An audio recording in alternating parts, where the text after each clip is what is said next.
And I will be running Final Fantasy XIII 260 fragments with Casino Mode. Try and say that 3 times fast.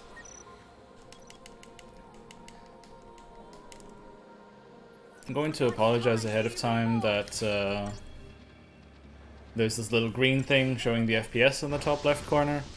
That's just kind of needed for this category.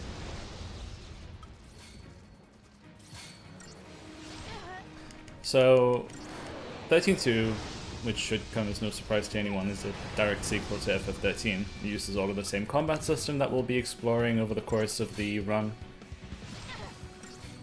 And right now we're being thrown into a tutorial battle against Chaos Bahamut.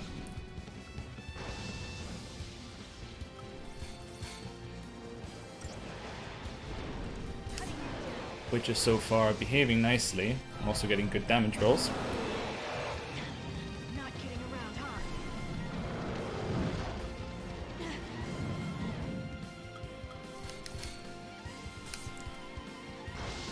I did that a little bit late. So in order to complete the first phase, I have to send off 7 lightning strikes. And in the second phase, he starts using Umbral Vise a lot, which hurts a lot, which is why I just healed and gave myself buffs so I don't take quite as much damage.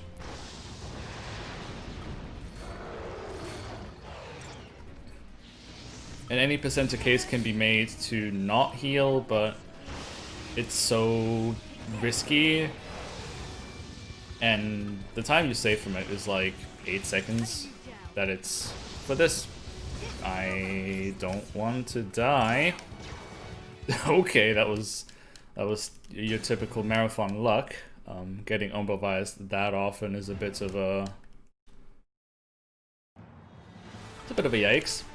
Alright, second phase, now we're airborne. And whereas getting interrupted in the first phase was really annoying, in the second phase we actually want to get interrupted as often as possible, because as you just saw, the focus bolts just got knocked off my ATB gauge, but the spell still went off. It's just kind of a weird attribute of the attacks used in this fight, where if you get interrupted casting them, they still go off, but you keep the ATB. So the more often we get interrupted here, the better.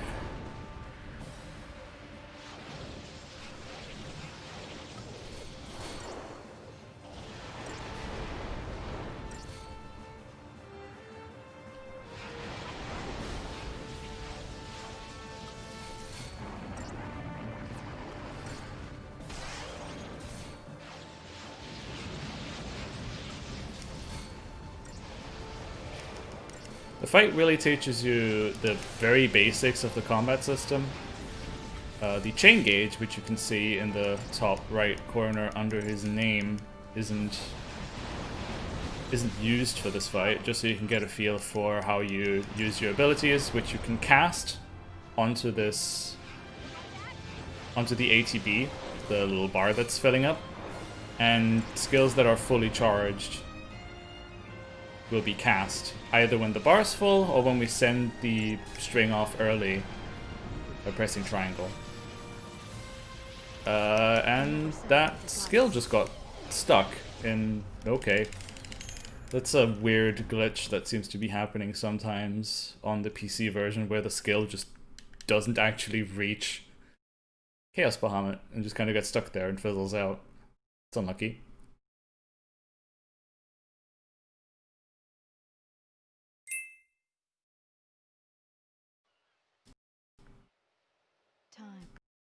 The game jumps between 60 and 30 FPS frequently.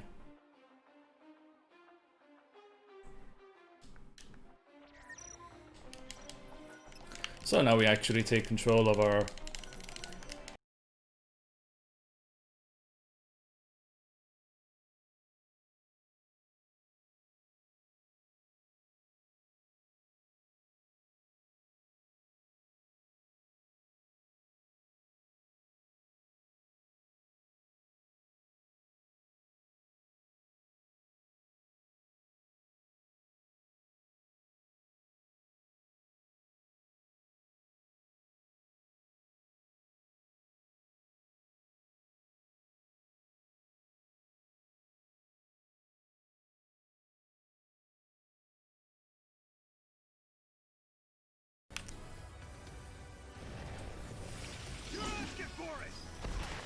Oh, and audio's already starting making problems, apparently. That's not good.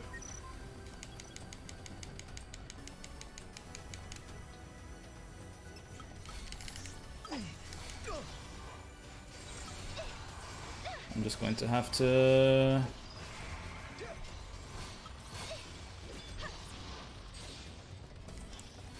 pretend everything's fine, I guess.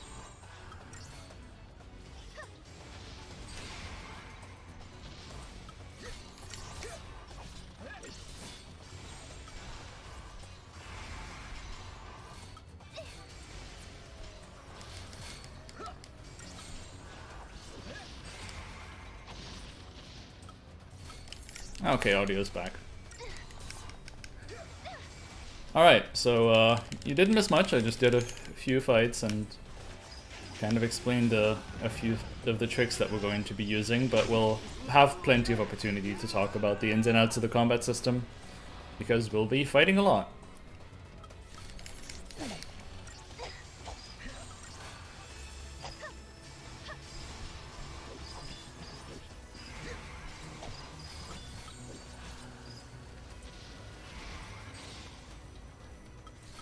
Now that we're out of the tutorial, the chain gauge actually works, which is the bar that I mentioned earlier in the top right corner of the screen.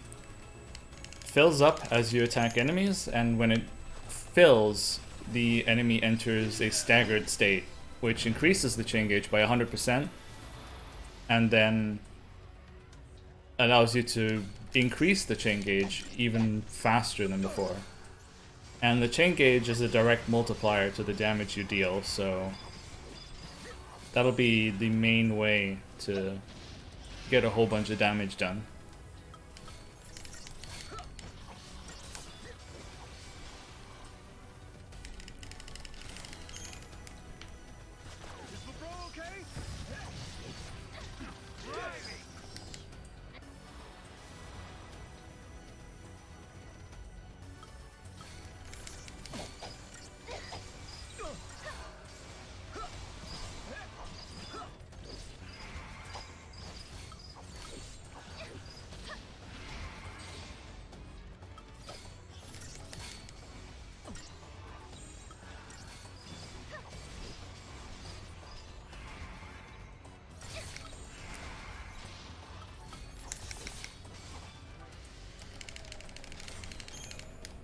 Alright, got a few drops there, which is always nice.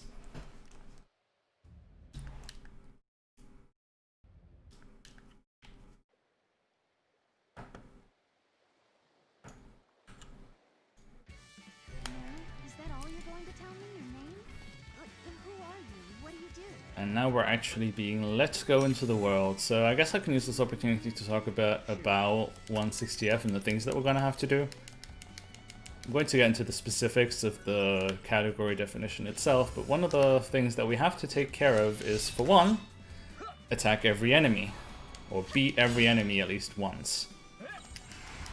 Part of the reason why I ran back there is because the mock clock tutorial, which I'll elaborate on a little bit in a second, gives us this pulsework soldier that we're going to take.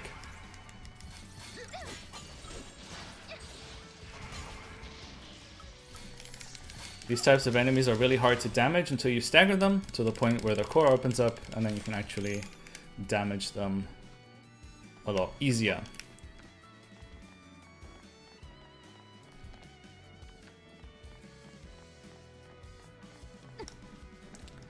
Another thing that we're going to have to do in 160 Fragments is to explore every map fully.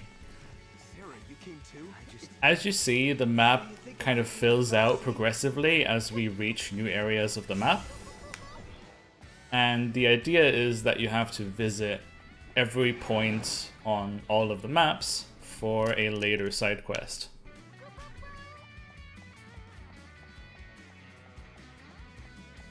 Unlike 13, enemy encounters aren't fixed in the overworld map, but instead spawn randomly. And that's where the mock clock comes in. It's the little gadget that shows up in the bottom center of the screen whenever an encounter spawns. And there are two different types of encounters. There are aggressive encounters and passive encounters.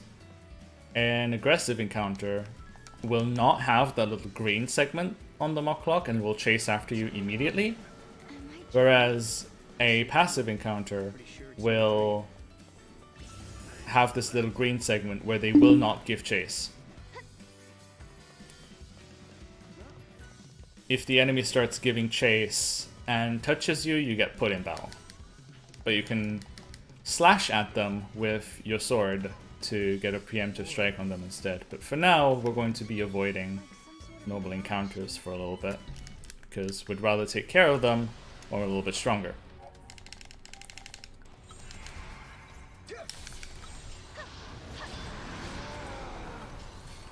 So the game just told us about Sentinels, which is a role that Noel and Sarah can assume that we won't be using for a while. In fact, we kind of won't really use it except for 2 fights in the game. But that's besides the point. Gogmagog is another one of those enemies that are kind of hard to really put a dent on until you've staggered them. Unfortunately, the only role that's really proficient at increasing stagger gauge is Ravager. But we don't have... well, we only have one Ravager available to us, which is Sarah. So we kind of just have to use that one paradigm that we were given with Sarah as a Ravager in it to do as much damage as possible. 13.2 inherits the same paradigm and role system that FF13 had, where we can assume the roles of Commandos, which specialize in dealing damage, Ravagers, which specialize in using elemental attacks to raise the chain gauge, Saboteur, which can inflict debuffs, which we don't have access to right now, Synergist, which inflicts buffs, which we also don't have access to right now, Sentinel, which reduces damage and is your tanking role, and Medic, which heals but will never actually be unlocking throughout this run at all, because it's kind of useless. This little cupboard here is actually a segment of map that you have to explore. And that's one of the things that I don't like about the map exploration system, but this is not a time for me to rant about that. I think Mog has found something. But that's just a cat. Oh, and it's with the one we keep at Nora House. Wait, the cat isn't an artifact, is it? No, I don't think so. But maybe the cat could have picked up the artifact. I just let you enjoy that masterpiece of a dialogue there. And now we have the other thing that we'll be doing a bunch of in 160 Fragments, which is doing side missions. So earlier, when we fought and defeated Gogmagog, we got the Gogmagog Alpha fragment, which is how the game kind of splits up its content. Story bosses, side missions, and other things you can do will give you fragments. And the name of the category suggests that 160 fragments is all there is to this game. And that's exactly what we'll be doing. We will be getting Chi-Chu indeed.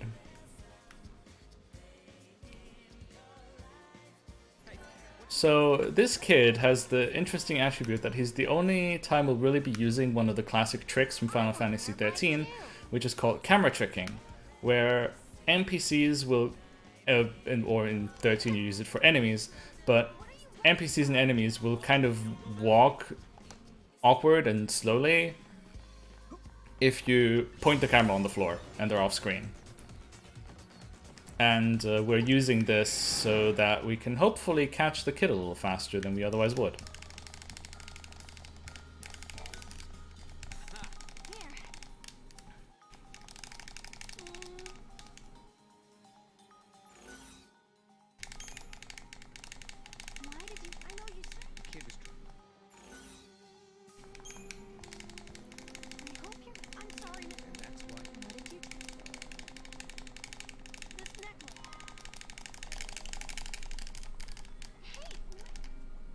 The dialogue kind of goes by a little bit faster if you mash X.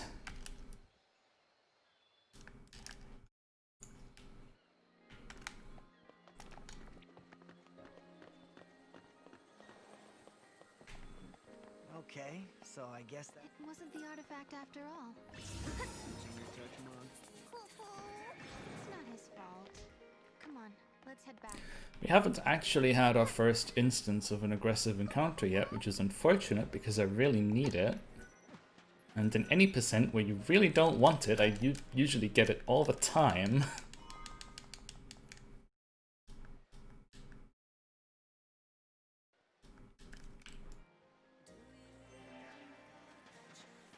Strange.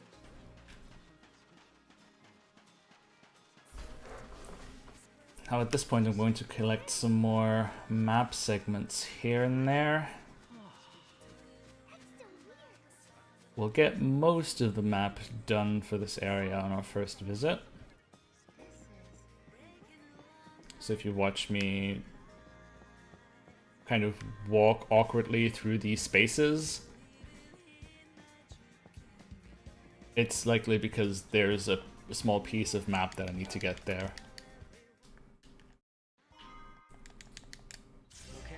So now we got the artifact. Artifacts are the other collectible that we're going to be getting a lot of, and those unlock new areas. There are story-based artifacts, and then wild artifacts, which we can use to unlock optional areas. I'm going to focus for a bit here so I can do this menu.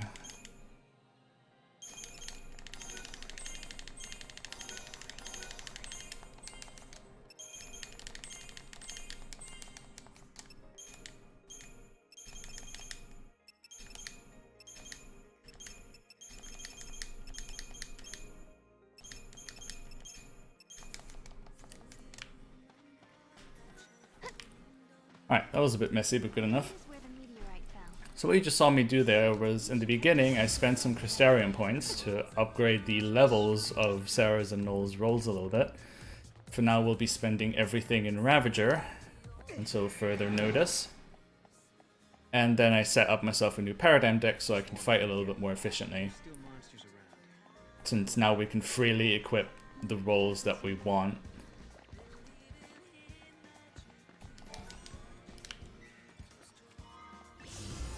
Be picking up this Iron Bangle here because we'll need it much later, but it'll actually be very important. Thing going on here. You mean like Unfortunately, I did not get a Gorgon Opposite that I had hoped for, but we'll just deal with it, I guess. future unannounced? Even before that, everything's been off for the last 3 years.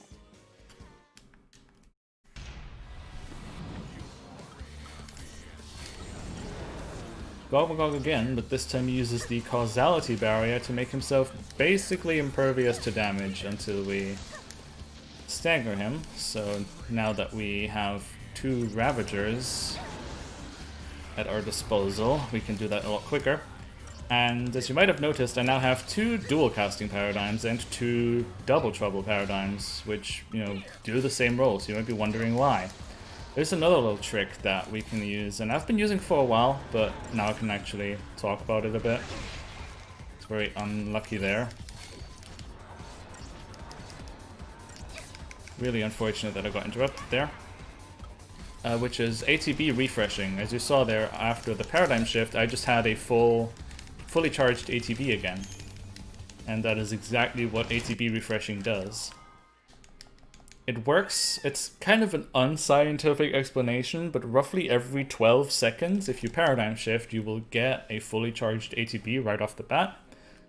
And we'll be using that to dish out a lot more damage and chain a lot more efficiently, which is why you see sometimes multiple of the same paradigm. I'm going to check the map, it's at 98% explored, exactly where we want it to be, so we can kiss this area goodbye for now. Are you sure you're ready? You know, once we go through, there might be no coming back.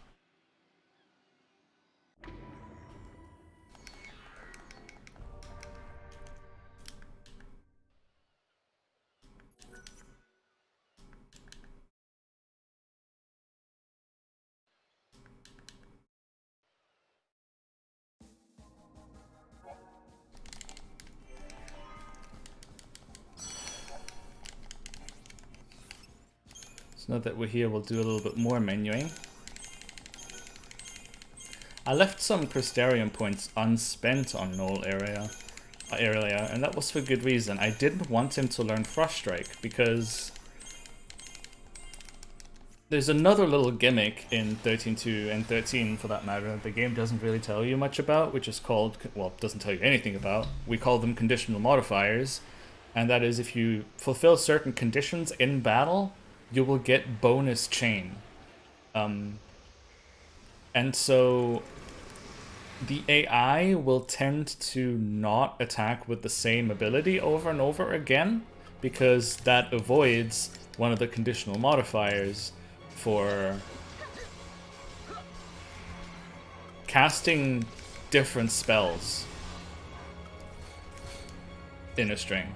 So Fire Thunder will, for instance, give you a slight bit more chaining than Fire, or Thunder would.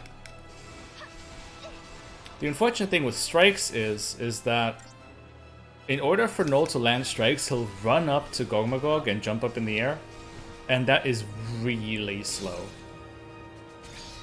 And because we don't want him to do that for this fight, or for the previous fight rather, we didn't have him learn Frost Strike.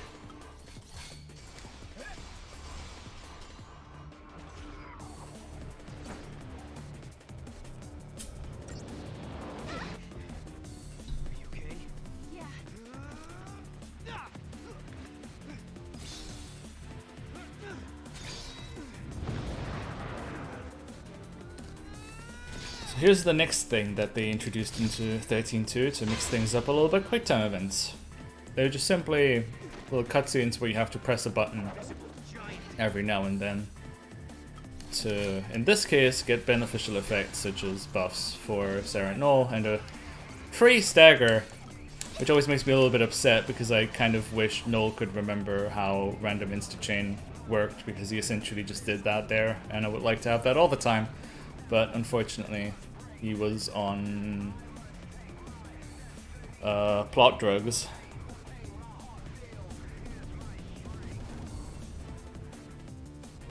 Meanwhile,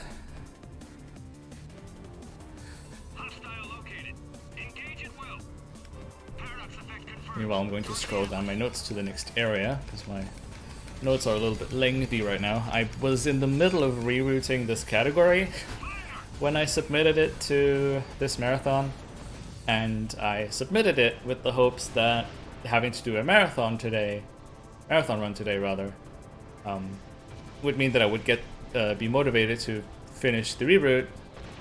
Little did I know just how busy I was last week. So the second half of this run, I will essentially just be winging, kind of.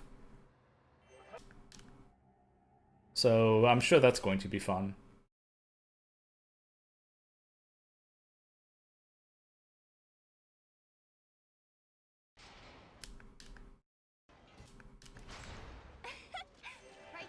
Time to grab a little bit of map here while Alyssa starts running off.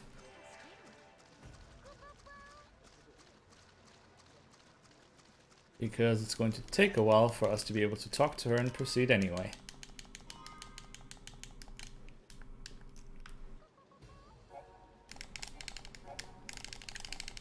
So soon we'll be introduced to another aspect of 13.2's combat system, which is the third party member, which is going to be filled by monsters that we can capture. We'll get into a tutorial here shortly where they'll demonstrate us this. Any non-boss monster in the game can be captured and then used as a party member.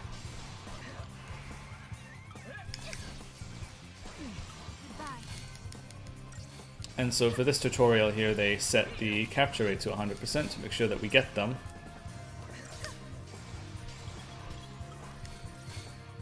And it's interesting that they put a Zwerg Scandroid here, because a Zwerg Scandroid is an enemy that's going to make an appearance quite a bit later into the run, actually. They're not part of this map's habitat.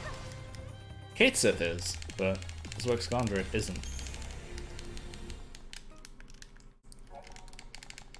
And unlike any percent, we'll actually take the tutorial here, which I'll just briefly mash through.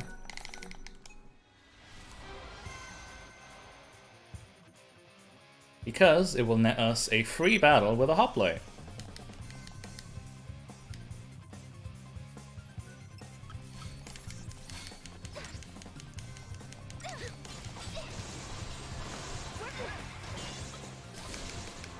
Yeah, it's Pokemon, but with a twist.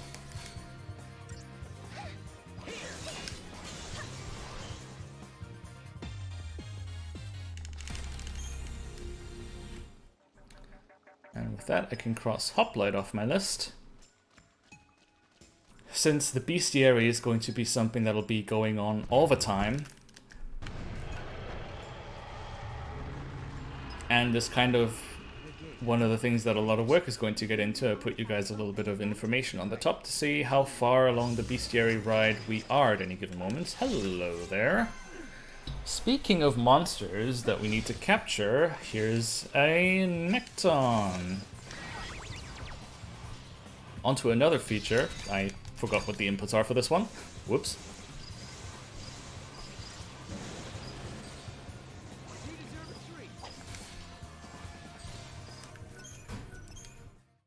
Didn't capture it, unfortunately. You can tell if you captured a monster by a specific sound effect that's going to be playing.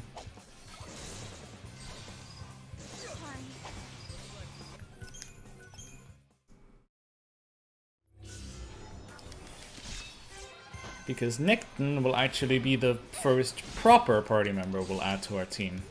Spark Skyandroid's kind of just here because we had to add him during the tutorial, and he's more useful than Katesef.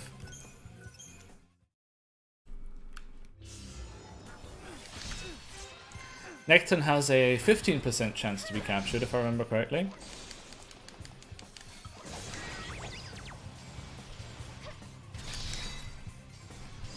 And I'm using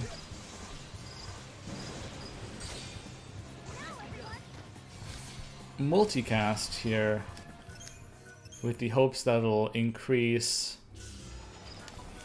the capture, because every time you use a monster's special attack, it will say synchronized in the top corner, and the synchronized rate will be added to your capture chance.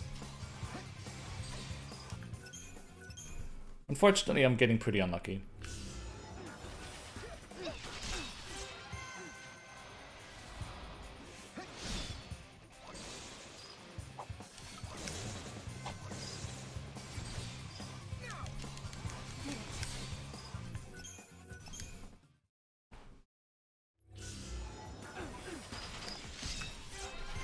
It's only going to be a matter of time.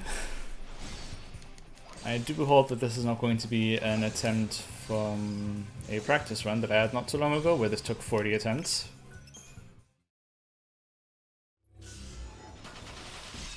Which I think is incredibly low odds if you actually put it all together, missing a 15% chance 40 times in a row.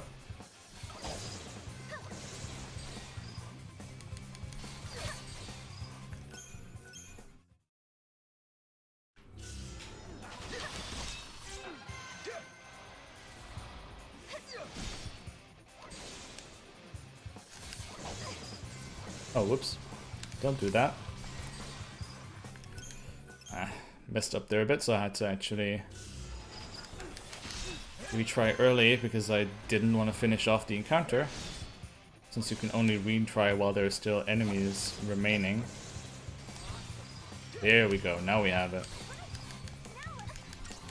Took a bit, but we got through. Yeah, if this was any percent, I would have reset long ago. The any percent record is incredibly optimized. Okay, so now I can actually talk to these NPCs and accept some more side missions.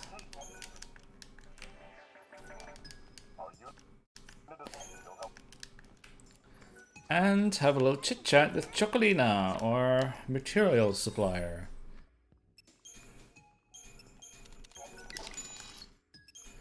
And we'll buy 7 of those. And 24 of those.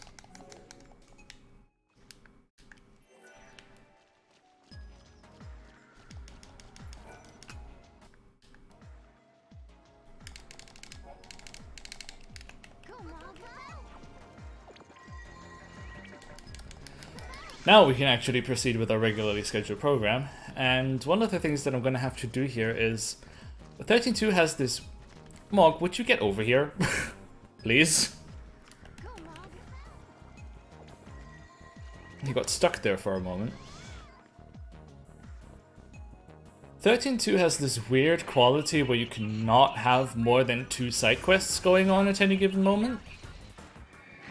So, because there's a side quest that I really need to accept later into the area, I have to complete the missions here. Though it's not just because of the 2 limit, but also because these 2 are actually prerequisites for the quest that I want to accept.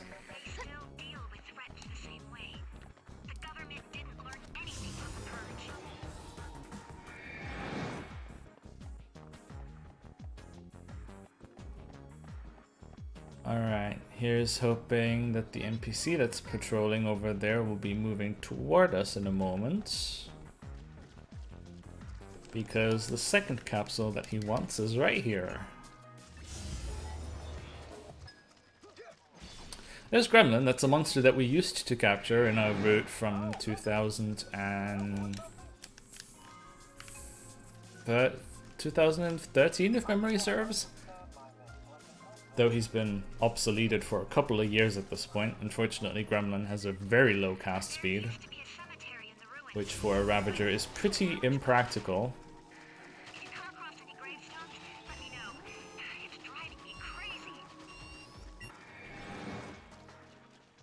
Nice, managed to get away from an aggressive encounter. That doesn't happen very often.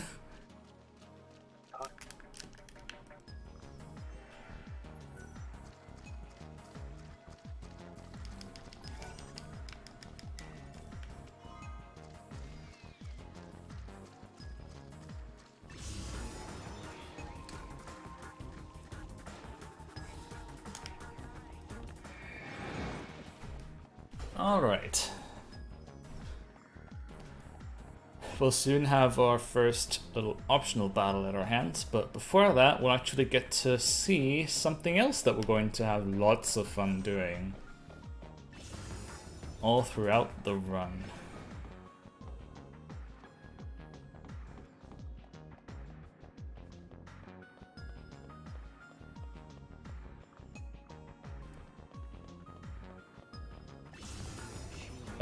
What Trinicton? It was like 8th or something.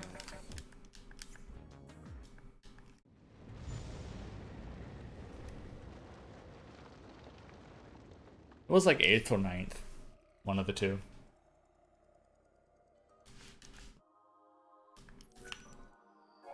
And that is puzzles! This particular type of puzzle. The floor disappears behind us and we have to collect all the crystals and get to the gate.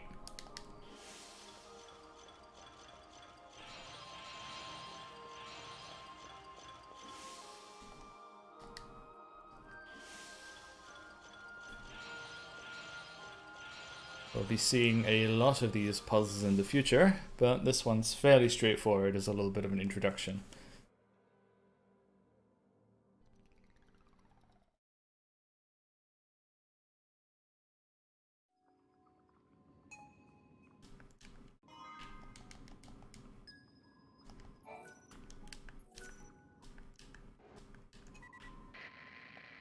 Finally! Can you hear me now? It looks like Atlas is starting to slow down a little. Sounds like we did something. So from Chester, the yellow-suited soldier that we had the pleasure to talk to earlier, we got a little bit of intel of a Thief, a creature that 13 deals with at length. A Ghast in particular being here, so now we'll fight him as a bit of our first optional battle. Before that, I'm going to not be a dingus and actually do a bit of menuing.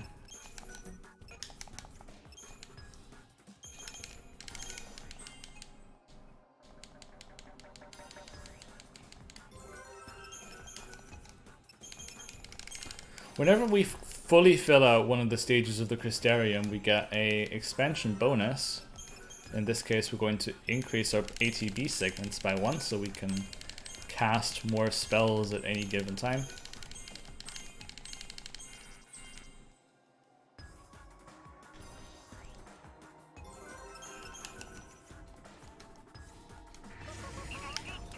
Alright. Now properly prepared, let's try that again. Gast is a very straightforward battle. The only thing that we have to watch out for is his casting Fire, which is a tier 2 elemental spell that does a lot of damage.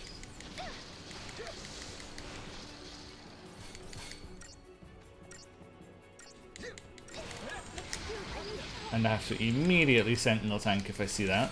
Because as you saw, even with immediately sneaking into Sentinel to mitigate the damage, that still hit us pretty bad. Let's do this. On to the next.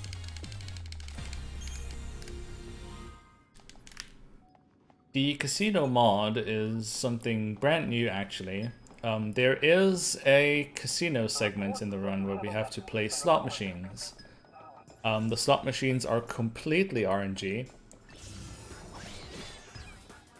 And the slot machine Fragments can take anywhere from 5 minutes to 3 hours to get. And as you could imagine, that's not very run-friendly. The normal 160 Fragments category actually deals with this. But it is a ender of many a run. I can attest to that fact personally. So the casino mod was born for the PC version that has set the jackpot rates in the slot machines to 100%. So here we'll just say goodbye to the RNG so we can have a little bit more fun. Some might argue that that's not a pure speedrun, whatever that means. But if you have the choice between a speedrun that is pure, once again, whatever that means, and one that is actually fun and has a community to go along with it, the choice is pretty simple if you ask me. And I have, by orders of magnitude, spent the most time in 160 Fragments, so if anyone would be interested in holding on to old values, it would be me. But I much prefer to just do it that way. You can only get that fragment from the slot machines and nowhere else.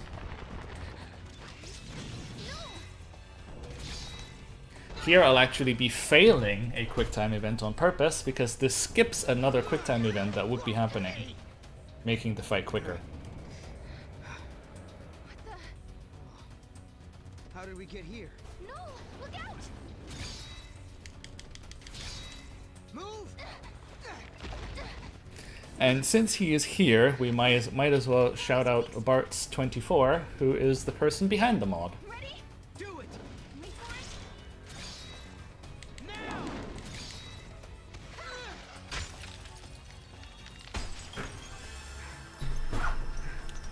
He's done a lot of really cool things for the community, including a randomizer for Final Fantasy XIII, which is lots of fun.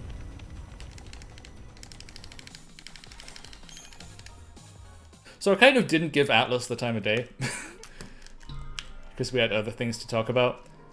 Atlas is your typical stagger and spank fight, so there isn't really much interesting to him. We completely forewent a mechanic called stagger maintenance, which is commandos, sentinels, and saboteurs add stagger maintenance to the chain gauge, which makes the bar drain slower and also makes the stagger last longer when you stagger. Whereas Ravager increases the chain gauge much quicker, but reduces the maintenance. Here's the side quest that I mentioned we wanted to accept earlier. So while Ravager is really good at getting enemies staggered, if you don't use maintenance on the chain gauge, then it'll just expire within a second if you push it to the extreme.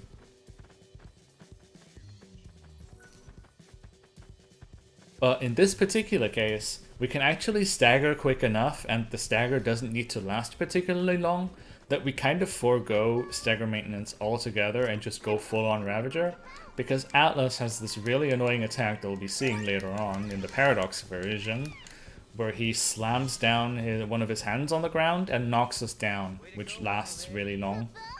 And of course makes the fight much slower.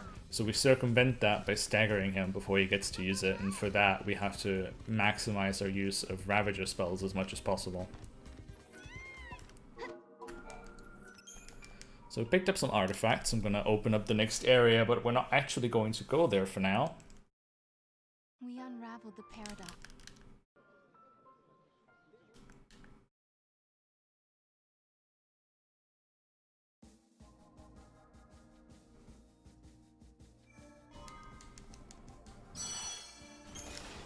We'll go right back to where we were, because we actually want to unlock another area next and go there. I have to remember, not at the end of this area, but at the end of the next area, I have to make a new save, and I have to remember that. That's a completely new thing into the route, and something that is absolutely crucial. I will lose like 20 minutes to half an hour on a just rough estimate if I fail to do so.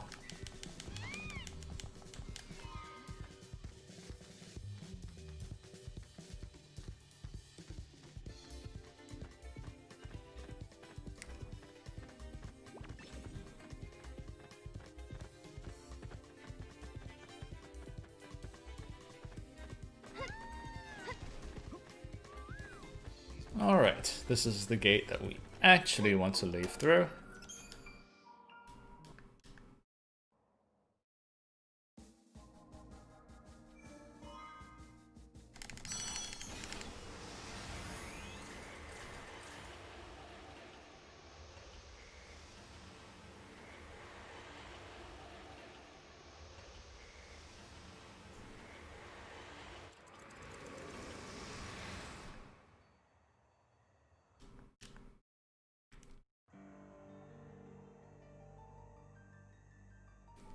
This reminds me of stories we heard.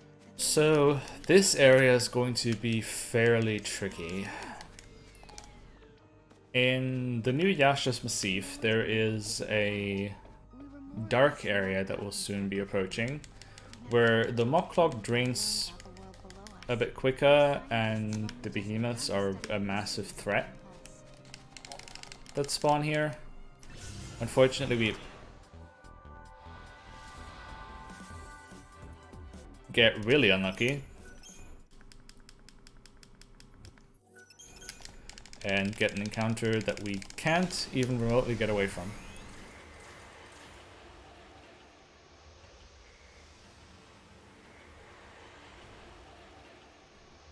Yep, it was a runner called Monkey that stumbled upon the glitch, but we won't be using it for another 4 or 5 hours. Okay, so as I was saying, the searchlights area. Unfortunately, I have to pick up a whole bunch of chests here, and I really hope that the encounter that we just got there didn't screw us over. It would seem like it did though, so that's unfortunate.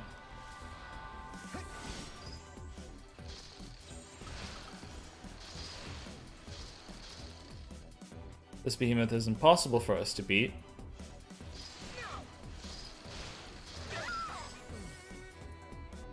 So we're just gonna let him kill us.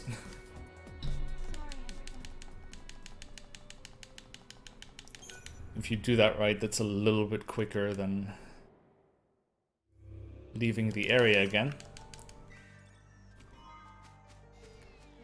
It was really unfortunate that we got that aggressive spawn right at the beginning of the searchlights area. That really messes up the plans for how you navigate this place. So now I have to make something else spawn here and actually get away from it.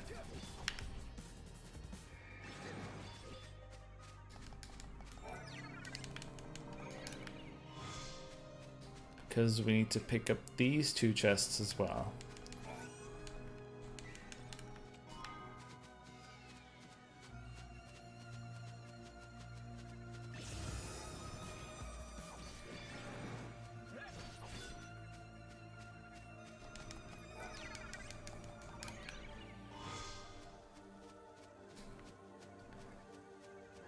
now we're through the worst of it.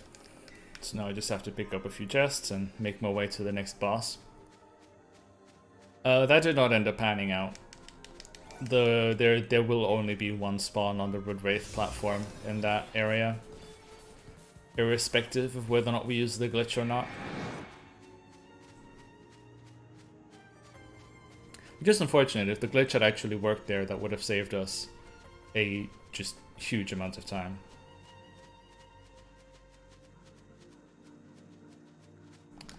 Alright, so I'm actually going to get rid of a few things that we got extras off. Actually, I only need 2 of those as well, I'm pretty sure.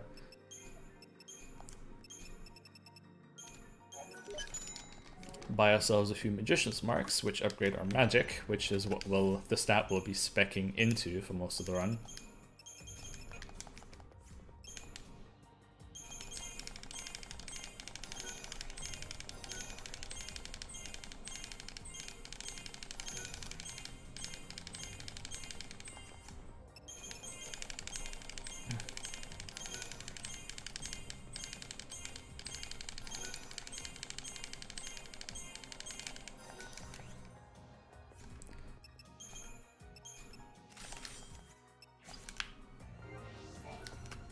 Normally we would give Necton a few levels here, but we kind of want the materials for their money value, so we're going to try not selling them.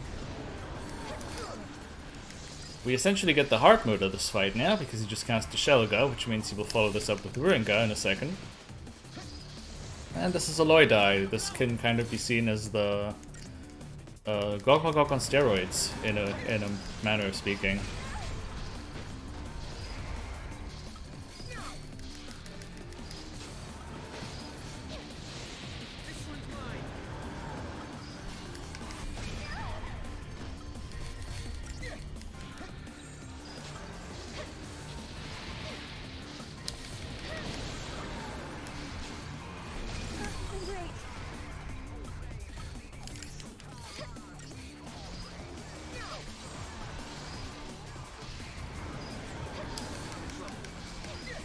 And that'll be him.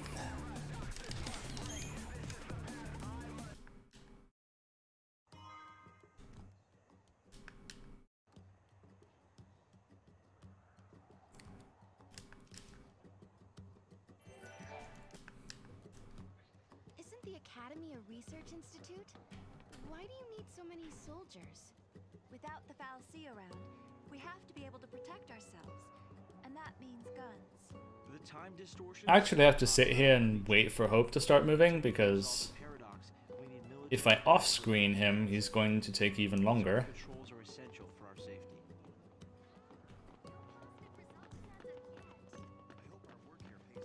I hope our work here pays off.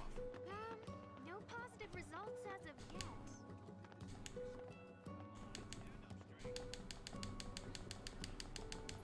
A great many. Yeah, for PS counter, unfortunately, will just have to be there. That's mandatory for this category. So this nation, Hadra? Their leader was a Cirrus, right? Yes. The Cirrus would read the fates, see the future, and guide her country. Yule.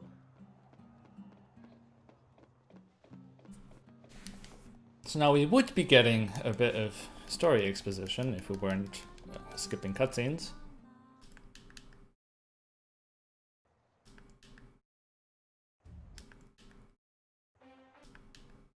And soon we'll have our second bit of monster capture fun timeliness.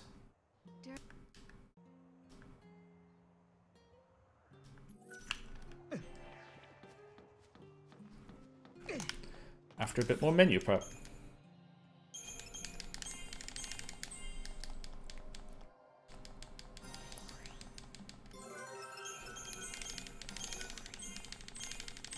The Crystarium expansions will also be what will allow us to unlock new roles for our characters,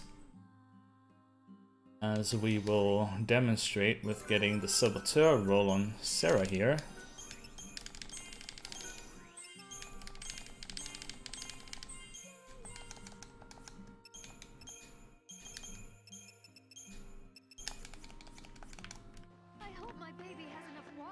I mentioned this previously, but the Saboteur role focuses on inflicting debuffs.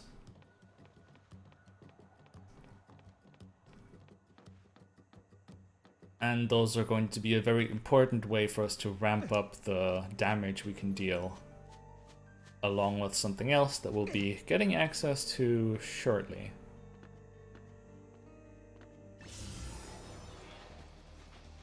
Alright, good enough.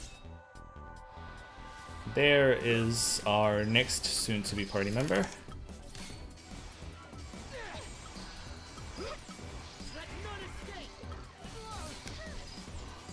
And he'll come in the shape of one Gahongas, if we could actually see him back there. Did not capture him.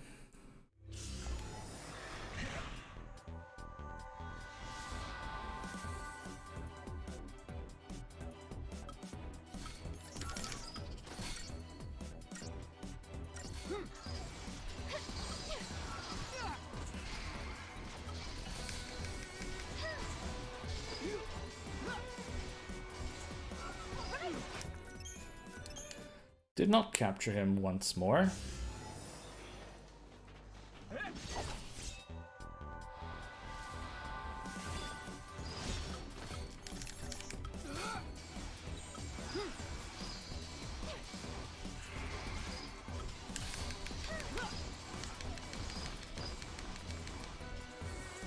There we go.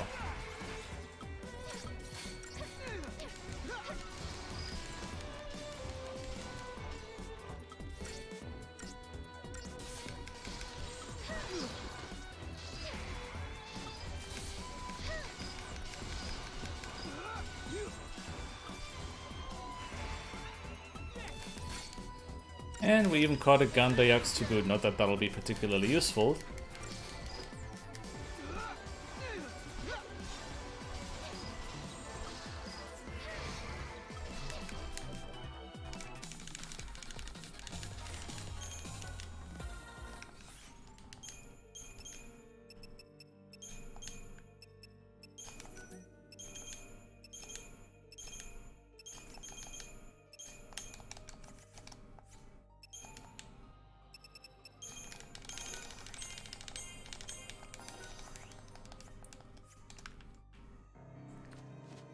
And there we go. Gahongas is our Synergist. Synergist is the role that focuses on buffs. And that's exactly all he's going to be using. We made him learn Faith there, because Faith is the buff that increases our magic damage, and that's what we'll be needing shortly.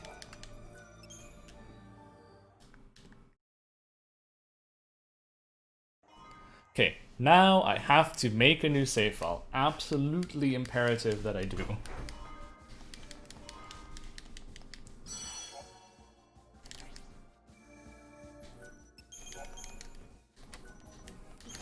We'll be using that save file later.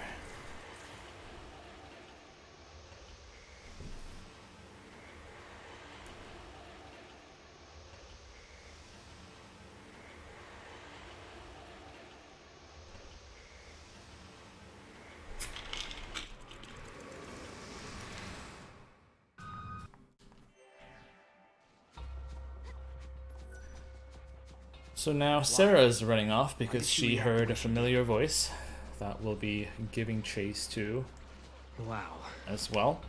that is one gigantic monster.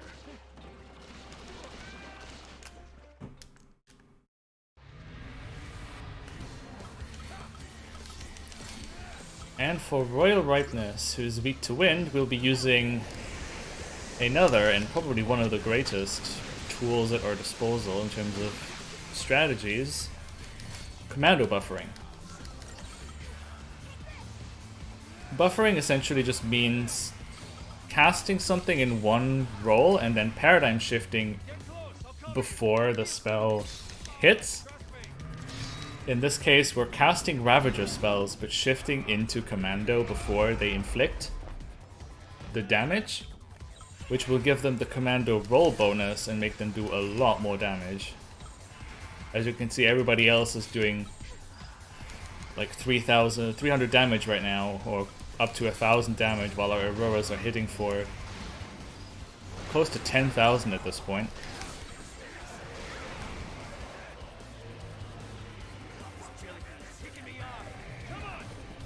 And that disposes of Royal Ripeness pretty quickly.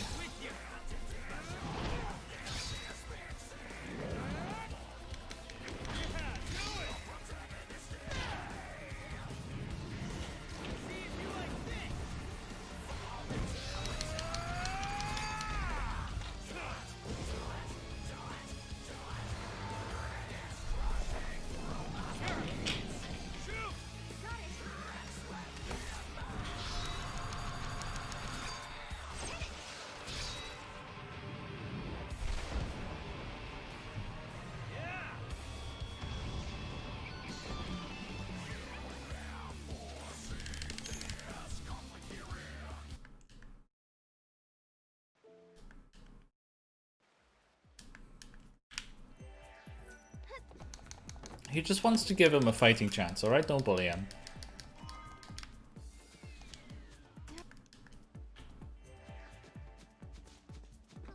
Hey Mog, what's got your attention? Must be that vine. Got it. If we get stuck, just look for a vine. Hey, no. How old are you? 18? Younger than me. I guess so. This is actually going to be the first area of the run where we'll try to explore the map fully. Not stopping anytime soon, huh?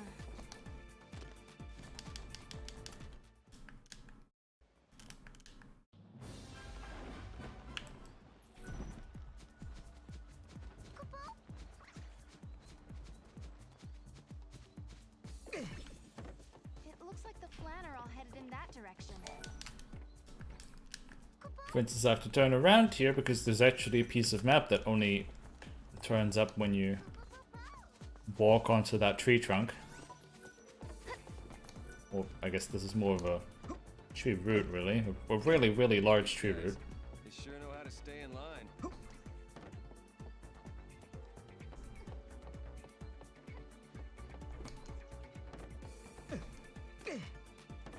So this is where they were all trying to get to.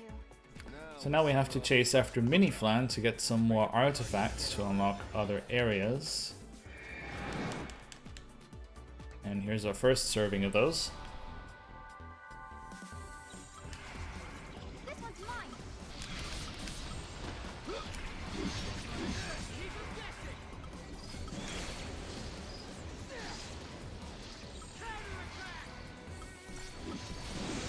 Oh. Apparently I somehow managed to shift into the wrong paradigm there for a moment, but that's not that big of a deal. I'm playing with a controller. It's just I can never remember to change the button layout to the controller.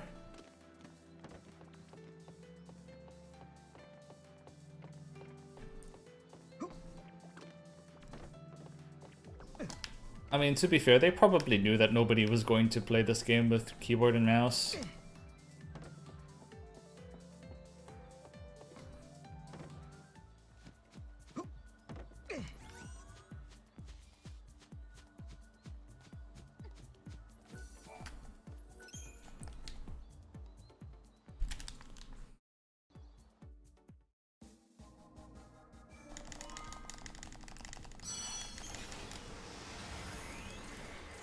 I forget exactly what the plot point here was, but it was something about snow and being tied to this particular area, and now we have to talk to Valfodder and just tell him to let snow be for a bit. And then he's just like, okay, why not? I can't believe that worked. Lucky he was over. What we're really here for, among other things though, is to grab a few treasures.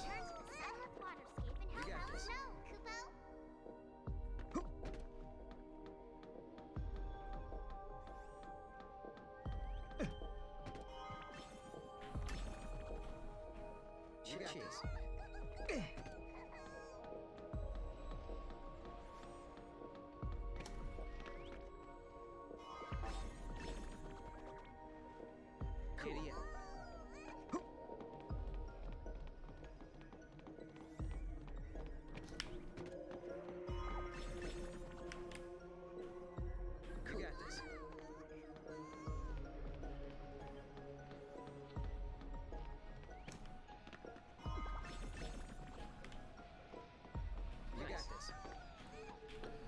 think that is the last one of those. Yeah.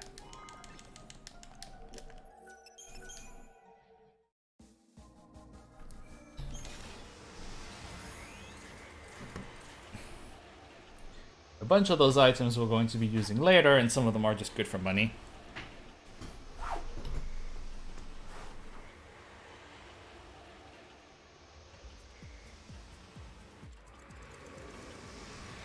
The big jellyhead is starting to slow down. But those small flan keep coming and coming. They're pouring out of Pulse nose. Do you think there's still another paradox? It's possible. Double paradoxes do occur. Let's check it out. Giddy up. This line irks me. He says double paradoxes do occur, let's check out. He would have no reason to know, but... Over there, Mug. Well, I think the story of this game, of the trilogy as a whole, is pretty good. The exposition really needed a couple of improvements, but again, not my space to rant here. We had to really walk up to that vine as well, because there was a small little map segment there too.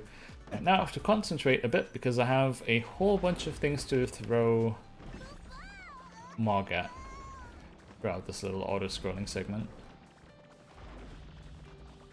One of which is this here artifact.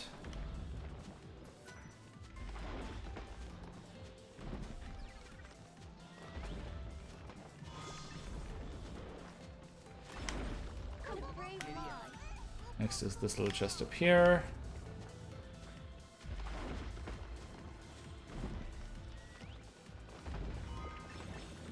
And this little chest right there. And now I need Mok to hurry up so I can throw him at this little chest over there. I'm not sure I hit that. I didn't hit it. Oh joy, just wonderful. Exactly what I needed. That throw is by far one of the hardest to land.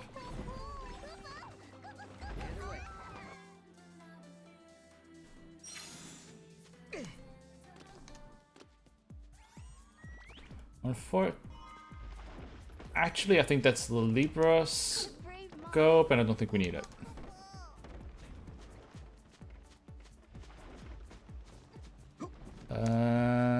La-di-da-di-da. Giddy up.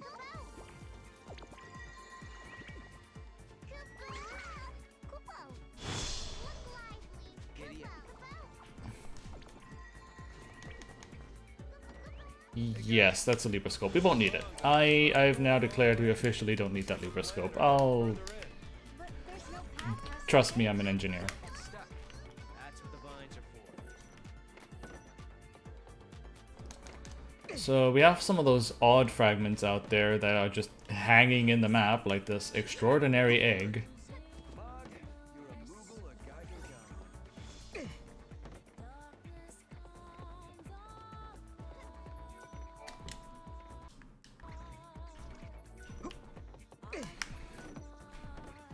While I'm here, we'll jump down here to get this bit of map as well. That's really a lot of the labor of learning this category, is figuring out where all the map segments are and when to best get them. Protect them, but they don't have to worry. Who's he to act all in charge?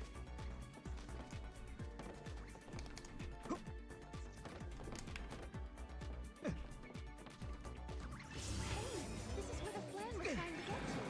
There's our artifact. And there's artifact number 2.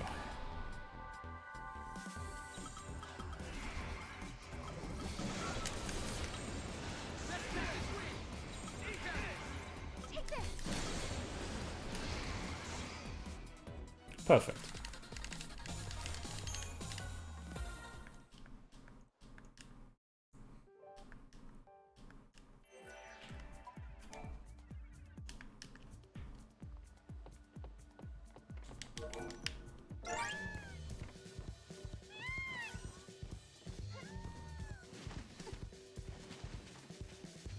This gate leads back to the Historia Crux, right?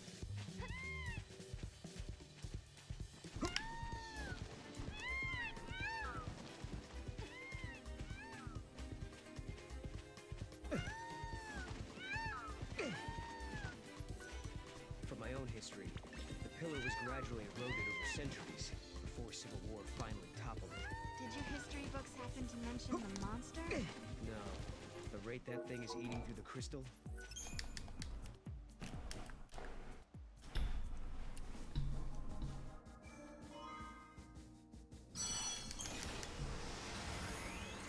Alright then, and with that we're off to the... Oh wait.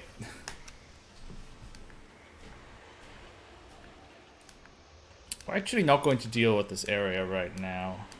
Going to do another area first, but before I forget,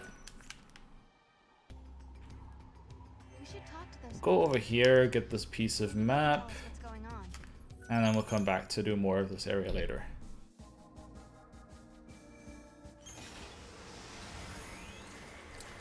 We'll actually go back to Brescia Ruins instead. How does the casino mod work? It sets jackpots to be always. No matter what it shows, it'll always be a jackpot.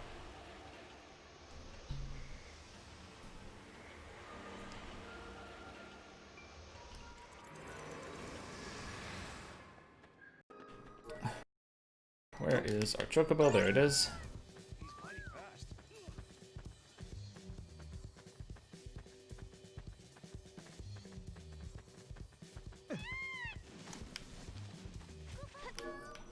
Giddy up.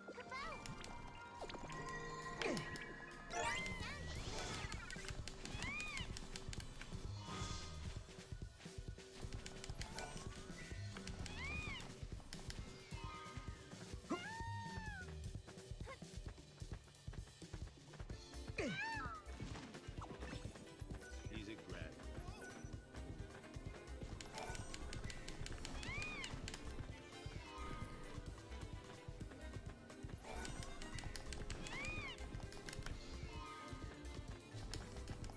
Oh my!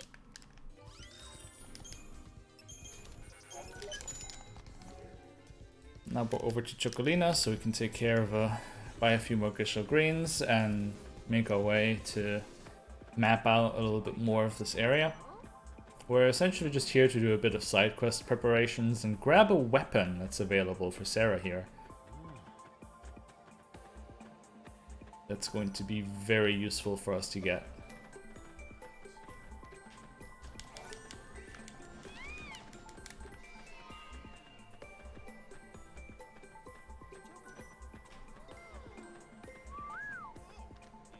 He's mighty fast.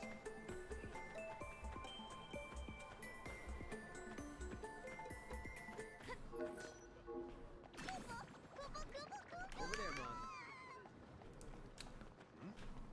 Good boy.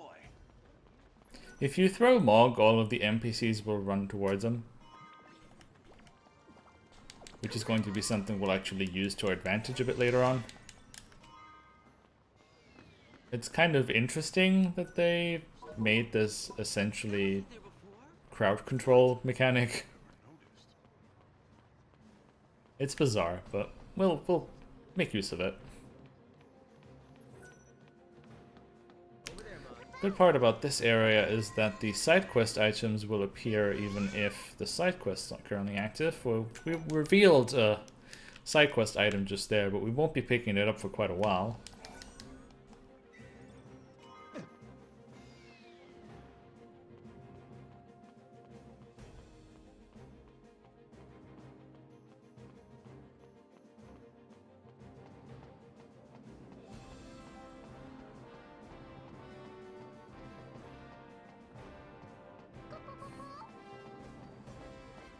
Giddy up.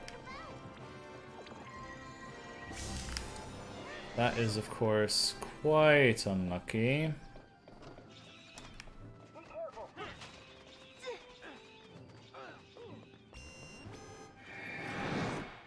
I'll have to make a note to pick that chest up later.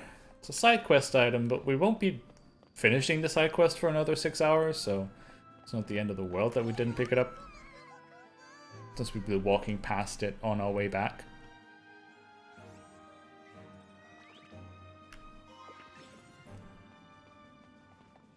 Cha-ching. A unicorn horn is a item we can throw in combat that will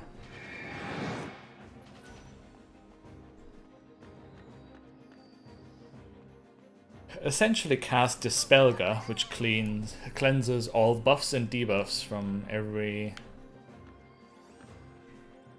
enemy and party member. And with the butterfly bow in hand, we can leave for now.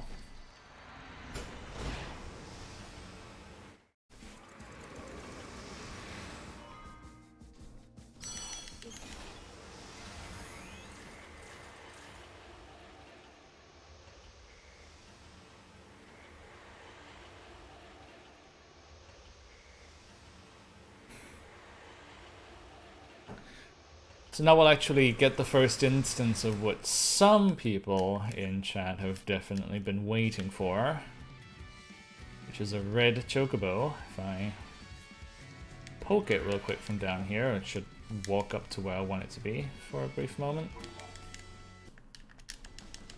Hey there, you. I really want to. You mean you'll.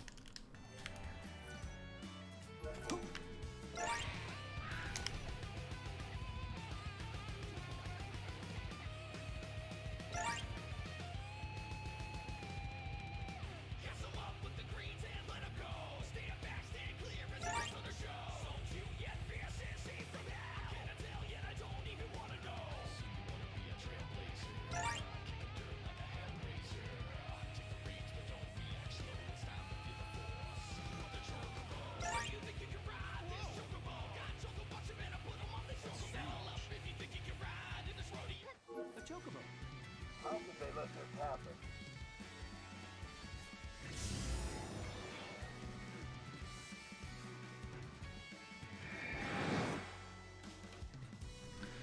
Red chocobos have this quality that they'll run away from you after you dismount them, Giddy up.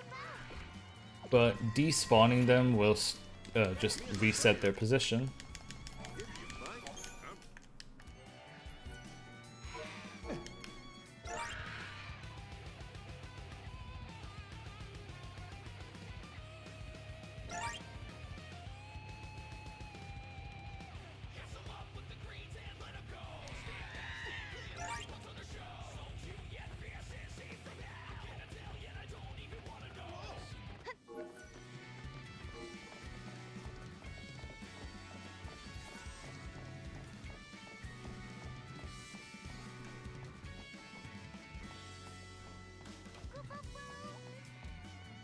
I'm using the chocobos just so that I don't have to worry bumping into anything, because encounters right now are way out of our league. We're kind of in one of the more end game-ish areas with rather strong enemies right now.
Even the chocobo's laughing at our jokes.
Alright, and with that our little excursion into a bit of side content is done, and we can actually go into the arcade step for real.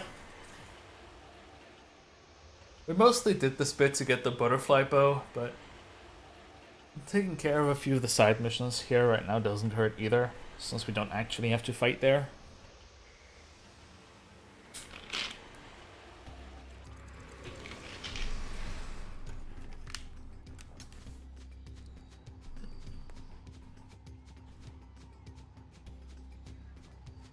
Now this map is quite a bit of work to complete. Not the worst one, but it's definitely up there.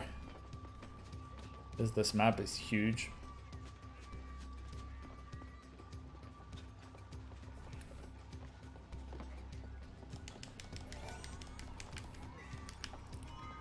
Here we pick up the Grimmer hat that we actually use this category, since any percent has now started selling it instead, which increases the efficacy of potions.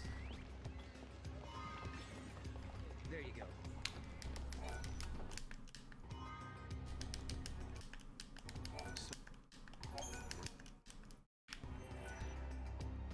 Right. Let's go exterminate some pests. We should search somewhere in this area, I guess.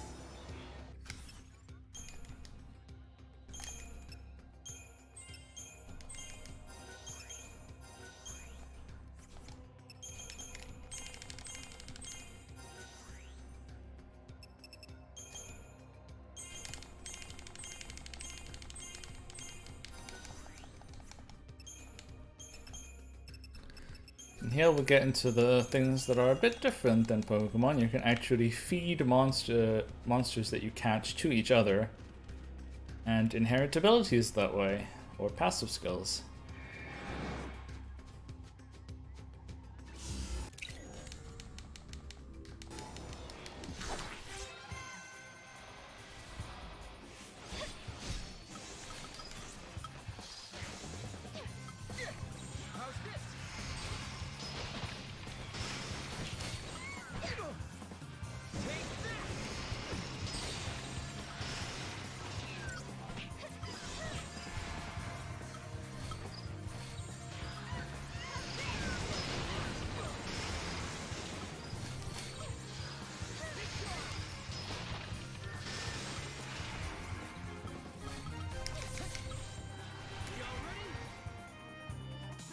Right, that fight went rather well.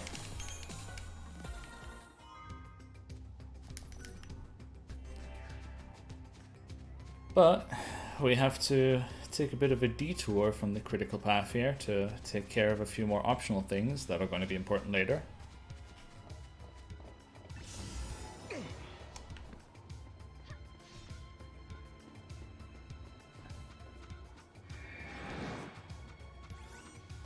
And this is one of the bits that I didn't actually know playing casually.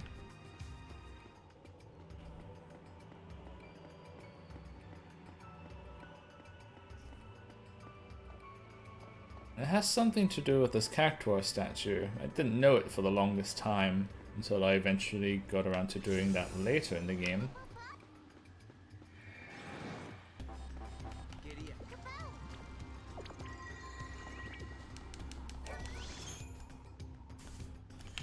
But you can actually use this yellow Cactuar statue to get to this, to the water area, the Clearwater Marshes. Where do we end up?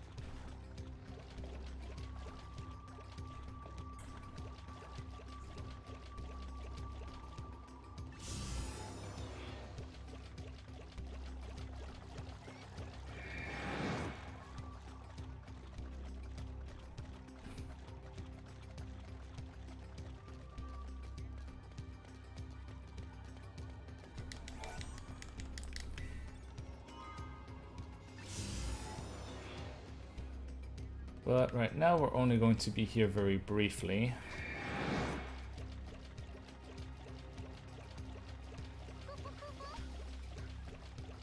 Giddy up.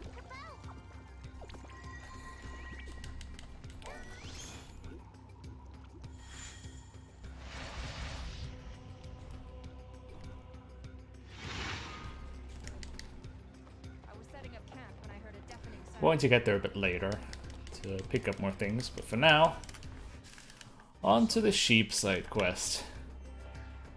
Until we figured out how to do this quest really efficiently, this one was a really annoying one to take care of in 80%. So here is where we're going to use that little gimmick that I mentioned earlier, how throwing Mog will attract NPCs towards them, because the sheep can't run away from you if they're currently busy staring at Mog.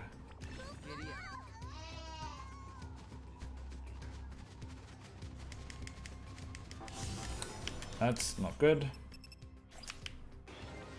It's rather unfortunate that we had to have a spawn there.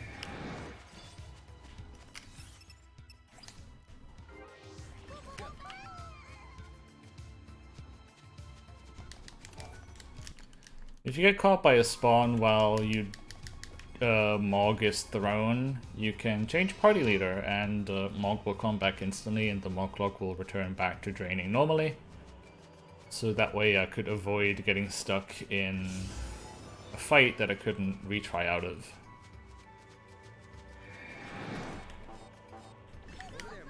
Unfortunately, the sheep won't give chase after Mog if we throw him too far away.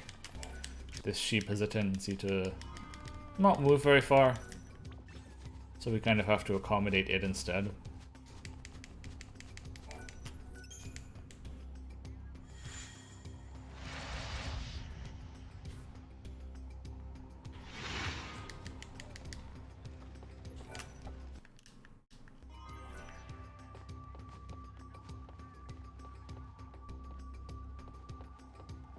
So now that we did some side quests for these people, we can use their weather controlling device, which will allow us to change the climate of this area to whatever we want it to be.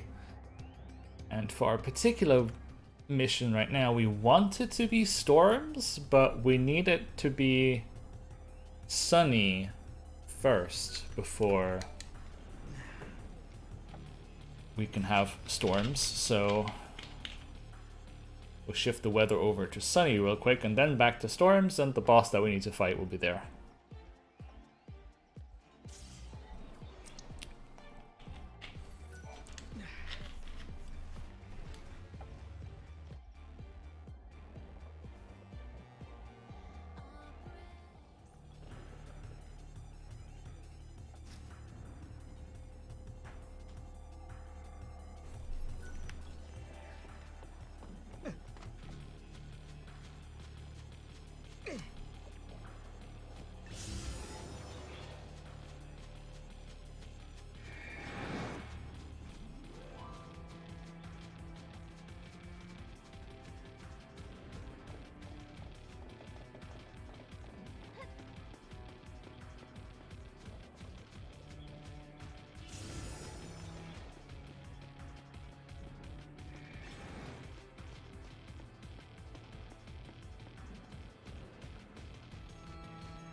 So now we'll run back to the yellow cactus statue that we examined earlier, because we actually need to go back to the Clearwater marshes. Trying to avoid all the enemies here that are way too strong for us right now. This is actually one of the areas we'll fight the super boss of this game. But we are a couple hours away from doing that.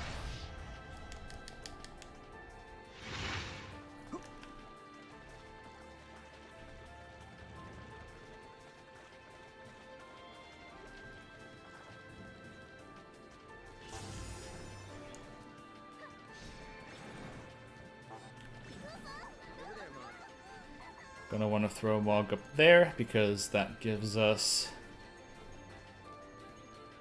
the other weapon we desire. Cha-ching.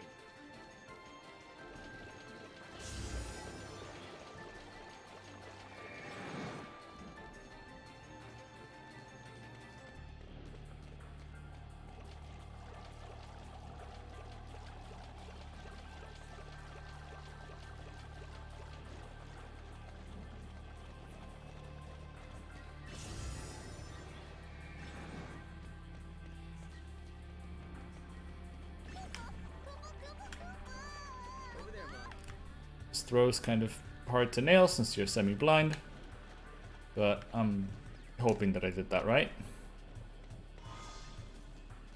Indeed we did. There was a little artifact hidden there.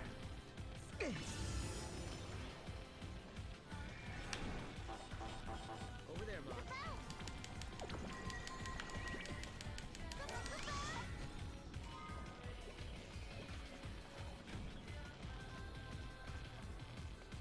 I mean, there are other weapons that aren't the Sacred Cross that we're actually going to be using.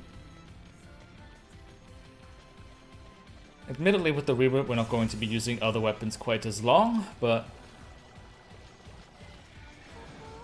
they will be seeing some screen time.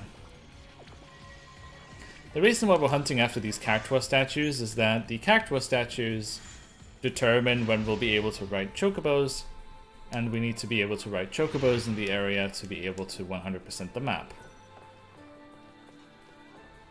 Yep, the Blessed Blade will be seeing some screen time. Not nearly as much, but it's there. Nope, that was exactly not what I wanted to do. I wanted to optimize our stats for magic.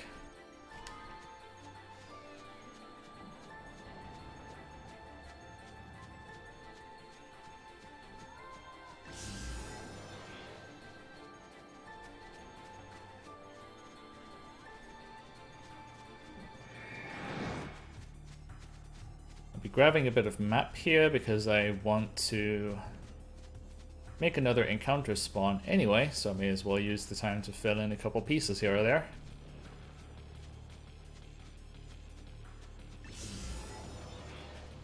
And now on to the next boss, which is a very interesting fight execution. Feral is weak to thunder and ice, but we're going to be using strikes here because we get more conditional modifiers this way.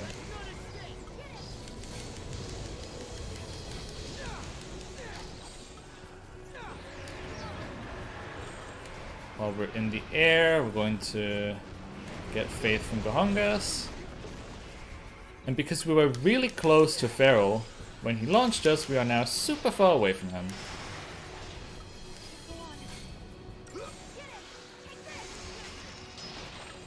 Which we're using to put a lot of space between Sarah and Null so that he can't hit multiple targets with the Aurora very easily. And that's him defeated.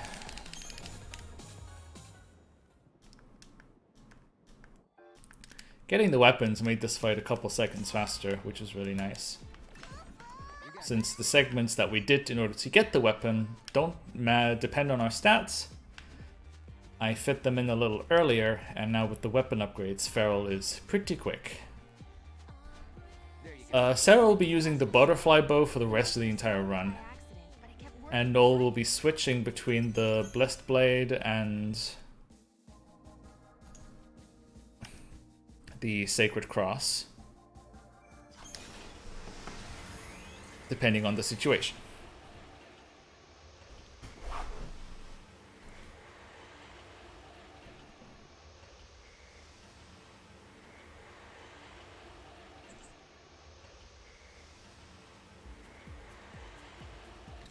So now with Feral defeated, we managed to snatch up the second artifact that comprised Royal Ripeness's power.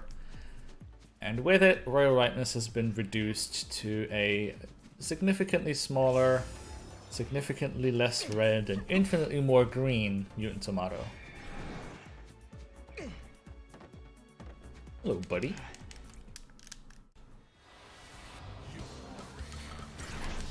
And we essentially fight him the exact same way that we did Royal Ripeness. Interestingly though, despite being reduced to this caricature of its former self, Mutant Tomato is actually quite a bit more dangerous than Royal Ripeness is.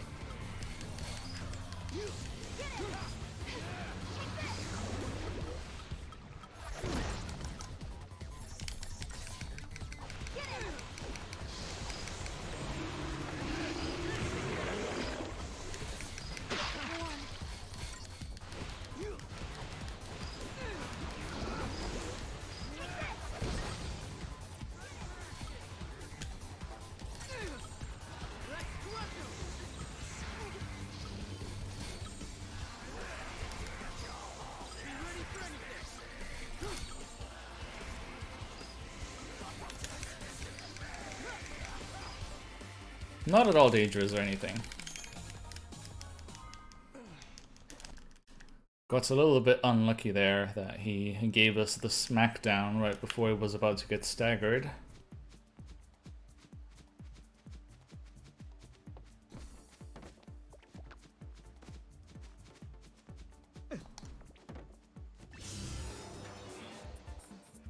We might not be able to reach it. It's not a bloody mog now, is it? Leave it to me. Right away.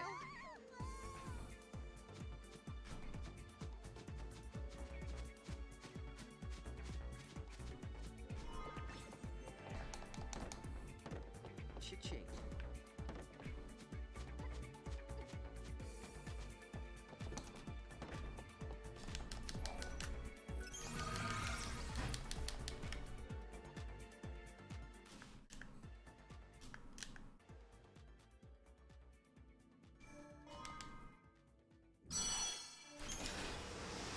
I'll be muting myself briefly, just so I can turn my fan on a little bit. I hope you understand, given the current climate.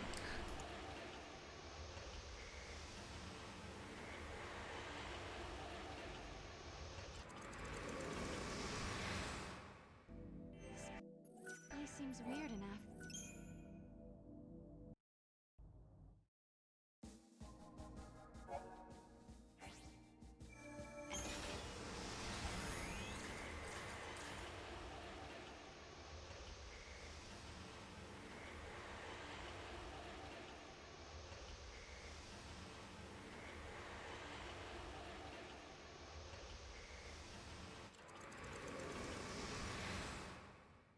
Whoever it was that created the paradoxes, did they really want an empty, dead world? In a Over there, world Mom. abandoned by the Fal'Cie, the ones who are left behind crave peace, an empty world. Where did you hear that? It's just an old fairy tale. You can mess with audio if you have to. I will just not talk for a while so that the fan can do its magic.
Giddy up.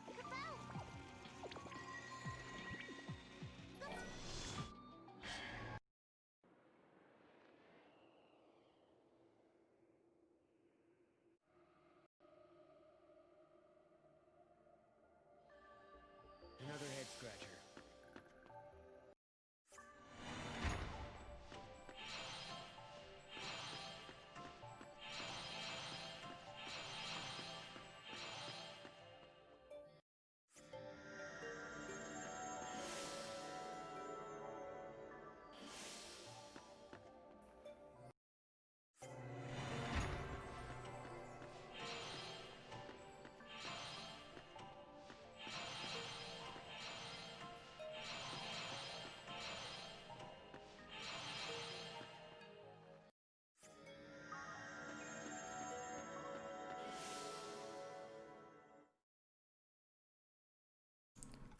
Alright, that feels much better.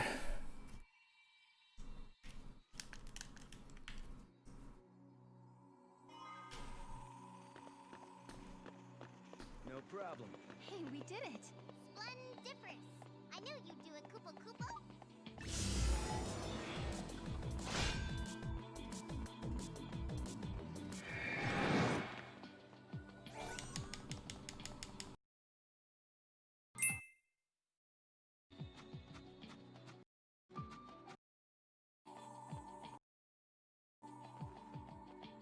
In this area we got introduced to our second type of puzzle, which is a bit of a connect the dots type puzzle.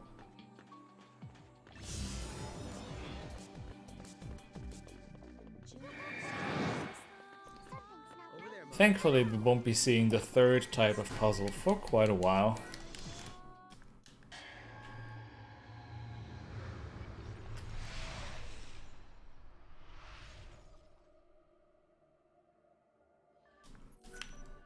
I bet you two can crack it Kupo Kupo.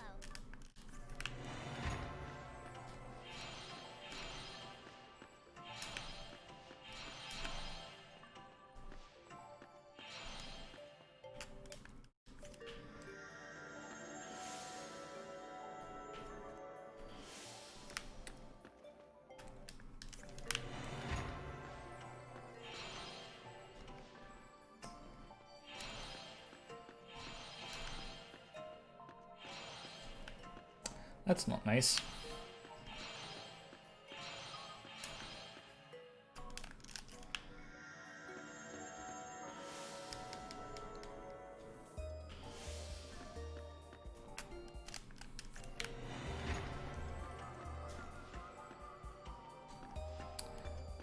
And I accidentally let go a bit too soon. That's not going to be nice.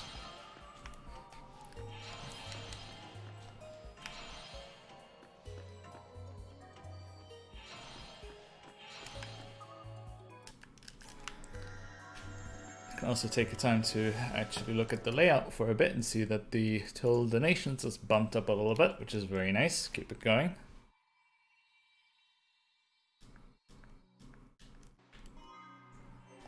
You solved the paradox, Kupo. Right on schedule. Now we find the gate and its artifact. There might be other things to discover too. It looks like everything's back to normal.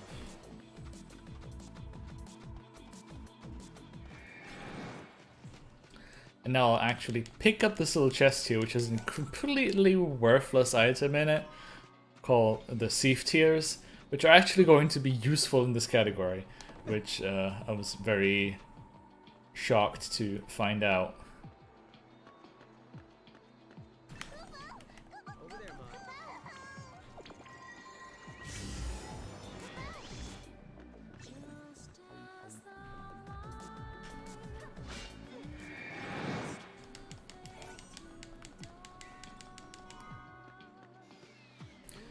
Thank you all for the good luck. The Hypno Crown will actually be using a lot later on. I'll explain what it does when we do start using it though.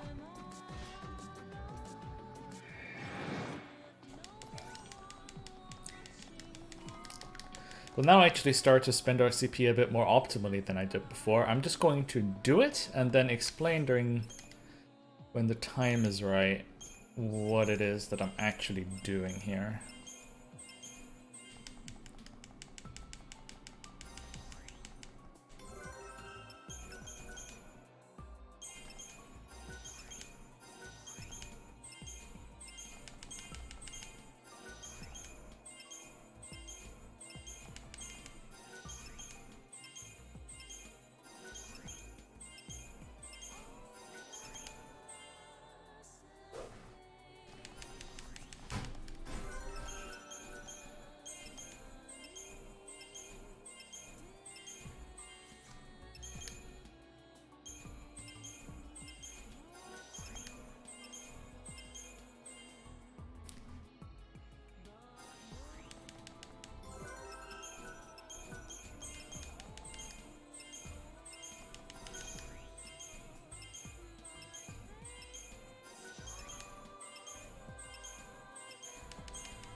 Alright.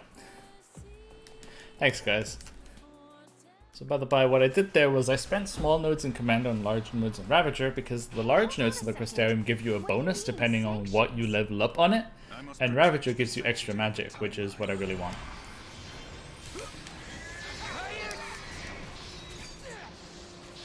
I accidentally the wrong button there for a second, but that shouldn't really matter.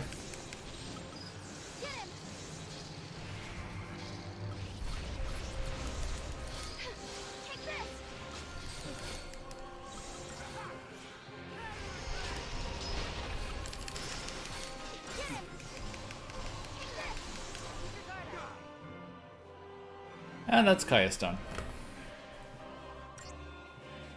Technically, this is the only bathroom break in the run, but I don't have to go to the bathroom right now, so feels bad, I guess.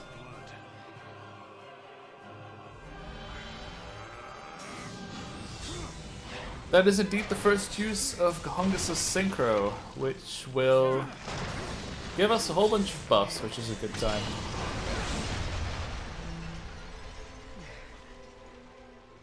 Stop this, Caius. I am not going to fight you. Times have changed. I'm not the Caius you once knew.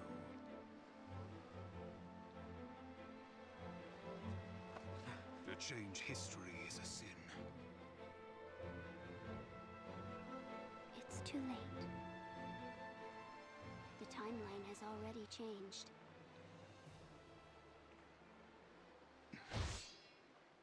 But must we accept this, Yule?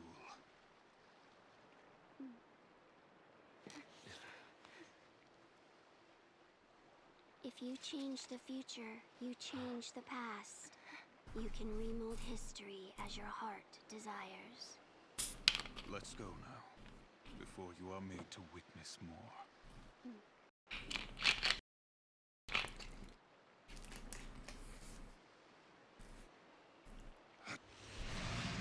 I don't actually know whether or not Caius and Grimoire Weiss share a voice actor. That's because I actually am very ignorant when it comes to remembering which voice actor casts which character in a video game.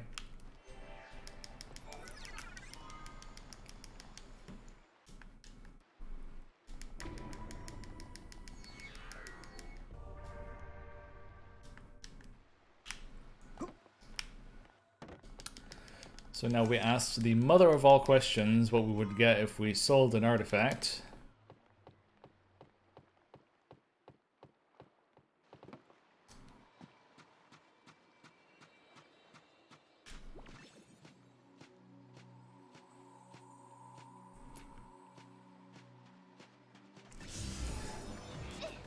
Oh, I was actually not supposed to hug the corner there. I'll actually just let them follow me in this general direction here for a little bit.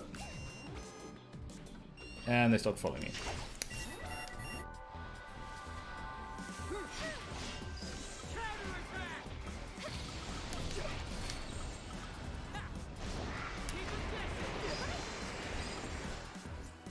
No one's hurt, right? We'll get Frag Leech done, since that's the only enemy that can spawn here.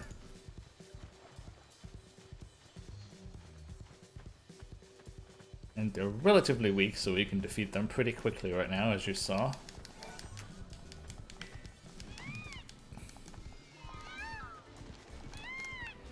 There is the aforementioned Hypnocrown.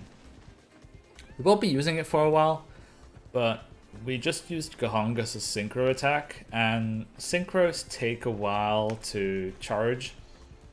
And the Hypnocrown is an accessory that you can put on that reduces the charge time for special attacks.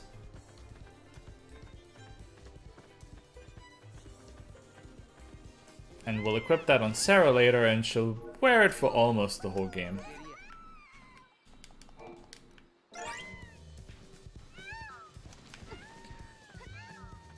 Sarah is kind of the butt end of all jokes in this game, in this run. Both categories just kind of let her suffer for the sake of being fast.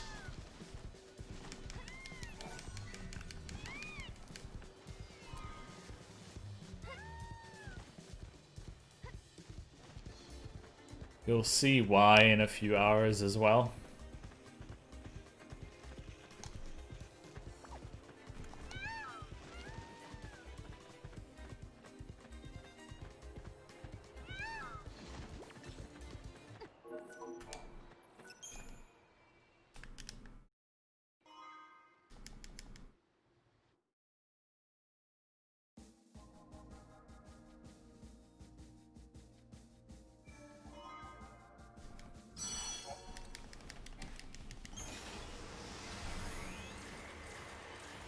Yeah, Sarah has a pretty feels bad, man.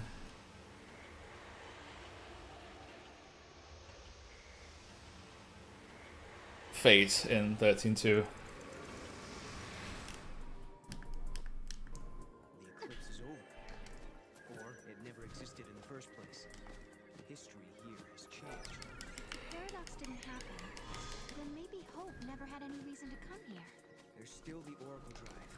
Maybe that would have been enough of a draw. We picked one up earlier as well, but I didn't really have the time to acknowledge it. What we just picked up there is a gate seal. What was the It allows us to close an area of the game Who knows? and then play it over as if it were our first time there. And we're going to be needing that to get the paradox some of the paradox endings later on in the game.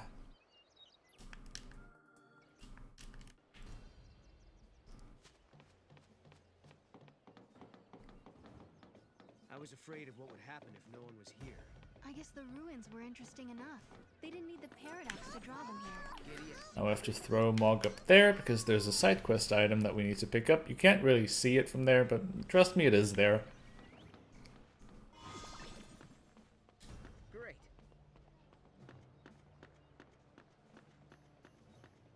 Why is it so crowded today? Director, who are you waiting for?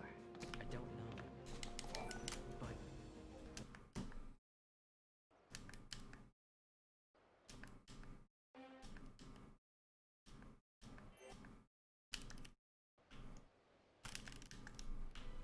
Right now, we don't have a clue where the artifact might be. There are still some places we haven't checked out. We should try asking some of the people around here. They might know something that will help. Nothing to report today. Giddy up.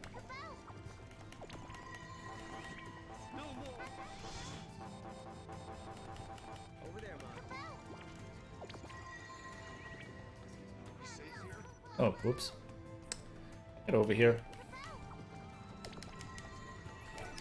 No one saw that. We did it. Now we gotta find out which gate it belongs to. Just a moment. I felt the disturbance coming from the mountains. I bet my bubble a gate appeared there, Kubo.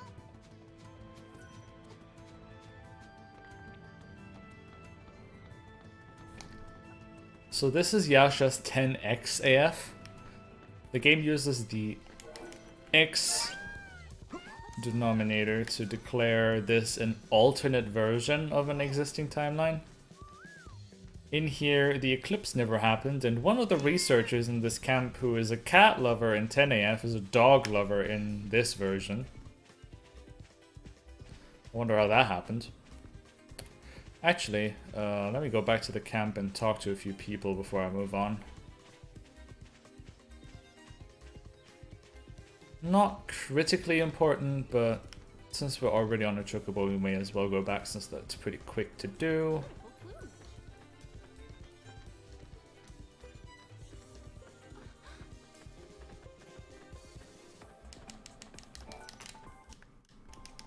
Have you heard about many years ago? Much trained, but when war charged with, according to the, I don't know how much. Have you ever spoken? If you want.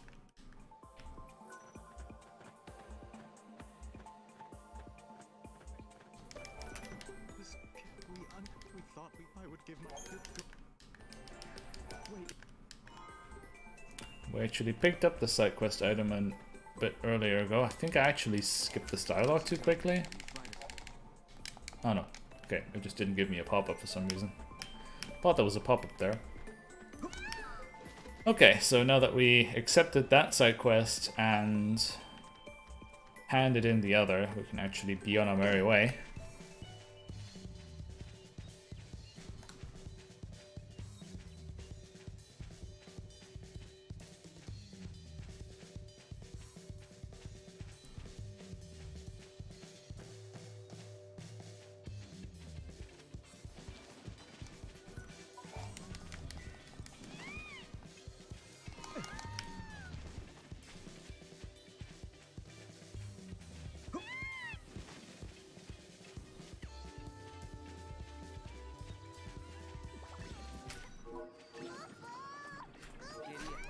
And there's another little quest item here in that crevice.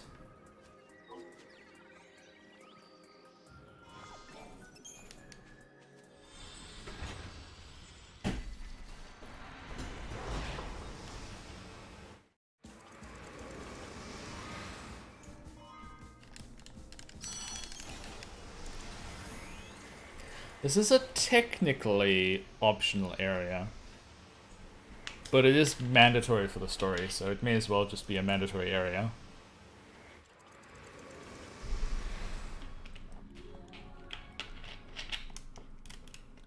And in 160th, every area is mandatory anyway. Yeah, just like that.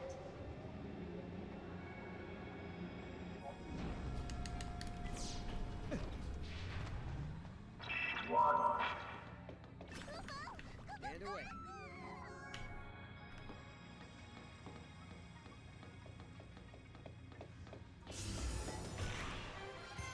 That's annoying. But that's also an enemy that we need to fight, so I guess we'll pick up what the game is giving us.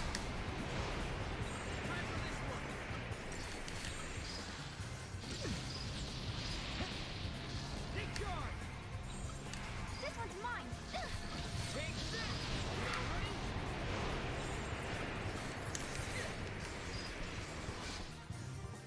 That wasn't even a warm-up. That is one of two enemies that I need to fight here, preferably. Yeah,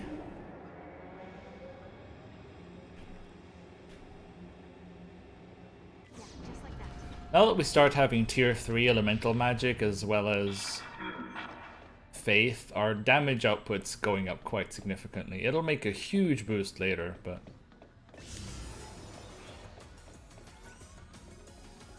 I'm unlucky.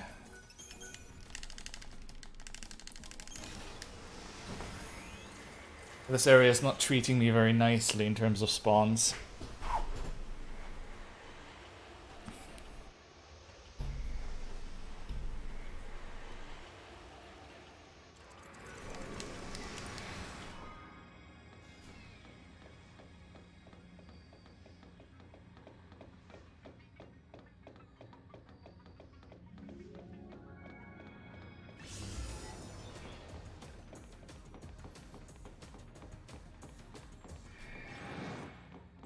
The other enemy that we're after would be a Fexteron. It has to be.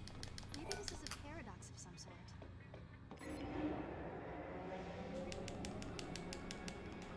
think that's enough. And it's getting pretty warm again, so I'm going to turn the fan on for a bit again. That's how it's done.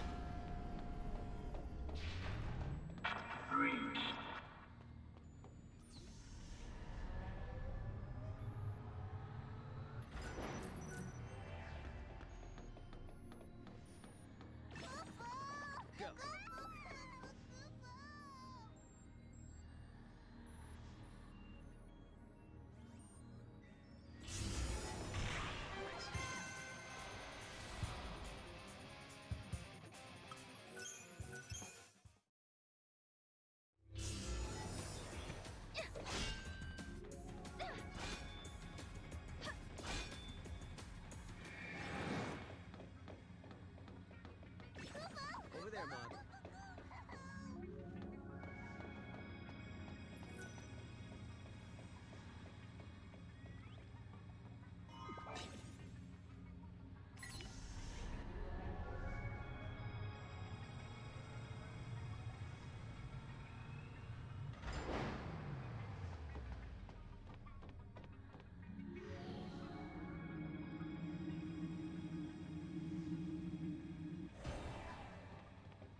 I've done worse.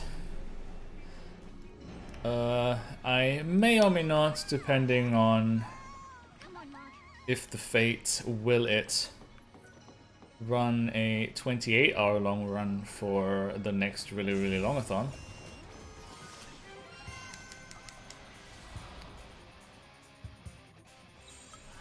Let's do this.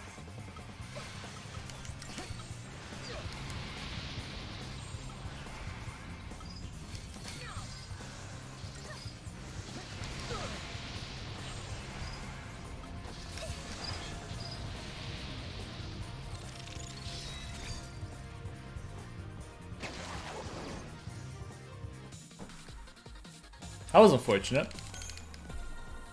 That would have been pretty funny if I managed to catch an Orion before I even had a teacher to give adrenaline to.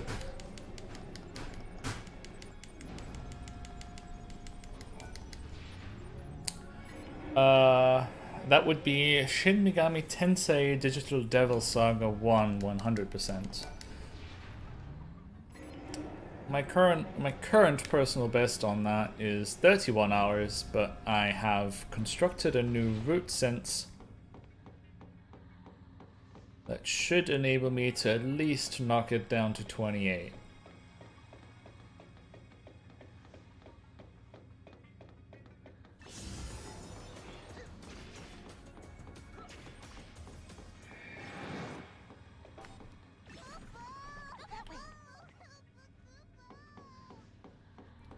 I haven't bumped into a Thexteron yet, as far as I'm aware.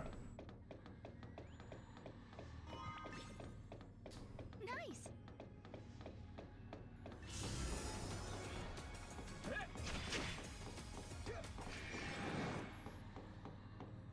Well, I spent 3 months on that new route for Digital Devil Saga 100%, so it better save a bunch of time.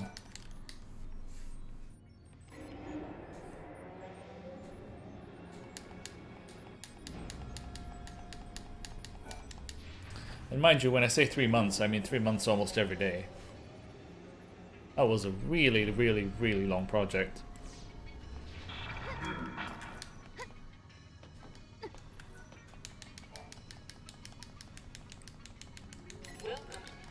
The Casino mod is a mod to the game that sets the jackpot rate to 100% in the casino, so the casino fragment that we're going to have to get later is no longer RNG. Because that can take anywhere from 5 minutes to 3 hours, and in a marathon setting that's kind of hard to accommodate.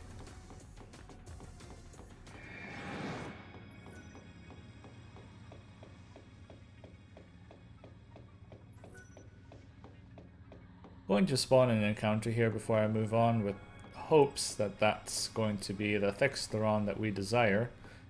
Otherwise, we're going to be a bit unfortunately behind when it comes to our bestiary.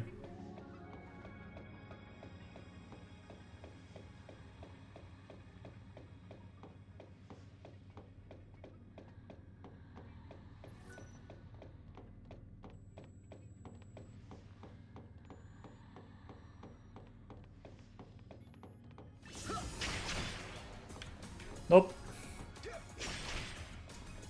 Unfortunate. We're going to have to come back for a Thexteron later.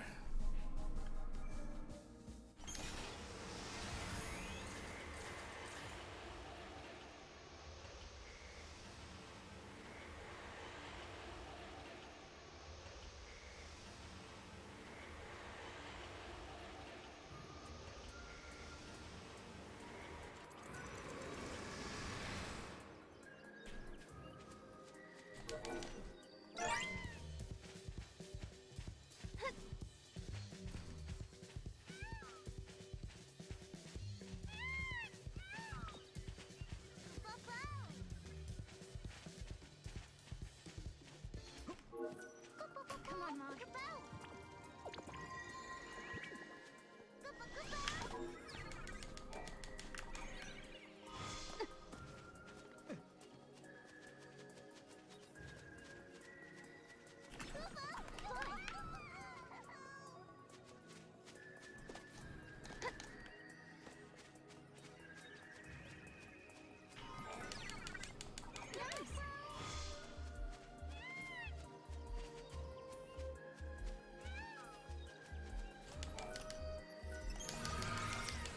So now that we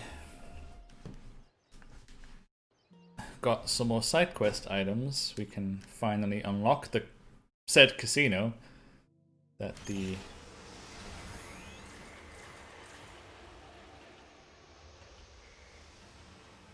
mentioned a moment ago.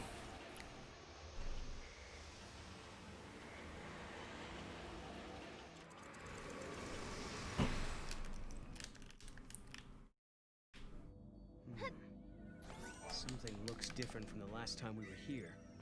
Mog, is this even the same place? This is the void beyond, Kubo. It's just one of the many shadows of Valhalla to be found, Kubo. Come on, it looks similar, but it's really a separate world. Nope. As part of the rules that the mod is being used, a lucky coin has to be the very last fragment of the run. So that you cannot use the coins obtained by the mod for anything else.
If we talk to this here little choco chick, we get a fragment for it.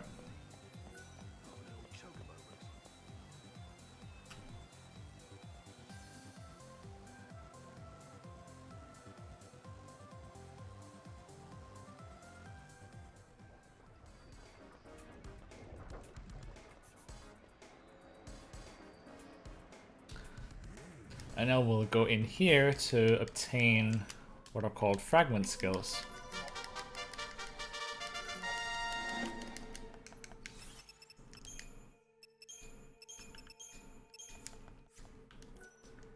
Which are going to be important, because that now allows us to obtain yet another party member for our team. And arguably the most significant one there is.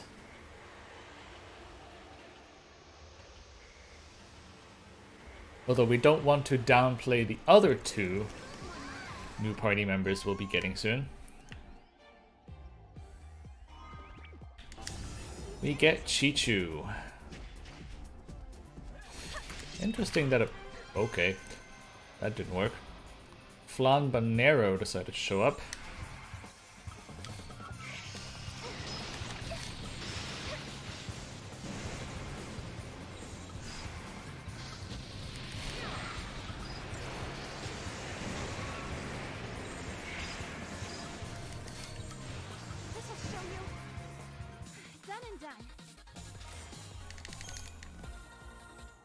I guess we'll cross off Flambanero from our list real quick.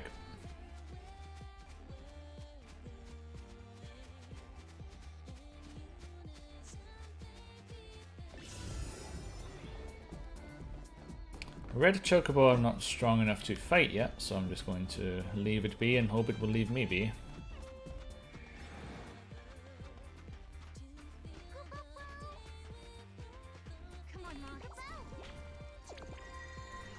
And with this character statue over here, we have all the character statues that we need.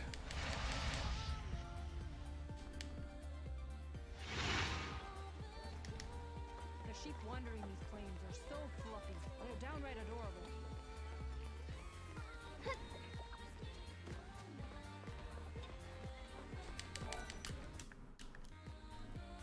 And now we can ride chocobos in the area. I've bred these chocobos myself. You won't find any better.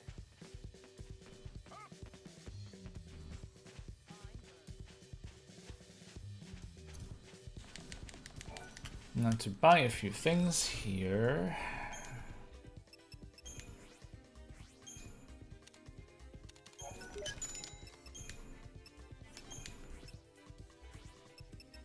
We need a delicate iron bangle.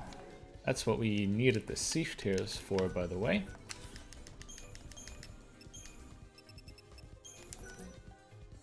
Okay.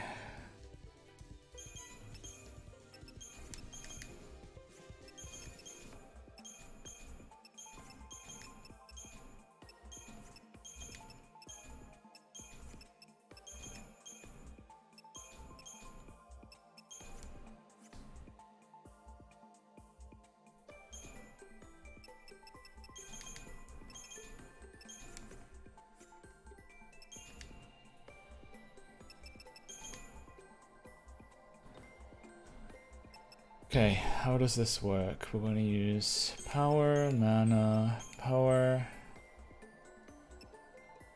mana, power, mana,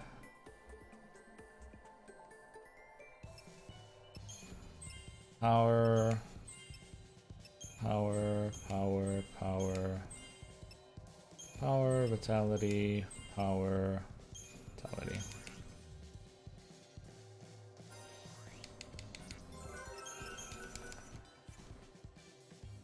Okay, and now where's Mini Flan? We'll give him 2 levels as well.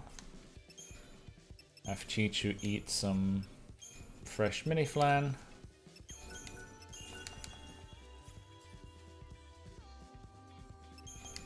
Equip Sarah for max HP. Perfect. Alright, so that kind of shows the extent to which routing has to go. We need more than 1000 HP at this point in the game on Sarah, and with the delicate iron bangle that we just bought, we just barely managed to get it. So that's nice.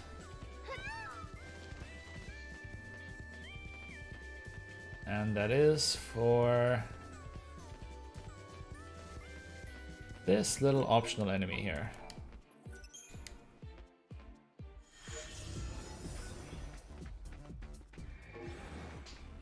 Unfortunately, he kind of spawned awkwardly. There he is. Now I kind of have to focus on... Wait, do I even... I don't have the right default paradigm, do I? No, I do, okay.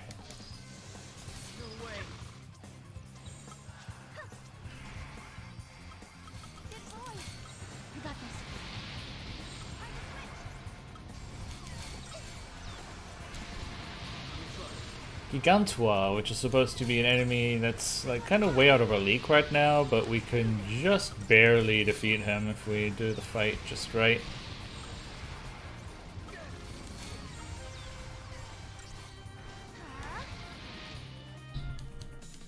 We basically just have to kill him with fire. What was that? Did we break a seal on the monument?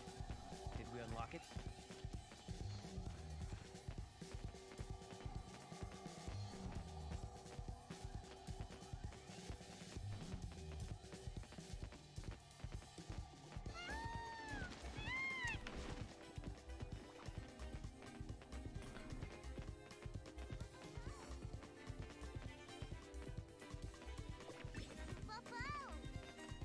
As we try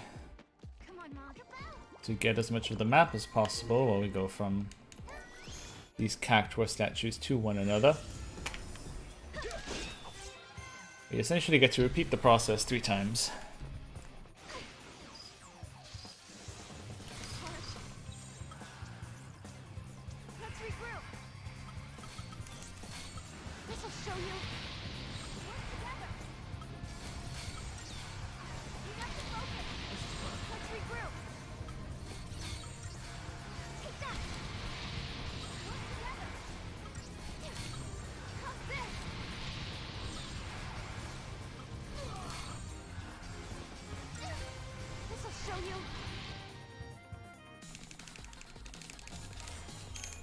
Here we're essentially using commando buffering to its greatest potential.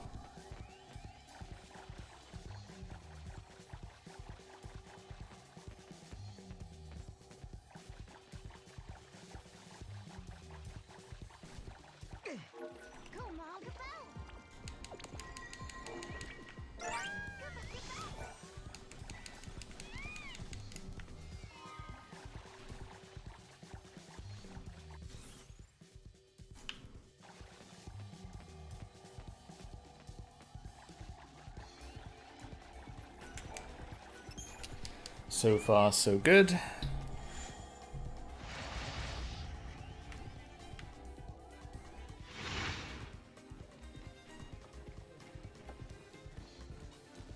Now we flip the left lever to change the weather to rain, because the last Gigantor statue that we need to flick only appears in rainy weather.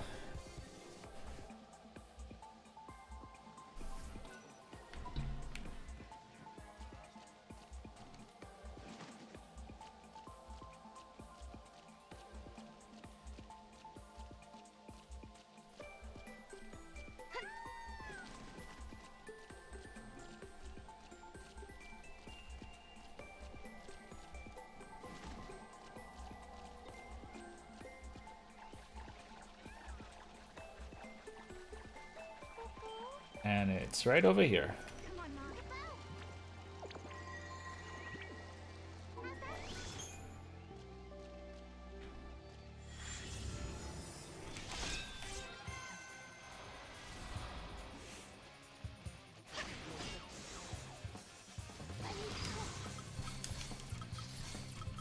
Well, my remedies is not good.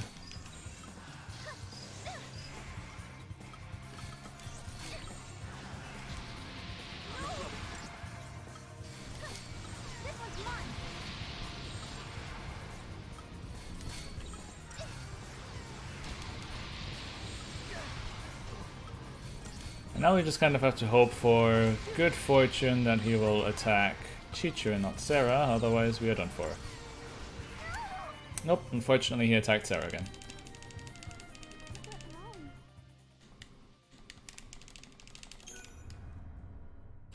That's unfortunately kind of one of the worst case scenarios. There's a odd chance that you die if he does exactly that and never attacks your monster once. That's just kind of a risk that we have to take into account, and we have to take it into account once more.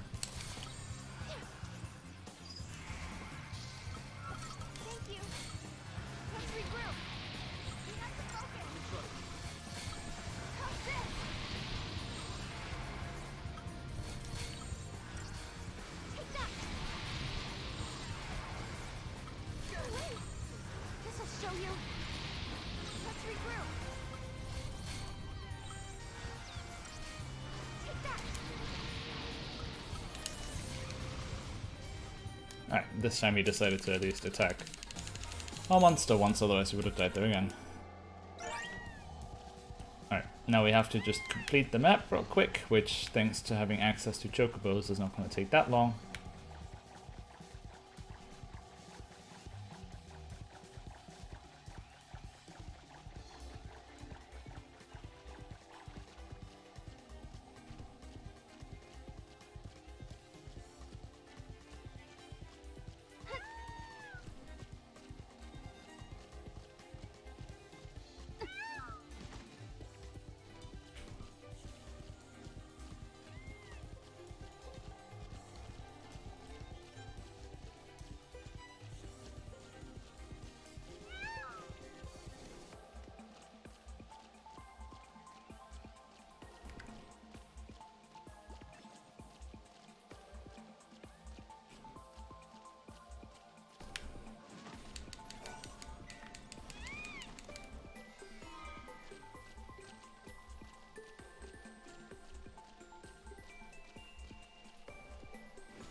This is the platform that we'll be fighting the super boss of the game on, but since we're not even far enough to be able to challenge him yet, he's not going to bother us here.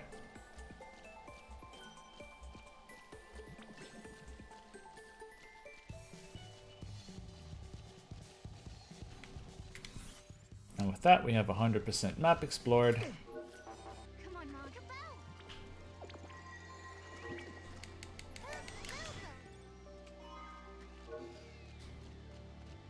And with that, we can leave for now.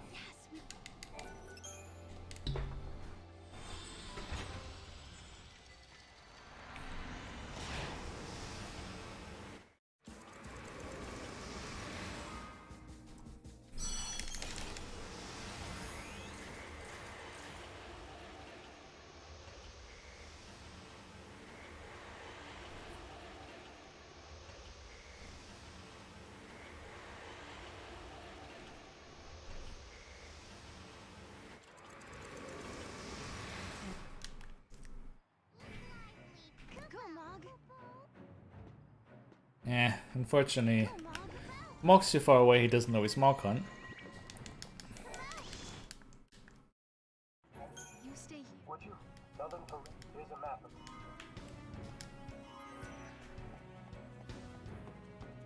You said before that Lightning had been here in the past. I wonder if she had to deal with this monster too. Do you remember hearing any stories about it? No, I don't think she mentioned anything like it. But it would be easy to hide in a place with so much rubble like this. It's possible it was asleep this whole time. I'm actually curious. There are a few encounters, like we could technically get all the enemies in this area, but there's one I'm not entirely sure whether or not we're strong enough to fight it yet. I will give it a try if we happen to run into it. That will be Lancer and Viking knocked off the list.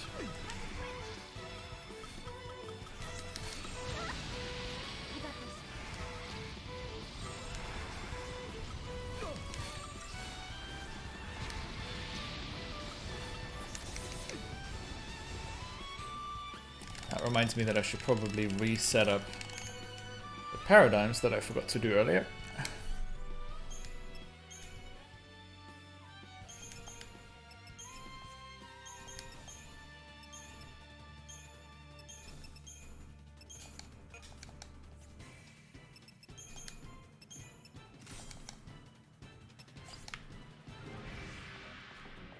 Right, now we'll actually run after this little doofus that's running away from us.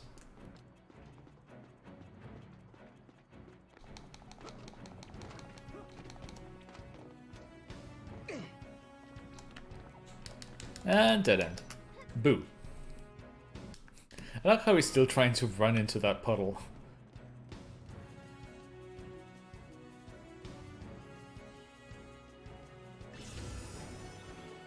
Oh, there's the enemy I'm not sure if I can beat. Time to find out.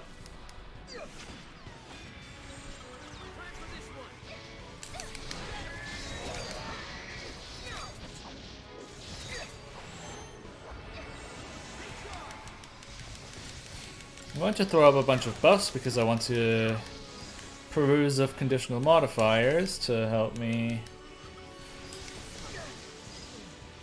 Nope, he kind of murders the fuck out of us. Phoenix down here. Well,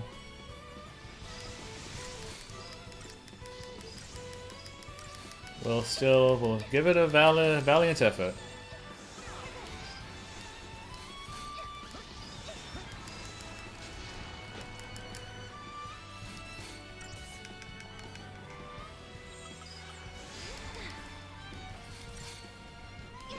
Nope. It's really not what I wanted to see right there.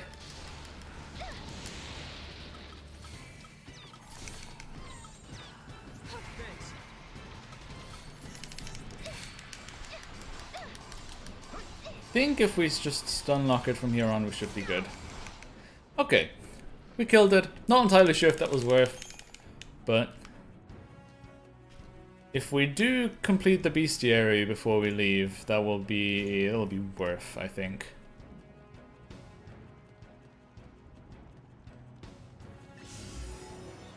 As you saw there, I used Gahongas' synchro attack to get defensive buffs on, but he still just tear through Null in 2 attacks.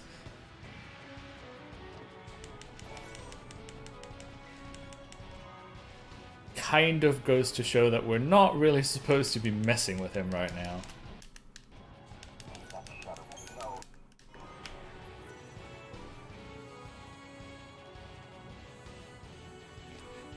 So there's Twilight Odin, our target boss. Unfortunately, he's protected by a barrier right now, so we can't really do anything against him.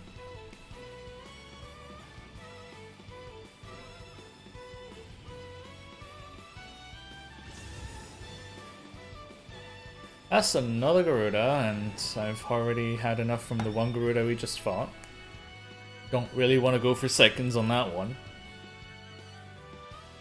But I could really go for some Kobold Droid Yang and Vespid.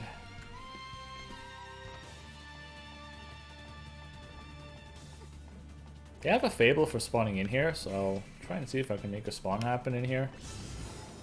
Hey, would you look at that? It's a Kobold Droid Yang at least.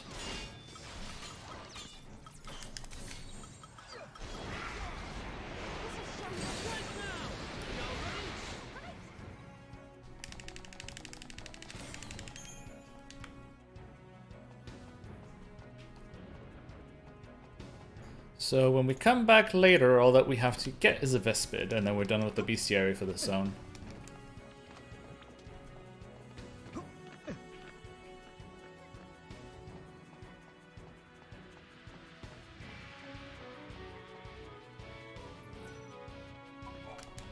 Are you joking, Corporal? That's what he said. That doesn't tell me the Corporal. That's right.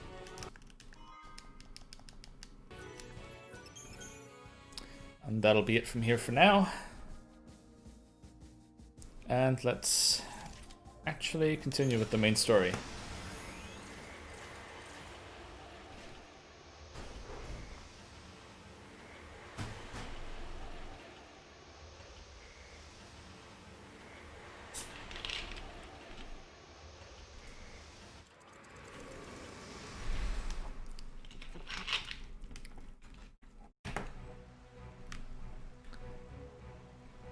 It's actually fairly doable to combo for both Aero and Blizzard tier 2 and 3 spells. The reason for my preference for Eroga is its greater range. You gotta stop it.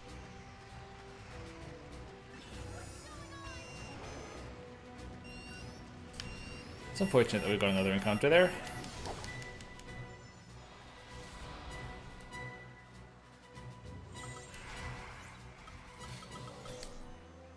Good call.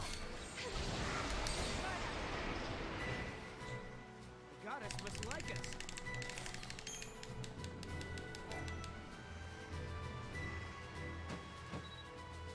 Now things are going our way, Kubo.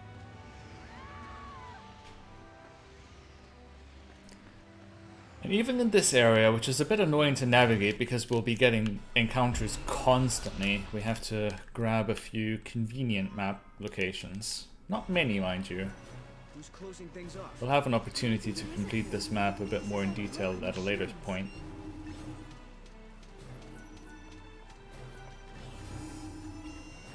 They're taking up position in front of the wall.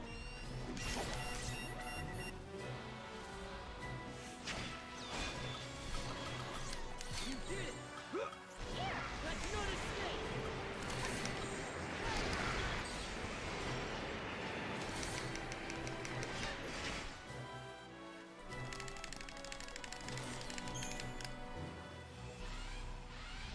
That guy must have been the gatekeeper, huh? So, now we know how to get past the rest of these barricades. I should probably pick this up while I'm here. Even if that means having to fight my way through these Seath again.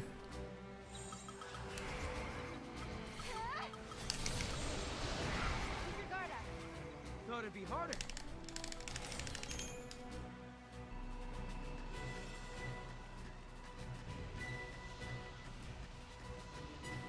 Log is providing you all with a bit of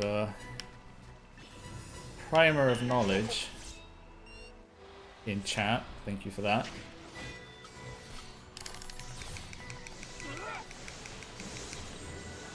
Be ready for anything.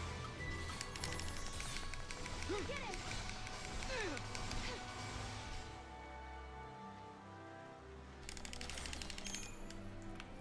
Lockdown status lifted.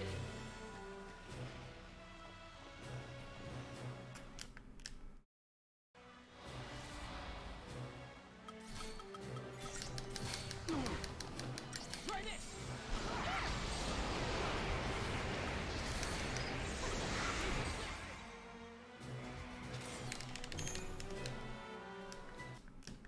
Now we essentially just have to battle our way through a gauntlet of enemies. Threat level Omega.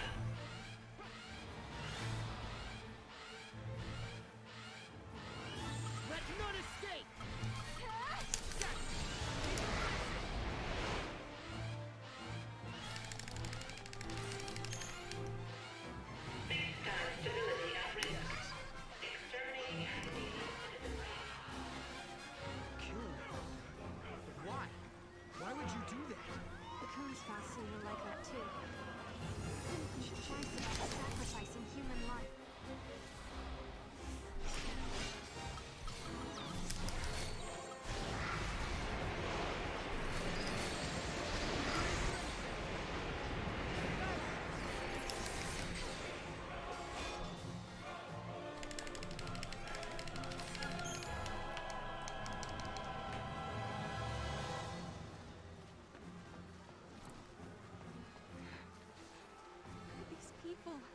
I'd have to hug the wall here because I want to trigger the Mog Clock here as late as possible because there's a cutscene trigger that I would like to hit here. That way we can at least avoid fighting something here.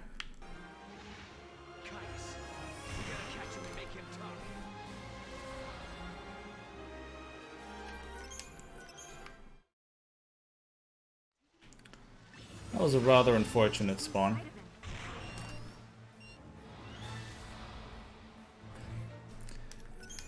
Enemy is being a bit of a troll.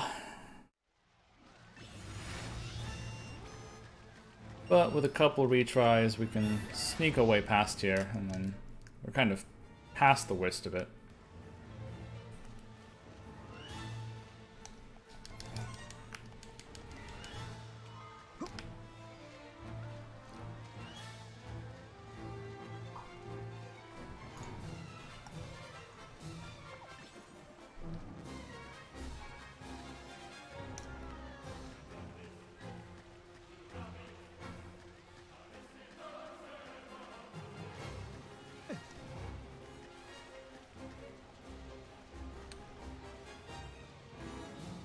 Now it's time for some good old-fashioned button mashing, because mashing our way up here is faster than flicking the switch. Now he's over there. Damn it. What's his deal? Is he goading me on or just toying with me?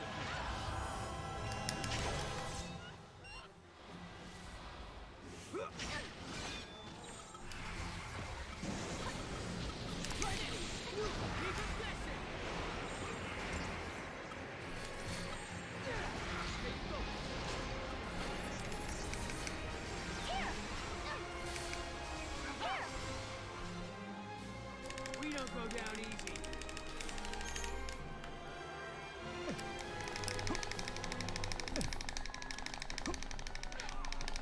Maybe we should leave. Seeth green is people, by the way. That won't fix anything.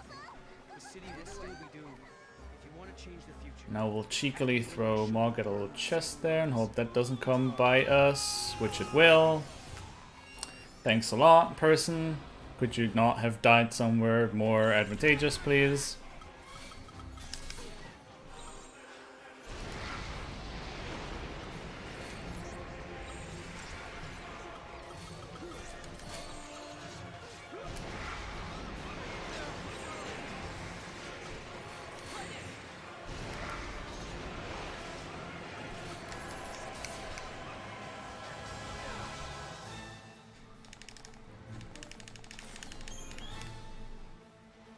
That is very unfortunate, because I really want that chest. It has a lot of money in it. And are you kidding me?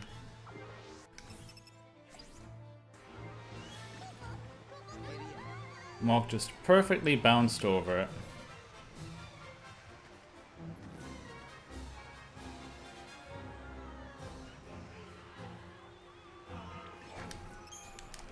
At least everybody around here already died, so there was no one left to die to screw me even more.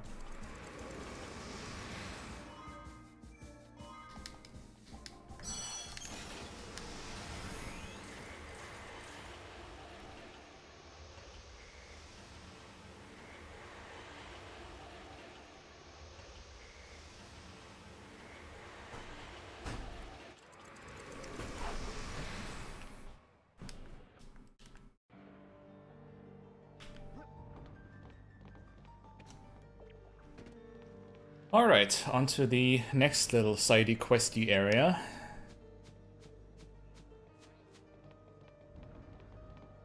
Over there, Mog. So for now we'll actually just be collecting side quest items. We won't actually be perusing them just yet.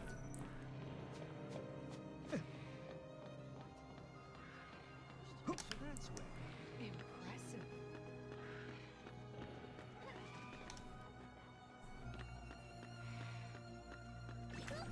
You got this.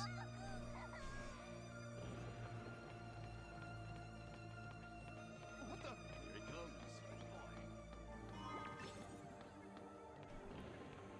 Cool.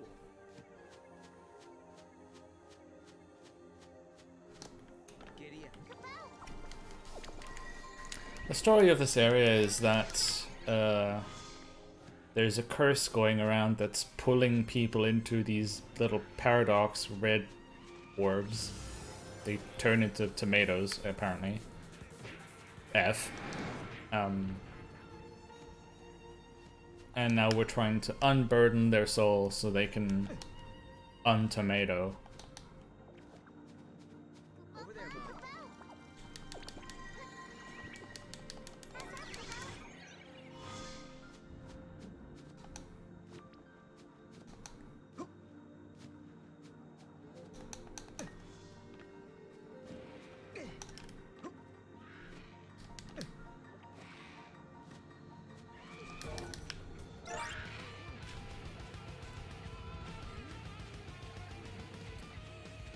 And now we'll be picking up one of the better weapons for Noel that we alluded to earlier in the run, which is kind of just sneakily lying around here. The Blessed Blade.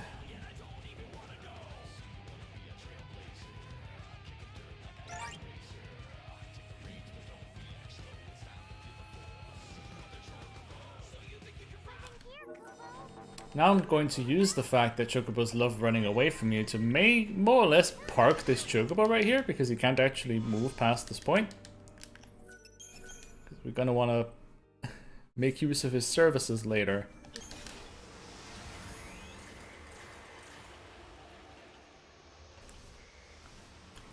What we just picked up there is a graviton core. We picked up a few of those already, but they will be a plot collectible that we're going to have to hand in at a later stage of the game to proceed. Oh, great. More encounters. Just the loveliest thing.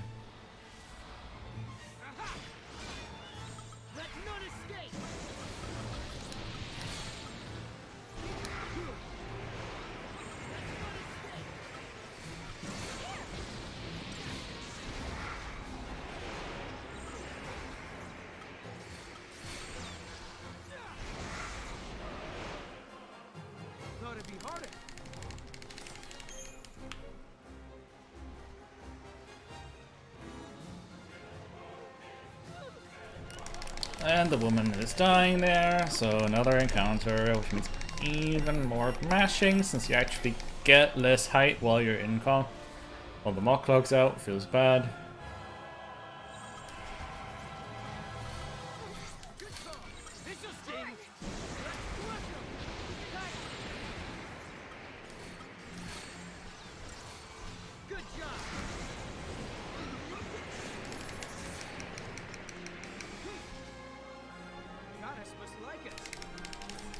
I don't really need the Blessed Blade right now. While it does give plus 35% magic, its base magic is 1, so we don't actually get a benefit from it right now. We're getting closer to the gate.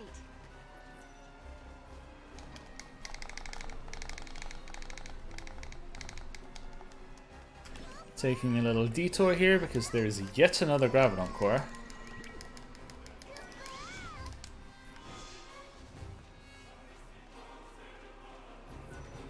And now for everybody's favorite time loss, Zenobia.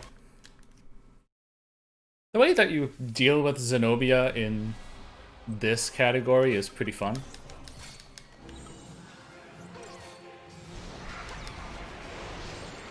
In any percent, the fight is not hard, but it is... one small mistake can cost you a huge amount of time. So losing time to Zenobia has kind of become a bit of an inside joke in the community.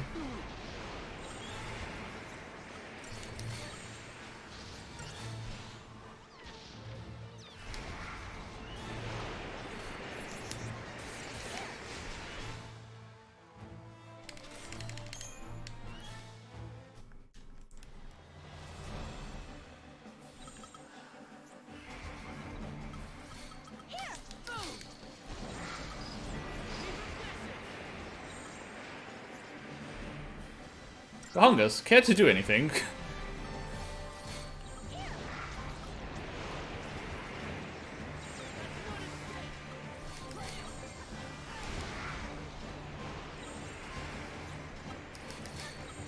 as always, we'll be perusing of calm buffering all the time. It's a wonderful way to deal damage. And at least for now, Chicho kind of takes a bit of a backseat to the action. Not for long though, mind you. His time to shine is soon to come.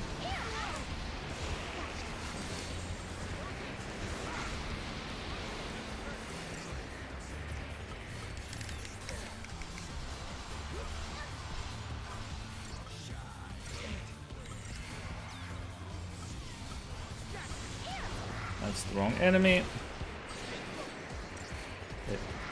What just happened there? There. That was a bit of a miss.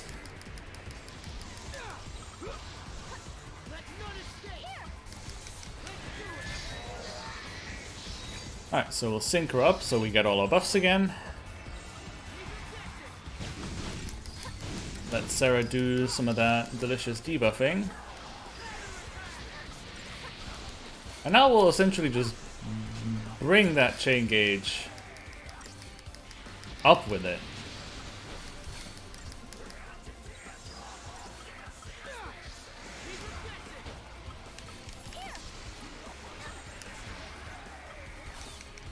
And now we'll essentially just absolutely murder Zenobia.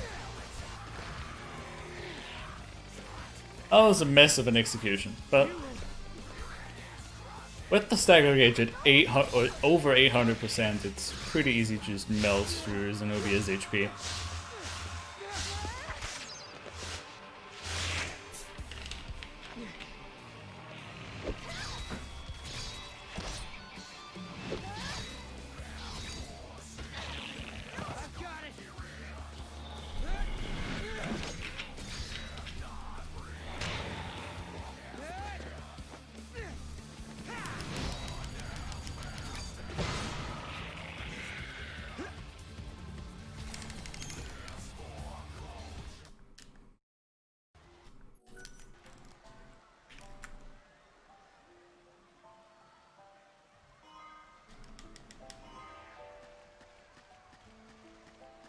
The gate is up there, Kubo.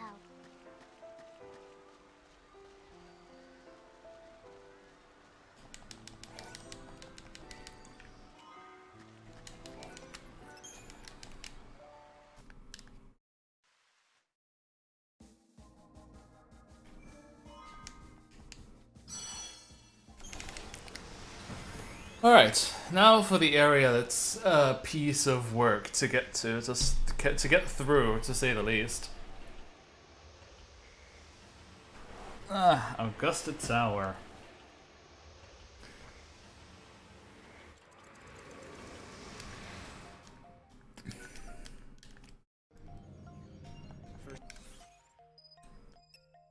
Alright. Some more menuing here.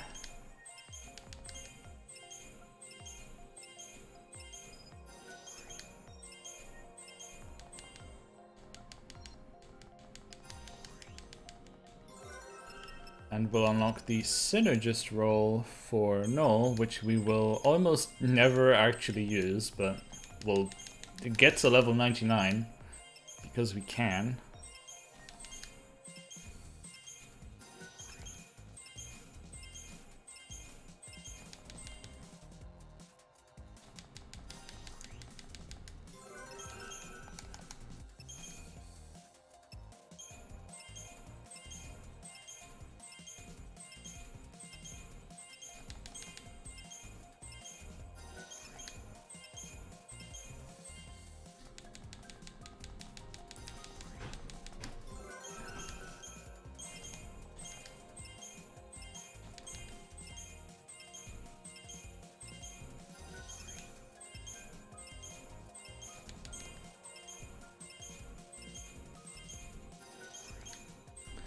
You cannot reset the Crystarium. Anything you spent is spent for the rest of your save file.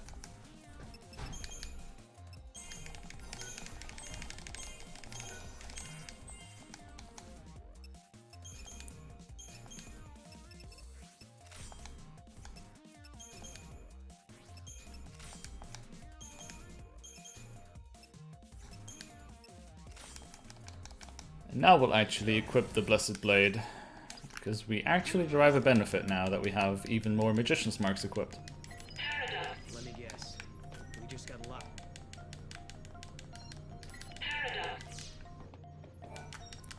There is a side quest in this area where you have to collect items called Paradox Agents. The idea is that you complete the area and then go back and you get access to floor 49, and that's where some of the Paradox Agents that we are supposed to not be able to get to right now are located.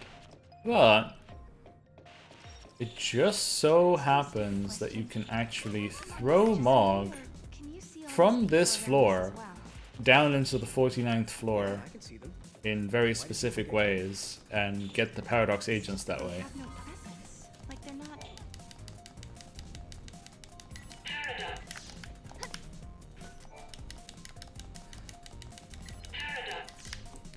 The first set of 4 monitors will always require you to talk to all of them. And here we just got the worst possible RNG that we needed to talk to the last monitor as well. Unlucky.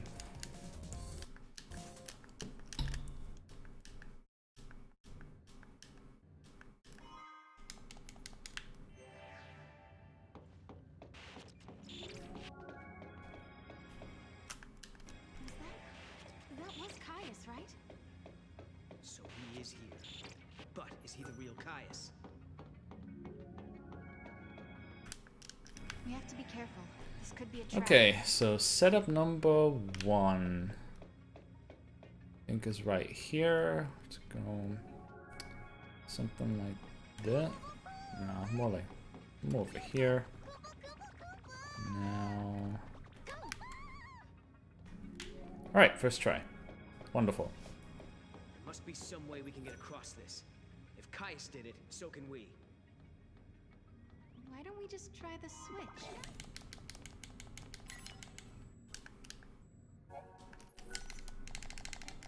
Just a sec. She does look like Alyssa, but it can't be her. Let's find out for sure.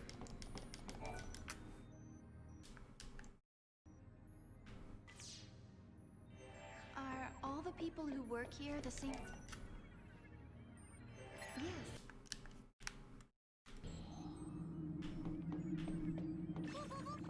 And as for number 2, I think this throw will make it. Perfect.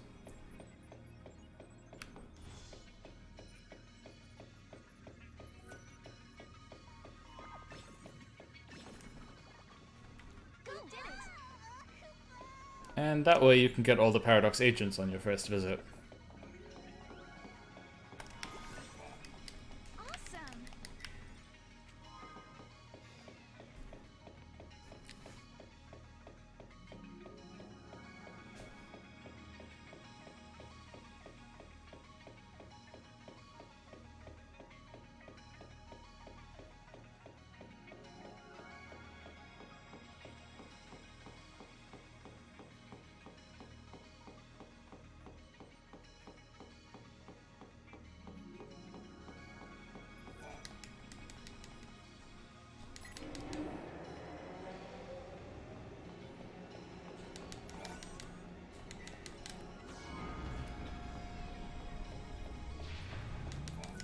Logics, please locate it. Paradoxal. Foreign act, please locate. Paradoxal. Paradoxal, please locate. Paradoxal.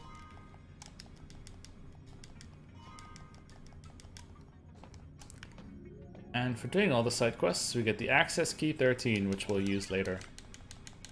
The casino mod guarantees jackpots so that Lucky Coin isn't RNG anymore. Because the Lucky Coin fragment can take anywhere from 5 minutes to 3 hours to get normally, which kind of really makes this run not fun, because it's all about doing all of the run, and then at the very end hope that you get Lucky Coin quick enough. Or run my old route, which used to get Lucky Coin, or tried for Lucky Coin as soon as possible, so that if you had to reset, you at least reset early. We're studying. This way, please. It is a really, really long-a-thon, but just sitting there and watching slot machines happen for hours is just really, really boring. At least when I do something like Digital Devil Saga 100%, you can watch my sanity slip away piece by piece. As I sit in one corridor and grind for 15 hours. So that at least has some entertainment value there. Even if it's at the expense of my everything. On to the next.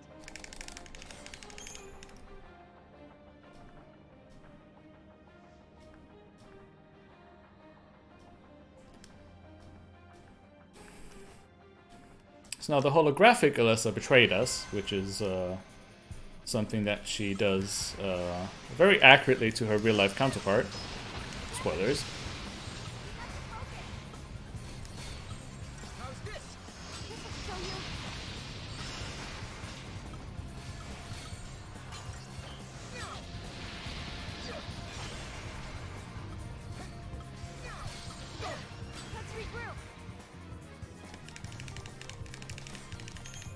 I caught Orion, wonderful.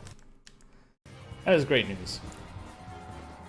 He is actually one of 2 monsters that we want to capture here, but none of them will become party members.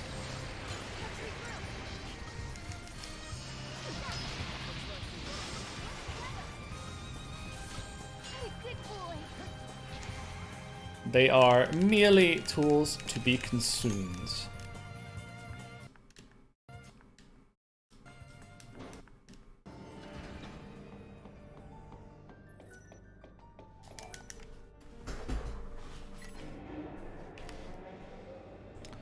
So this particular floor has 2 different configurations that we need to maneuver through.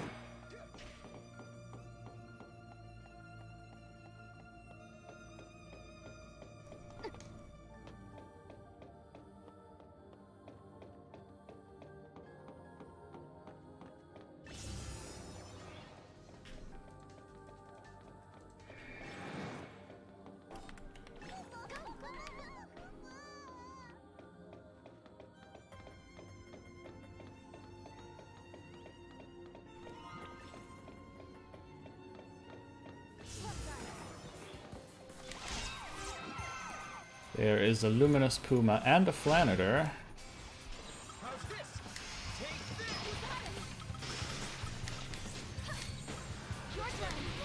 Sorry.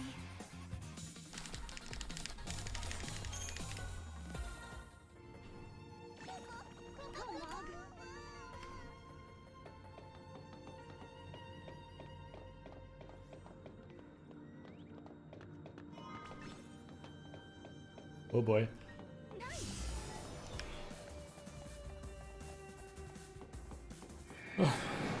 Okay, never mind. You always have the sensation where you feel like you're about to sneeze, but the moment you start announcing that you're about to sneeze, you no longer have to sneeze. That's essentially what just happened just there.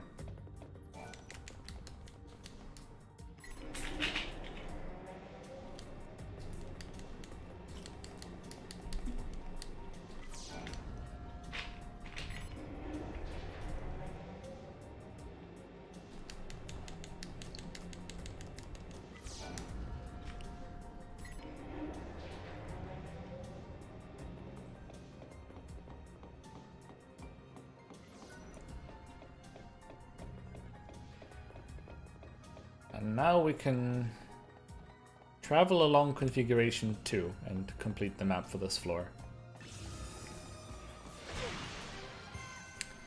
After this short Orion break.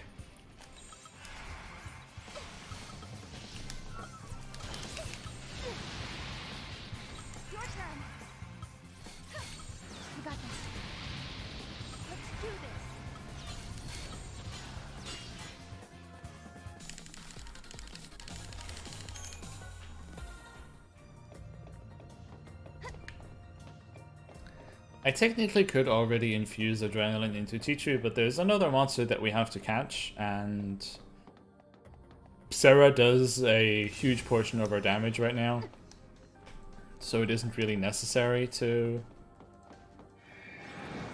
menu just for adrenaline. May as well do it when we have the other monster as well. The other monster, however, is not present on this floor, so we kind of just want to wrap up our business and move up a floor.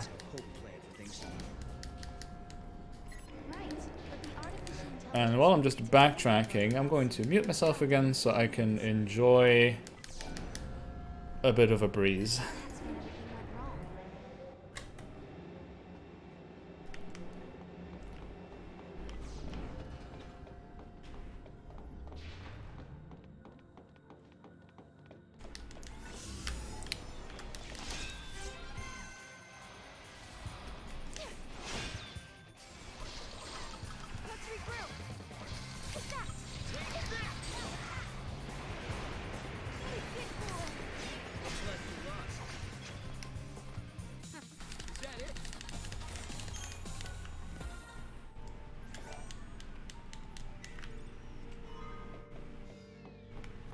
Oh wait, I actually muted my wrong microphone. Whoops.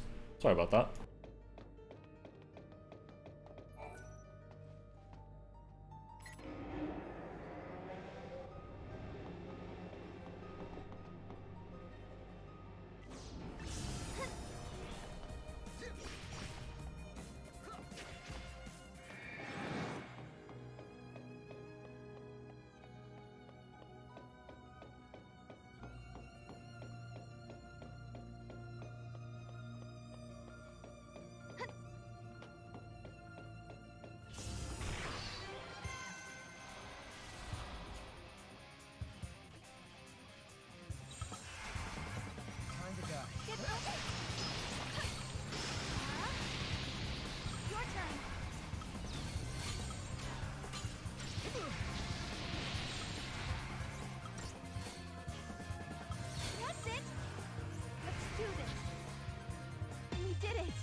Alright.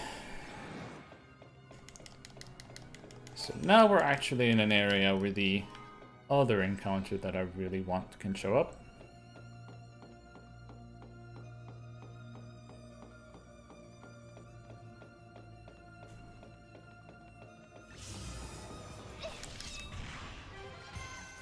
And there they are.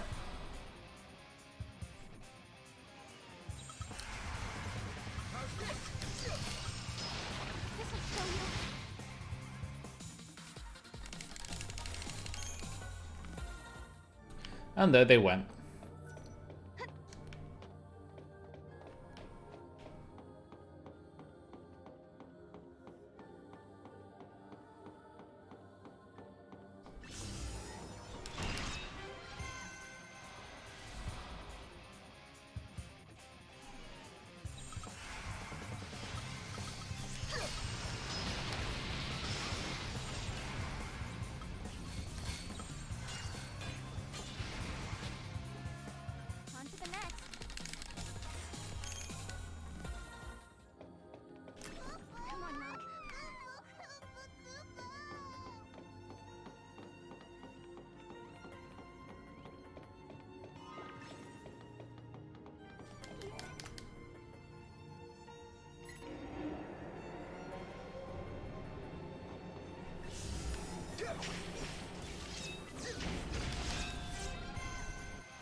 And unfortunately, still no capture.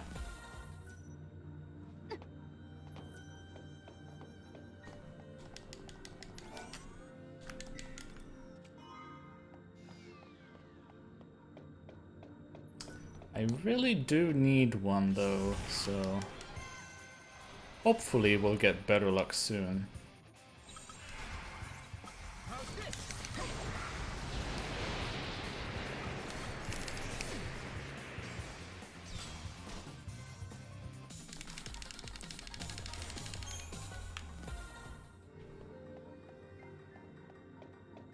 The reason why I want to catch a Dragoon is that he is a really early learner of the passive Feral Speed 2, which, like the Hypnocrown, really speeds up the charge rate for synchro attacks.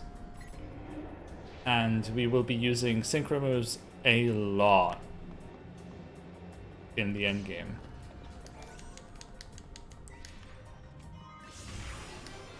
So the faster they charge, the sooner we can have fun with them again.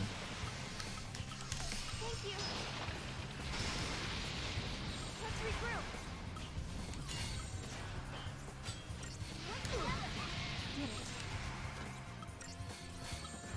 We have to focus. Take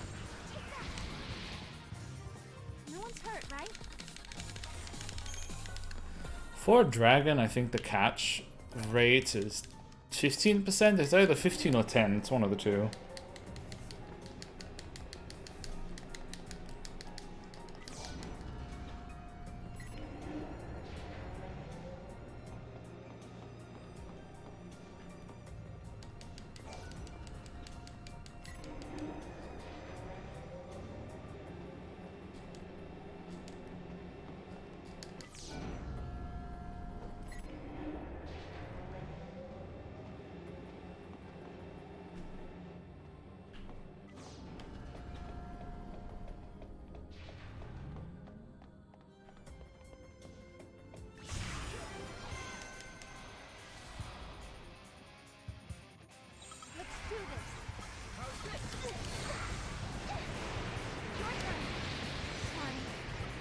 And we just got one. Wonderful.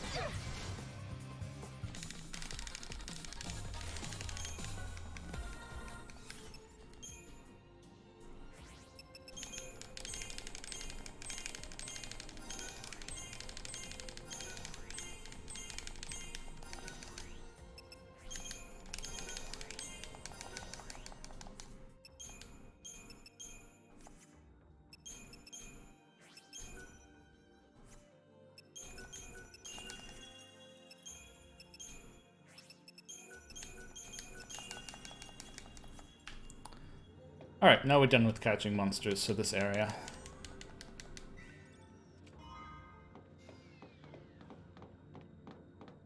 It still wouldn't be a harm to catch a few, to fight a few more monsters. They give good value money drops. But we don't need anything specific from them anymore.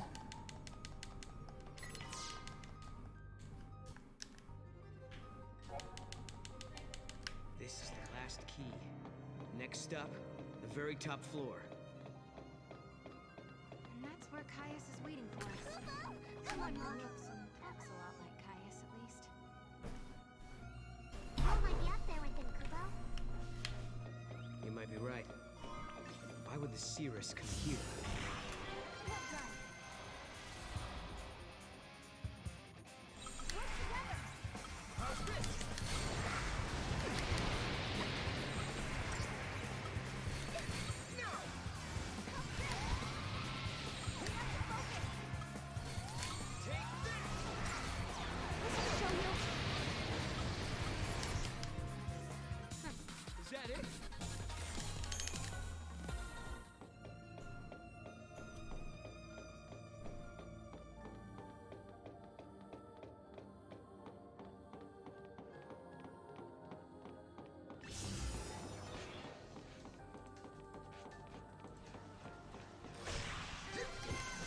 Guess I shouldn't have even tried to run away, because there's a chest that I need to throw anyway.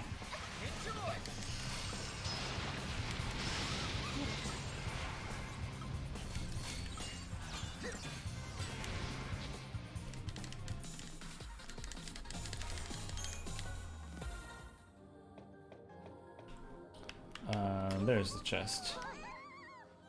It's kind of hard to see with all the effects flying along the wall. Ah, I almost managed to jump over it. Feels bad.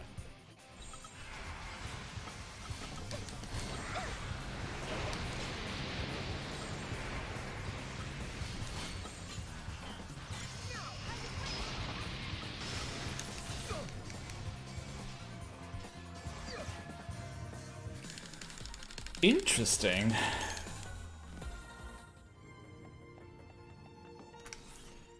I guess I will...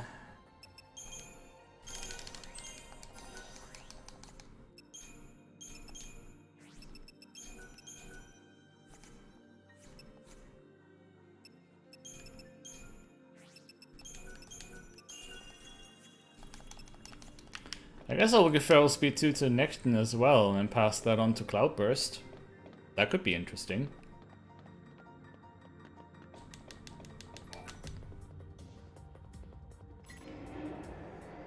Being able to charge the supporting synchros faster is never a bad thing.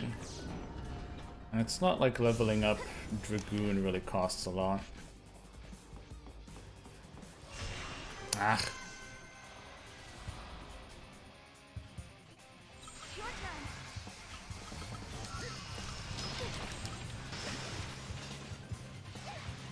Sarah, would you mind?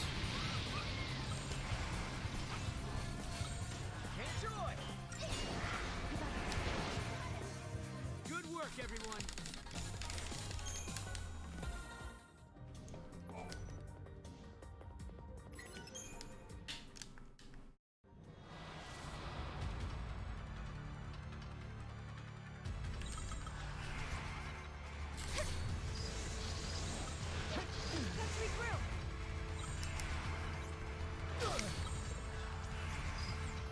But that actually requires an extra cast here right now.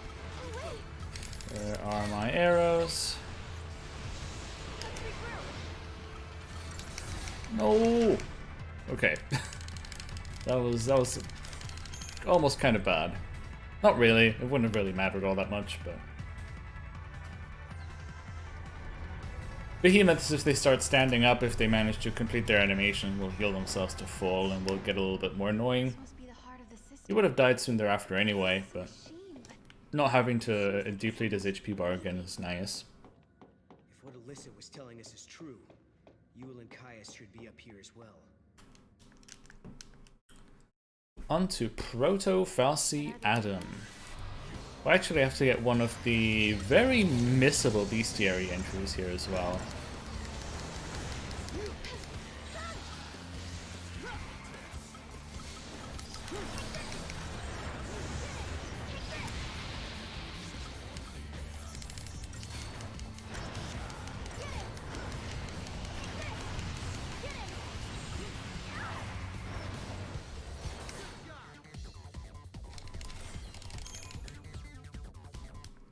Now this part is a bit tricky. I'll have to synchro before they even get to act at all. Because during a synchro, if they haven't started moving, they can't start moving.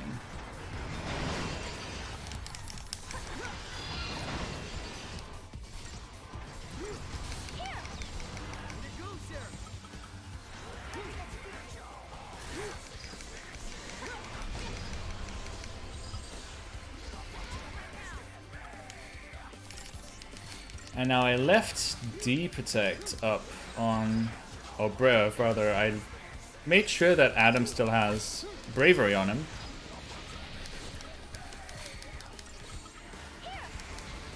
Because Teacher has a quality that he can feed Bravery off of bosses. And when he uses Bravery Feeder, that does a lot of damage.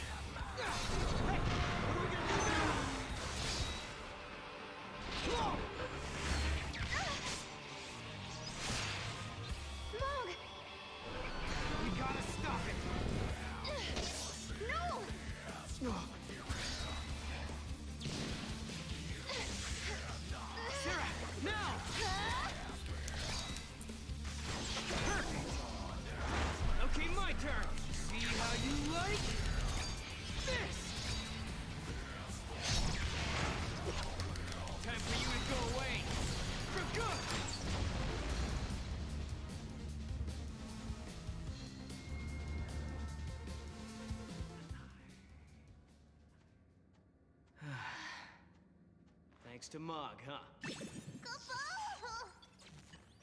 You guys play rough, Koopa. You saved the day. Thank you. You did great.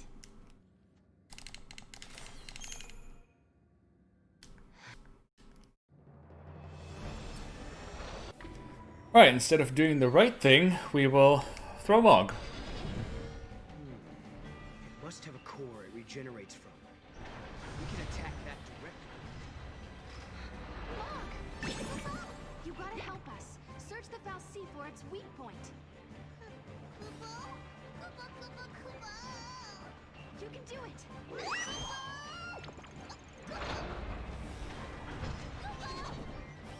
No good, Koopa. Poor little guy. Sorry, Mog.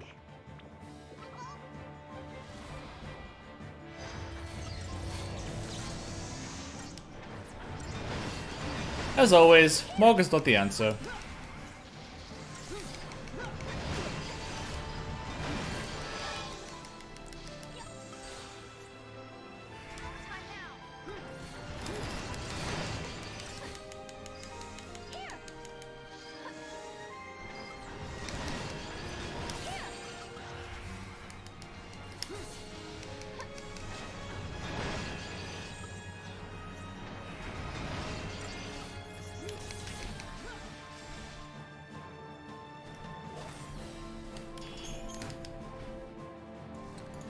And you actually have to fight the third fight for Proto-Falciatum, because that's actually a separate bestiary entry.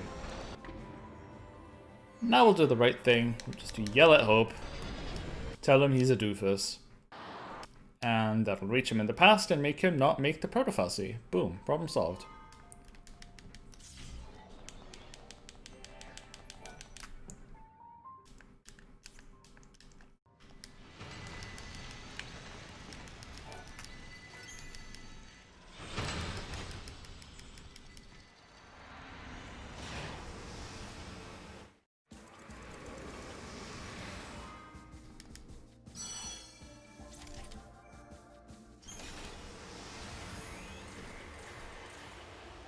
And now we'll go back into the other version of Augusta Tower.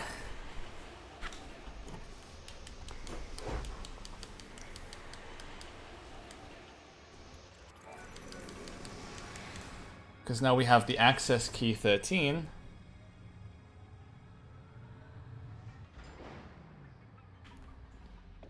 And I'm going to use this opportunity to see if I can get a Thixteron to spawn.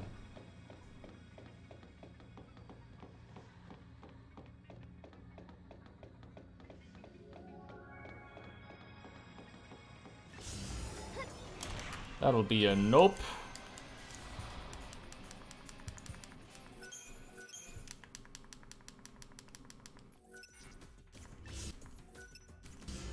Would you mind letting me leave the area? Jesus.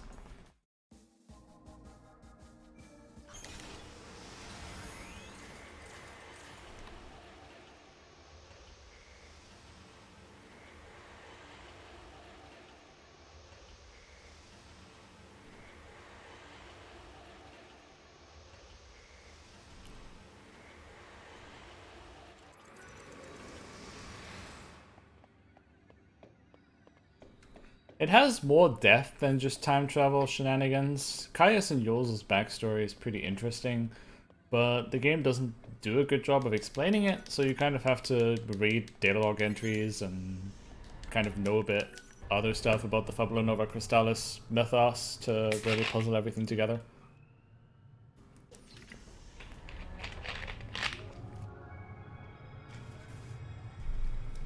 It's a decent story, but I can't blame everyone for thinking it's bad because most people don't take the time to dig through the optional info stuff to really find all that.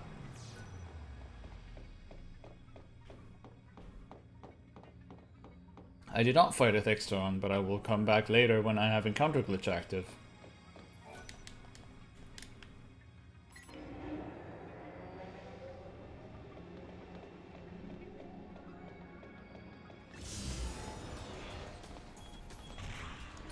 Nah.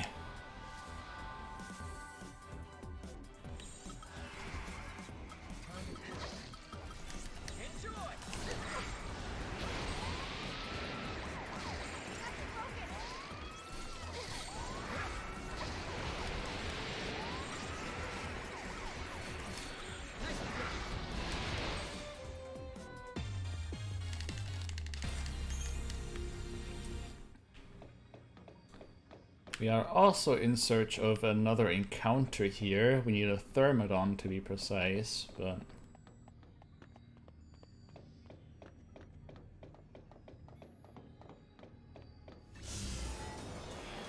Unfortunately, we keep getting a bunch of aggressives that are annoying.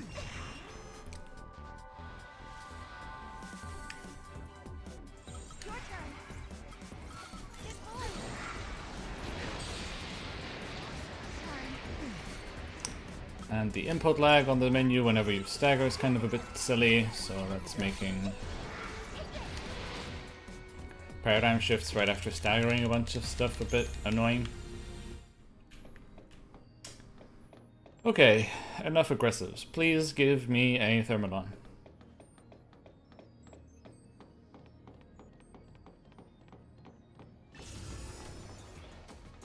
That's a behemoth. Goes in the right direction. One enemy passive encounters. That's what Thermodon is as well. Just kind of the big model. Like I want the small guy, not the big one.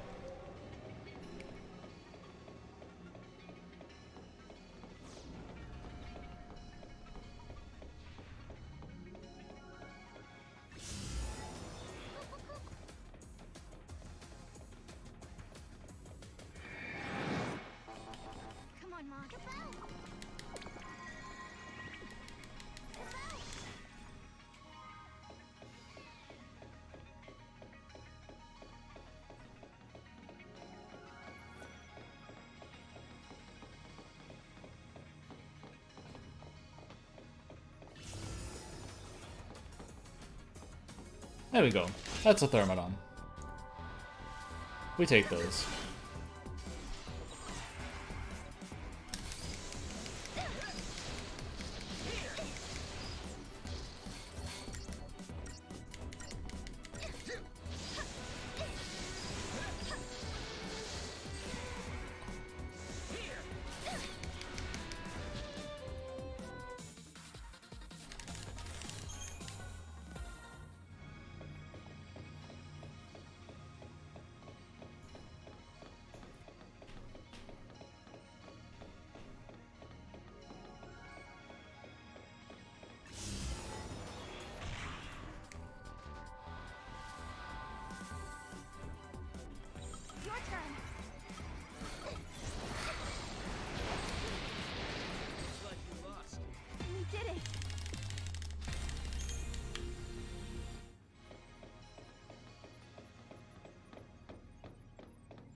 Actually, let's check our map. 100% complete. Perfect.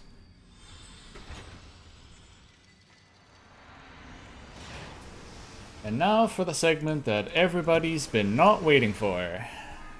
It's time to do some puzzling.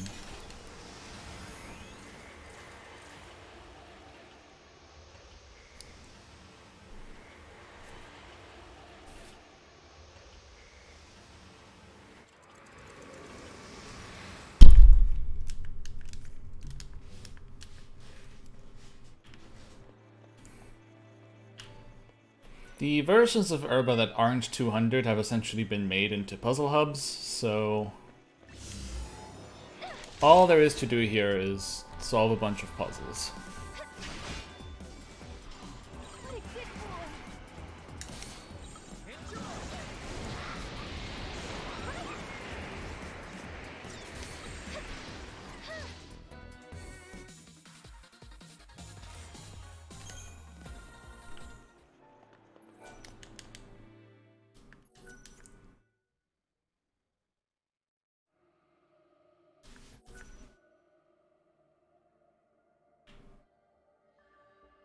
What is this place?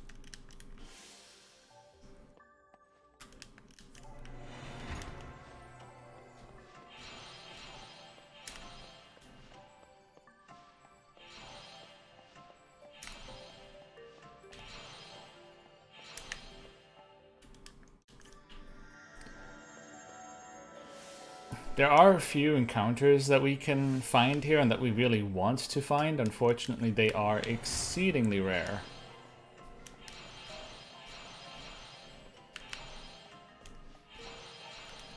The Chon-Chons and the Seekers that we just fought are, by a large margin, the most common enemy.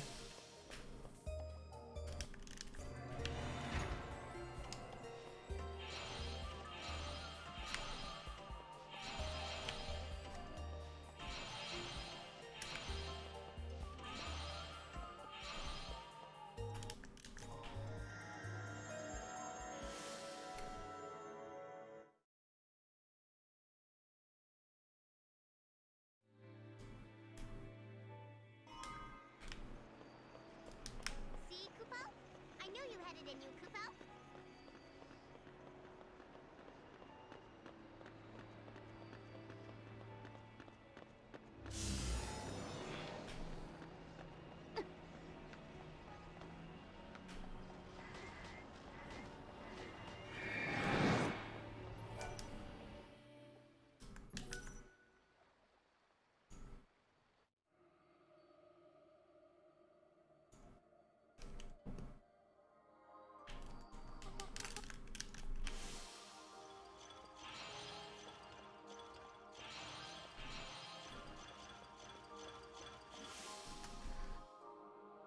So now the tile puzzles have been expanded with these white tiles, which you can step on twice before they disappear.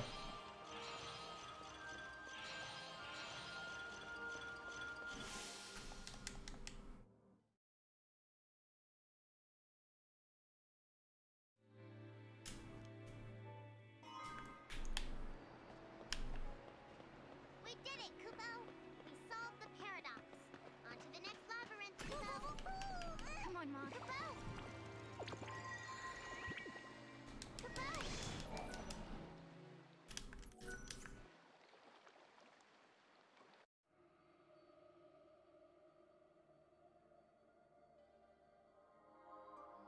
Having some kind of plan is the first step.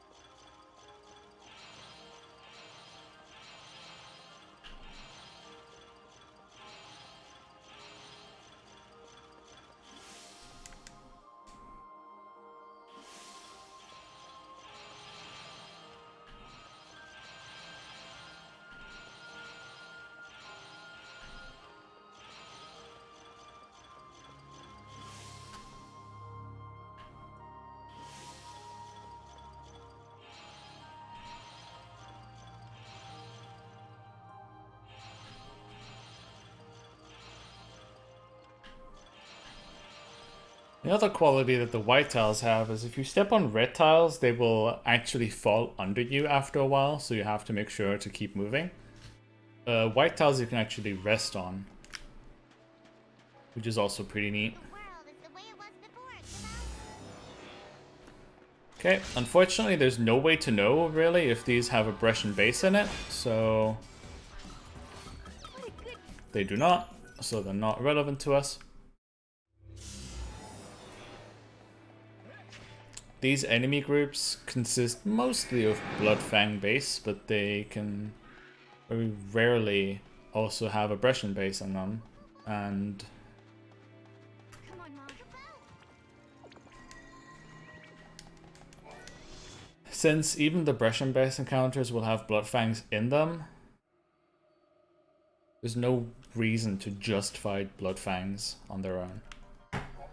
Alright, everybody's favorite puzzles, clock puzzles.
There we go, brush and base, nice and quickly.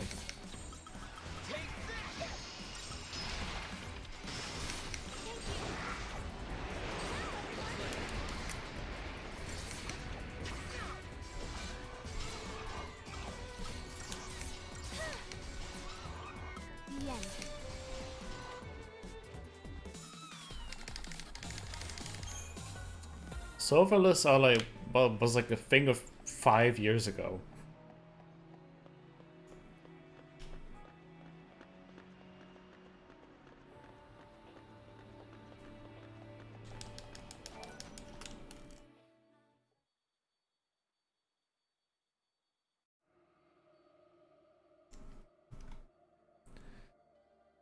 So now we need only the two biggest bad boys in this area in terms of bestiary, which is the good old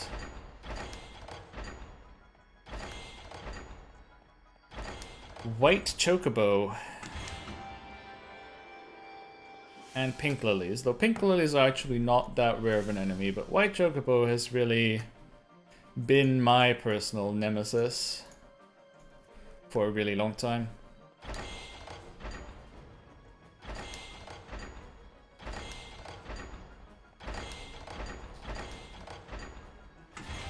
I think there was a run where I like lost over 20 minutes on white chocobo alone. That wasn't fun.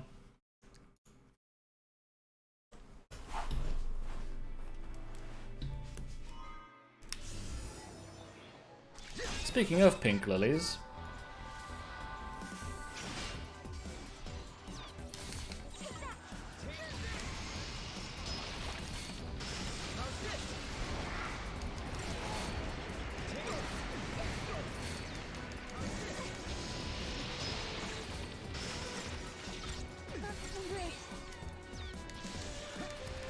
right, just barely enough to drop chain. How wonderful.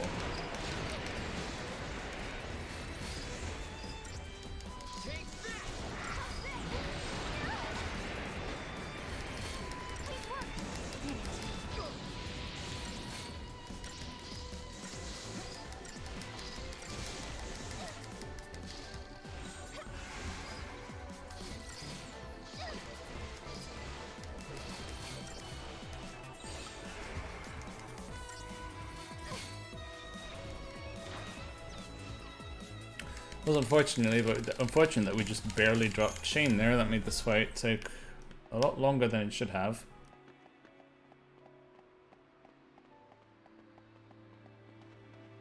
It's actually been a while since I saw a pink lily exoproof.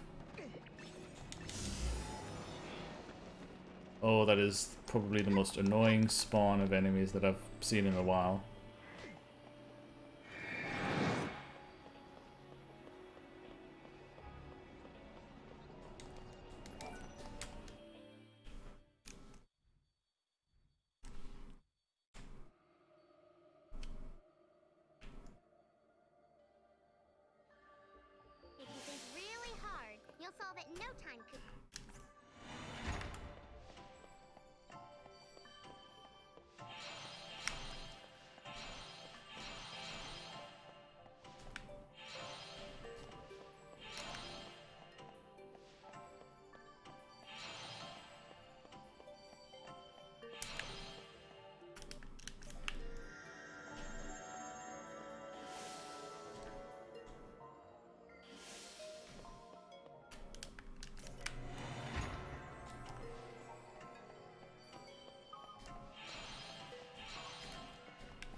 did pretty well, Kupo.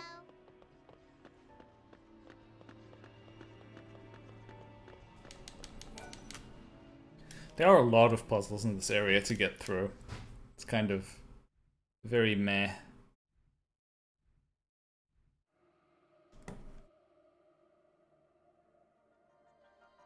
I have faith in you, Kupo.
We fixed another distortion in time, Kupo. We'll probably have 2 chances of white chocobo left, and then we're just gonna have to come back for it later.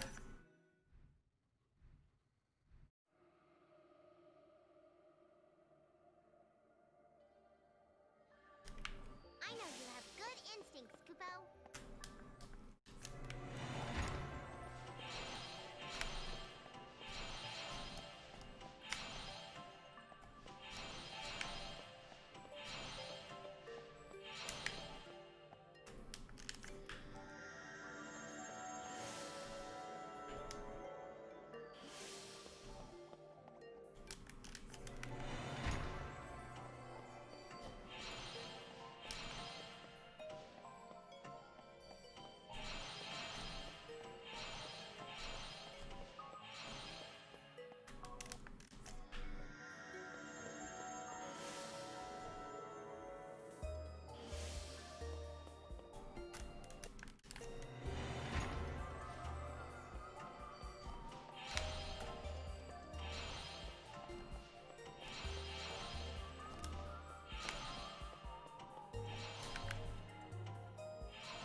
Now we're also getting into the puzzles where they all have a lot of stages, so quite a bit of work to do for these fragments.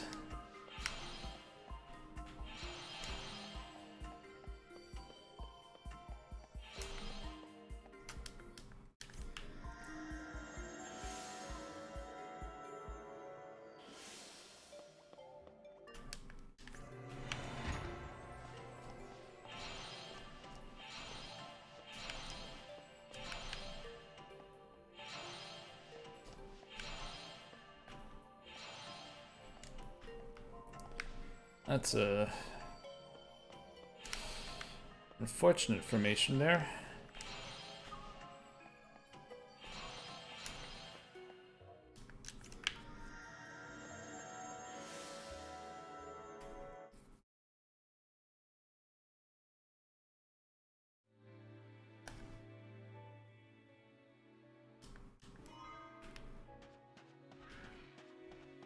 See, Kupo?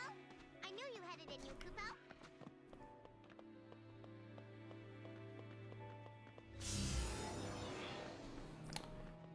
Well, Our second to last encounter also was not one of the white chocobo variety, which means we have basically one shot left at it.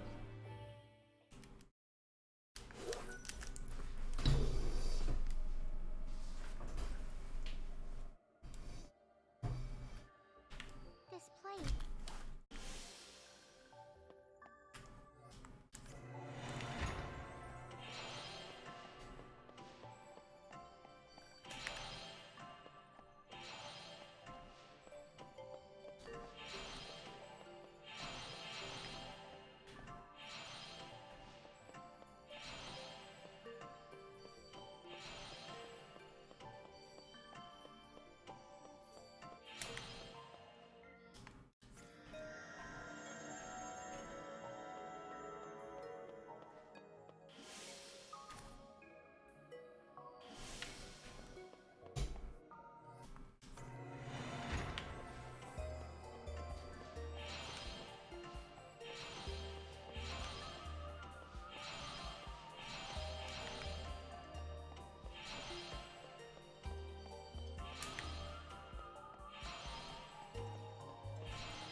Alright, that does it for the puzzles in this area. Unfortunately, we still have another entire area to get through. A labyrinth appears in another time. And our last encounter is not a white chocobo, unlucky.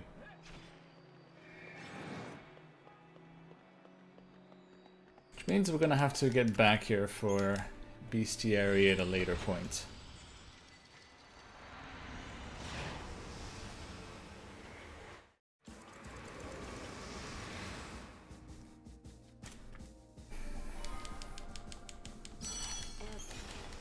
I mean, the puzzles are kind of neat, but I've, at this point, due to how much I've run 160 fragments, done them so many times that they kind of lost their luster a little.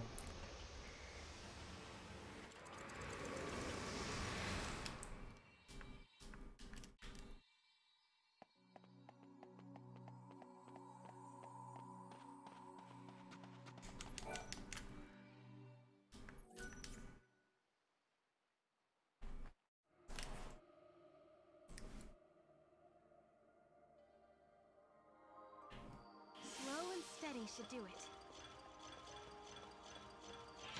Oh, wait, that's not how you solve this one. I'm here if you need me, Kubo.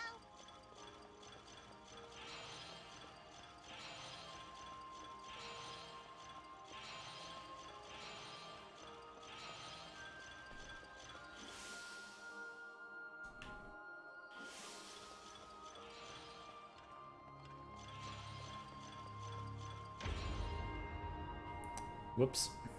Goddess will smile upon me this time.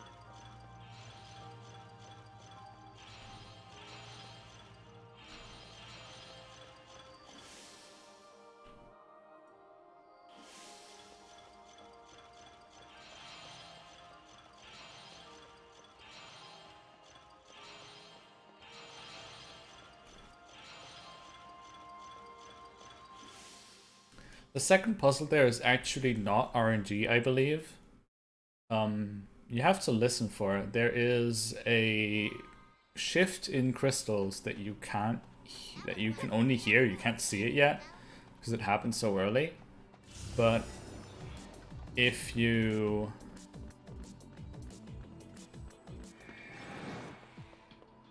my nose is really itchy. The crystal that you see after the first shift is on the side where it does continue.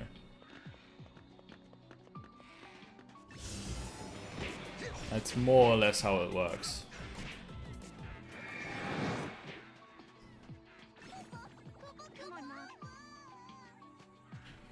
Mog, the chest is right there. How did you not find that?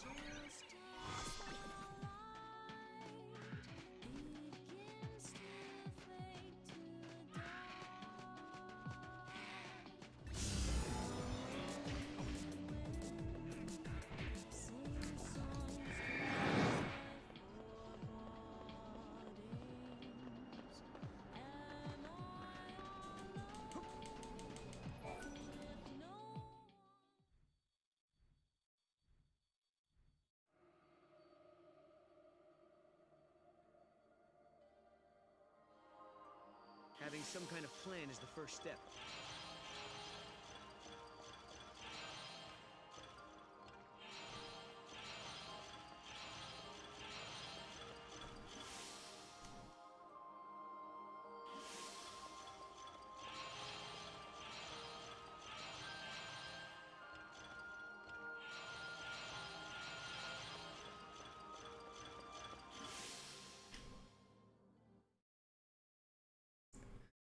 That one was kind of nice, but unfortunately we now get to 16 consecutive stages of connect the dots. Which is just unfortunate that the most optimal way to navigate through this area chains all these puzzles together like that. But there's not much we can do about it.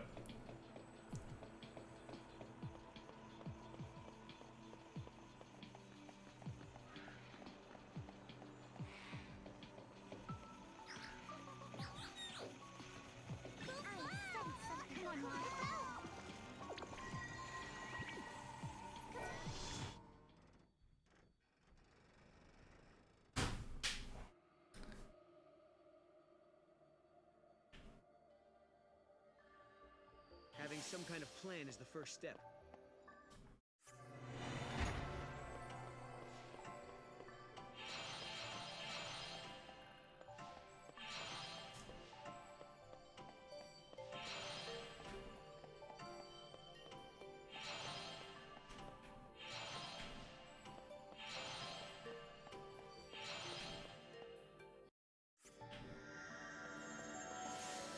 Yeah, Bhakti, the little pet robot in Urba somehow managed to reproduce himself, which is an interesting little bit.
We are indeed an Herba 400 right now.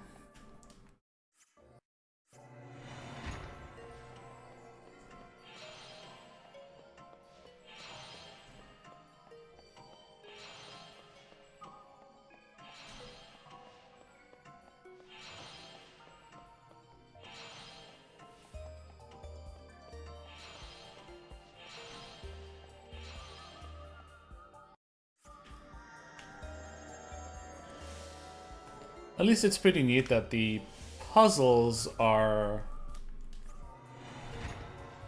enemies if they were stellar constellations.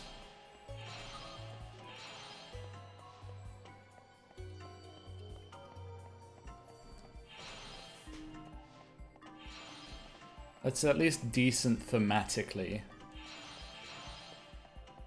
Since, you know, horoscopes and all that, predicting the future.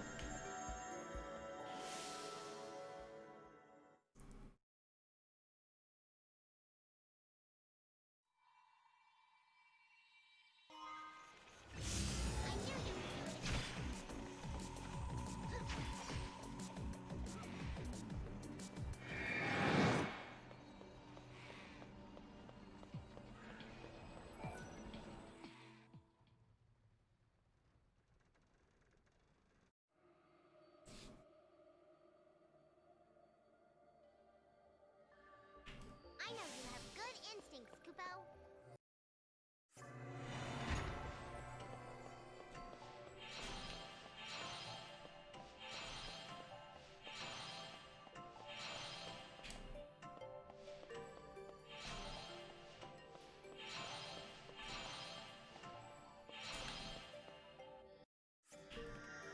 Nah, we're not going to fight Rasputin for a while. We have way too little damage to even put a dent in his HP.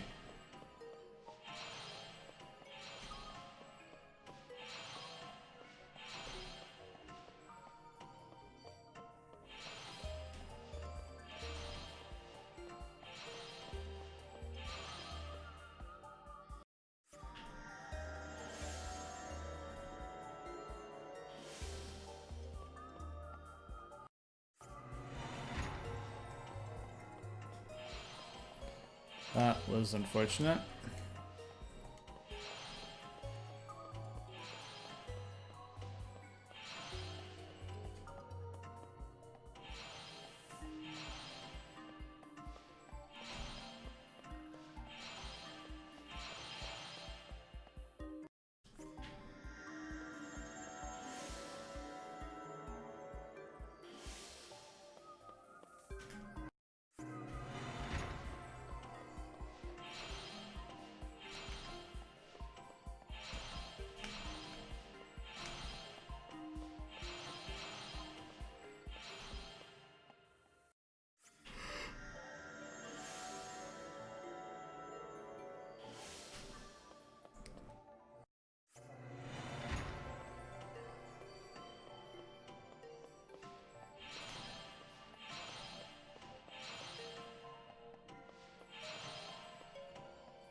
Let's keep this up, Kupo.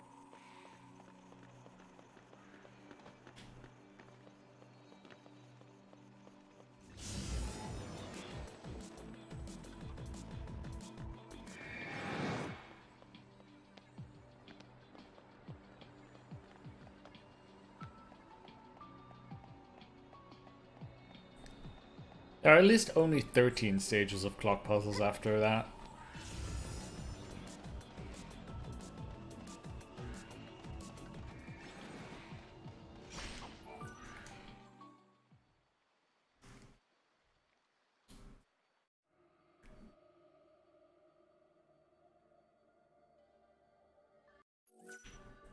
I know you have good instincts, Kupo.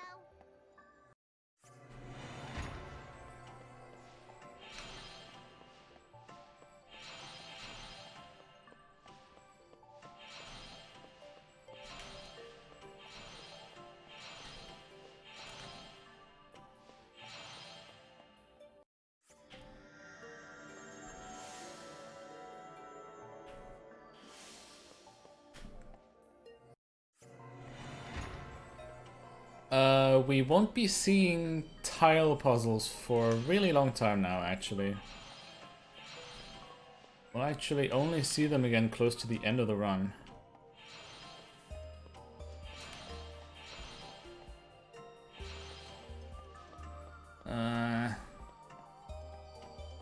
The X button is slipping out of my thumb because my hands are sweaty.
I think what is so draining about this stretch of 16 connect the dots puzzles back to back to back is that the connect puzzles, I'm fairly certain, take on average the longest to complete as well, so having so many of them in a row is kind of jarring.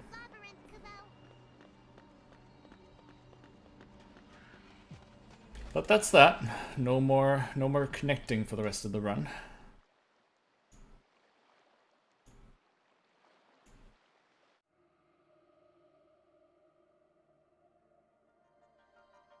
Okay, this looks easy.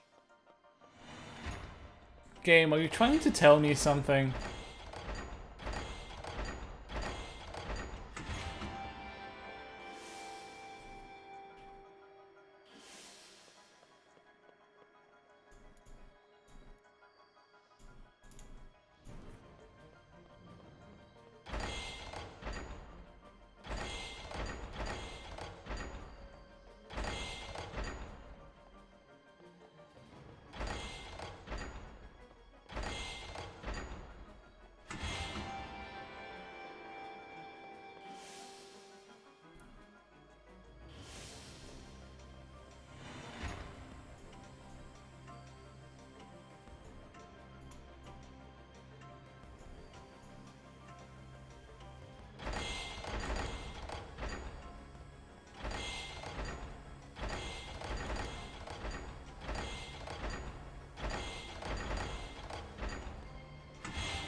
Alright, soon we're done with the massive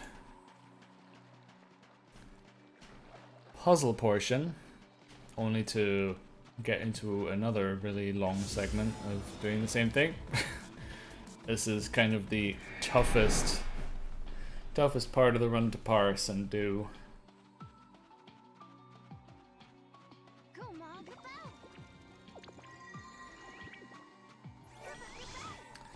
Do indeed not forget to donate. After all, this marathon is for a good cause.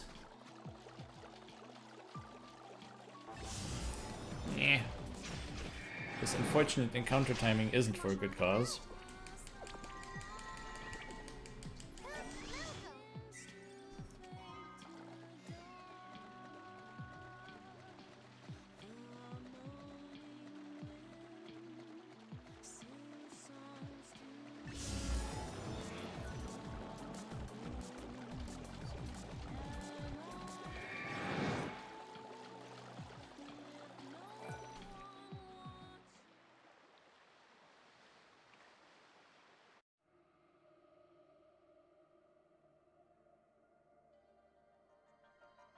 Take your time, Kubo.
It was the will of the goddess, Kubo.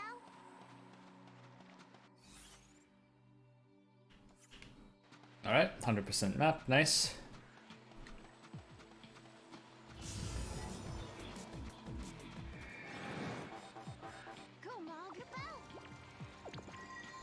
As well as a graviton quad that's incredibly difficult to see.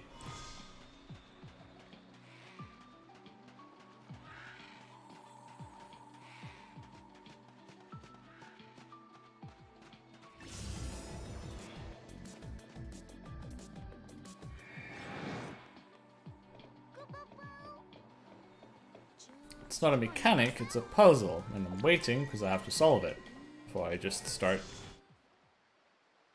pressing things, because it's a rather intricate machine. I know you have good instincts, Kubo.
Alright, that's the last puzzle of this area knocked out.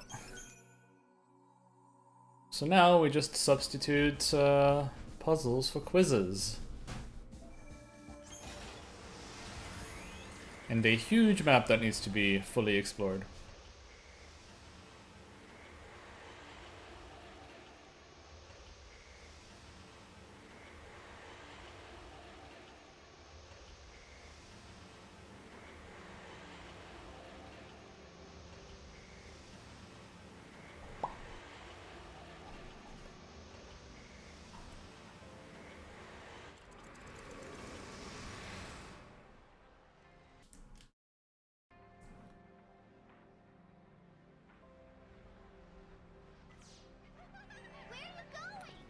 So first of all, we'll do a bit of extra navigation here so that we get these map segments that are kind of far from the action.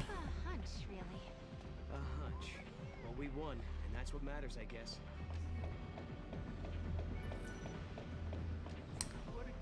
Noel and Sarah are talking about Final Fantasy. Well, I guess they are technically talking about Final Fantasy. They are talking about Proto-Falsi Adam. As if it were only moments ago that we beat him, even though it felt like forever at this point.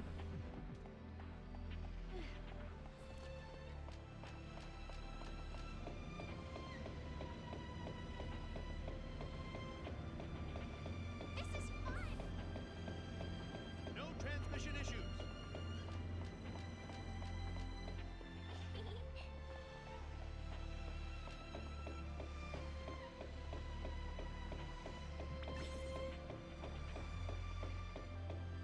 How does everyone find their way around here in this maze?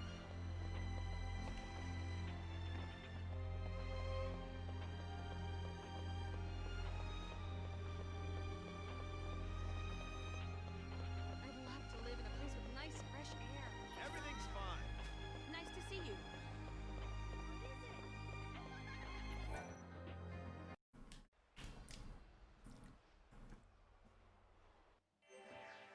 All good here. Hi there. Come here. What is it? Over here. What a weird creature. Nice.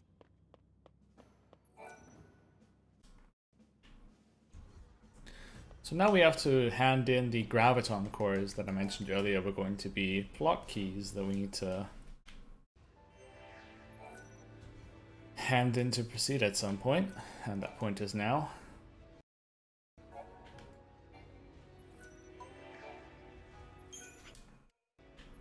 You could stop walking away from me.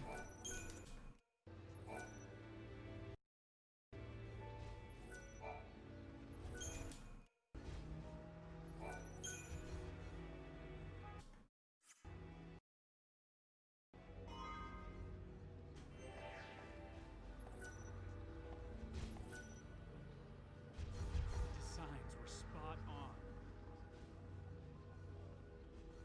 So, take a step forward.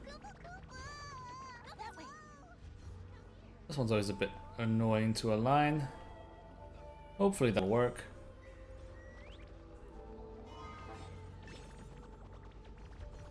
You did it. One with the researcher moves out of the way.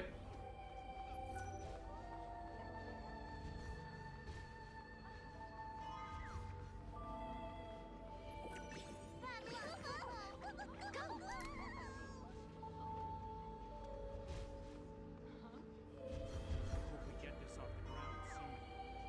And now to hope that I eventually, at some point this year, might throw for a silver chocobo. Who somehow got himself stuck in that hologram. And doesn't want to come out for some reason.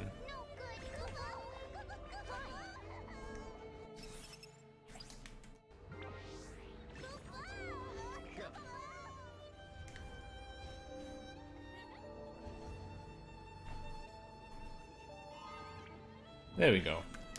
There you go.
keep forgetting.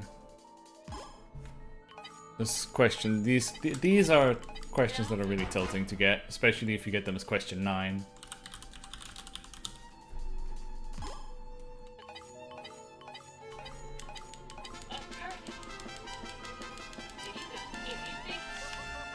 For these Brain Blast quiz, you have to answer 10 correct questions in a row, whereas for Captain Cryptic, who we're about to reveal here, asks you 1, 2, 3, 4, and 5 questions respectively. Hey, Correct. Let's get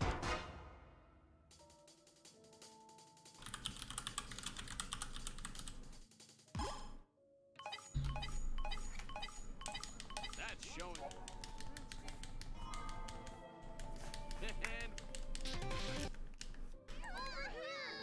Alright, and now the name of the game is to complete the map and get all the quizzes done. We have to get to Amoda 4 more times, and there are 3 more terminals left to get to do Brain Blast on.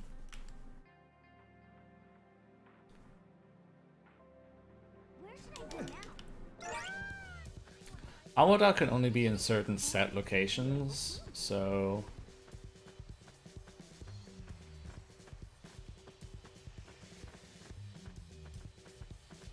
we'll essentially just be checking out all of the places where he can be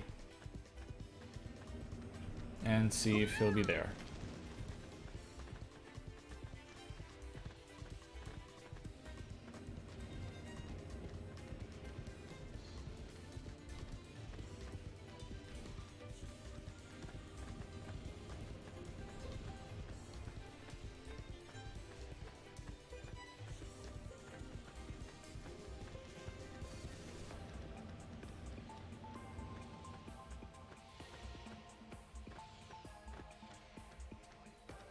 a chocobo. He's a grab. Oh? Oh, wow!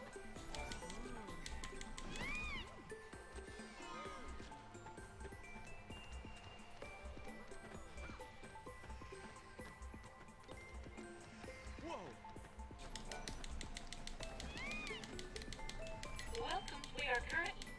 Your entry and your one here is your.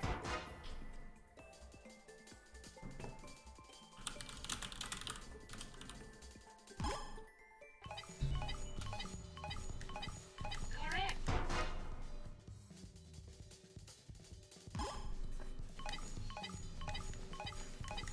Congratulations.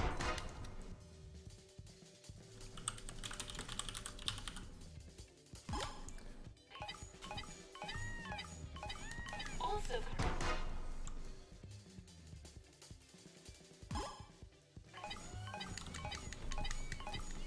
Correct.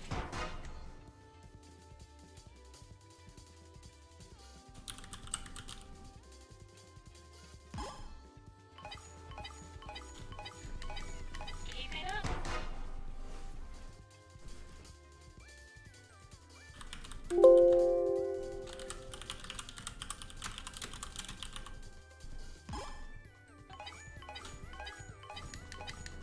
Correct.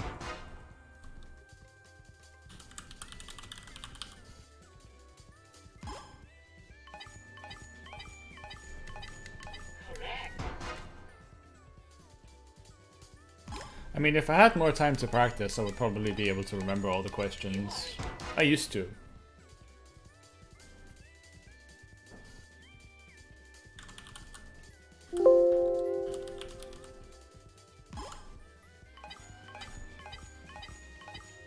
Now for the.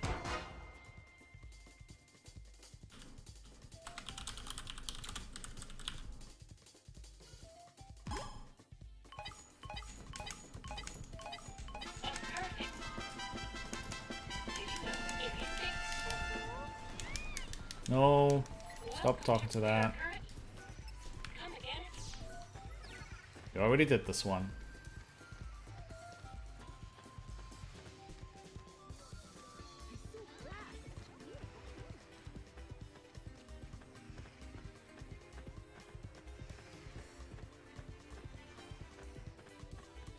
Okay, this is the first location where he could be, but he isn't.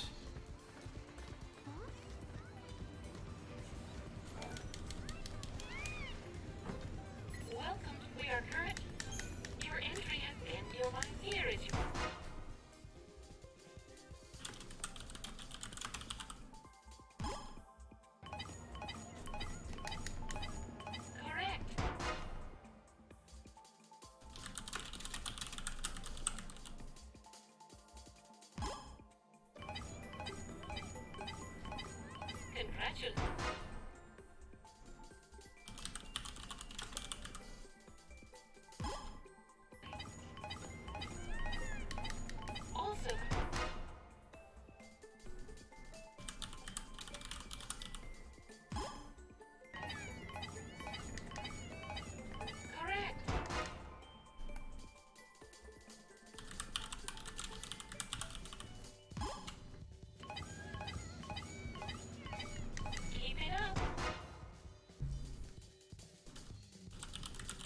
haven't seen any of the, or read any of the NPCs talk about Cap Cryptics yet, so yep, he's here.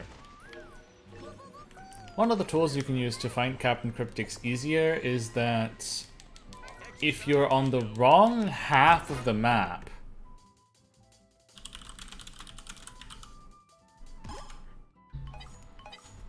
then NPCs will sometimes talk about Captain Cryptic, and if you hear someone mention him,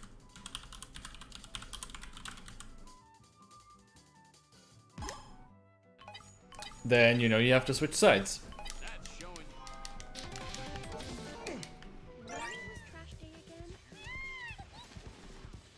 So now I have to quickly check if he's in the other locations here again before I switch sides once more.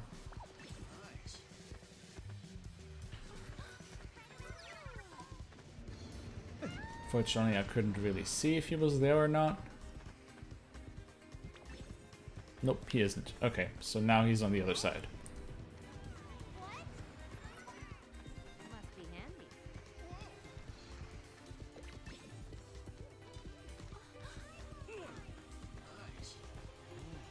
Easy grab. I heard the infamous Captain Cryptic was Oh. Yep, there you just saw. What's going on? Saw and kind of heard. She was kind of quiet, but you could at least read the subtitles that she was just talking about Captain Cryptics being in Central Avenue.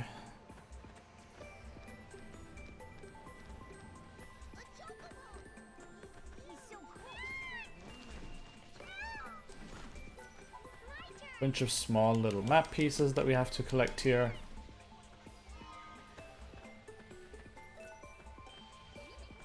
And there's Captain Cryptics. Show me out and away. Question time.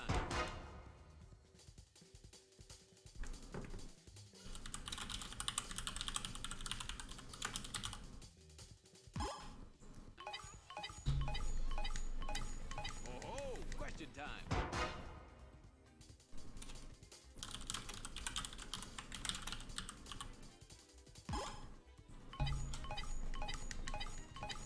Yes, question time.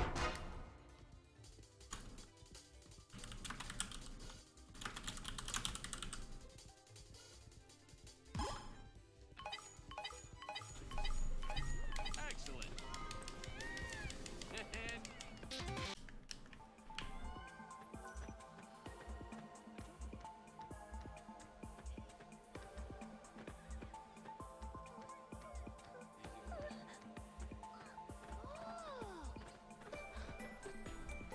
There are a bunch of places around here specifically where he can be, which can be sometimes a bit tricky to maneuver and check all.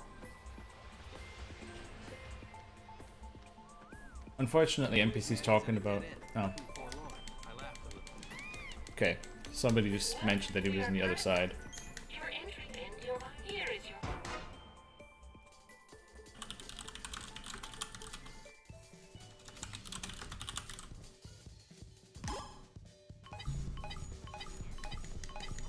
correct.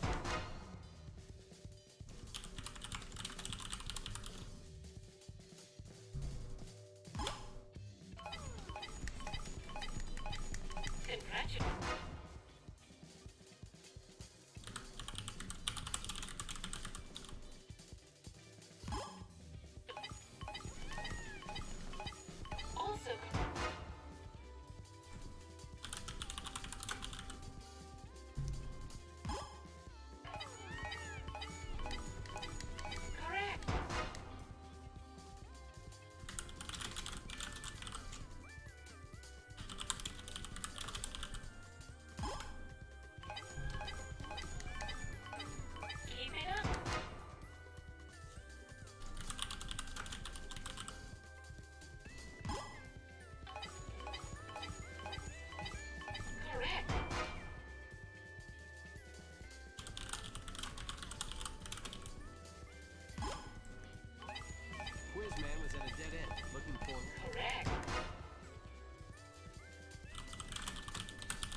Alright, so now we're done with Brain Blasts, but because I don't want to go to the other side of the map, I'm going to actually head out for now.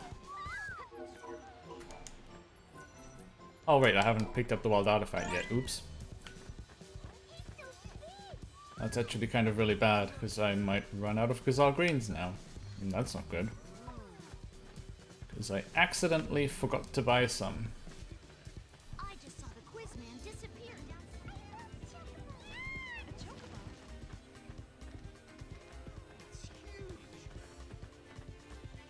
And unfortunately, Gazal Greens aren't sold here.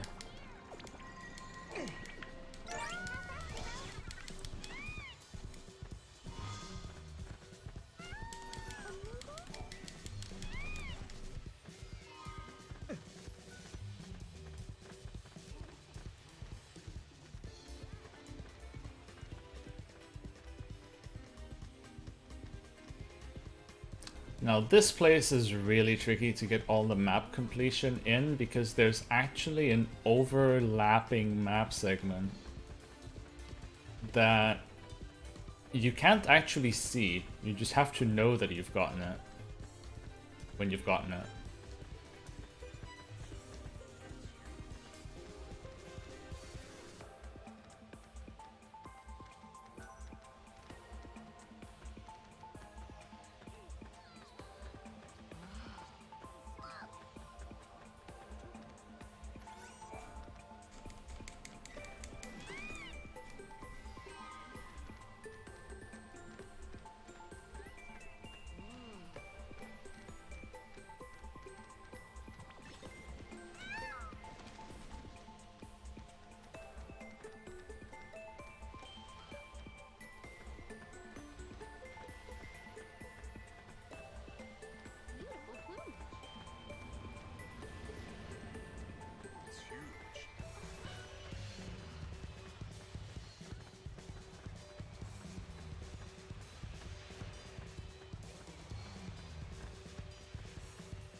Alright, now we'll head out for now, since I can then re-roll his position, because there are only 3 locations where Captain Cryptix can be on the other side, while there are, I think, 9 on this side.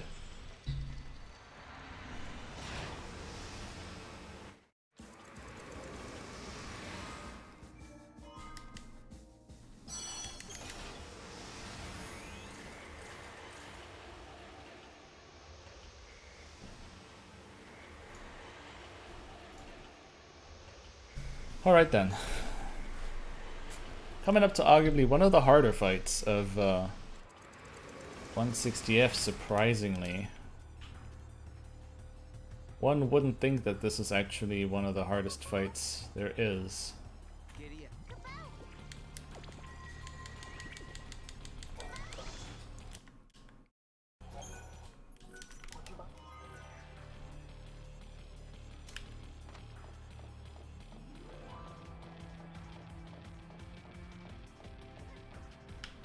The soldiers of Blitz Squadron were scattered through the past and the future. This wasn't an ordinary accident.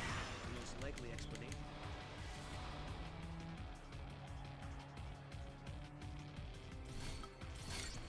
Time for this one.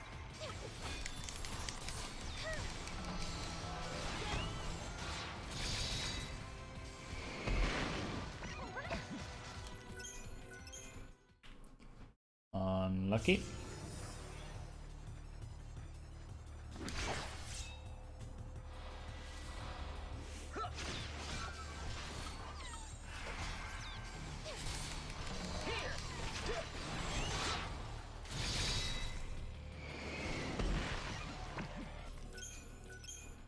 Unlucky some more.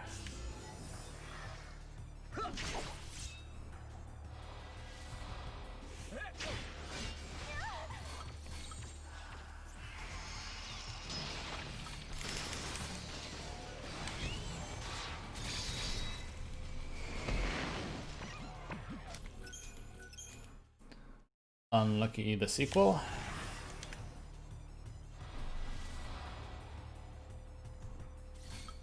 We all ready?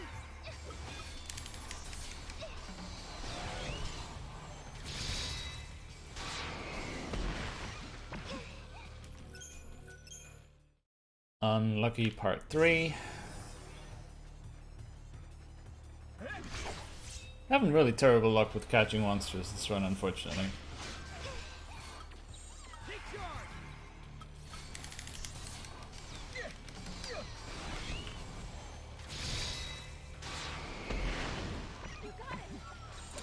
There we go. On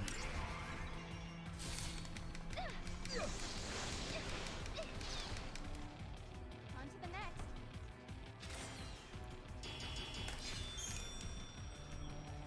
Hey, Sarah, how do you think Lightning would handle this one? Would she just dive in and attack? Damn the consequences? Probably. But just because that's how she would do it, it doesn't necessarily mean that's how we should. I think we need to find our own way to do this, don't you?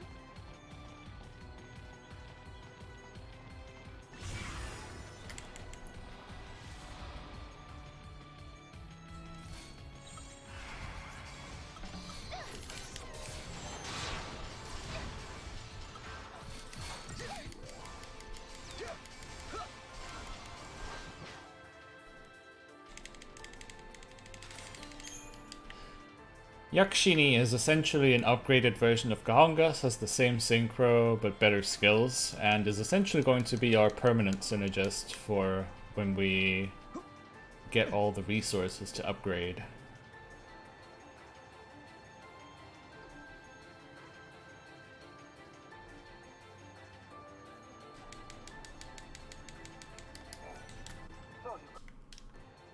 That creature has to be enough.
Alright, there we go.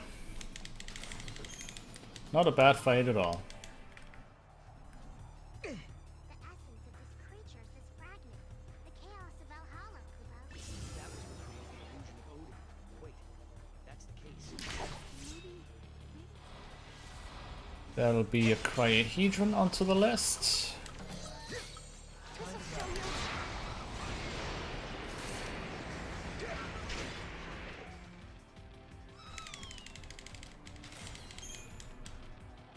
Probably. But now that we have its energy source, there's a good chance we can defeat the thing.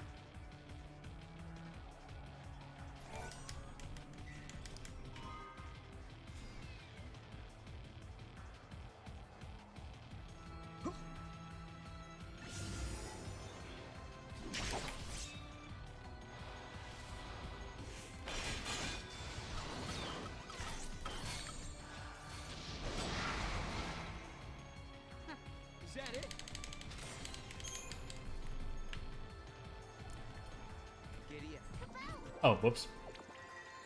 This one isn't even hidden. Well, I finished a reroute of this category like half an hour before the run started, so there, of course, might be some things you're not completely familiar with.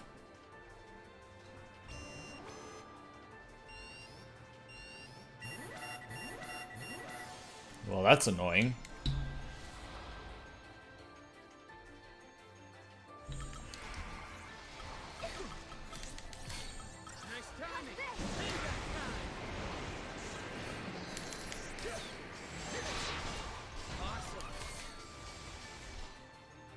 Too easy. I was really hoping I could despawn that encounter so that I...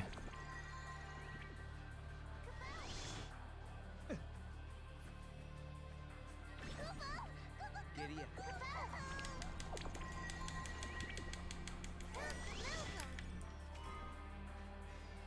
Also not getting particularly lucky in terms of encounters for this area. There are 2 rare encounters here that we would have... Well, so much for getting buffs, I guess. You deserve a treat. There's 2 encounters that I really would have loved to see here, but we didn't.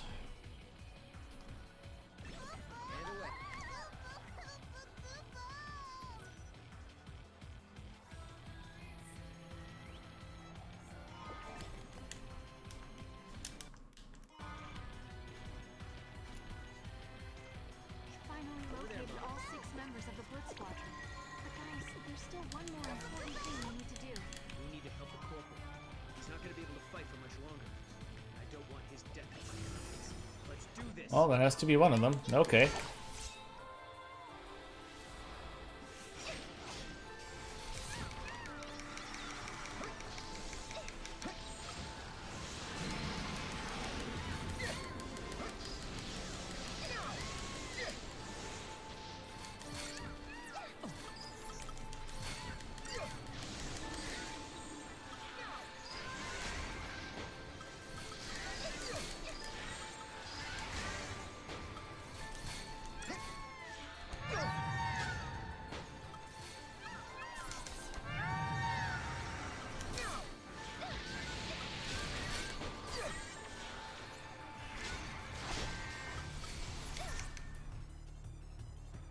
Alright, that's the Black Chocobo crossed off.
Giddy up.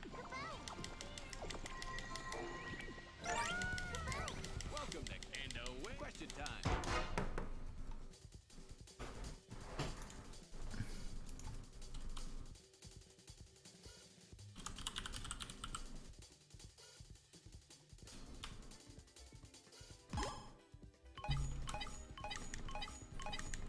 Oh, question time.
Okay, he doesn't seem to be here again, so I'm going to take a quick detour to Erba to go grab some Gazal greens that I forgot to buy.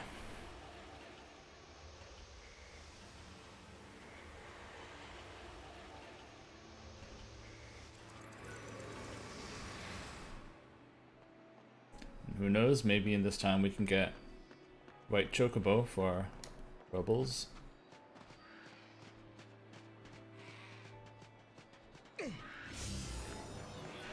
That will be a no.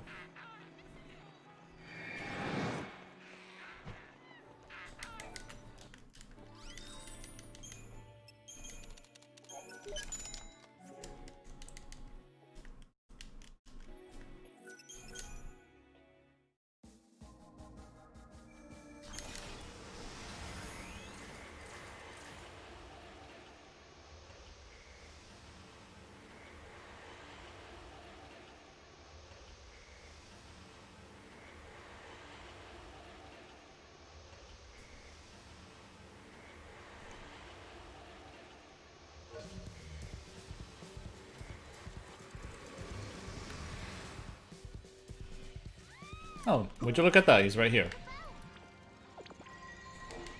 Are we ready? And away. Question time.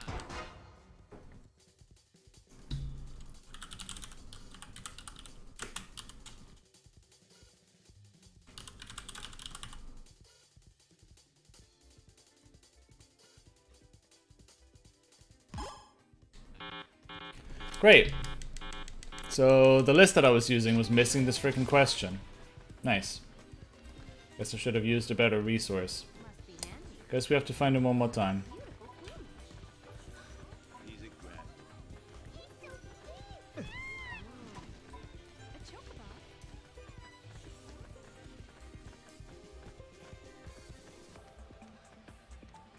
Must be handy. Beautiful plumage. Yeah, I didn't read the question correctly. That would have been... In my defense, I haven't played Final Fantasy VIII. So, even though I kind of know of it now, I didn't instinctively think of it. Have I been here before? A chocobo. He's so cool. That looks fun. Alright, let's hope that he's on the other side.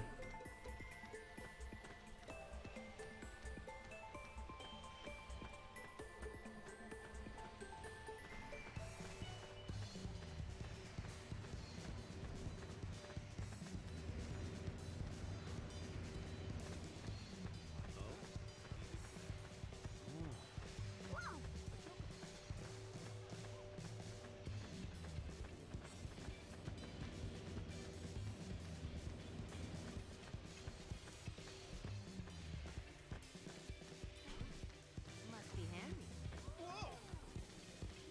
Lucky duck. A chocobo.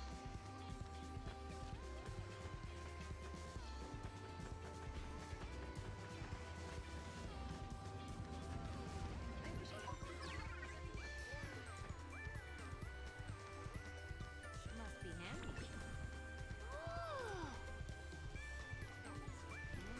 Okay, so he's on the super remote location. That's annoying. Okay, let's see. Are we looking good on the map? We are looking good on the map. That looks fun.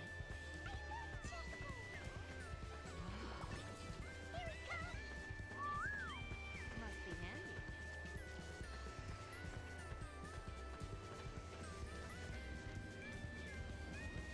Beautiful plumage. Must be handy. A chocobo. Kind of super unlucky that that just happened. And then get extra punished by Captain Cryptic being as far away as possible.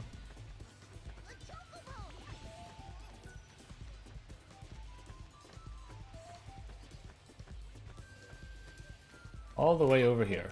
Over there, Mog. Oh my god, Mog. Idiot.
Okay, done with quizzes. So now we can actually head along and do the thing. But first off, I have to save, just in case, because we have a big menu coming up.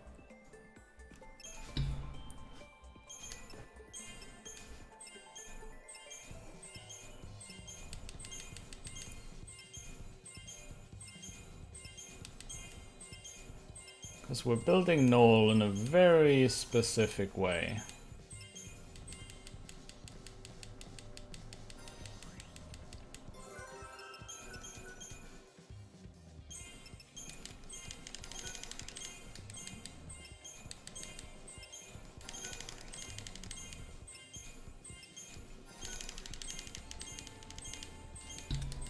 So for Synergist, I want to do something similar as on Ravager and get very specific levels on big nodes, and that is, in that case, even a little bit more specific, because I need to get uneven Synergist levels on big nodes for the +2 magic.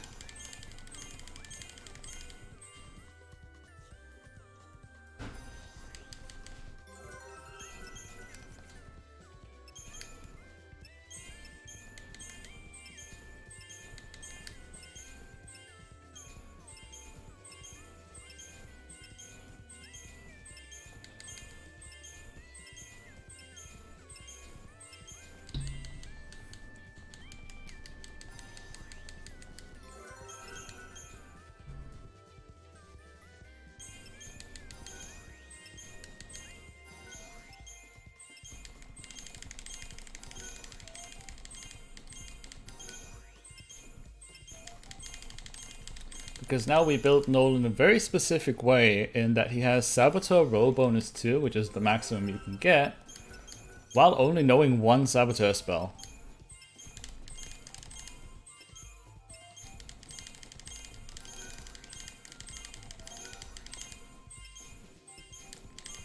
And that's all we'll use him for.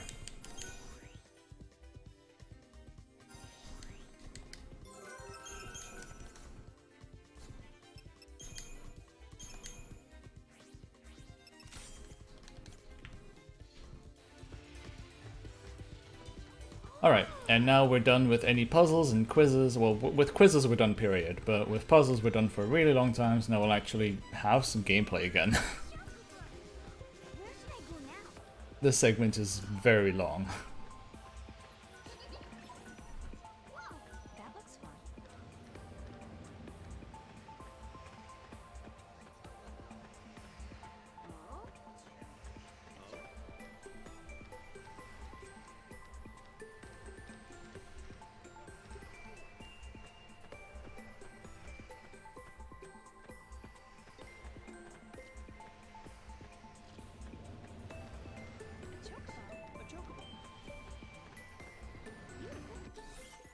And map explored 100%, great.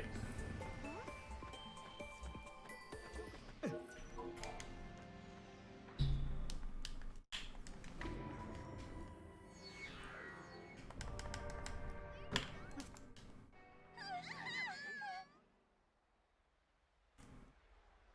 case you were wondering, that was the sound effect of kids falling over.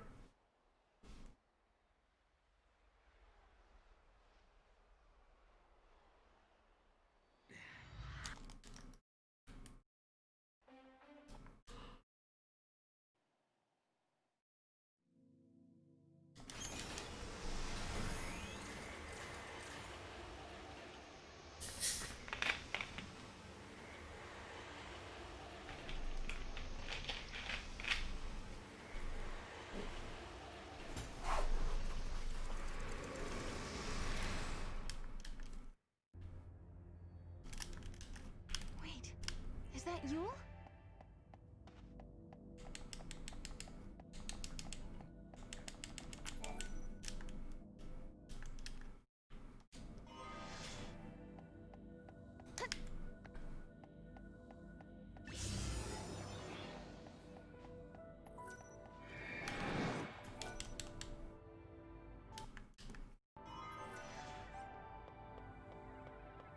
So the ability to change the future is gift from the goddess herself.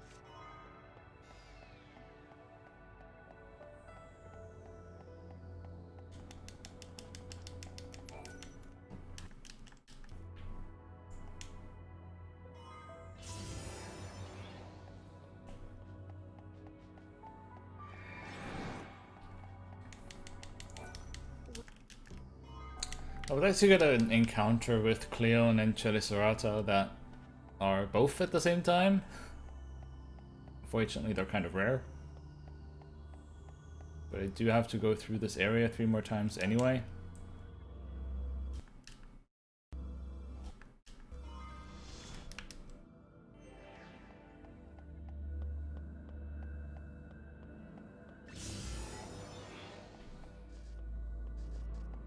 I guess we'll just pick them up individually. Screw it.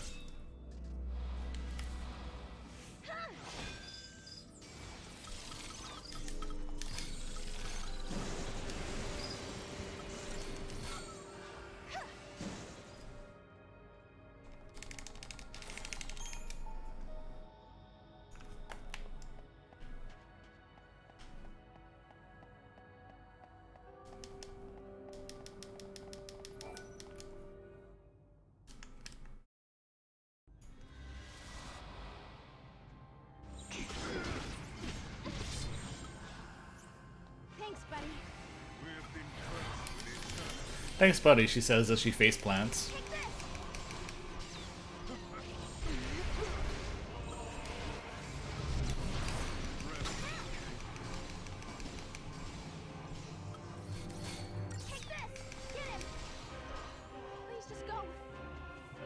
To live is without meaning.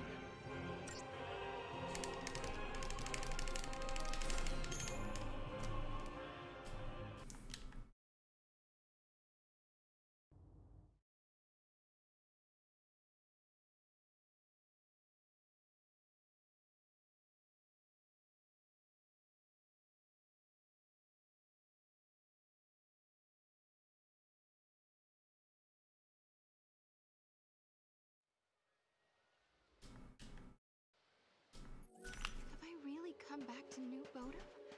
Or is this just part of a dream?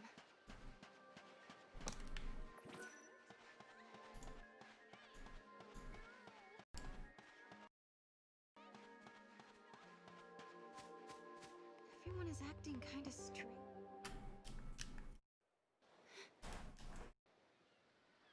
Time to get the first of the paradox endings out of the way. Is this a dream world? Am I trapped? Am I the only one here?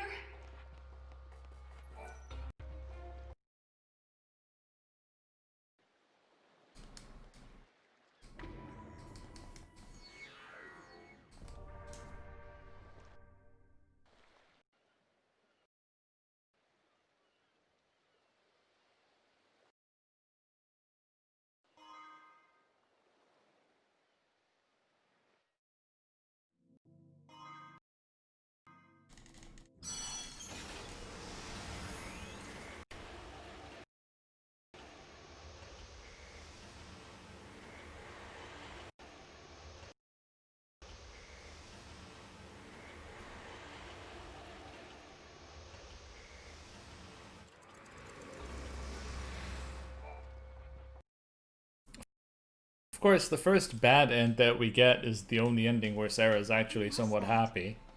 And why is she F. trying to help me?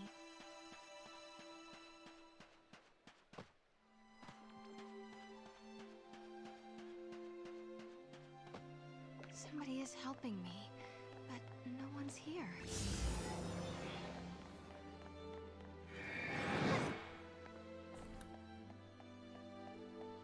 Keep going.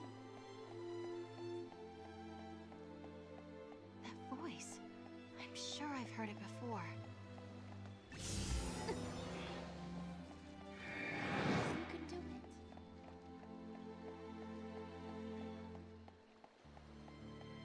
I don't see anyone, but I'm not alone.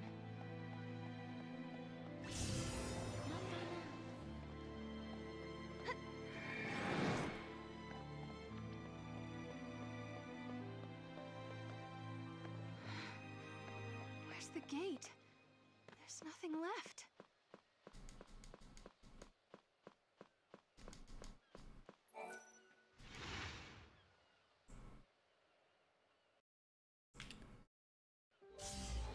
And here we have another strange occurrence of just fragments being out in the open. Vanille's fruit.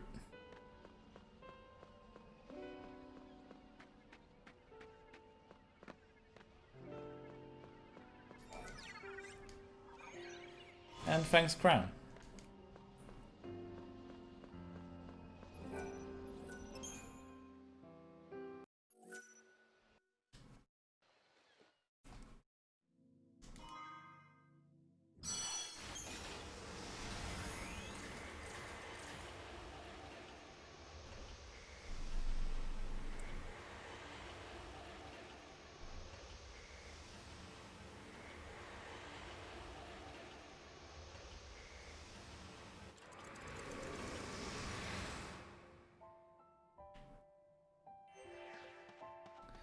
So now we're in a dying world, we're in Noel's dream instead. Well, Skylar's looking mighty angry. Now, unlike any percent, we're going to run into a fight with Noel versus Caius. In any percent, you can just lose. In 160 fragments, you actually have to win the fight. Thankfully, that's not particularly hard to accomplish.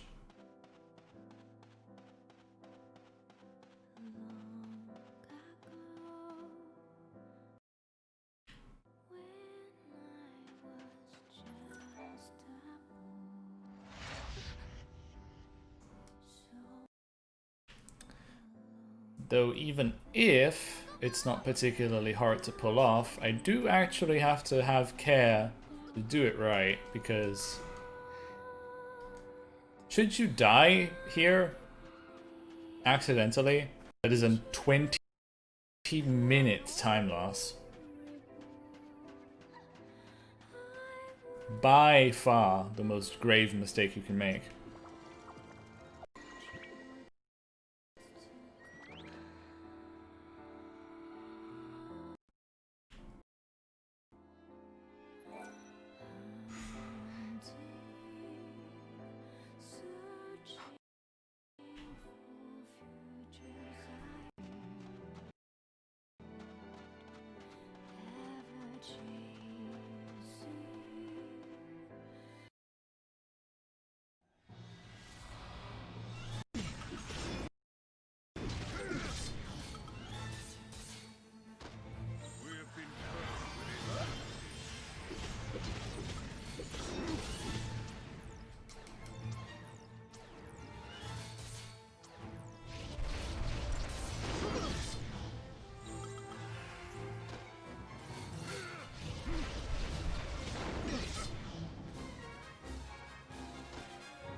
The fight is really not balanced around Noel having access to offensive buffs, because the only way you can get an offensive buff in this fight is through a critical buff accessory. So either critical bravery or critical faith. You don't even really can get the material to upgrade that to an auto faith accessory. So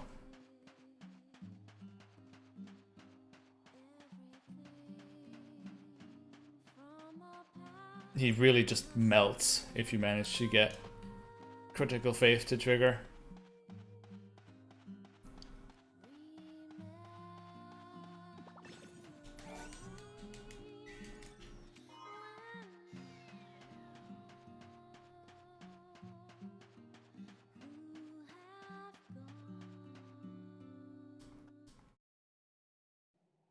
I thought if it brought you rank bone white.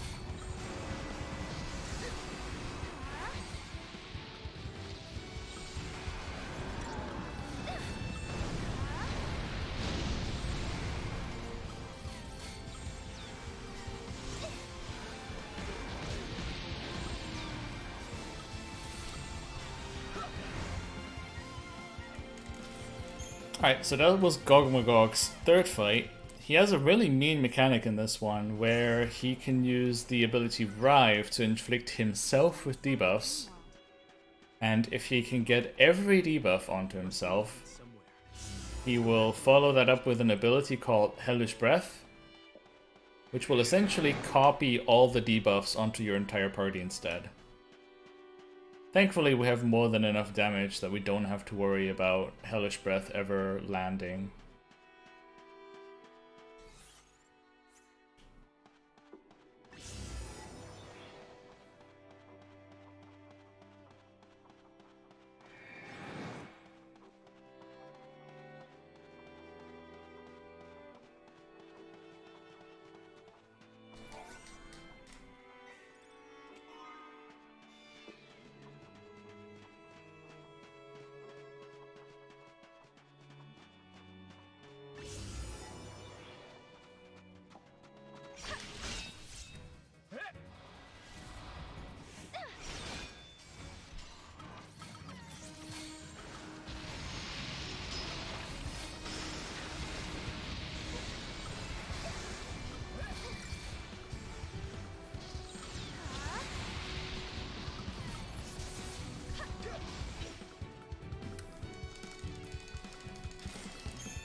Might as well pick up this Apotemkin. Well, I'm not sure you can really say that there are exactly 4 hours left. I am soon getting to the part where I'm more or less winging everything, so who knows how that's going to play out.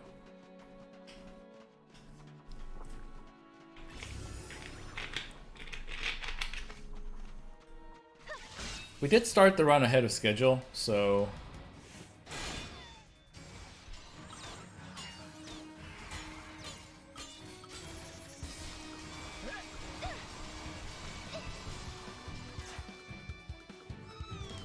Nice.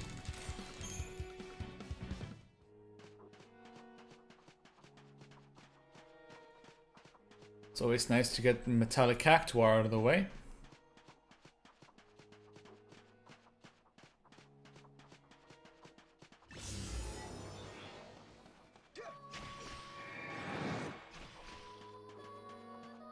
You know, Sarah, I gotta thank you for not forgetting about me. You're the reason we've made it this far. Come on, Noel. You're not just the future boy anymore. You're a part of my time period as well now.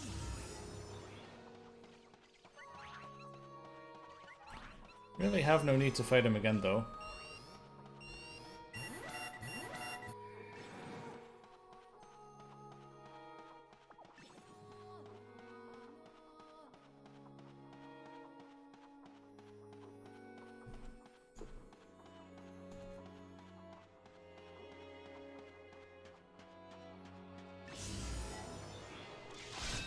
That will be our Strigoi.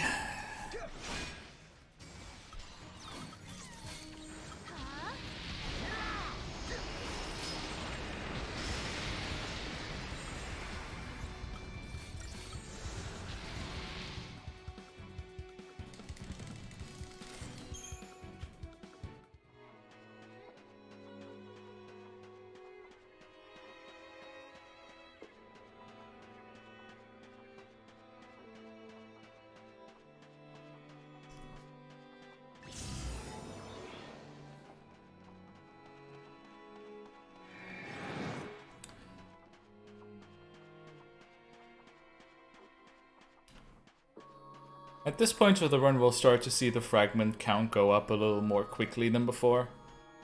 Took us quite a while to get the first 40, but the next roughly 60 or so should all come in rather quickly.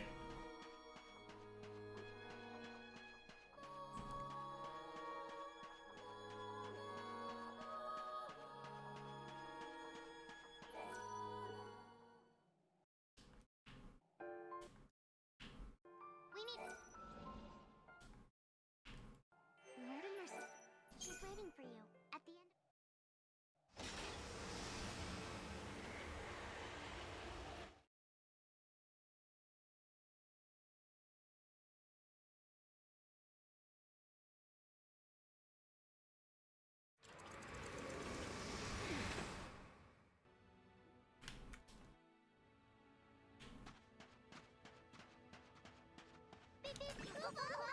Go, Mom!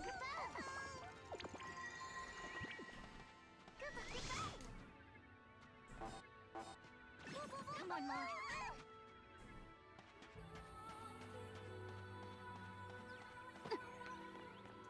No doubt about it. This is your village. You did it! Time period. Go, Mom! This is far in the future. Oh, get over here. This can't be the fate the world is moving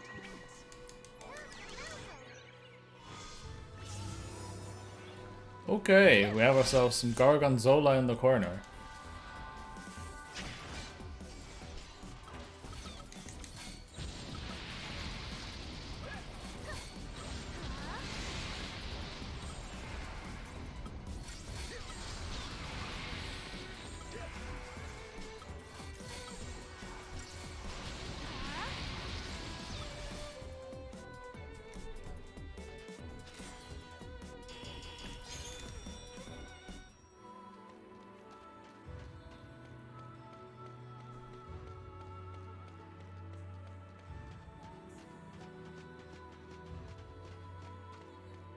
What's that? I wonder if it leads somewhere. Hey,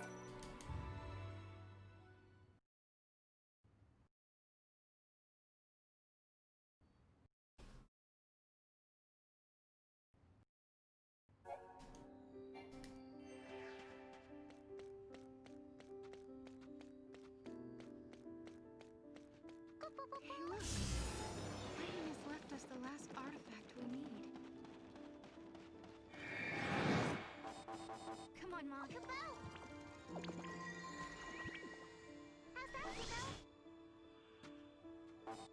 Come on, Mom. We'll let Mog pick that up so we can make our way to the gate a bit earlier.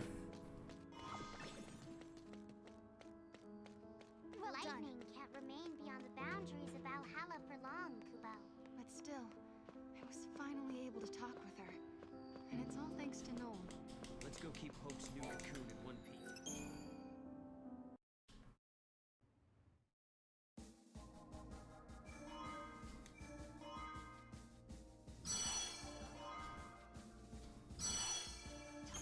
And while we technically got access to the final area of the game, we're not actually going to go there for a bit.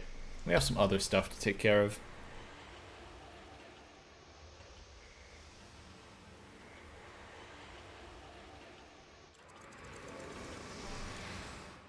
Our main goal for right now is to get the maps completed, because completing all of the maps in the game gives you a fragment skill called Battlemania, which allows you to raise the chances of more difficult encounters, and there are certain encounters that are practically impossible to get without Battlemania active. It was very unfortunate that they chased us considering how far away we were.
I find it rather humorous that a segment with this kind of background music also happens to be host to one of the largest sections where we'll be hearing this theme.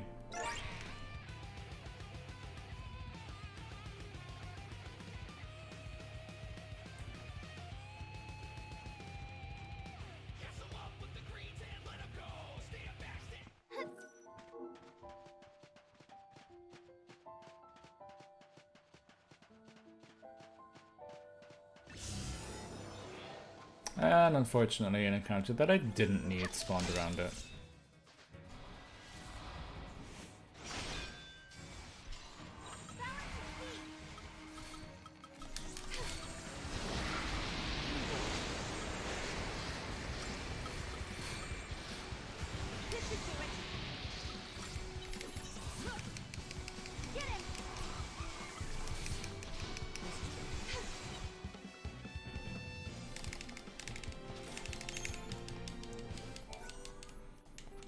Yes, we will be seeing tutorial storage in this run. It's gonna be a bit until we get there though. And now we'll get Noel's main weapon for the rest of the run. The Sacred Cross.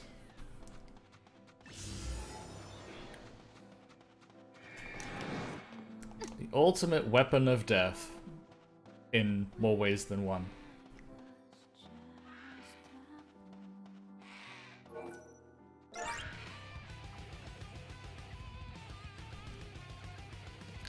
The Sacred Cross grants the ability Ally KO Power Surge, which increases strength and magic for every dead party member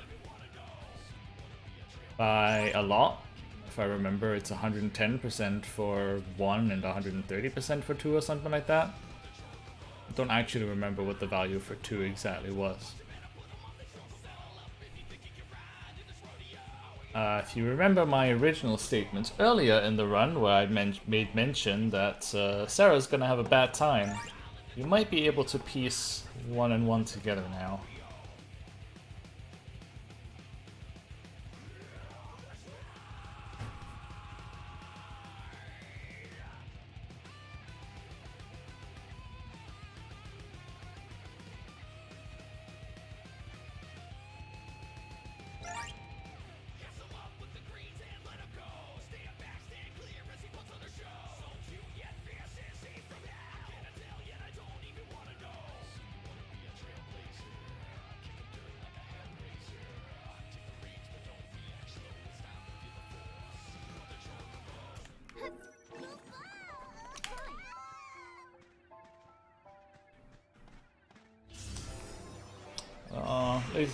God damn it. Why did it have to spawn right there?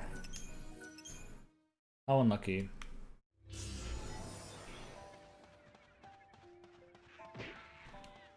Why does this not count as getting away?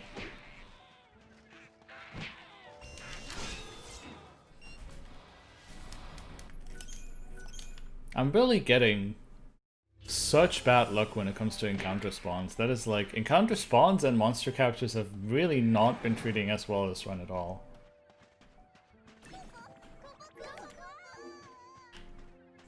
And unfortunately just barely managed to get away.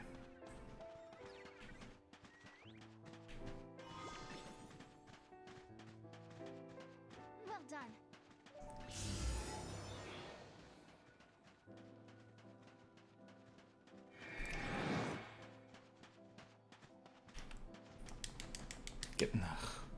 Fine.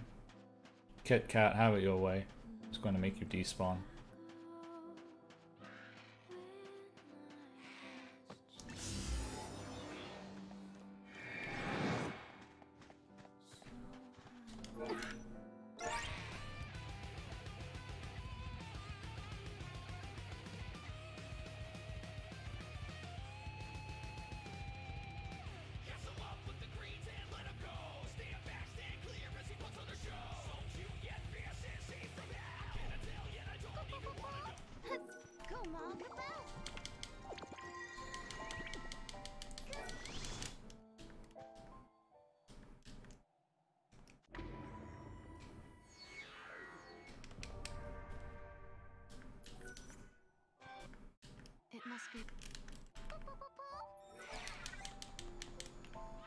For answering that question, we got the penultimate wild artifact, if I counted correctly.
Not getting that map segment there is a bit of a first.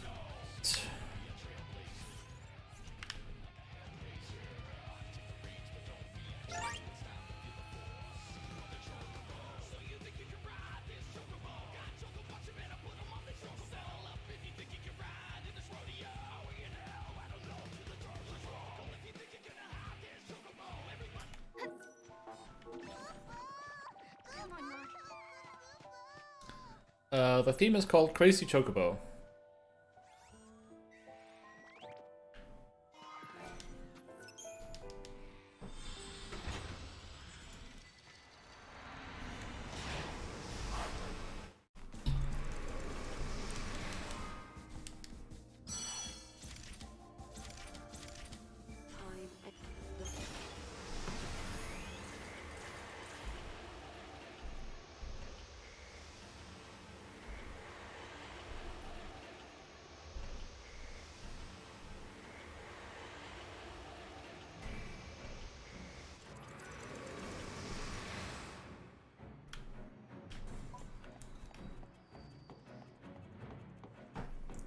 Alright, so we are back in Val Peaks,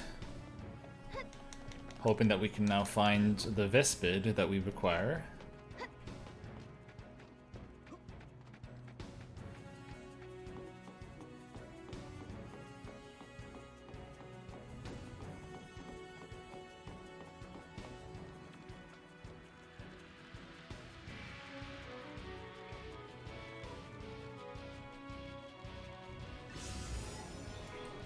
And those are indeed Vespids, so that's our first area that's completely crossed off bestiary-wise.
Okay, you hate Sarah, I get it.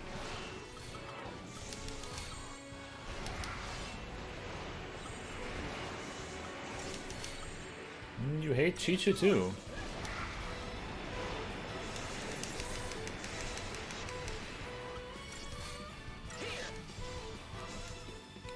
That was a very troll fight.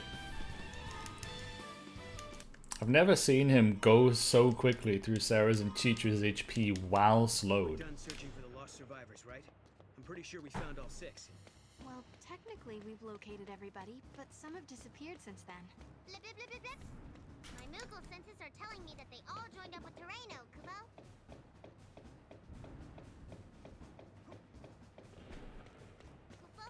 Go, Mom. Who are you?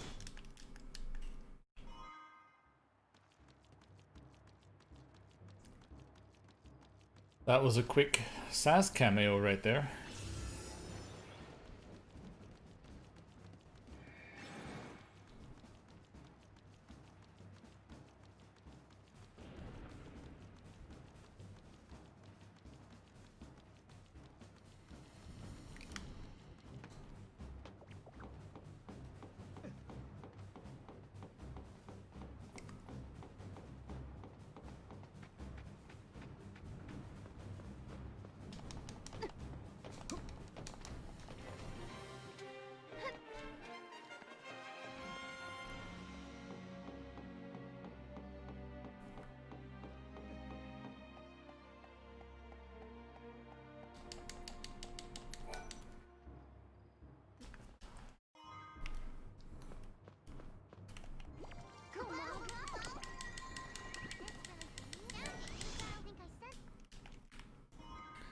And a quick hello from Lightning again.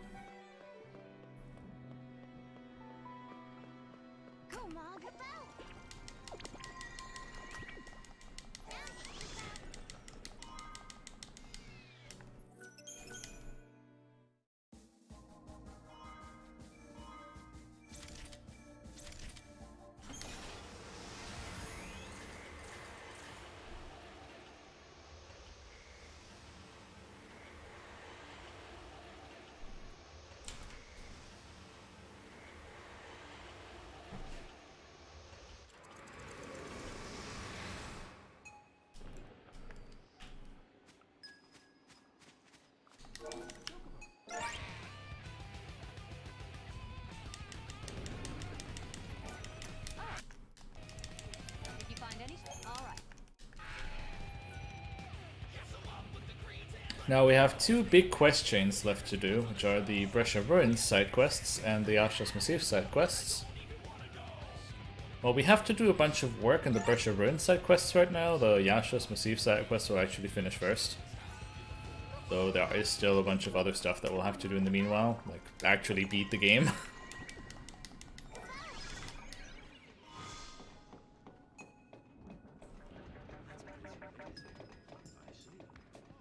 But we're actually getting decently close to being able to begin.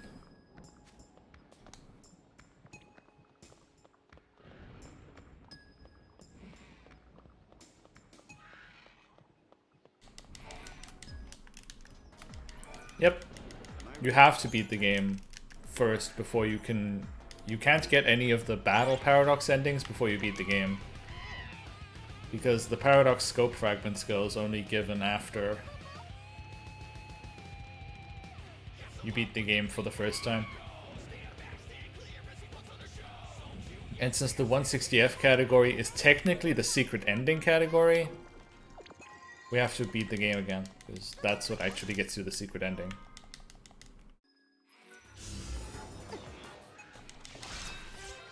Alright, we'll take Munchkin and Tempest, I guess.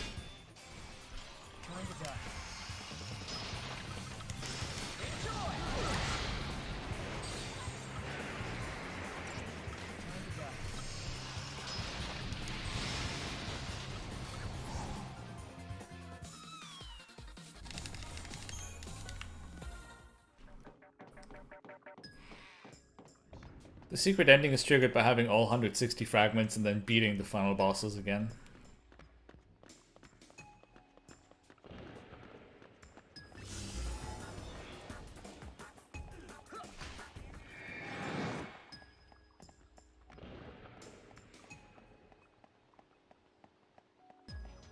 No, there is no true 100% category.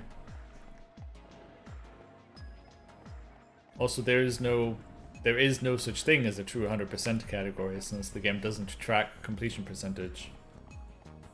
It only tracks how many fragments you have.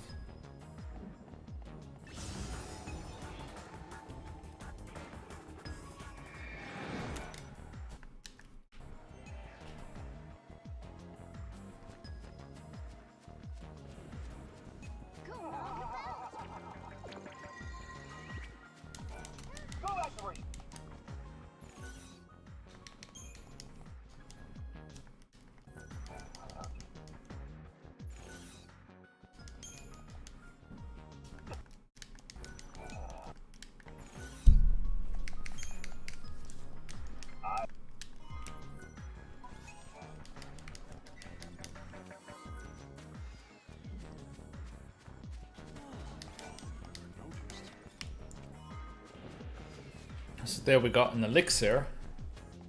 Incredibly powerful healing item, which we'll be throwing on the super boss of the game.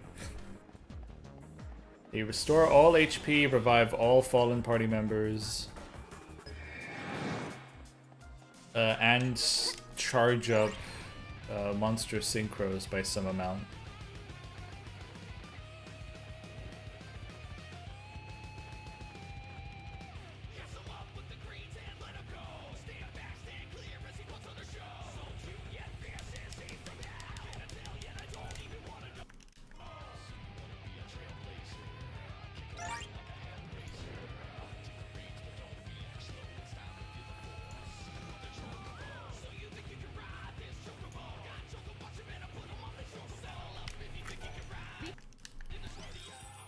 Alright, time to do a very big menu here.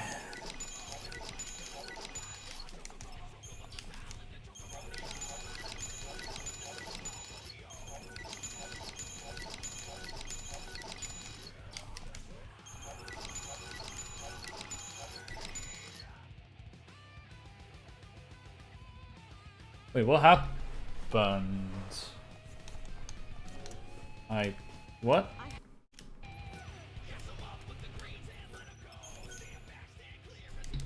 Okay, I made a mistake there apparently. I accidentally sold the Grimmer hat somehow.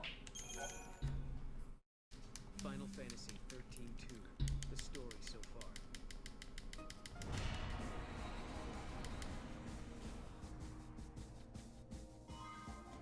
Which is very unfortunate because that means we essentially have to do the segment over again. That's actually a really big time loss.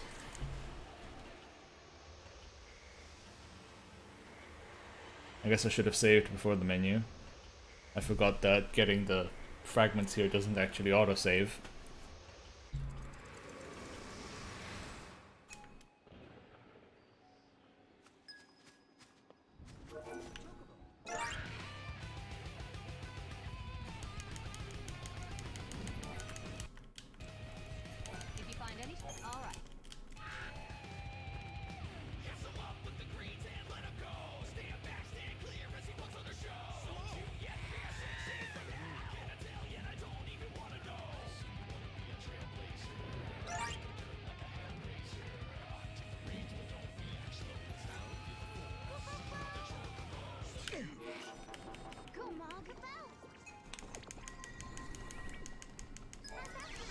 It's kind of strange because I don't remember hovering over the Grimmer hat at any point.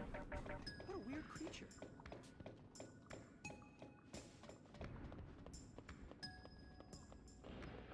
But it wasn't in my inventory anymore, so I must have somehow gone too fast and sold it without even seeing it.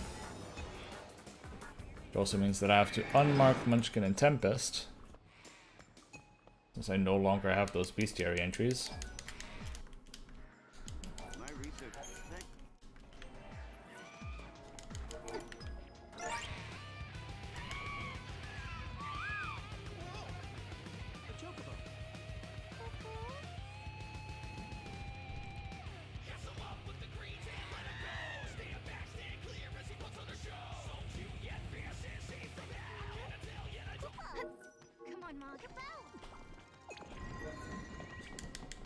What's going on?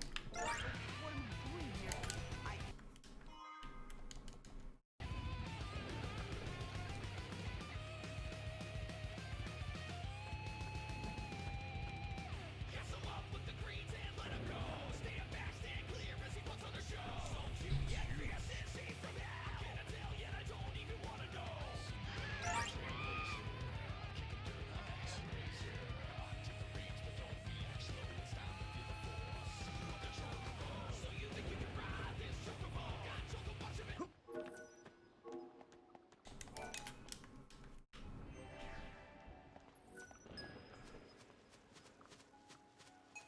Come on,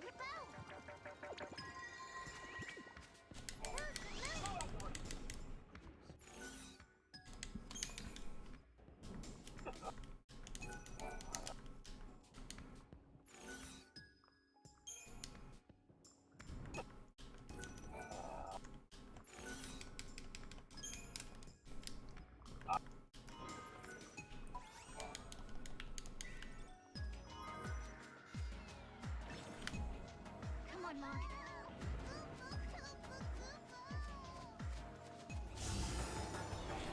Of course. It wouldn't be me if I didn't get screwed over by an encounter this run.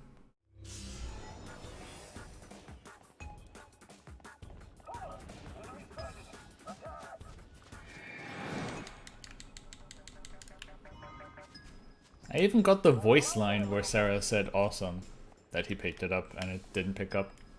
So I literally must have gotten it a frame by a must have not gotten it by a frame. That's what I was trying to say.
Oh, it's unlucky that we got a Gazal green spent right there.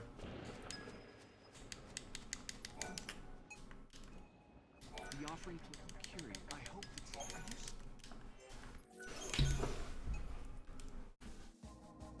Yep, that is a lot of gil that we just got just there.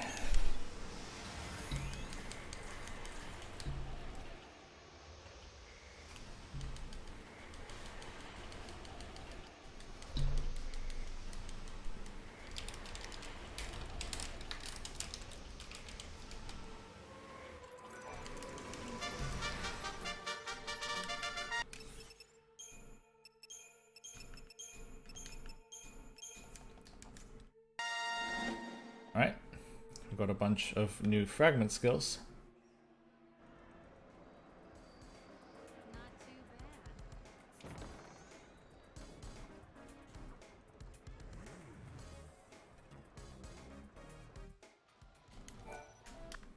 You'll need to put. Despite us being here, we're actually not going to do Lucky Coin right now.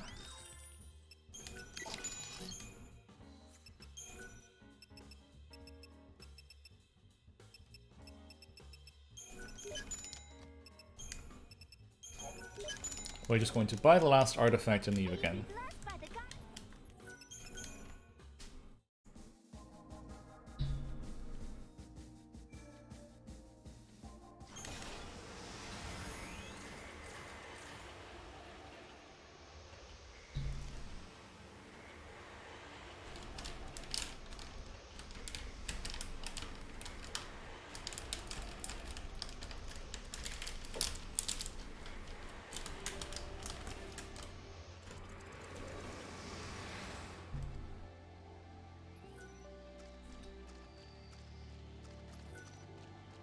Right, the chocobo's over here.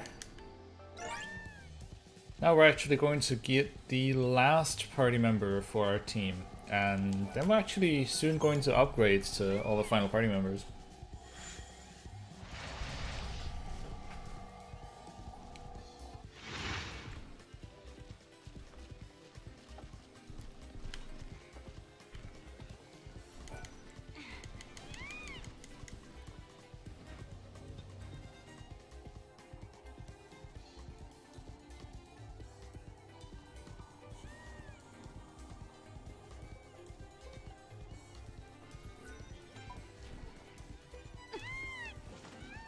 Unfortunately, this one is a bit troublesome to catch.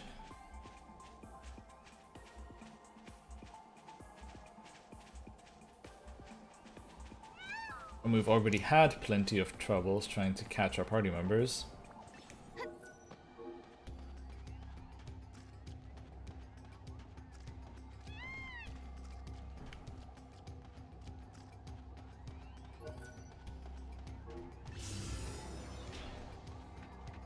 That's not it, Chief.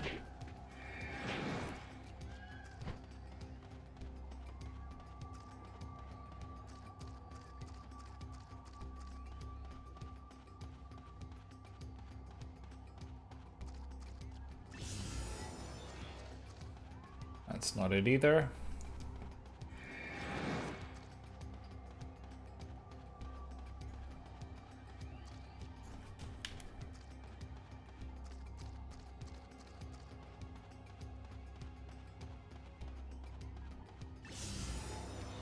That's more like it.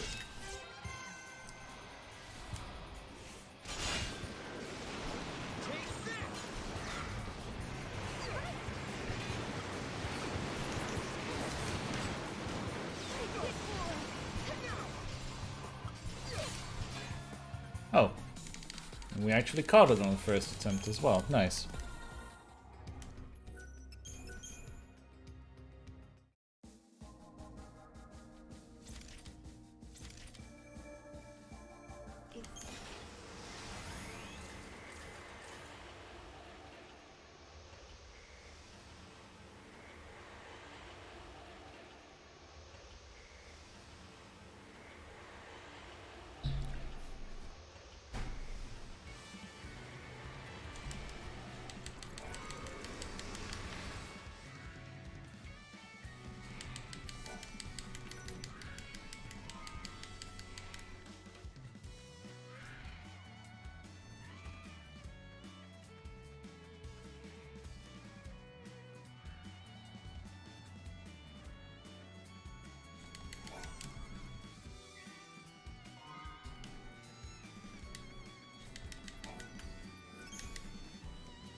wish I could help you out, but I don't have a job for you.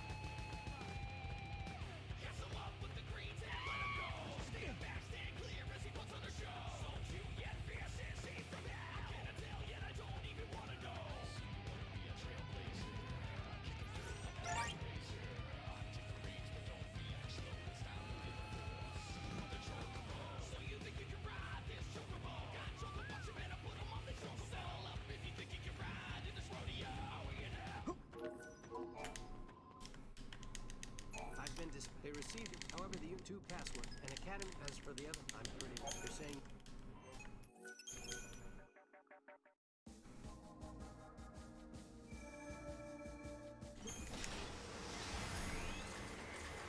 All right.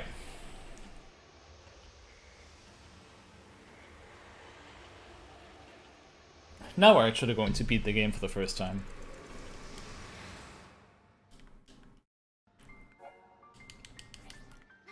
What's going on? Bursts of chaos are warping reality, Kupo. This energy is leaking in from Valhalla. We have to stop Caius fast. Come on, Mom.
That was an unfortunate slip up right there.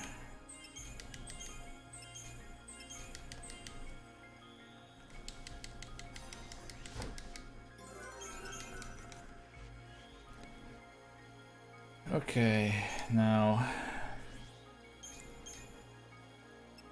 mana, power, mana, power, mana, power, power, power, mana, vitality, mana, vitality, mana, mana, mana, mana, mana.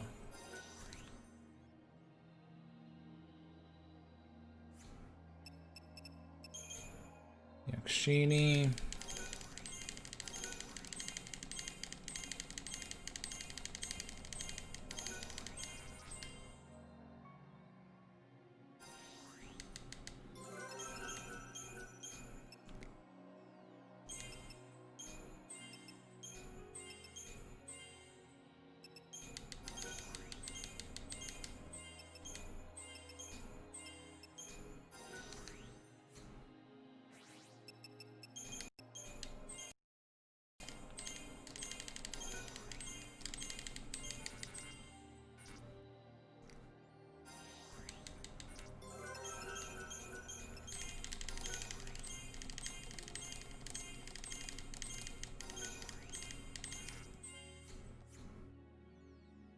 Okay.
Okay, that was a...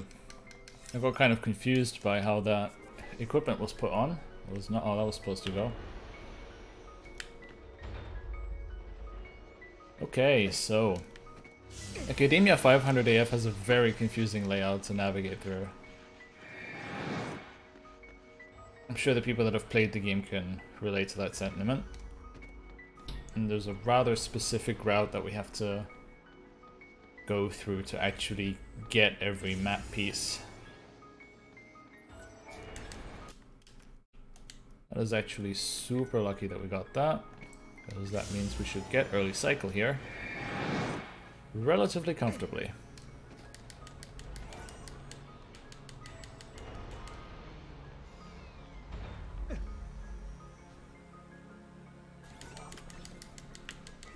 So normally in any percent we get Sarah killed here by keeping her under leveled, but due to this being 160F and having spent a whole bunch of Custarian points, we can't really keep Sarah that under leveled. So what we're doing instead is we're using the Bloody Medallion to make her start in critical HP and give her the Saint's Amulet, so in return she gets basically auto faith. But she also has so little HP that she's very easy to die. And that's kind of exactly what we want to happen.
Didn't see how many Scarlet Heads that was.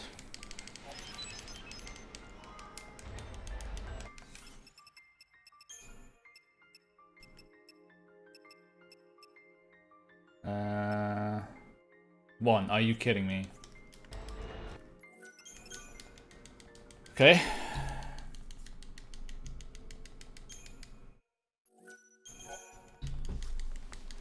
So we just got 10%ed, as if we didn't have enough bad luck already.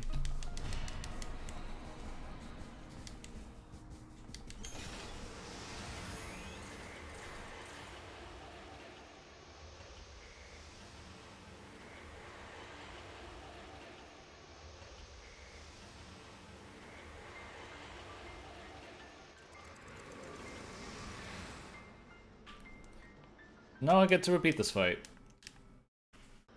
And maybe not get 10% at this time.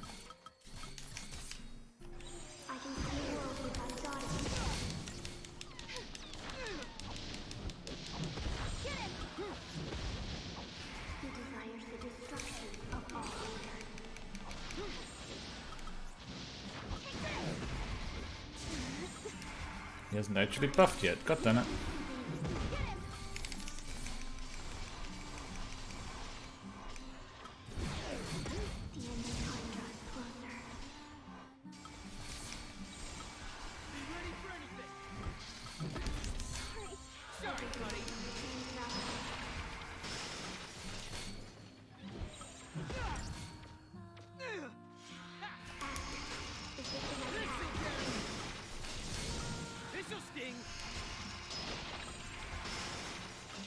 This center cannot hold. I see the end. Damn you!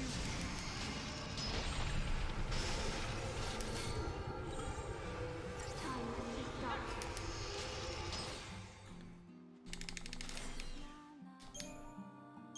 Okay.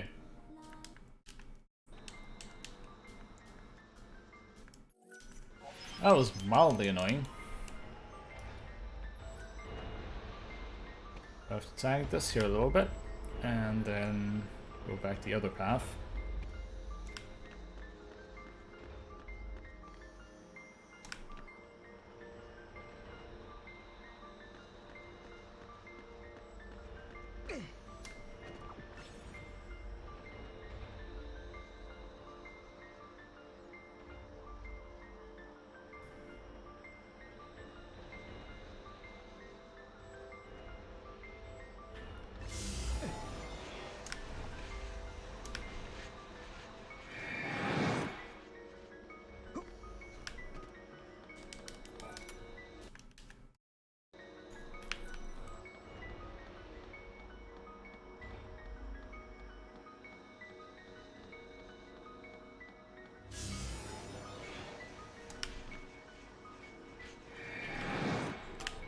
Oh. Okay. Figured I can't make the cycle.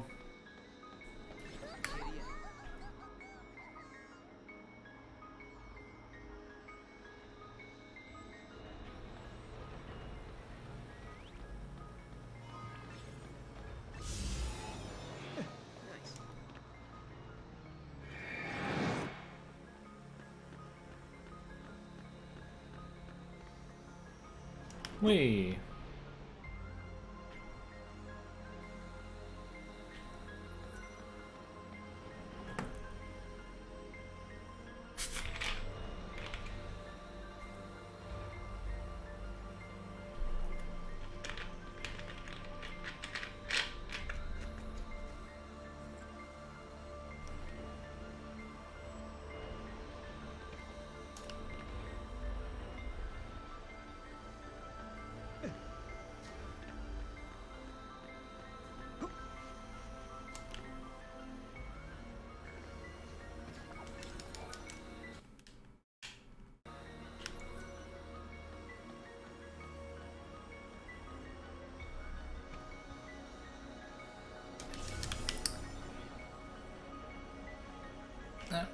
Can't despawn that. Don't think I can fight it either.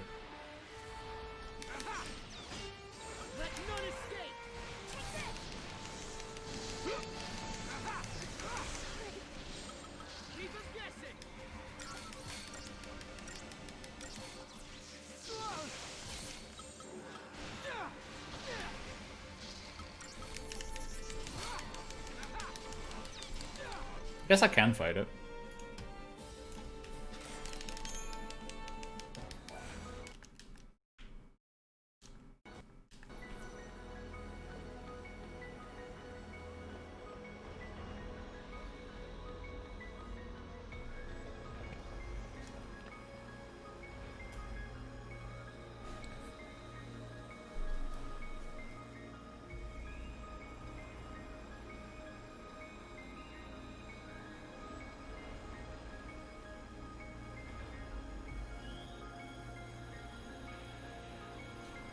Due to the ally KO Power Surge 2 on Null versus the ally KO Power Surge 1 on Chichu, Null actually does rather comparable damage to Chichu.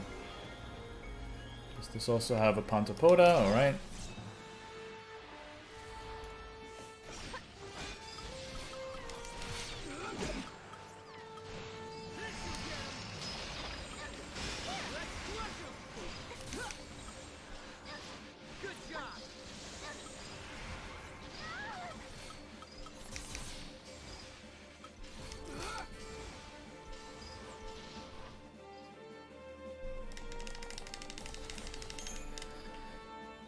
that actually completes the bestiary for a map that we're not even on right now, which is a Dying World 700 is now complete.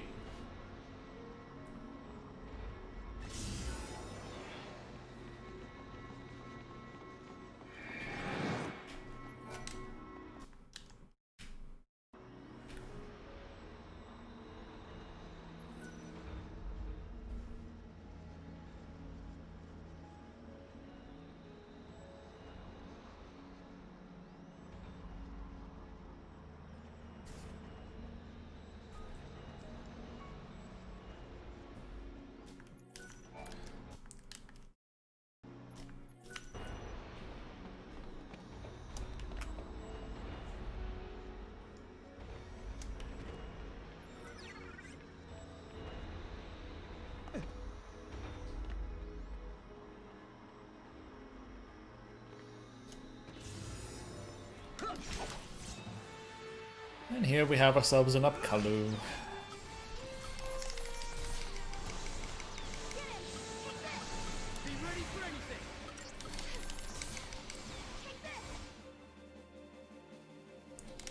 And here we had an Upkalu.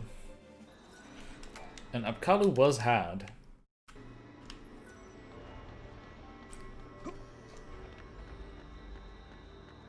Now we get to do a little bit of funky platforming. Whee!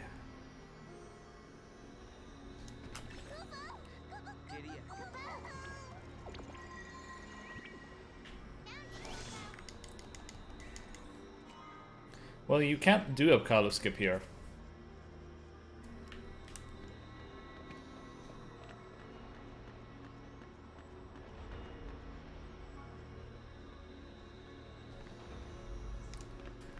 And even in the location where you can, you have to fight him anyway. I'll try Upkalu skip just for fun. To demonstrate it if I can, but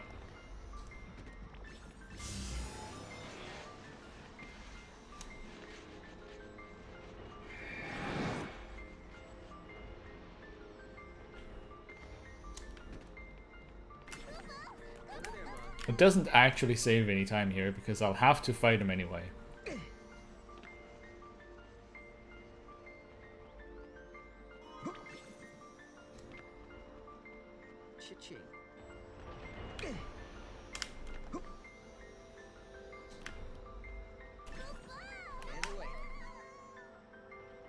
Going over here for an out of bounds little chest just to get ourselves a little bit more money.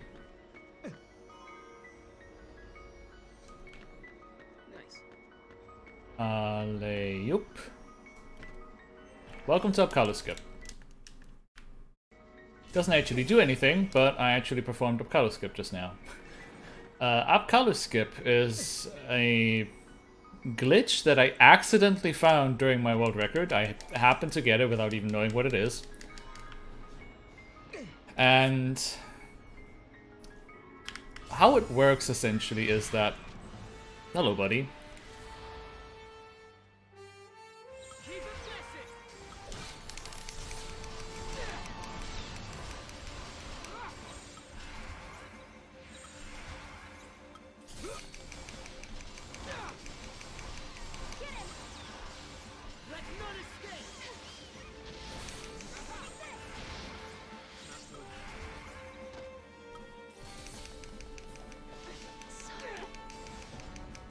There. Okay, so the way that it works is that the game can't handle encounters while the game is in the middle of a state change. So if the current objective is updating, the game can't handle encounters. And there is a way to jump onto the platform that I just did, where Upkalu doesn't spawn yet, but you state change into the last stage of this area, where you have to, where the little exclamation mark points at the final boss. And while that message is appearing, the game can't handle encounters, so you can go to the cube to change the way the platforms are turning without having to actually fight Upkalu. And in any percent, if you manage to do it, that allows you to skip the fight altogether. In 160 fragments, though, we need the green cactus statue because I just did a whole bunch of backtracking. We're back to the start of the area, but I'm collecting the half of the map that I haven't gotten yet.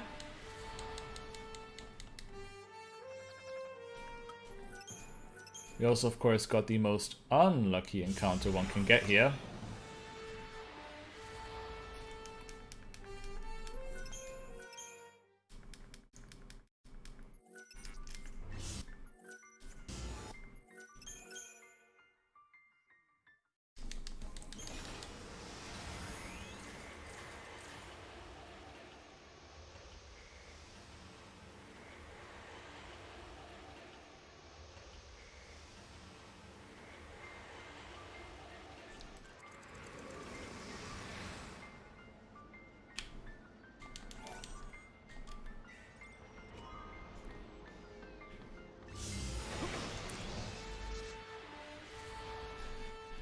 Fine, I guess I'll fight these.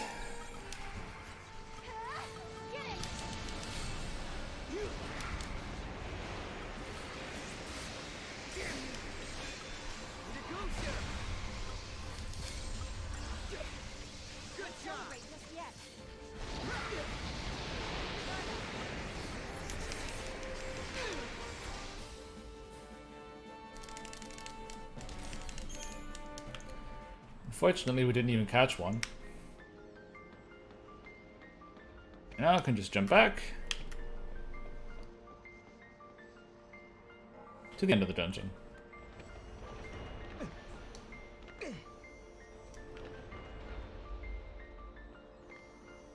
while I have to wait for this platform to turn 3 times, oh wait, never mind, it turns this way.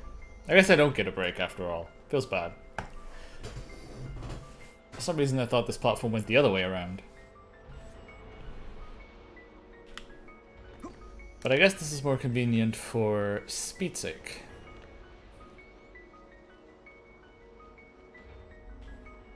We'll have to wait for this platform to turn twice, so we'll actually go take a little break.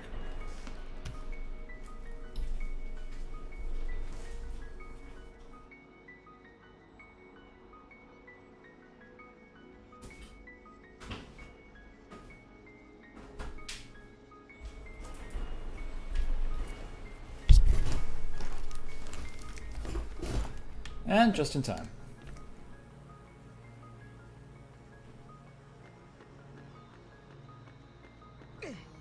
All that little break accomplished me was to exchange the beverage that had significantly warmed up since I put it next to me at the beginning of the run with a cold one.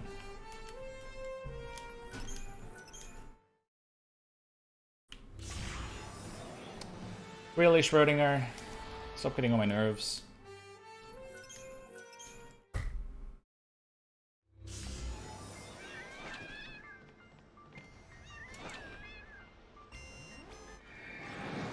I will deal with you later.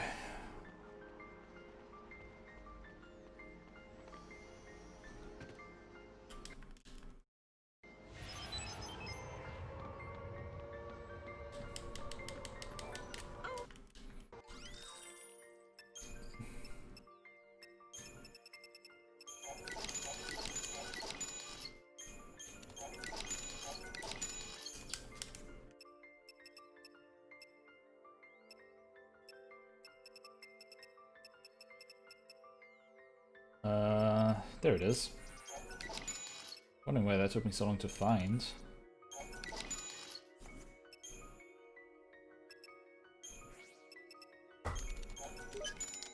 $21 of those.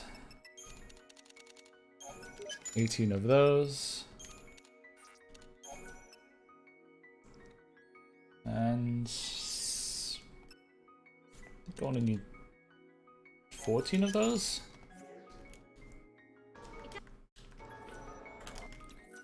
Safety save once again.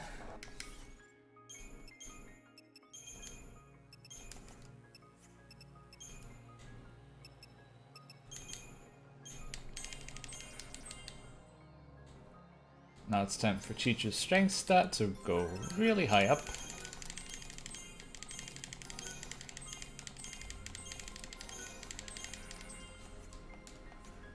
Almost 900 strength.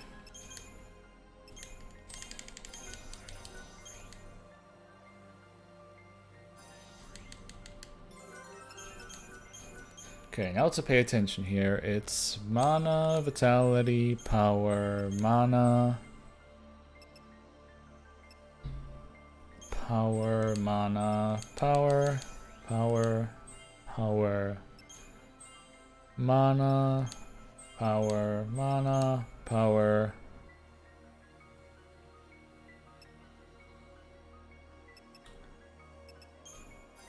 Vitality, mana, vitality, and then a whole bunch of mana. Okay. So we're good on that front. Now all that's left to do is fight one of the encounters here.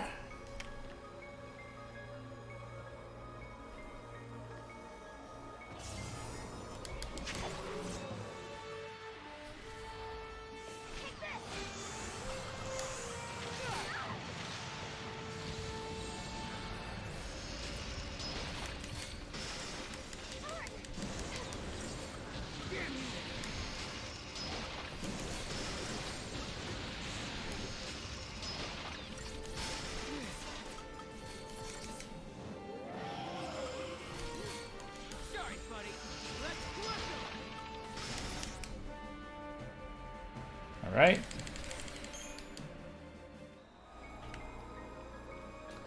The unfortunate bit is that platform is the only one that's host to 2 unique encounters.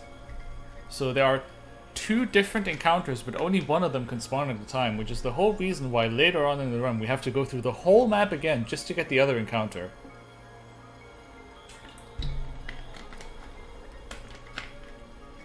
Which is just simply not cool. So Xolotl and Quistly are taken care of. As is Apkalu, actually.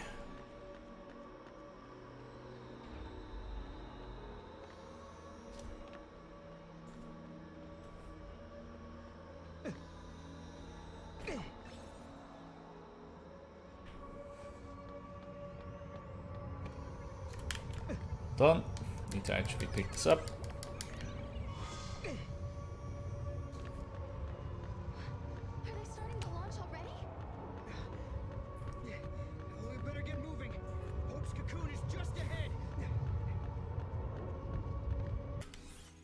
Now with that we have 100% map, nice.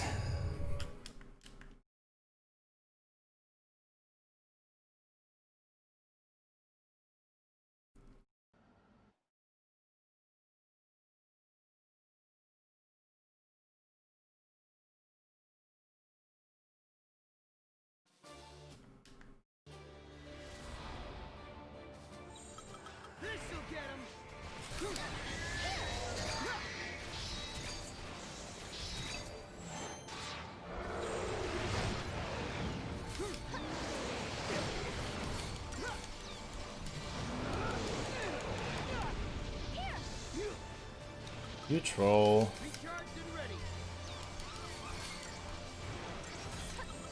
Well, that's unfortunate.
Now the final bosses actually get really tricky because there's a very precise execution that I can do and try and save some time. So I unfortunately can't really explain a whole lot. You kind of just have to watch and see and hope that I do it right.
Alright, that went decent.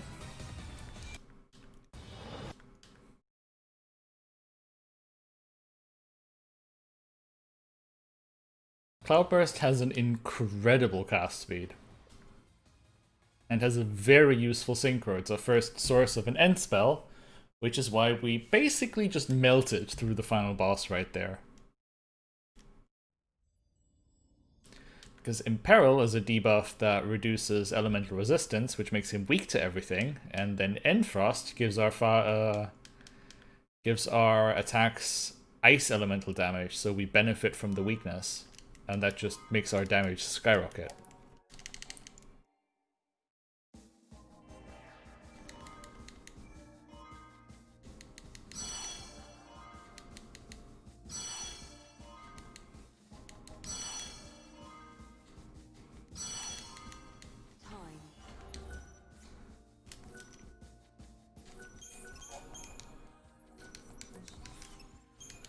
Right, some more Crystarium right here.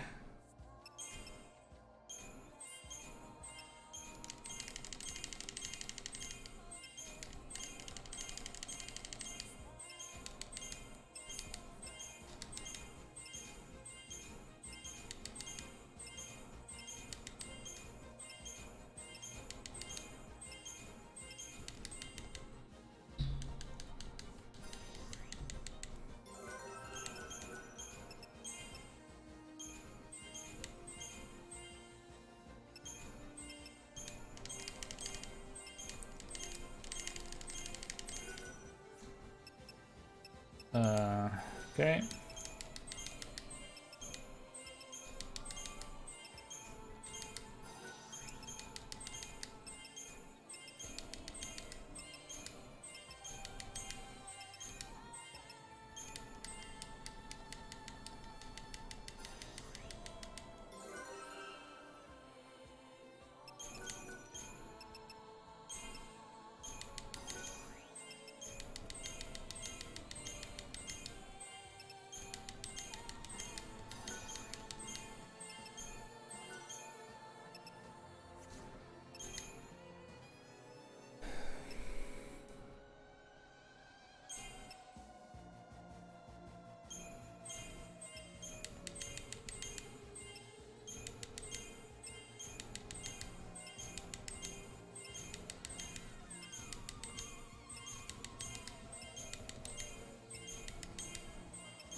Alright, that is Sarah's Crystarium actually done for the rest of the entire run.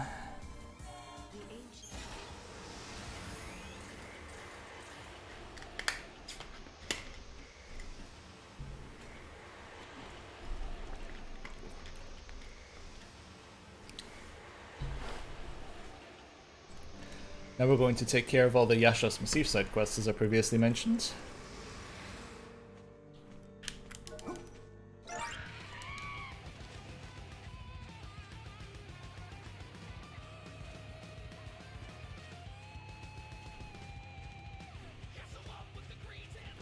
It's not quite correct actually. The Sab roll gives magic or strength +2 depending on what level you get on it.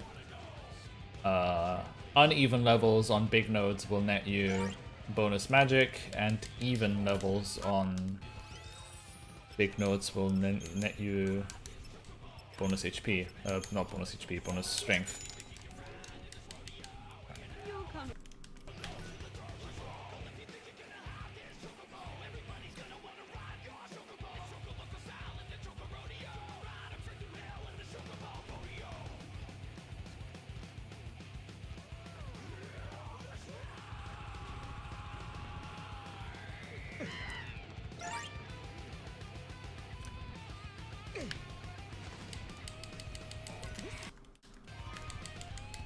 If you remember correctly, last time we were here we collected a whole bunch of quest items, so now we have everything that we need to hand them all in.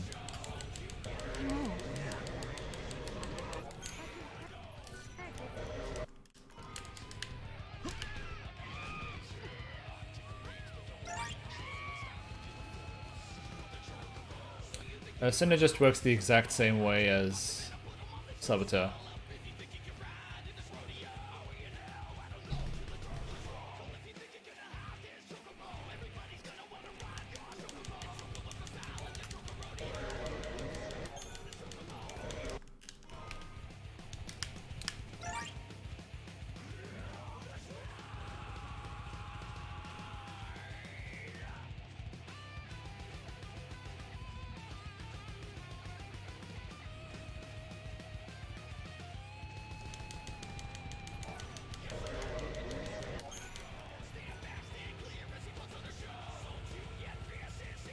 Oh, whoops. Eh.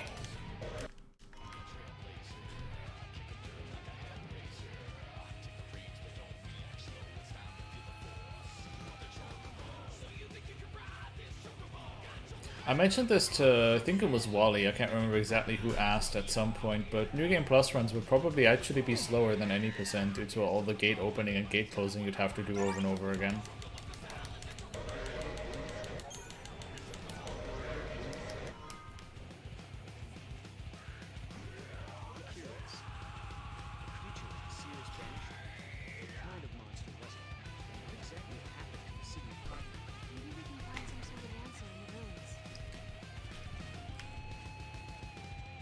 Hope you guys enjoy the plethora of crazy chocobo theme that this category has.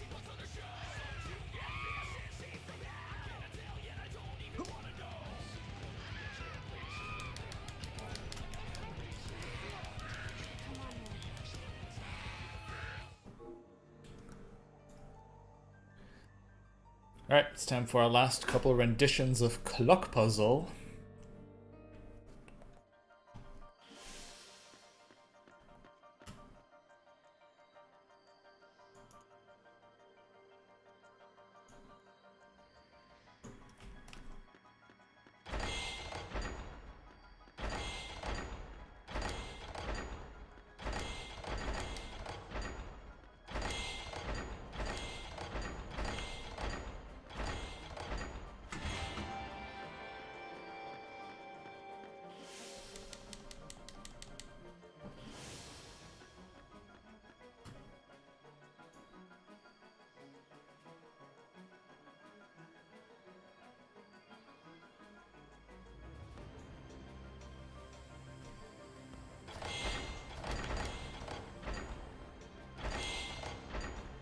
I'm not actually sure if you do, because for instance for the artifact of the Ark, you actually lose it when you go back to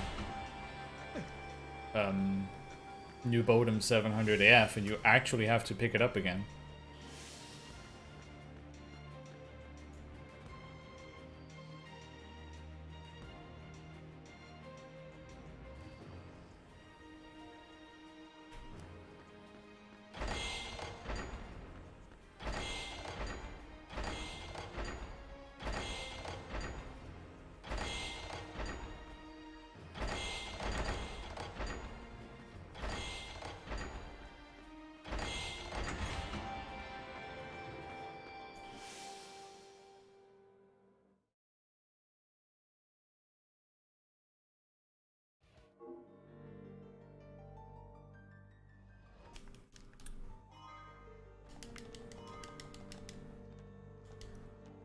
Right?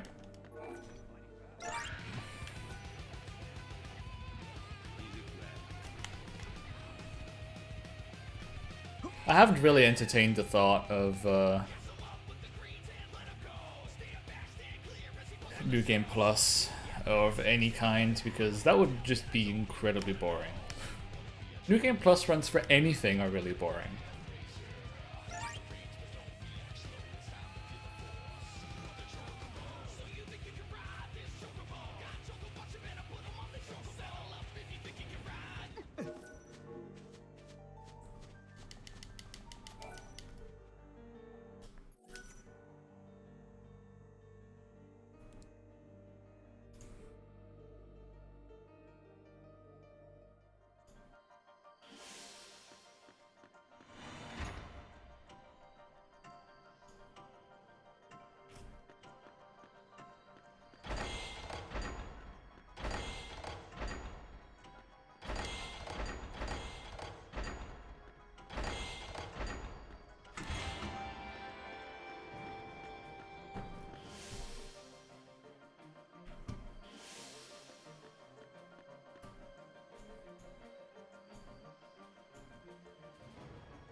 Alright, and with that we have access to every area in the game now.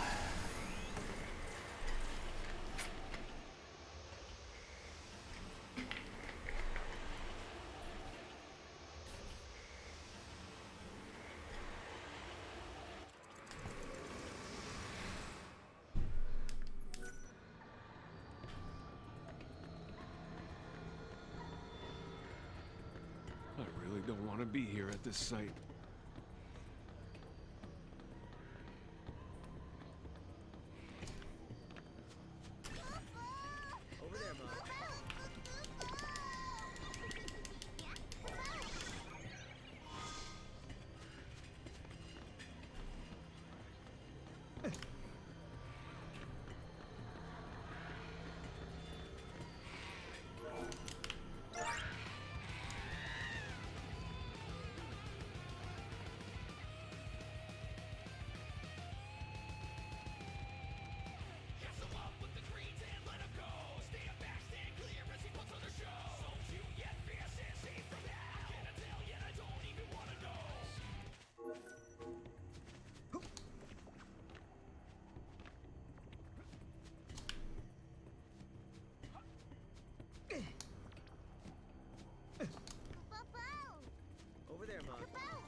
Stop walking out of the reveal.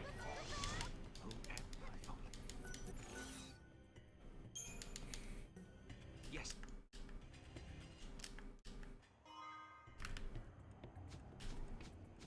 Do I need to get my hearing checked? Or did he really say that he was pushed into the paradox? Does that mean someone tried to kill him? We should be careful. Come on. We need to go find that other password. I think there might be clues in the ruins of the future. Yeah, I hope so. Let's go find them.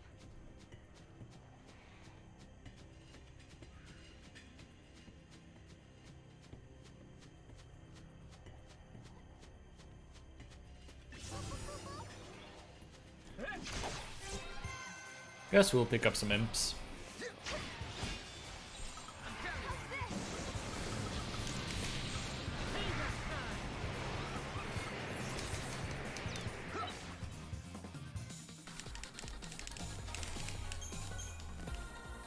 Over there, Mom. Where am I? I think that...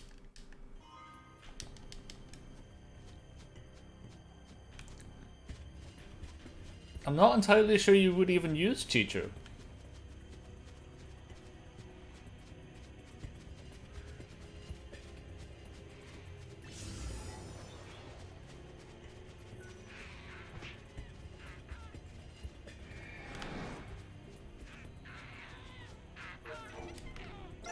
Or at least I wouldn't consider it as much of a given as others might think.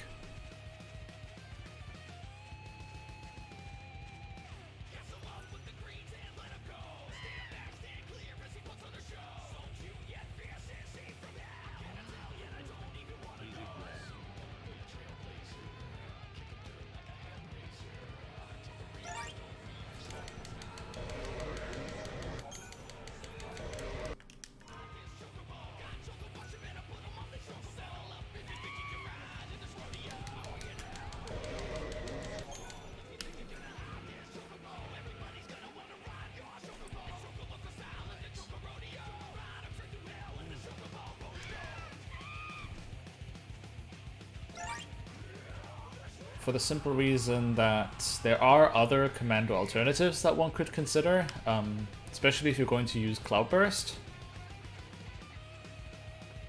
If you're going to use Cloudburst, then investing in Don Tonberry as a commander could be a good, would be a decent choice.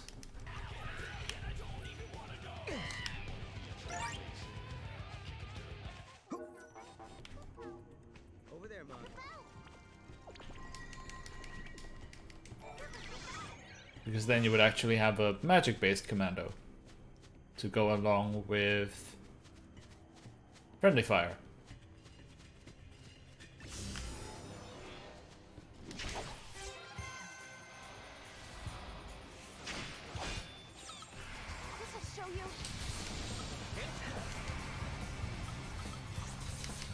Alright, that'll be Speranthus and Genepton.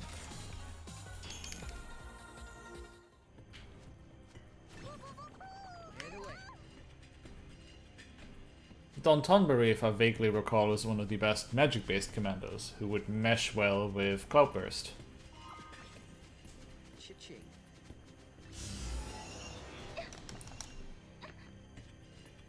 I guess I'll pick up a Mandrake.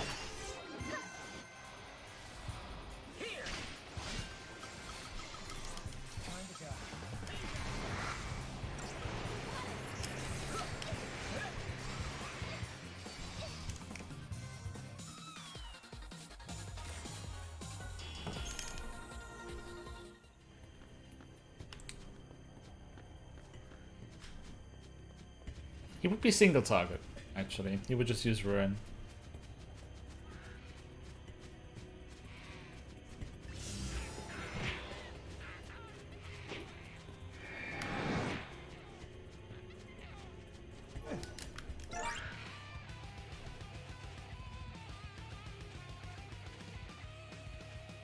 Oh, I went the wrong way again. God damn it.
There's a lot of things that you could do.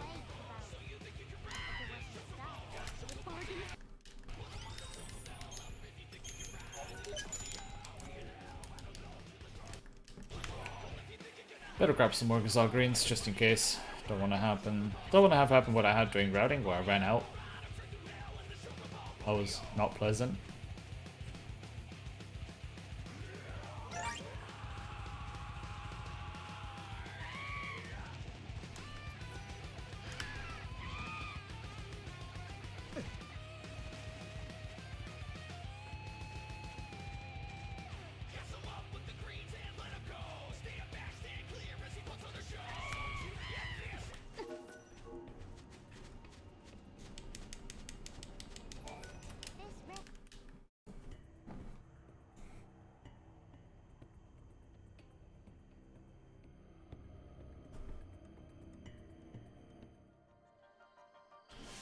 Clock puzzles once more.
And I think with that, we're actually done with the very last clock puzzle. Yay! The amount of extra material that I am constantly having to keep open is dwindling down.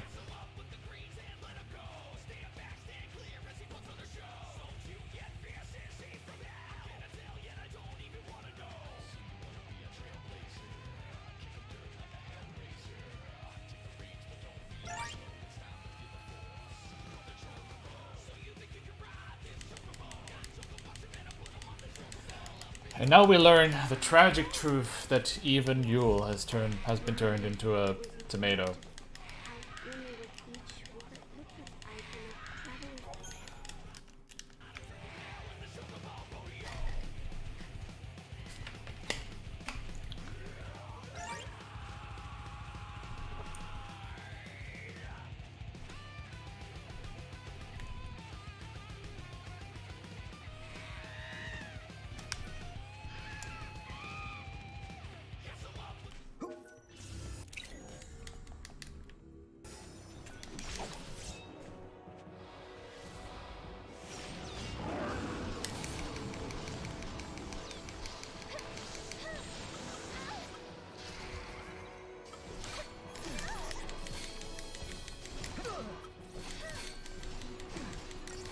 Can you go back to like bullying Sarah, please?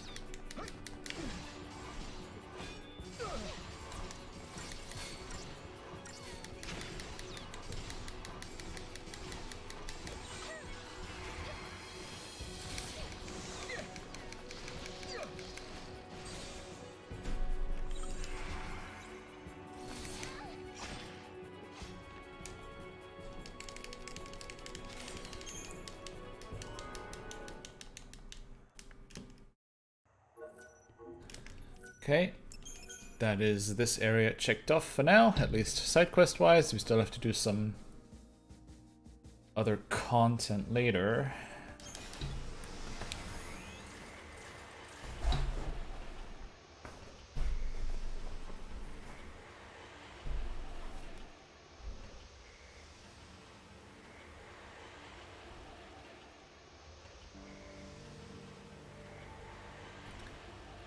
XIII does have the same combat as 13, with a few minor improvements. You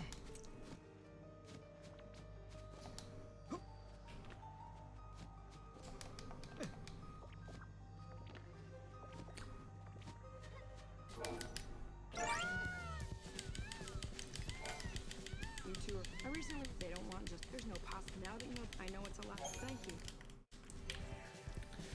The paradigm shift animations are quicker. There's no longer the main party leader dead equals instant game over bit. They changed some of the balancing around.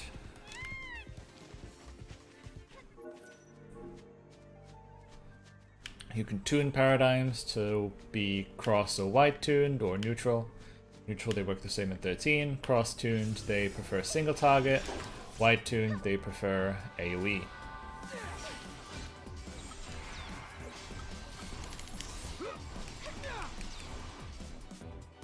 We don't go down easy.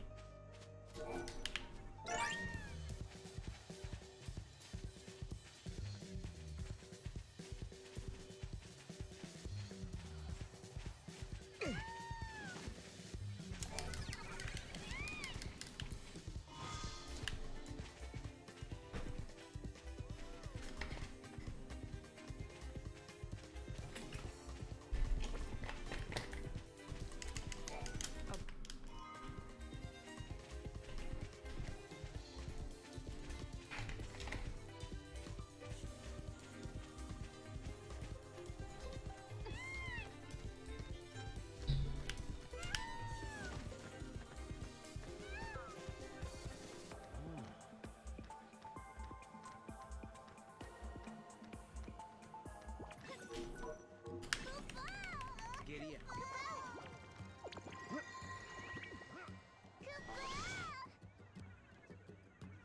Over there, Mom.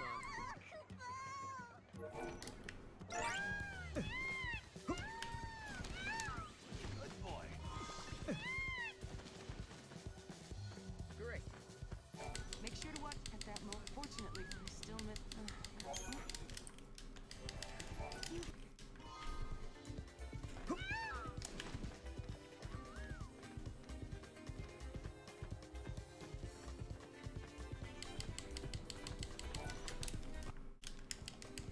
I'm collecting. What I really did wasn't. I saw it in this. Really?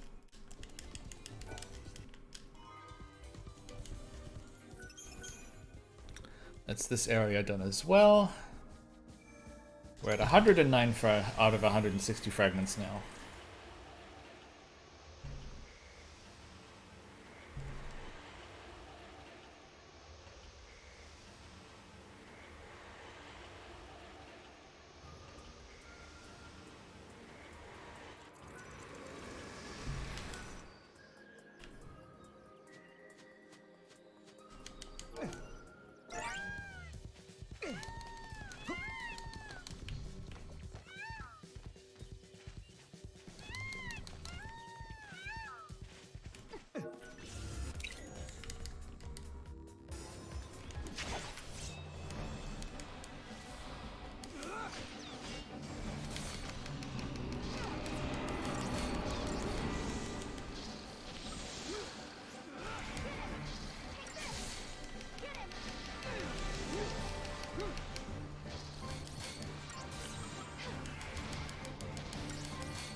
That is very unlucky what just happened there. Dig in now.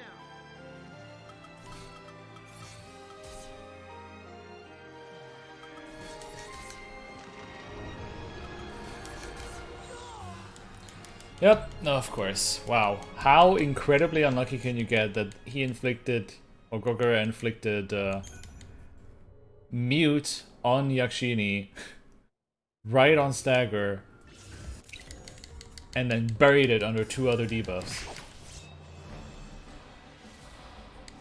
That was an incredibly unlucky fight.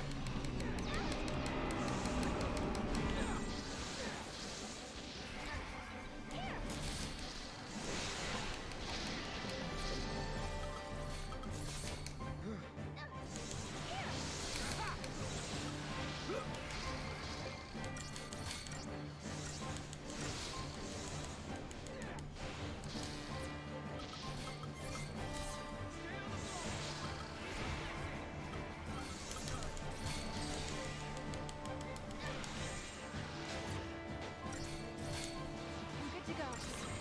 Here!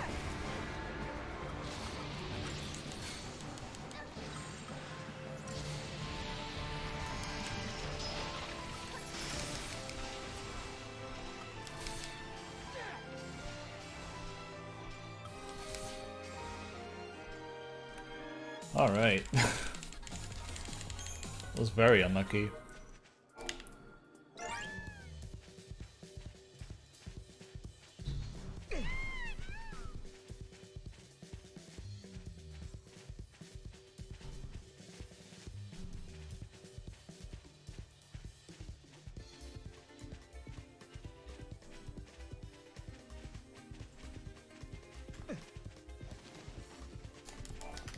See this? It only bears, unlike most, as you can. But I do really.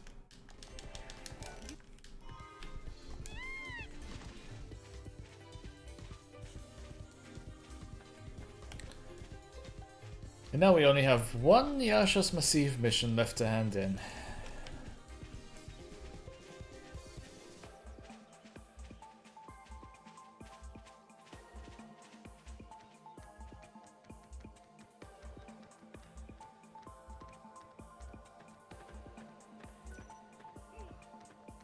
Oh wait. Researcher person make dude's actually over here. Excuse me, someone with I thought it's possible. I'm counting.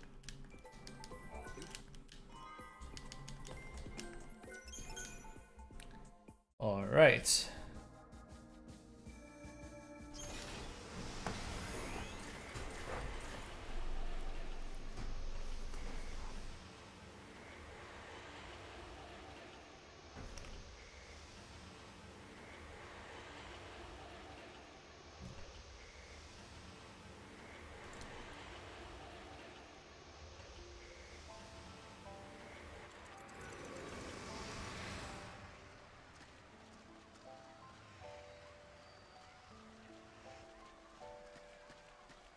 So, now we should have every map 100% explored, so we're now going to hand those in and net ourselves another 10 fragments.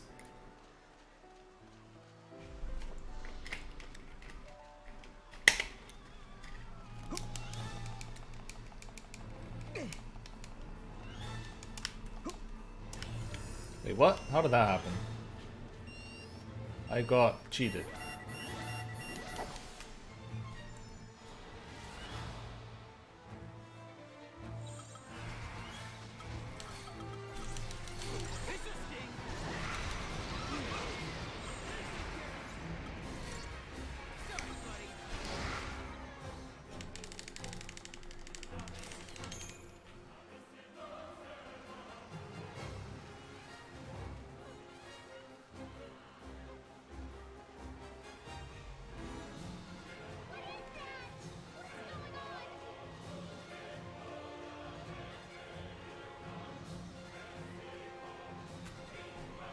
Alright, big boy. Let's fight you too.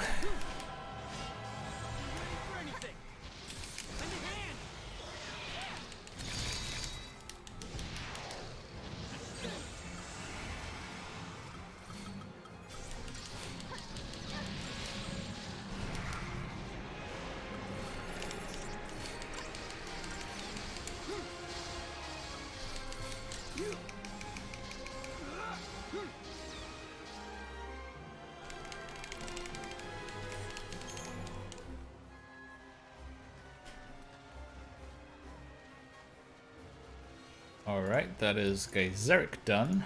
The only missable enemy in this area.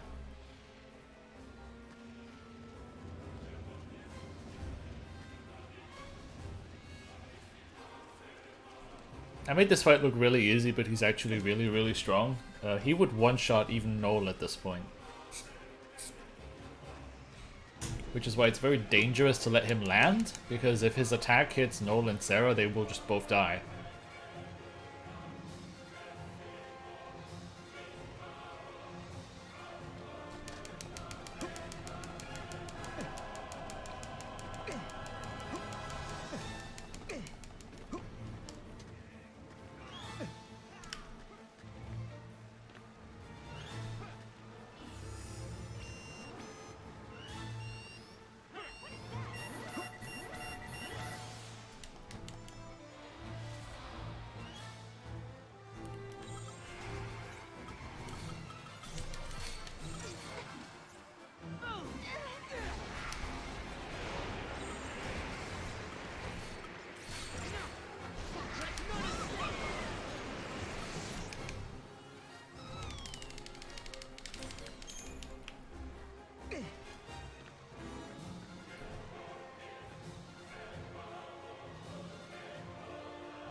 And now we really have to hope that we did everything correctly. I'm working on the data. Data from the birth. This detail. This is the reference material. You brought data. Awesome. Floor plan. Hello. What have we here?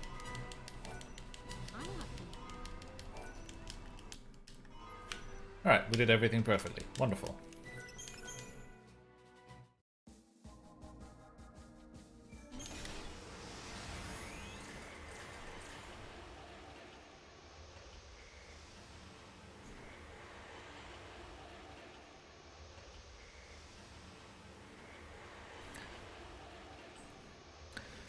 The moment that some of you have been waiting for is soon to be at hand.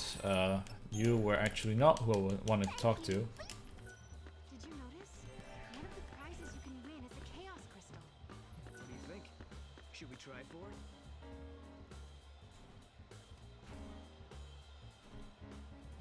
It's soon time. We're soon going to activate a new glitch that has actually never been shown off in a speedrun. That's going to be its premiere, I guess.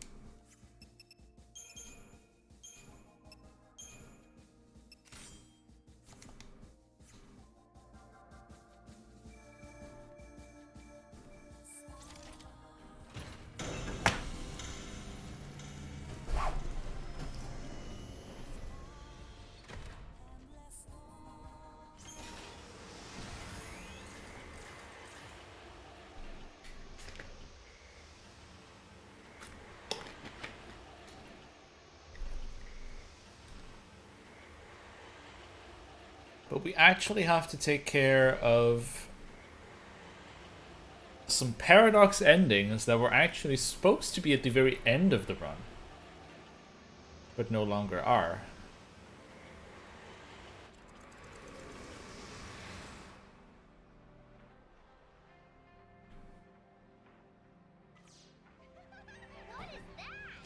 After all said and done, you handled the Proto-Fal'Cie pretty well. What did you do to it anyway? This is unfortunately one of the poorer design segments of this game. Just the way that it's handled is kind of bad if you have to do it all back to back, like we will.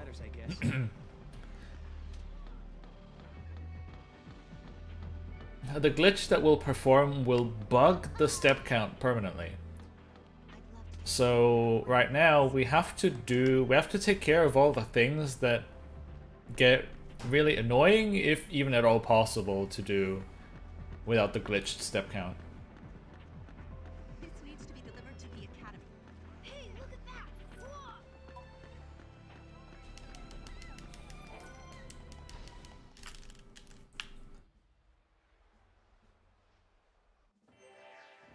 All right. Yes. But the best part about this is that I'll actually get somewhat of a bathroom break in a second.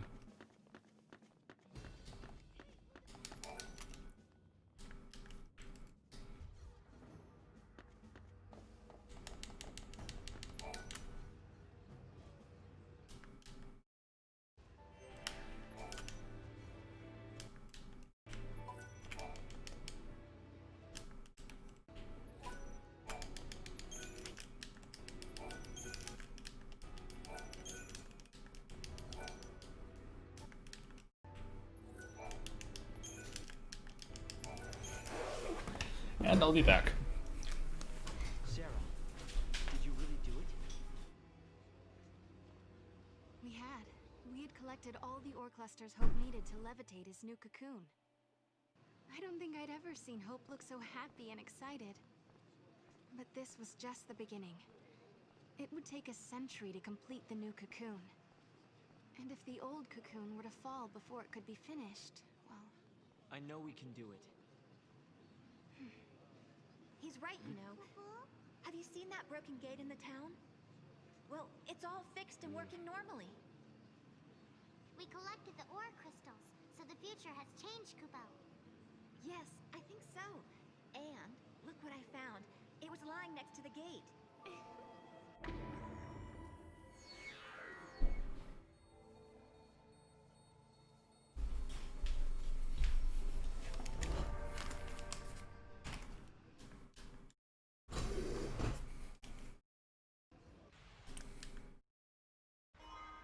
Okay.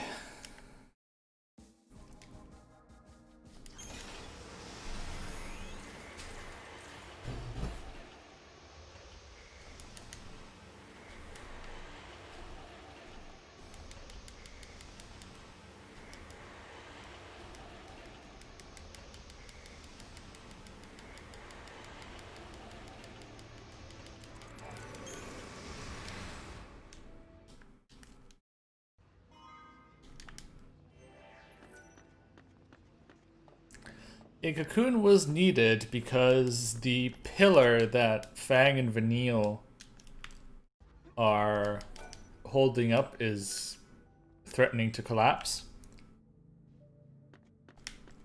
And so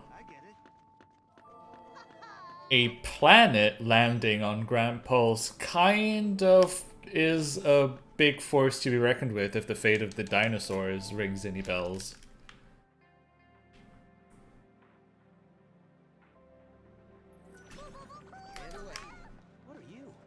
Hence why the new solution had to be airborne.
But yeah, we now have to do fights that we were supposed to do at the very, very end of the run, now. So...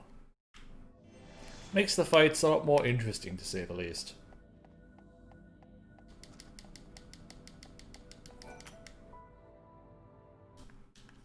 So the ability to change the future is a gift from the goddess herself.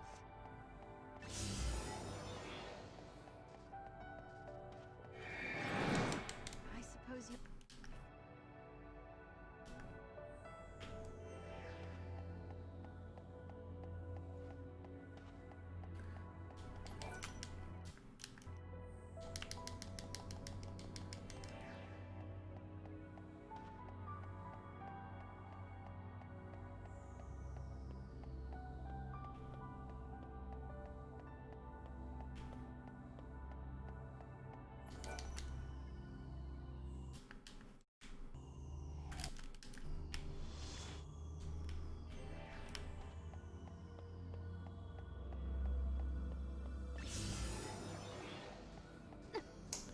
Never lucky. Cheliceratus just don't want to show up anymore. Okay, let's see if I can do this fight right.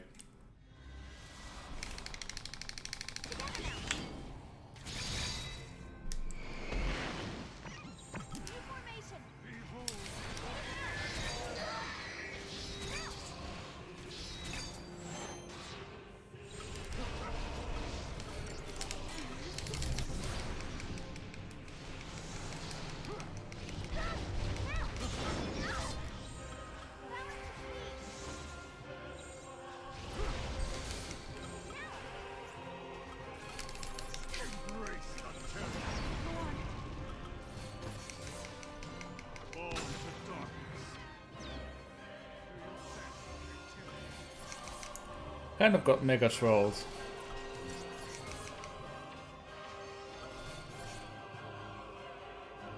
Which is unfortunate.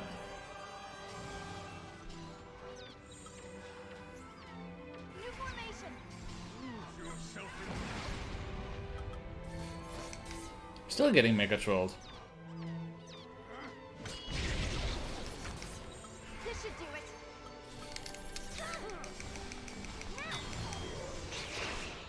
Oh really, he got that off. That's actually really bad.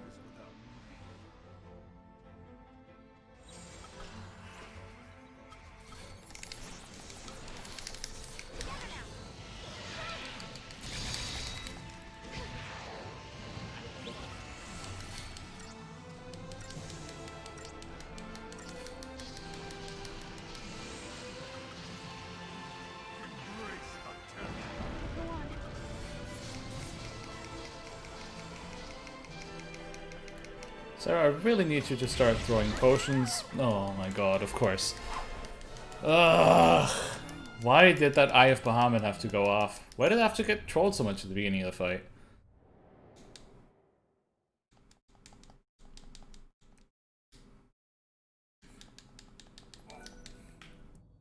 It's kind of interesting because so far a lot of the things that can go bad have gone really bad, so it kind of gives me bit of a perspective of how the run is if things really don't go according to plan.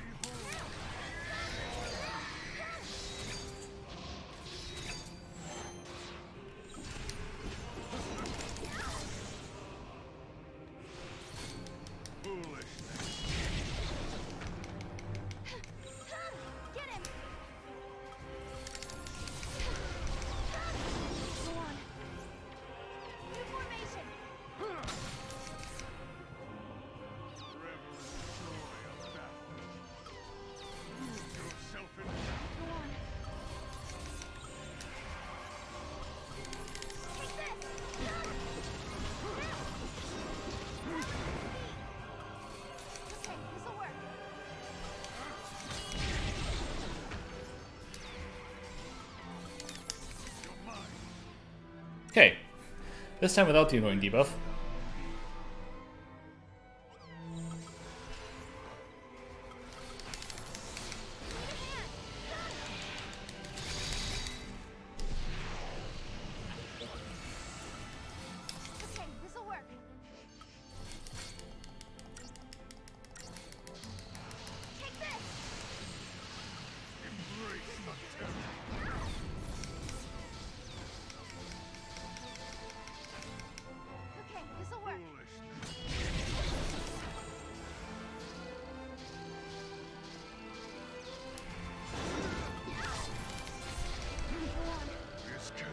There we go.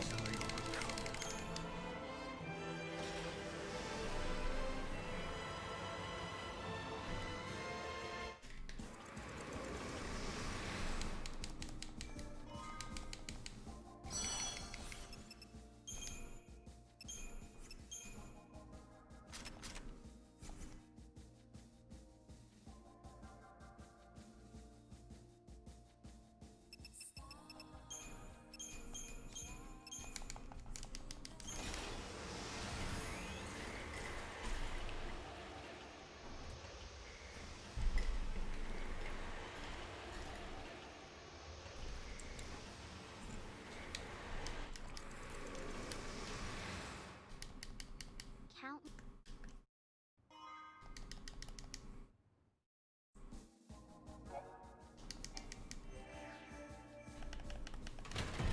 And now, unfortunately, due to how the game works, I actually have to completely open and completely close Academia 4 XXAF's gate to be able to get the other Paradox single fight.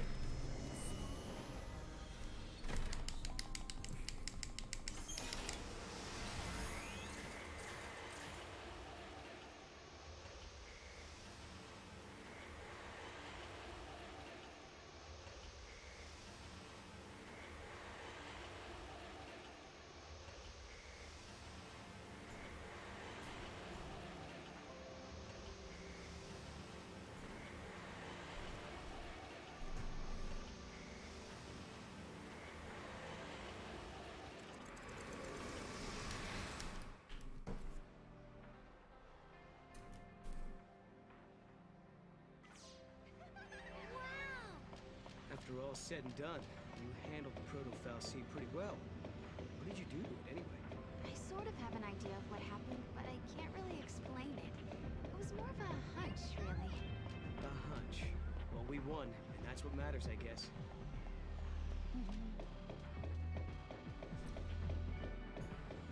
So now we essentially repeat the same story, but we do the whole shebang with Noel's Paradox solo fight. Right, I actually have to equip Noel because I don't actually have access to his equip menu later on. So we'll do Saints.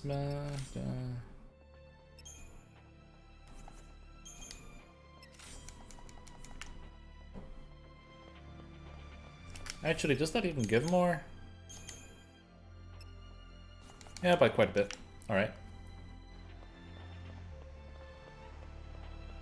We want those. All clear. I like to have all.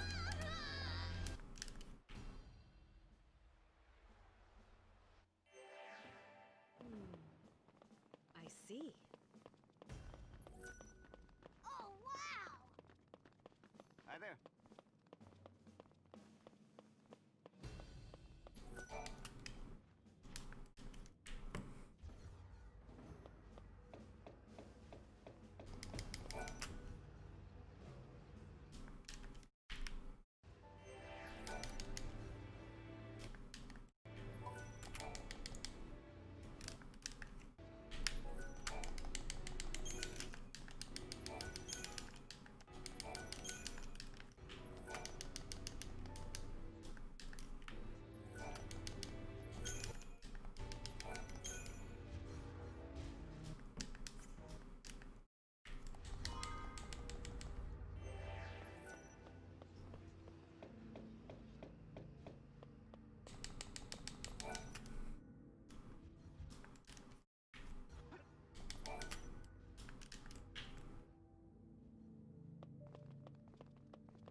Great. Go! Go! All right.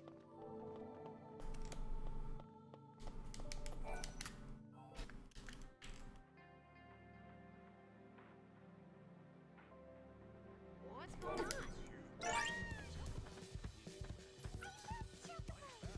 That looks fun.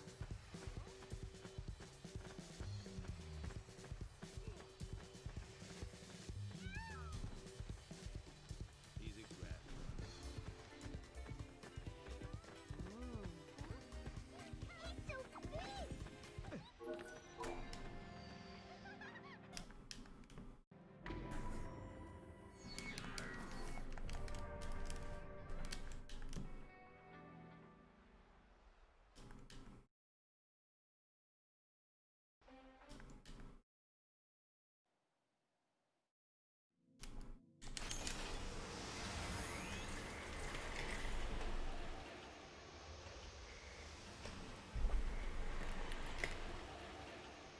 Alright, now I do actually need to make a Celicerata spawn happen, because this is the last time I can actually get one.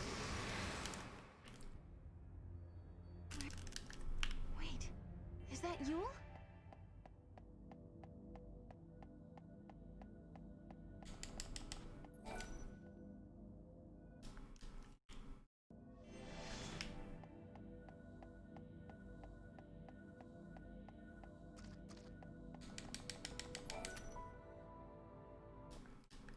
So the ability to change the future is a gift from the goddess herself.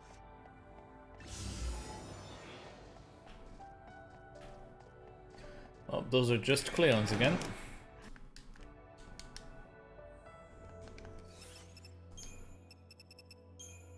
Which means I actually have to set up Encounter Master for more enemies.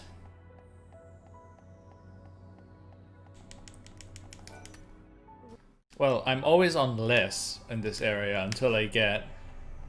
until I run out of natural spawns. If I run out of natural spawns, then I set it to... then I set it to more.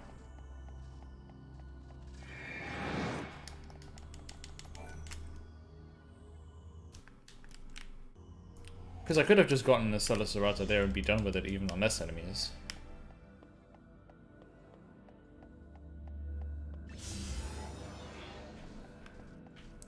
There we got them.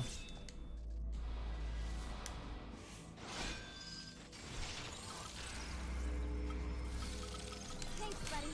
Please just go.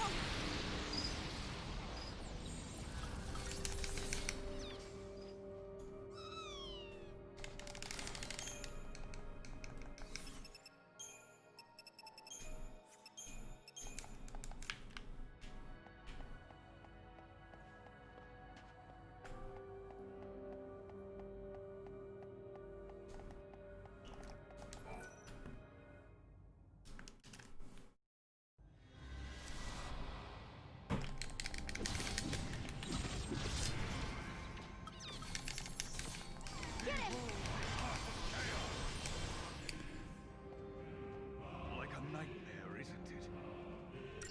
Behold this heart of You're already dead. There is no Heart of Chaos to behold.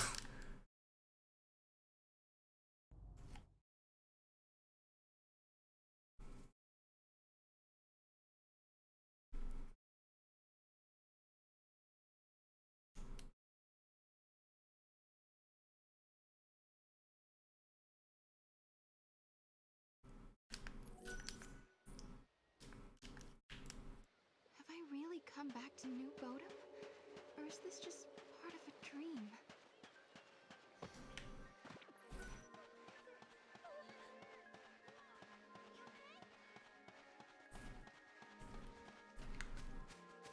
Everyone is acting kind of strange.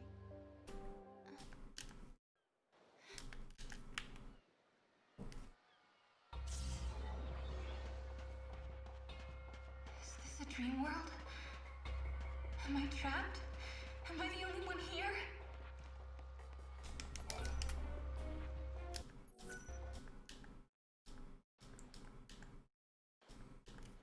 Who was that? And why is she trying to help me?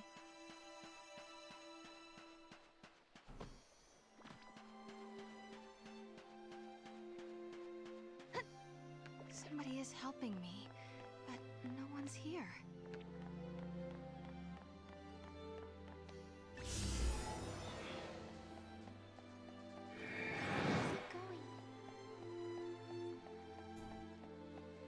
That voice. I'm sure I've heard it before. You can do it.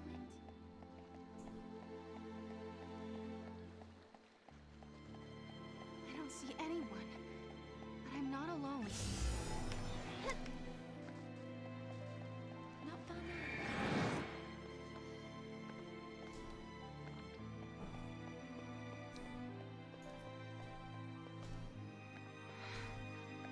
Where's the gate? There's nothing left.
Alright, now for the significantly more interesting fight. Since Noel doesn't even have the comforts of a monster party member, he has to fight completely alone.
That's... oh, wait. I'm an idiot. I was like, why is this going so quickly? And then I realized I haven't actually activated the paradox scope yet. That was close.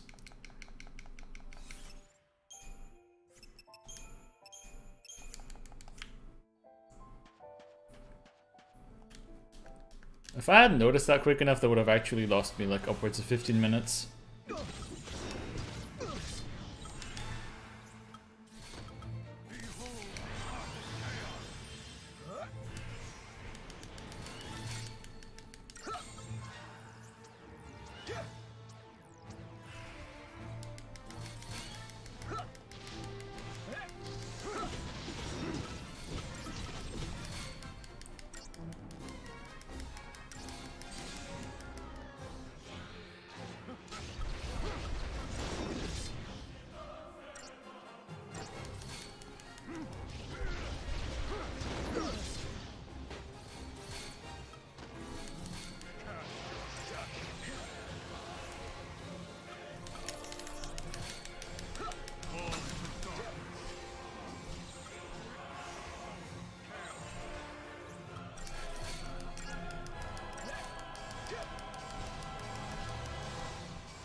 Okay. Queued up one too few ruins there at the end.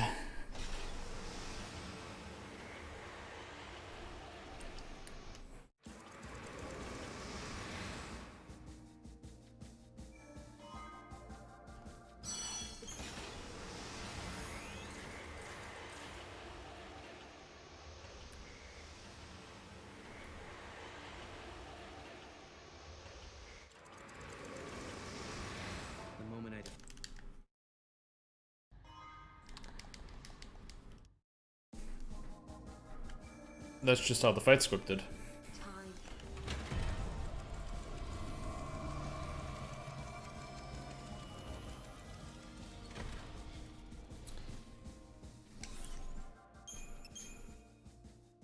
Come.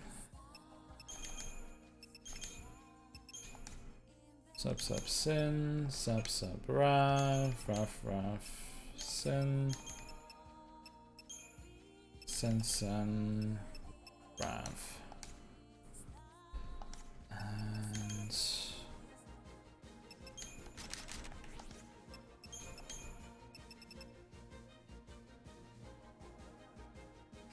Grimmer Hat, Hypnocrown, Magician's Mark.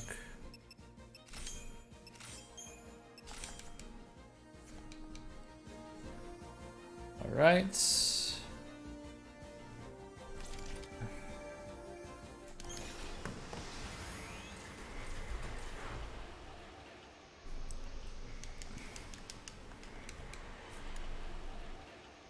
Now we're doing a few final preparations before we activate the glitch.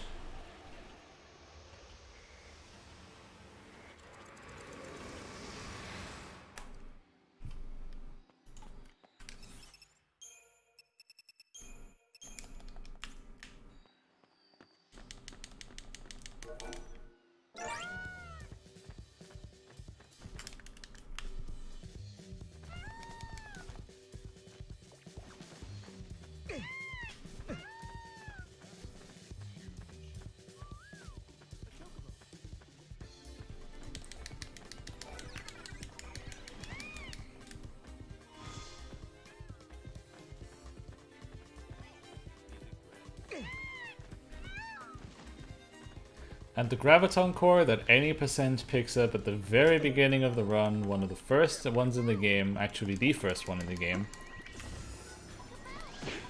will be the last one that we're picking up. Can you hit that X-ray, please?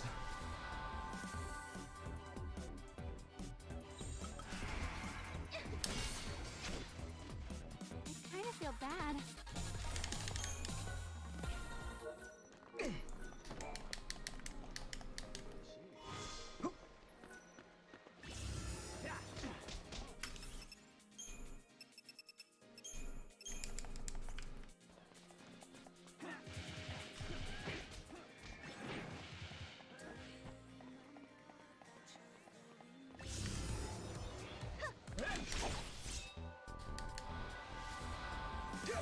Oh. Only Spice Sicilian, how unlucky.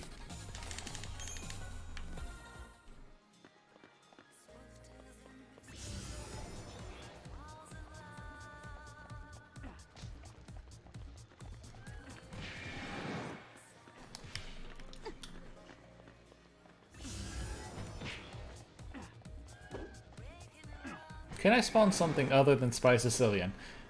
Just because I don't have Encounter Glitch active yet doesn't mean that you can just give me a bunch of trouble trying to spawn anything.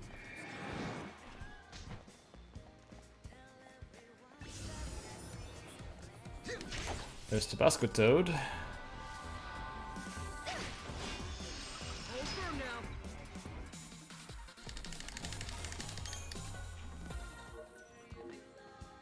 Now for Sarcenia.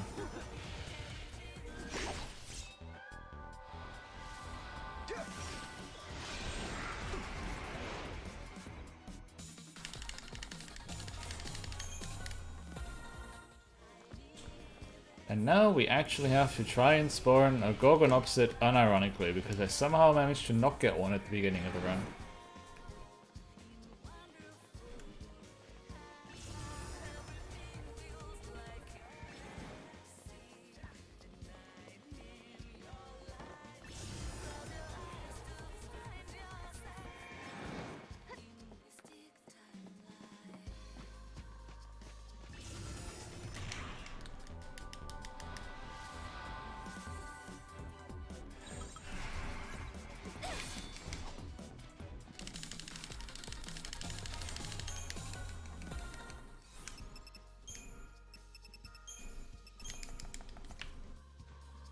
And there's the last one for this list.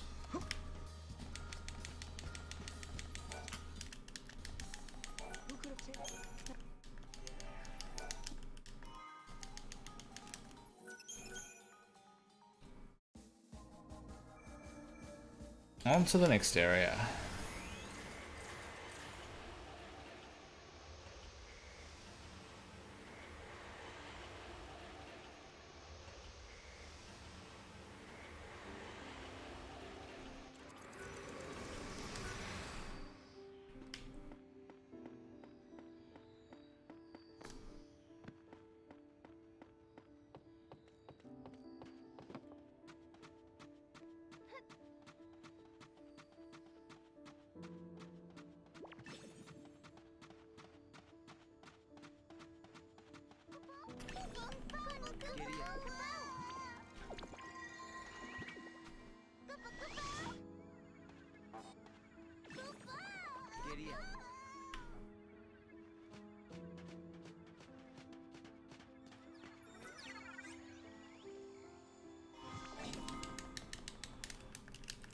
I think this is the fastest that you can get two fragments in a row.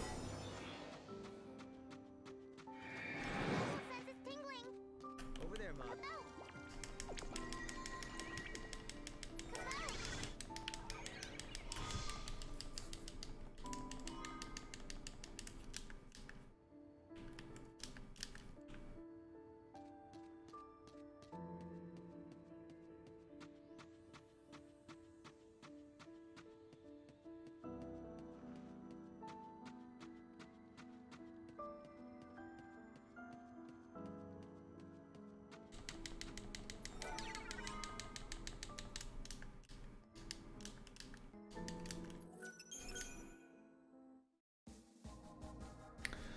And this area.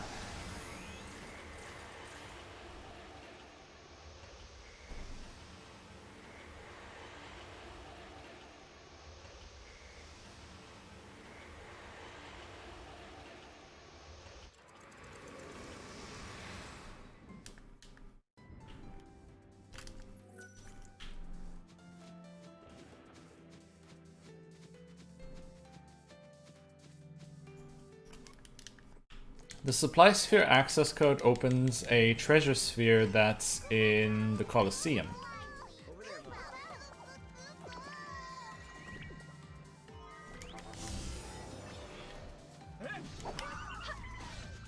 That was a disorienting camera shift.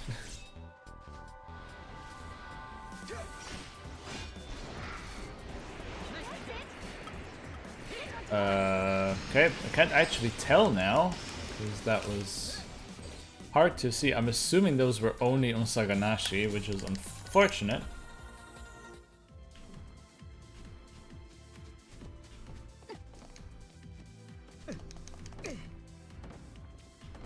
Really would have liked you with a slice of Fahan instead. Just want to turn on Battlemania again so we can get Iloyankas to spawn.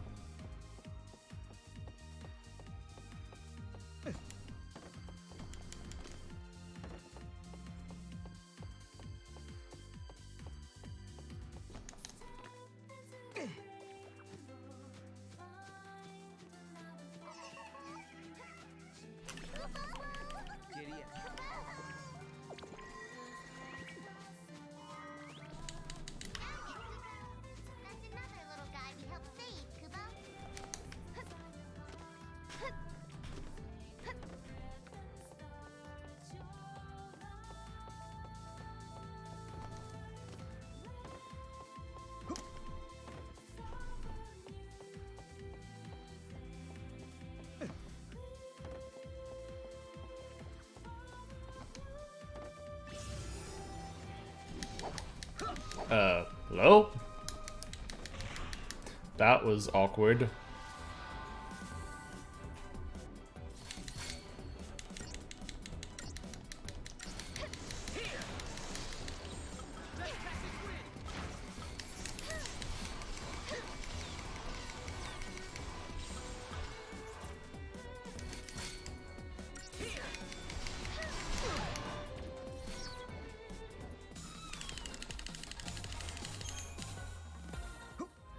Mata's emblem is a nice chunk of money, though.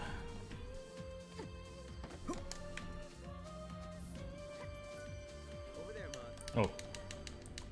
I already have the vinyl covered anyway, what am I doing?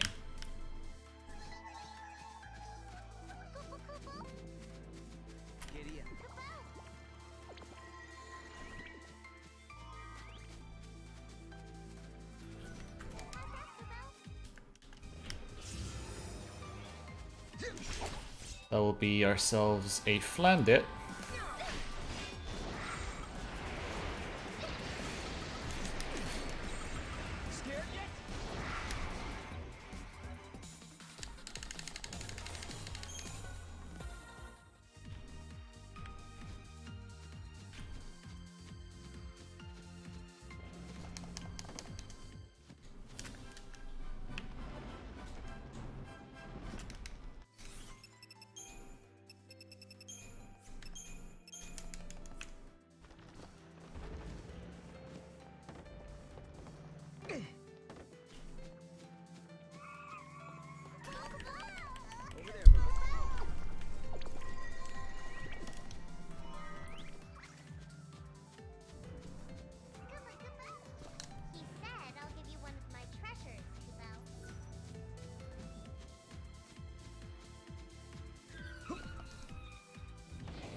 camera is so disorienting whenever you catch any of these flam.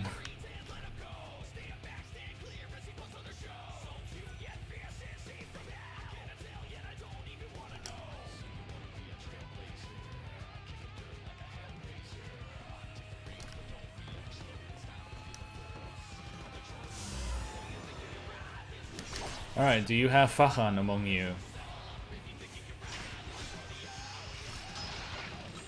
Yes, you do.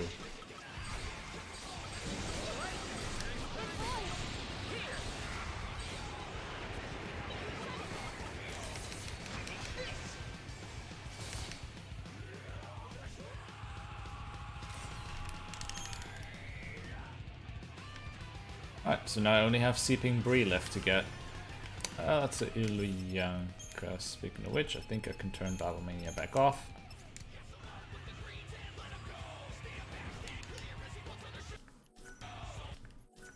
Alright, actually can't skip this.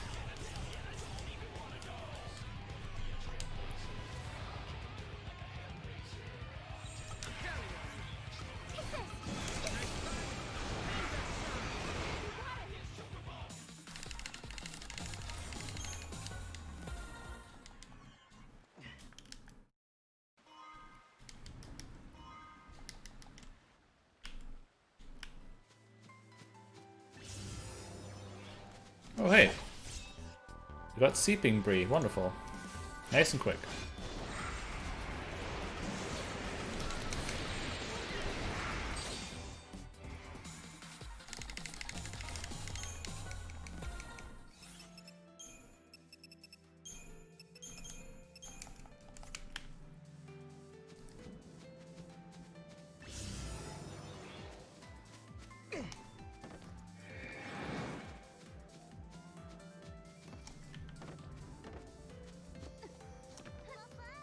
Over there, Mon.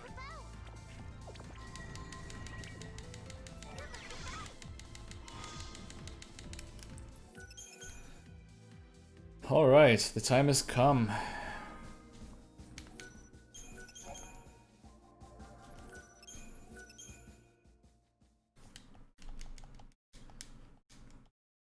So we're actually going to load the save at the very beginning of the run now. Final Fantasy 13-2, the story so far.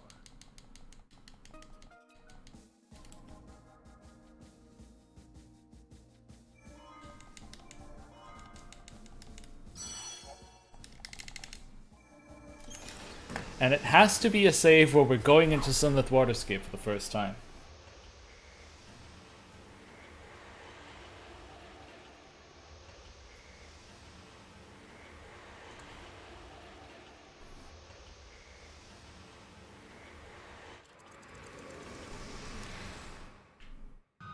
Was it a...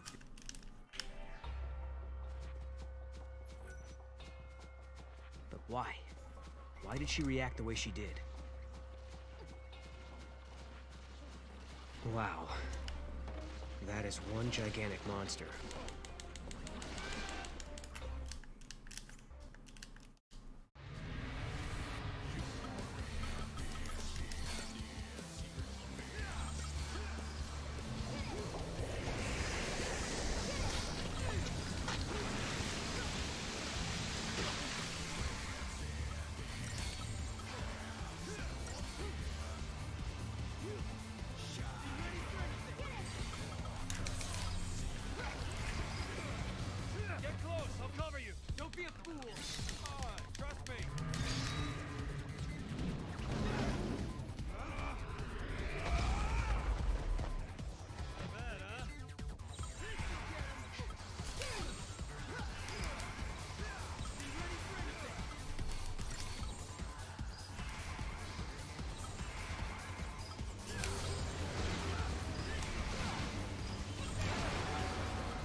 Of course, now that we are on a save file where what we get doesn't really matter, we get the ultra rare Martyr's Badge drop from Royal Ripeness. That is a drop that I've not seen in a very long time.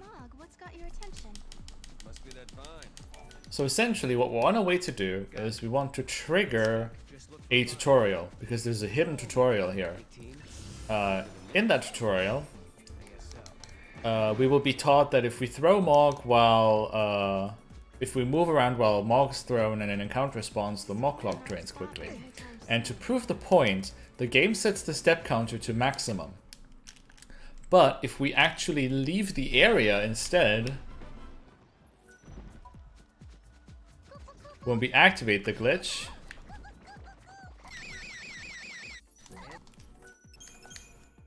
the step counter gets stuck at maximum forever. And now we go back to our original save and benefit from it.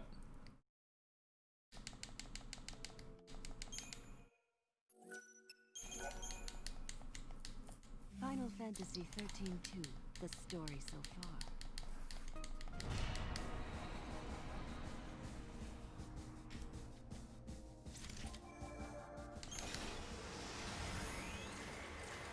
So now, encounters will spawn infinitely. Ever and always, no matter what settings I pick, encounters will spawn basically instantly.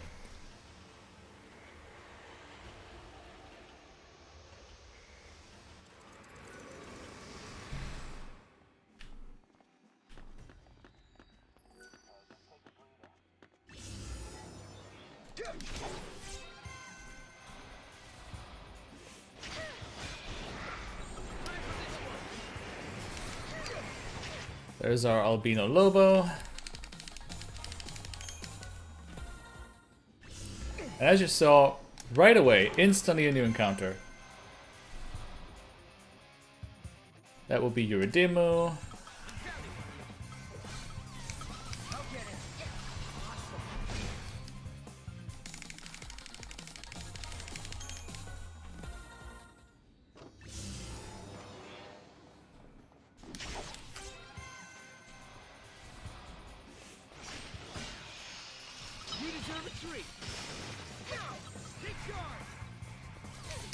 Alright, please tell me that I actually caught the Amano Jaku, because I actually need one. No, I caught a Natsugo, damn it. It's unfortunately basically impossible to control.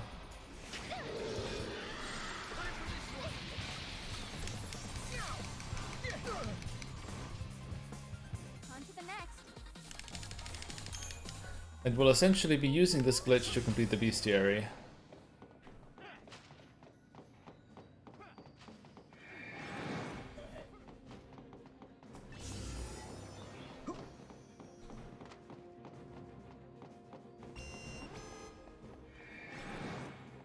Oh, I just realized I'm actually kind of screwed here right now. Because I had that misfortune happen at that chest. I actually haven't picked it up yet. Which is definitely not what's supposed to happen.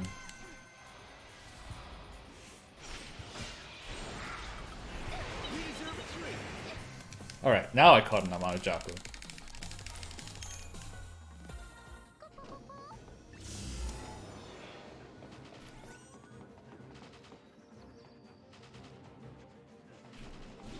I guess we're gonna have to fight another pack.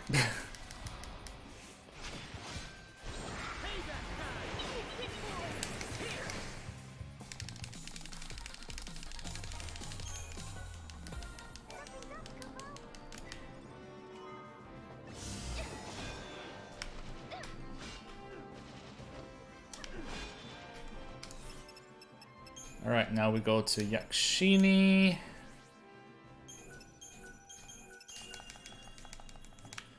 Because the level 1 ability that Amano Jaku has to offer is Endfire.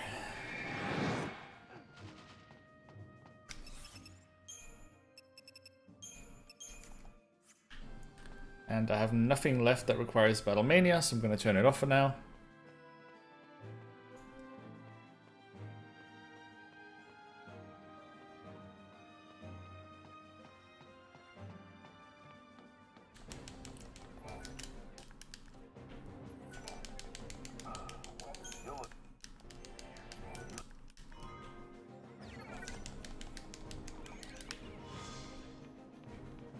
Time to use some good old-fashioned crowd control. And there's the quest NPC. How can you open? You can't.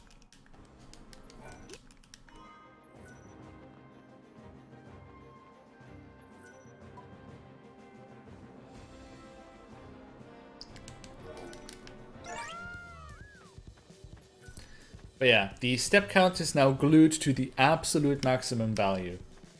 Nothing will change that. Short of closing the game completely.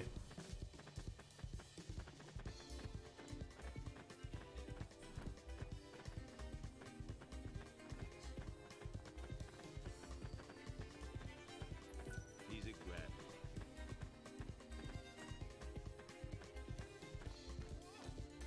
Could be this paradox has got to discuss it with our supply. We learned that all these were what girls would be.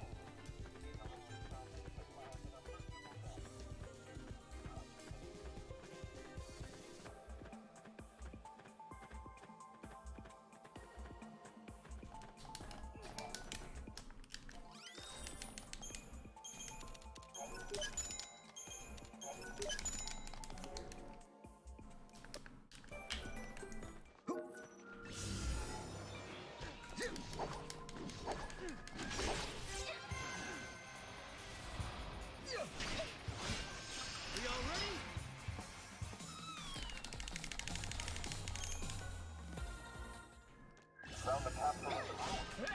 Well, I guess that room.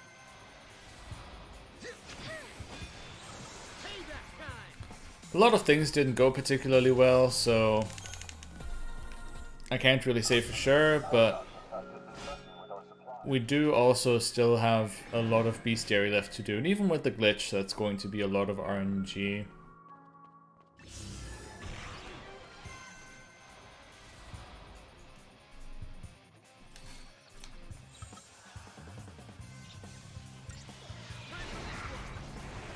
Good boy.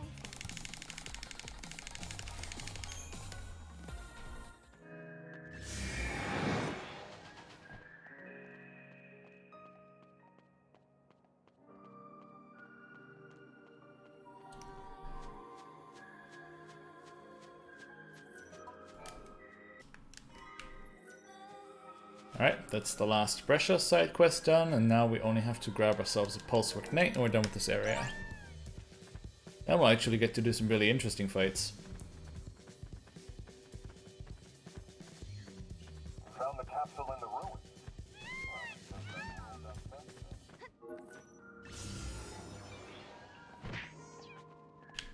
Ah, there we have it.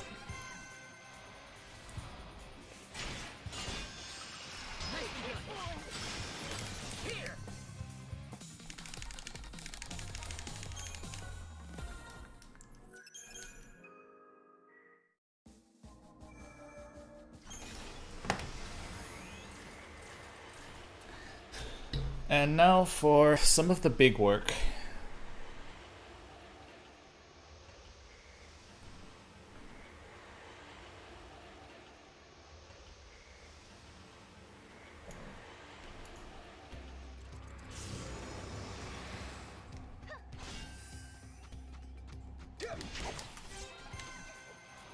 Oh wait, I just fought you.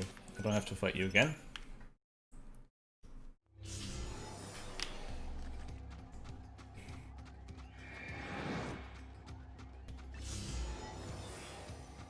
Really?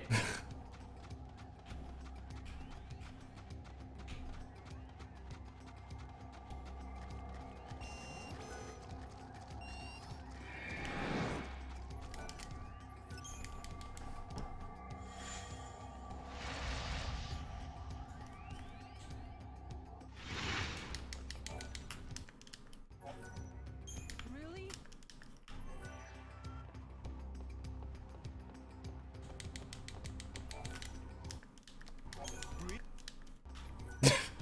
I didn't realize that both of them react with really.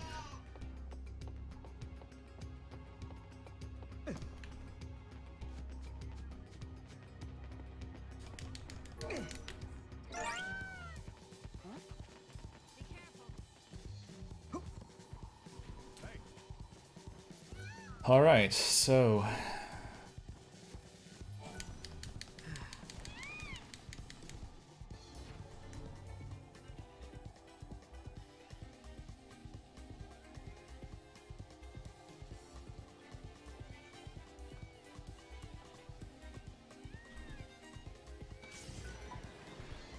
this is pretty much the big works. This is one of the areas where the bestiary takes a really long time to complete because we have a lot of, like, there's a different encounter table for all of the weather conditions. Are my synchros charged? Yes, they are.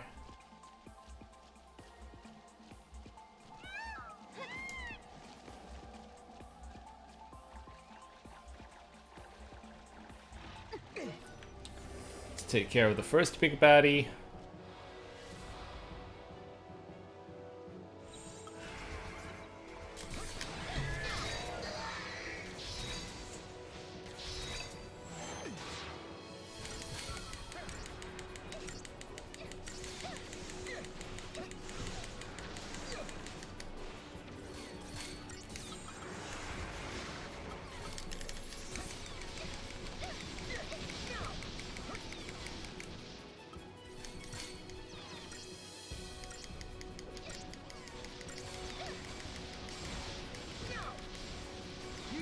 And boop.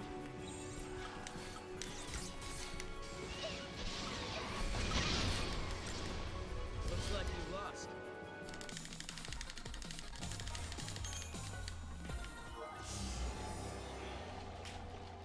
We literally just fought you. Get away from me, please. You imbecile.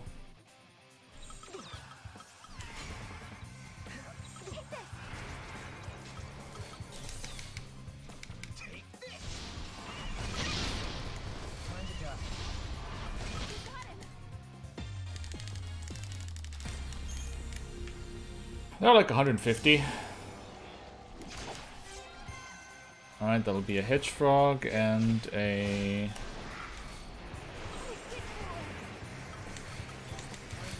Hedge Frog and Mud Frog done.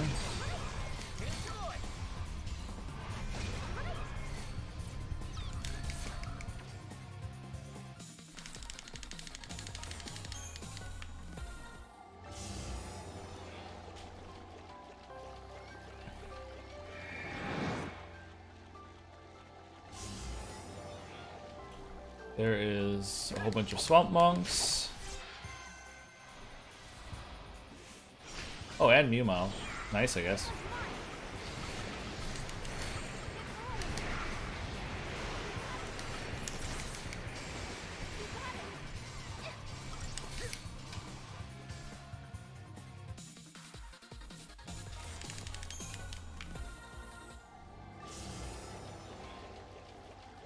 We just fought Swamp Monks.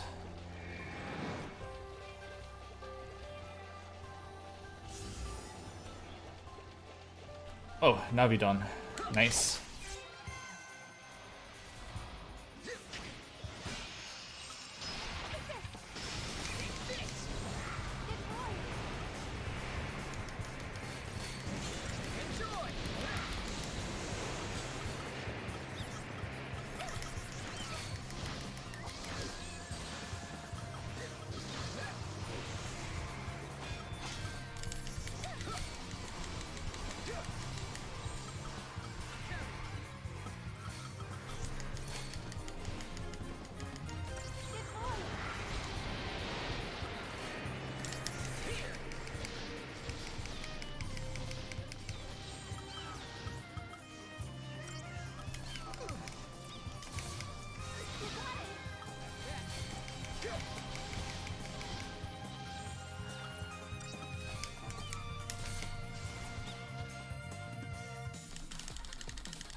Right, these are Gankanag and Gankanag.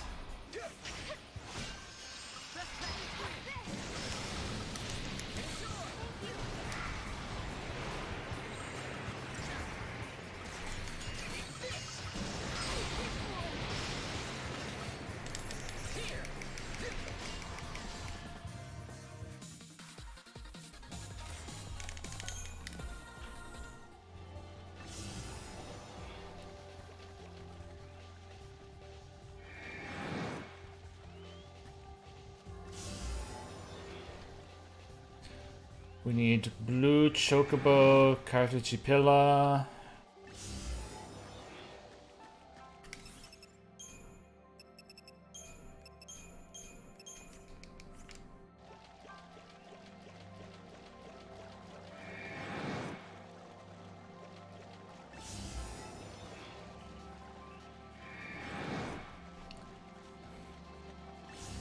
I guess Moblin and Major Moblin are also still overdue, but those spawn in multiple areas, so don't really have to care.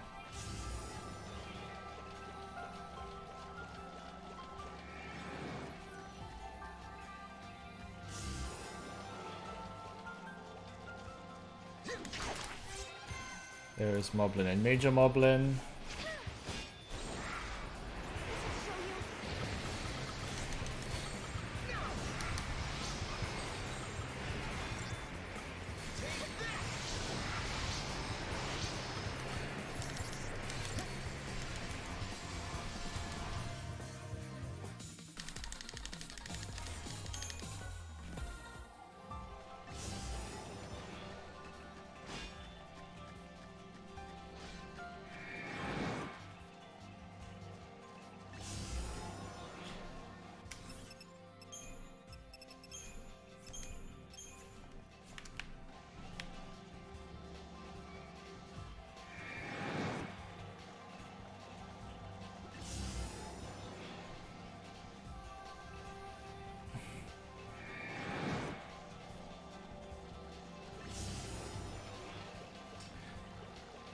Cartachipilla is wanting to be a problem enemy again, as is Blue Chocobo.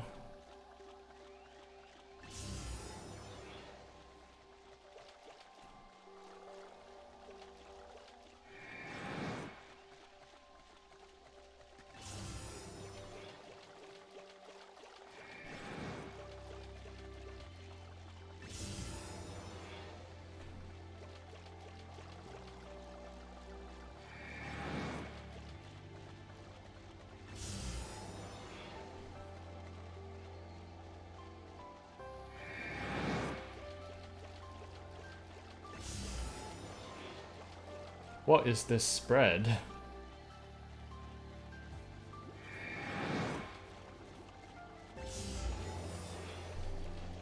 I'm surprised that I haven't gotten Cartachipilla yet. That enemy is not that rare. Oh, I just had to speak about it apparently.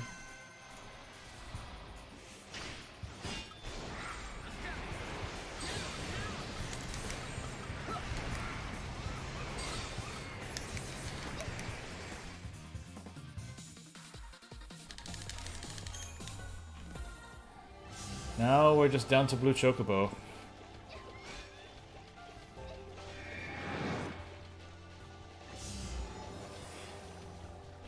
What a disgusting spread. They're going to give chase. Okay, they ran the wrong way.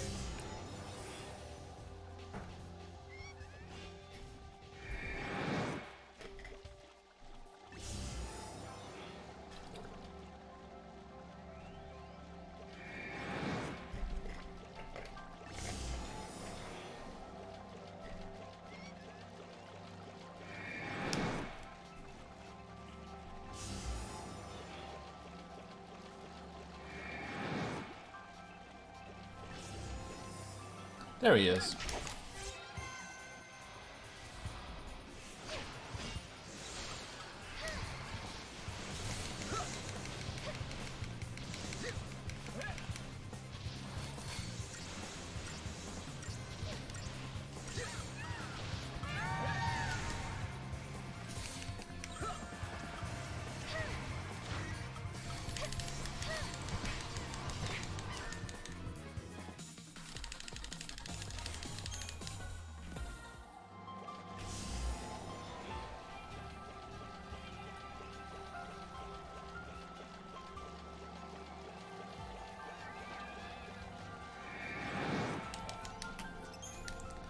Alright, we're done with this weather condition for the time being.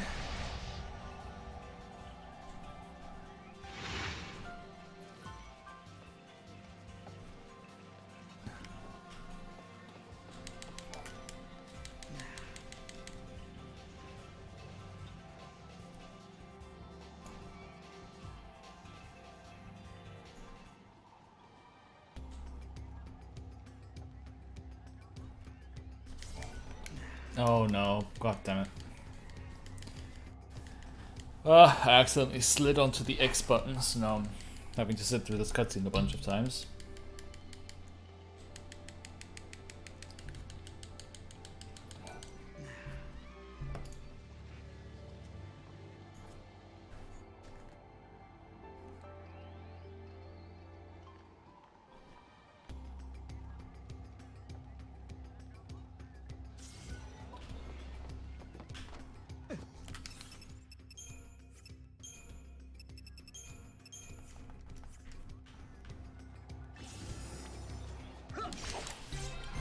There's Reaver.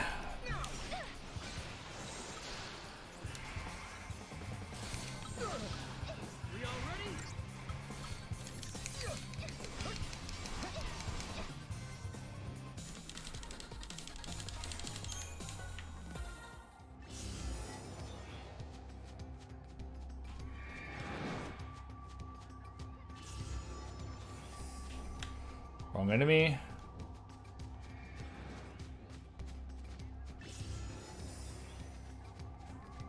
There's our Cactuaroni. I actually forgot to mark down Cloudburst as well.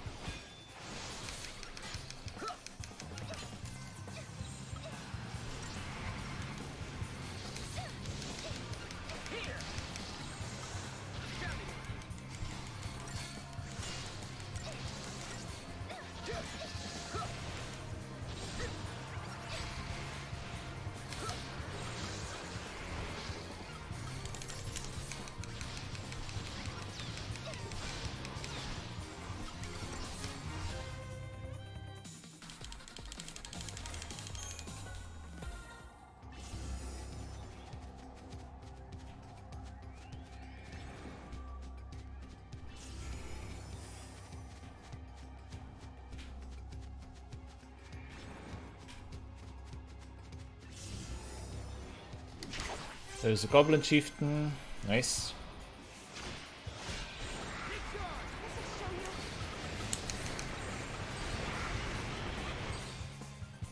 That wasn't even a warm-up.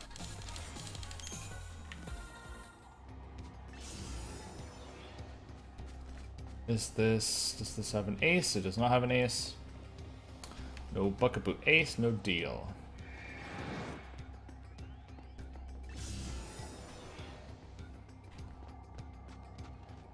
Alright, this is Testudo and Scutari.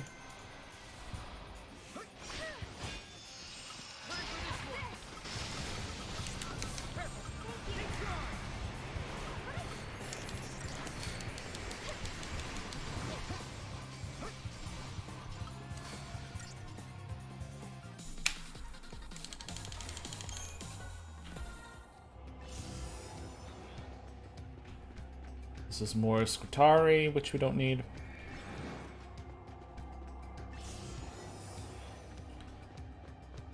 Also Buckaboo without an ace, no deal.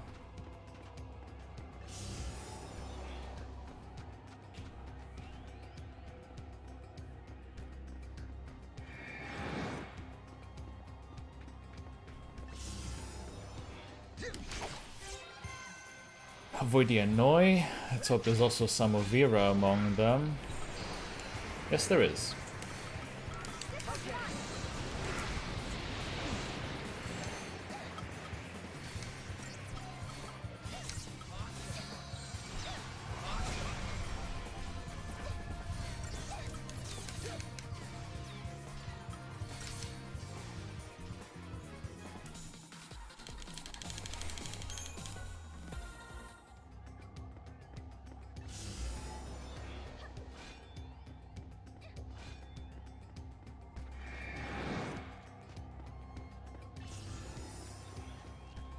There's a red chocobo. I guess we can take that.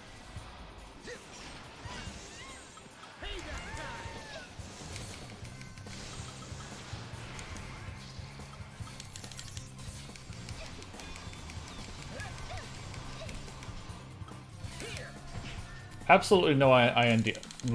Absolutely no idea.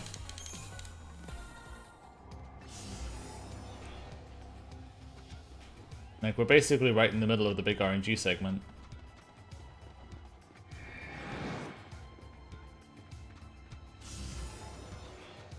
Guess this is as good a time as ever to fight Immortal.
Alright, that's Immortal done.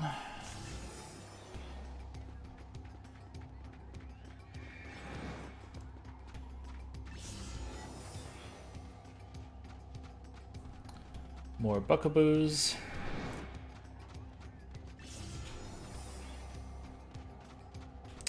Yep, more Buckaboos.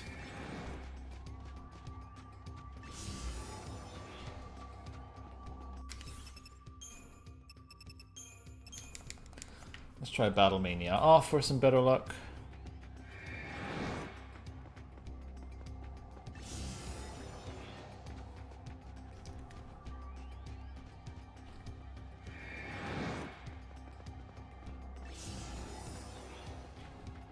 Three of them, okay. Well, we take those, I guess.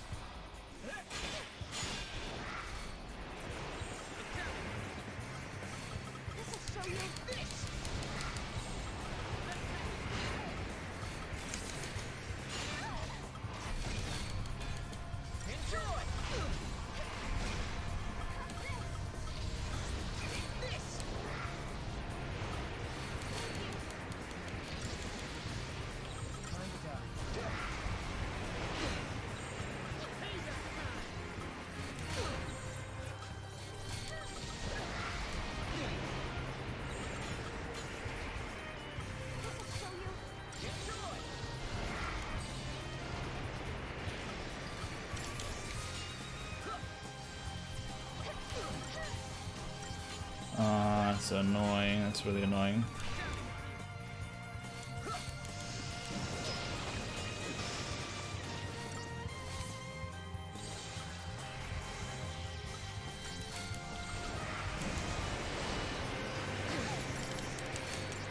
See if I can kind of just brute force my way through his HP without her.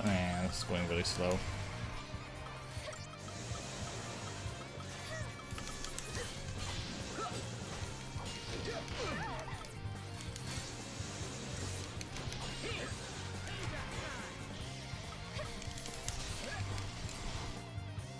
Like 142 or something. That was a really drawn out battle. Feels bad. At least we got awarded with Barbed Spectre.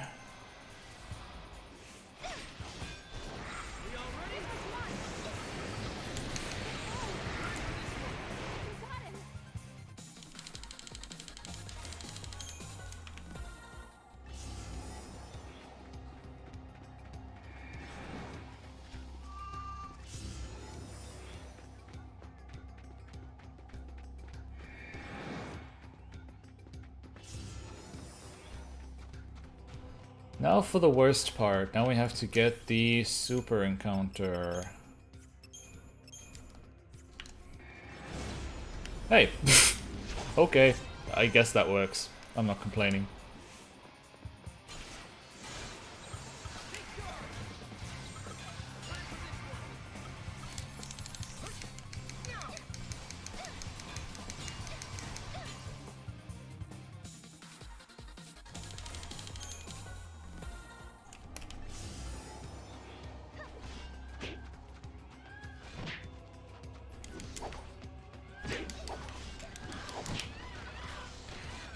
Stop fighting the chocobo and start fighting me.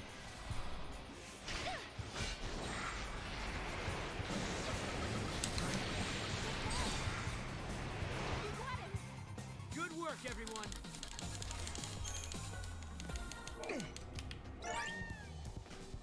All right.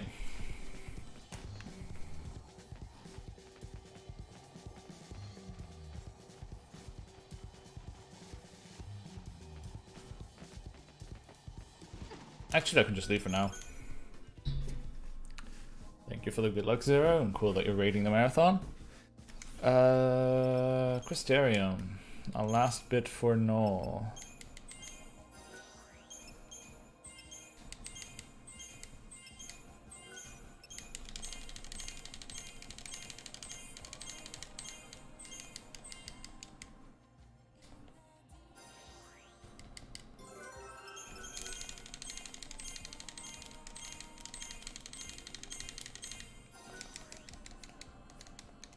Alright, so now Brush of Ruins 300.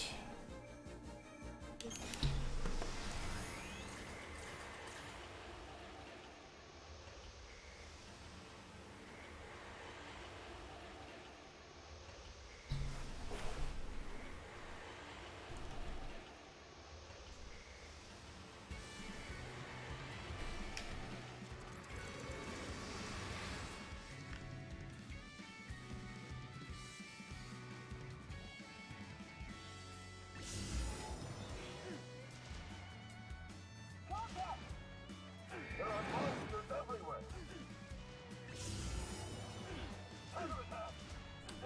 There's a Munchkin Maestro.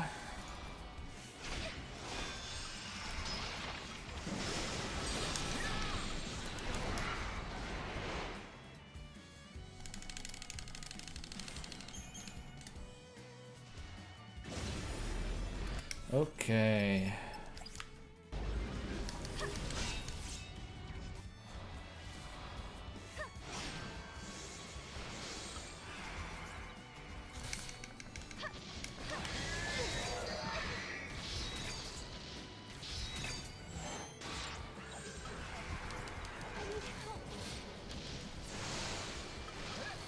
One for me. It was fun. I need help. It was fun.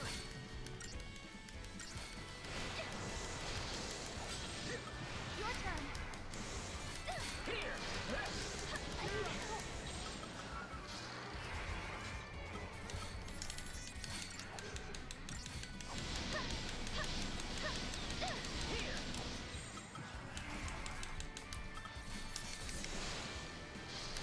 It's really spreading out his damage, which isn't very cool. Okay, let's go ham. Oh right, Noel doesn't actually have the LIKO Power Surge weapon equipped, that's kind of bad.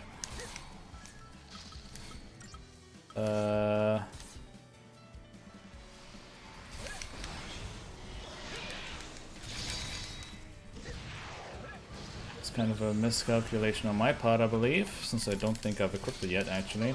Oh, okay, he killed me anyway. This fight's annoying.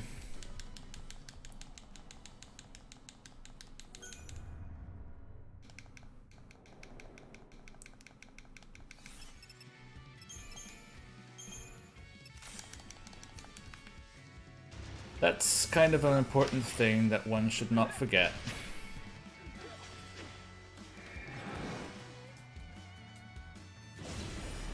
Let's try that again.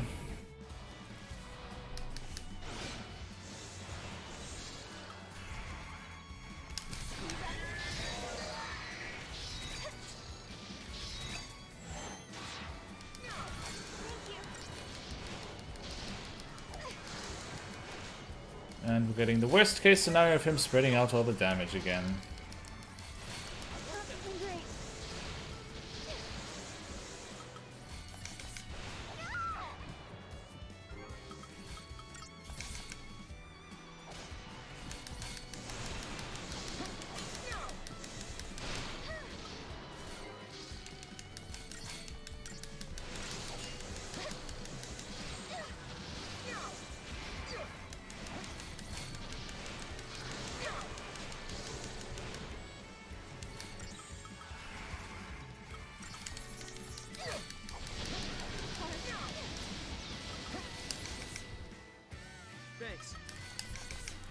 Why am I getting so screwed by RNG?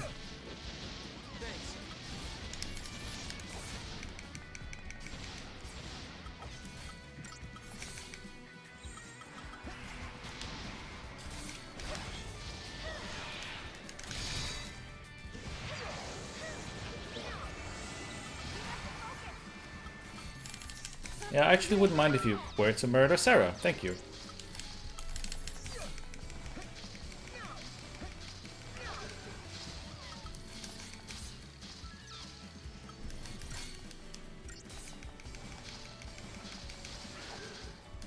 There we go.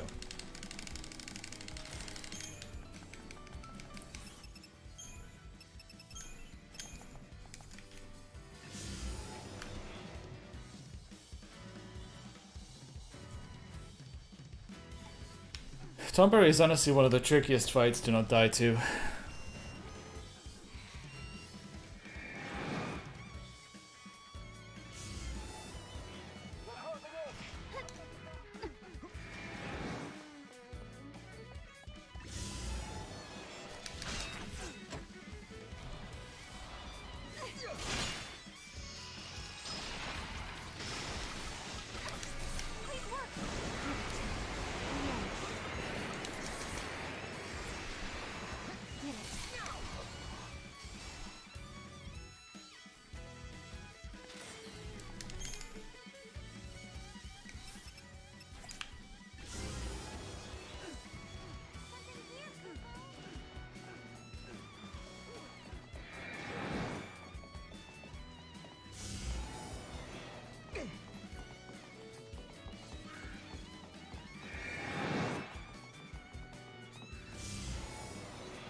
Of course.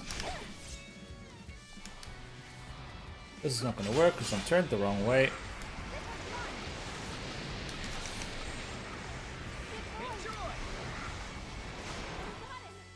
Good work, everyone.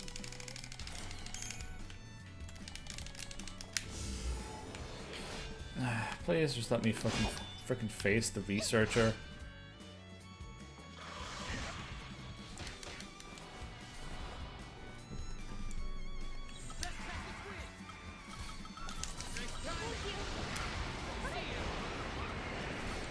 How did you get behind me so quick?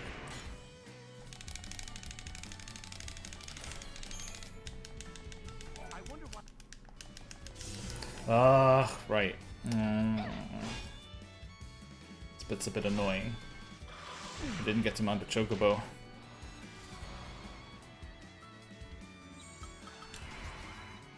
This one's mine. Scared yet? Looks like we lost.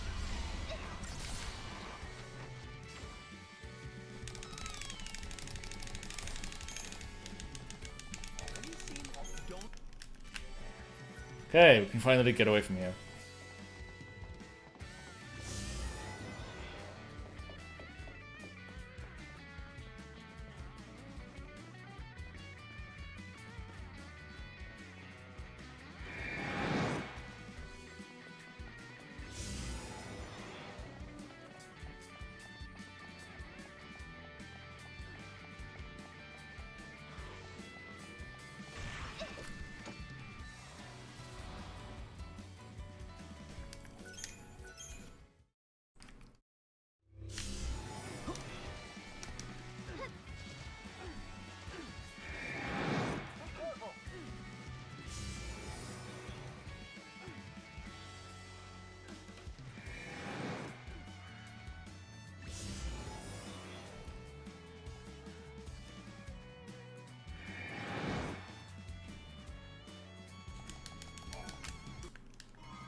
Well, hello there, you two.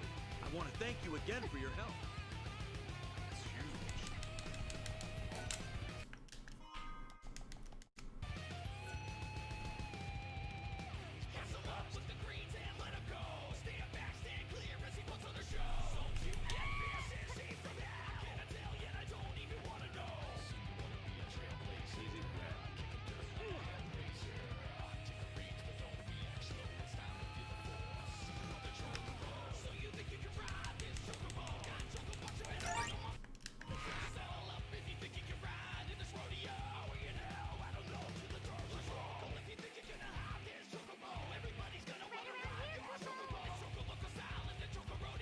Time to take a couple of steps, couple of stabs at Purple Chocobo. Well, didn't need that many.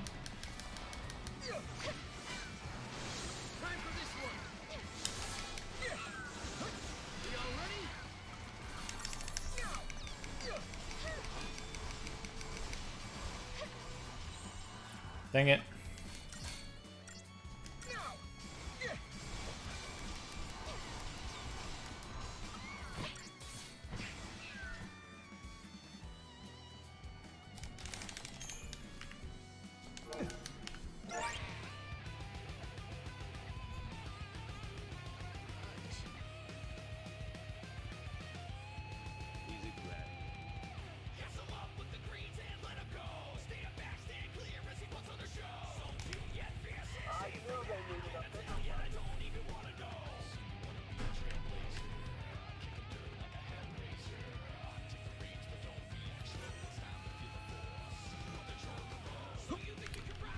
Don't get stuck there. You're not stuck, man.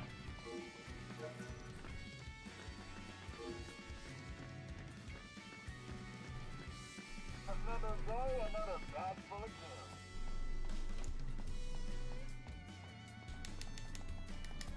The whole place.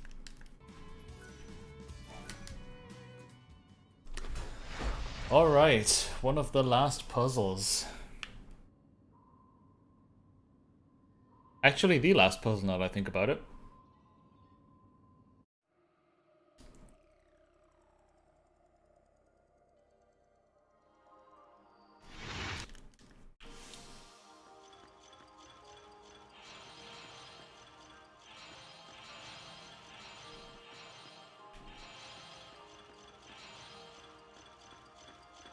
Well, interwoven into the bestiary is also getting the last paradox endings, and after that we're done.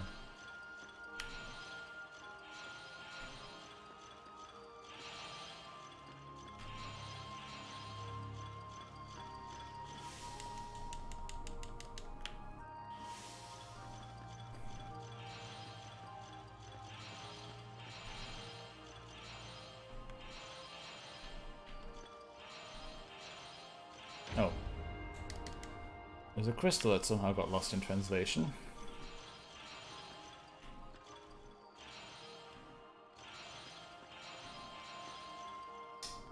Dang it.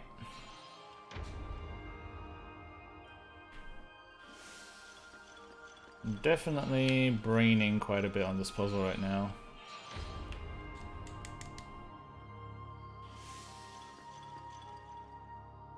Also, this first shift is taking really long for some reason.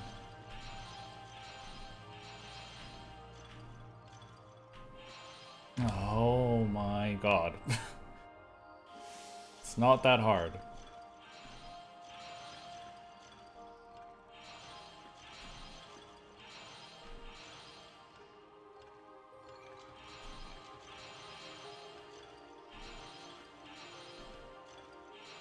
There we go. There's a lot of, like, shifting crystals that you all have to get in a very specific position. And unfortunately, since the frame rate's actually higher on the puzzle in the PC version of the game, they shift quicker, which makes the timings kind of awkward.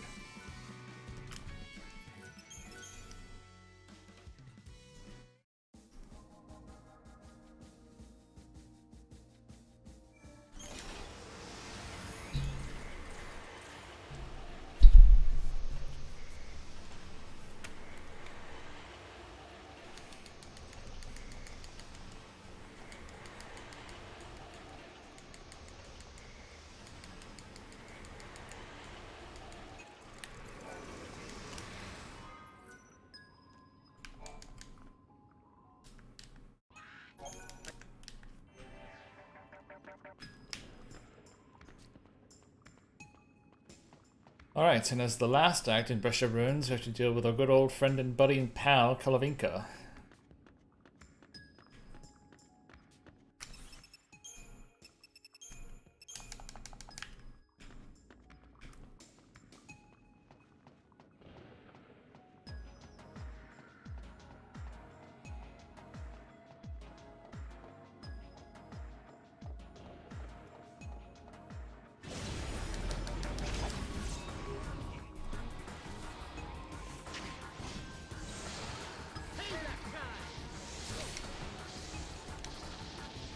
Oh, Synchro isn't charged yet. That's kind of bad.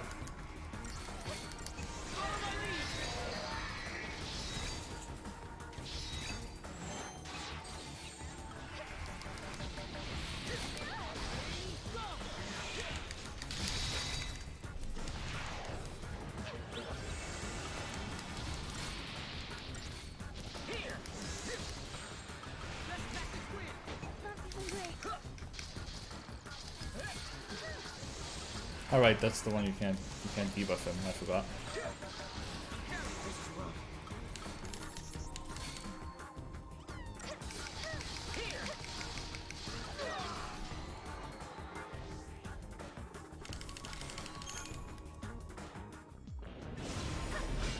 Another.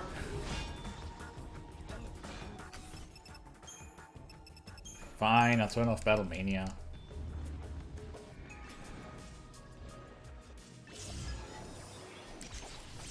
And there's Tempest.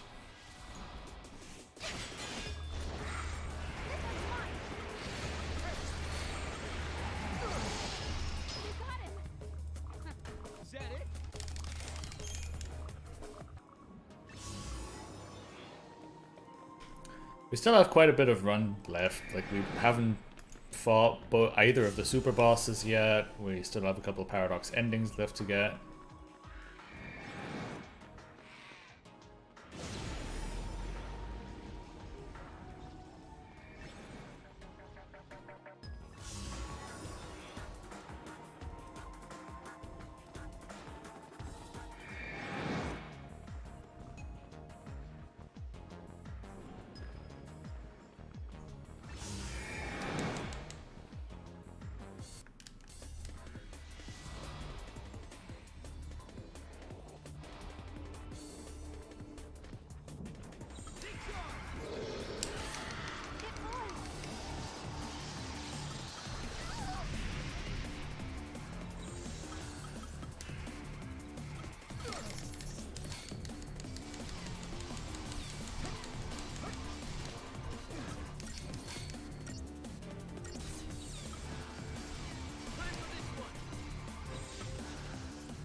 Care to cast something?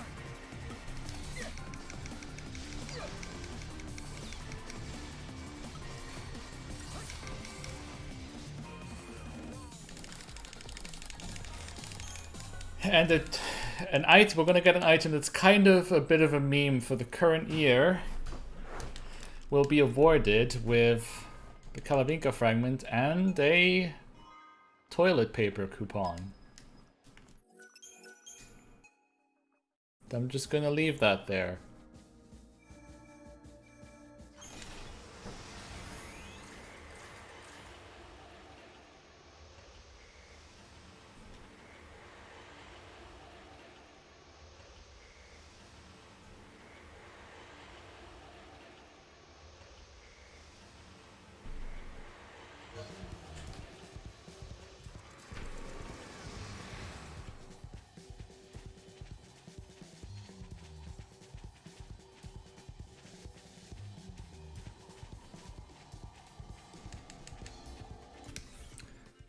See, our synchros are not charged, but that can be worked on.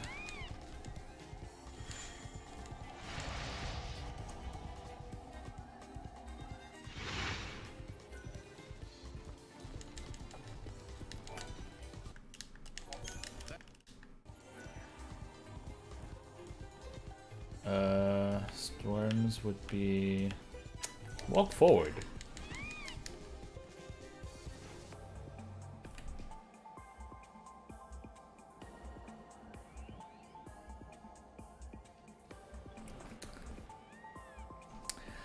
It's time that we make our preparations to fight the ultra boss of the game.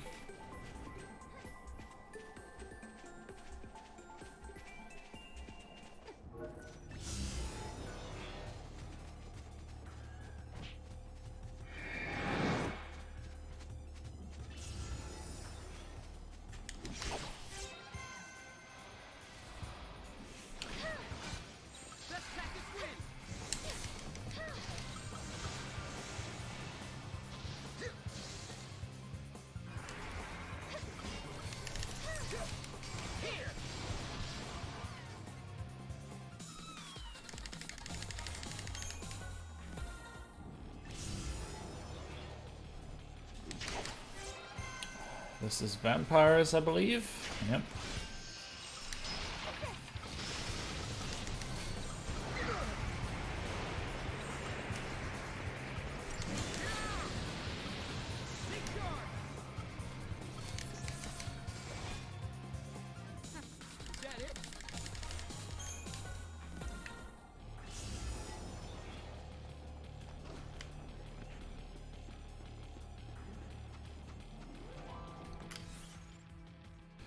Synchro isn't charged yet, the one that I need. Single Ispus deck. Don't mind if I do.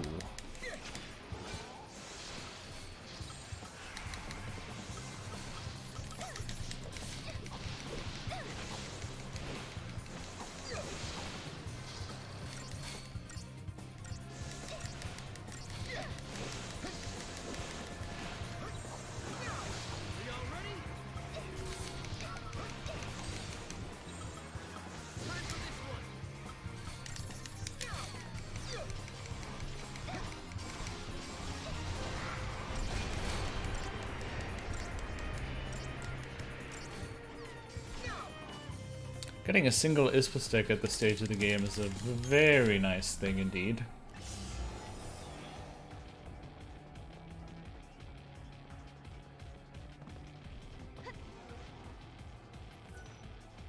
These go away. And now the Chocobo's gonna run away, so I'm not gonna be able to mount it. Just fun. Fun for the whole family.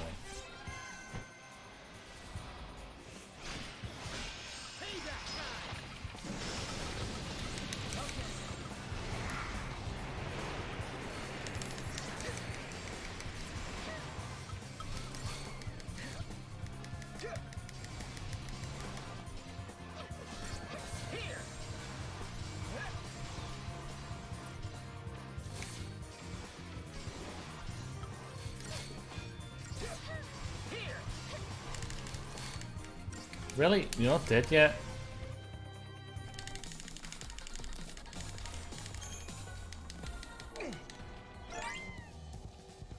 Alright, so Sarah lead.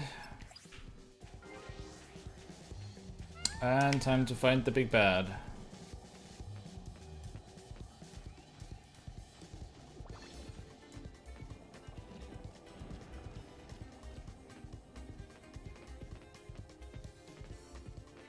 Okay, I actually have to concentrate because this fight's really, really difficult.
It is the worst timing for Wicked Whirl I could have ever possibly gotten. Holy shit.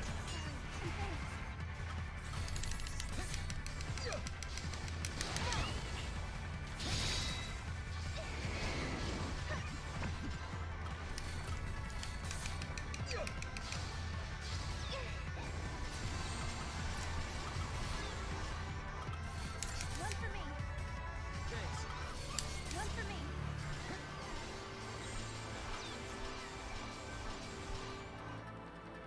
Jiju, would you actually mind using... Okay. Let's do this. Get on. Let's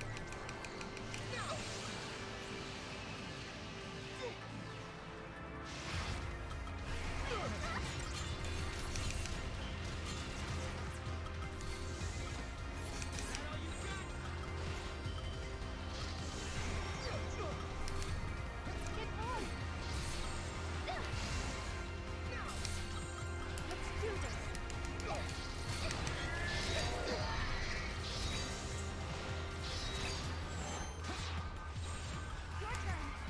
Your turn. Let's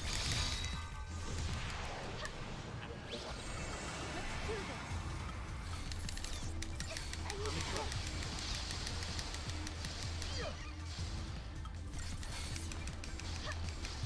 Please die.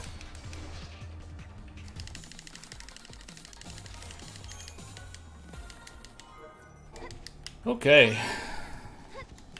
Glad that's over.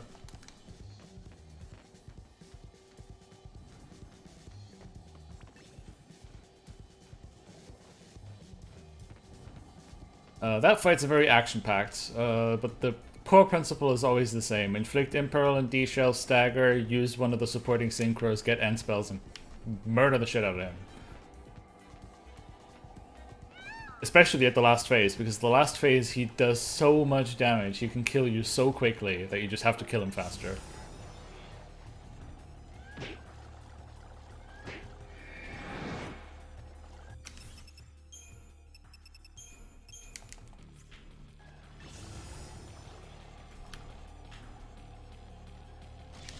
That Vladislaus, it's so hard to tell. Yeah, that's the Vladislaus. We don't need that.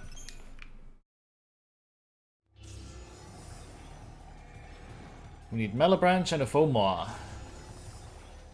That's a Fomor. That's a big dude. So big that I can't even freaking hit him. His hitbox is so stupid.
God damn it.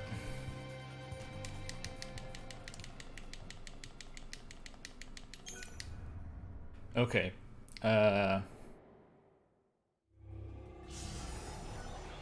Very unfortunate that we got him at a point where we didn't have any synchros to use. There. That'll be our opportunity to get synchro.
That's unlucky for Chichu right there.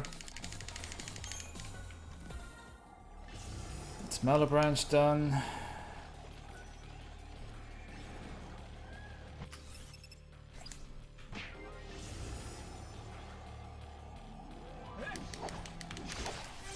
And with a Synchro, fighting 4-1 should be much easier.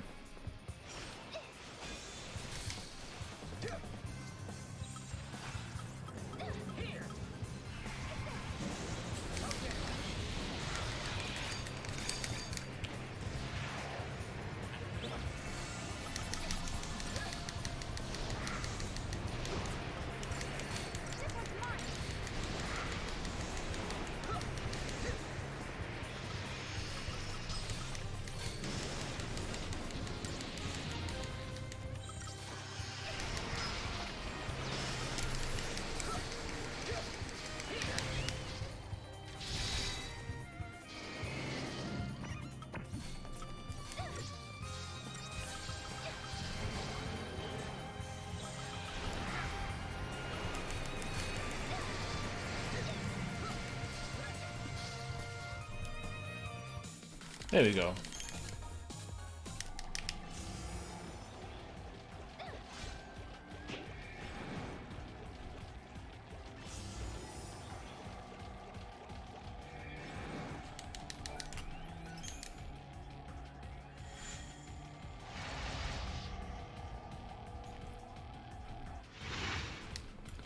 And now for the last weather condition.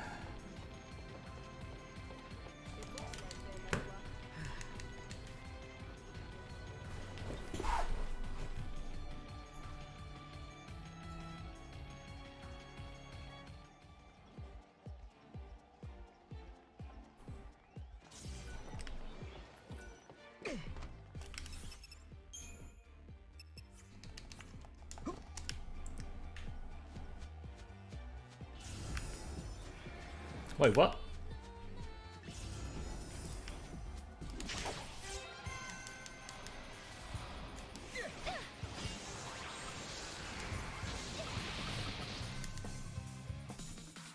That is Flowering Cactua.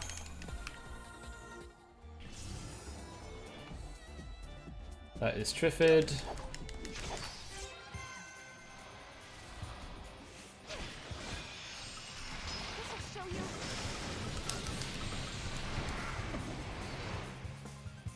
That wasn't even a warm-up.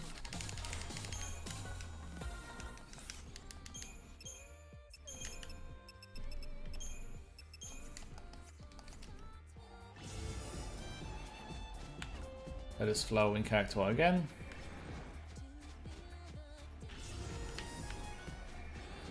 That would have been Silver Lobo if it didn't despawn.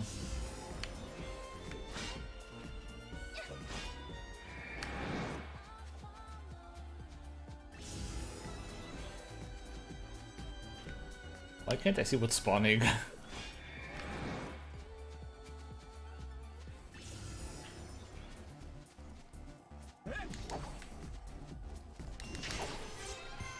That's Silver Lobo done.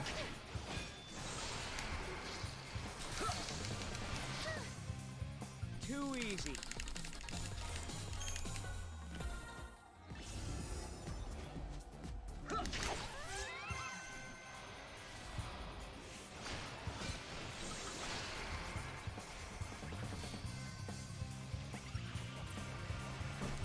Well, it's just a convenient marker for where the despawn zone is.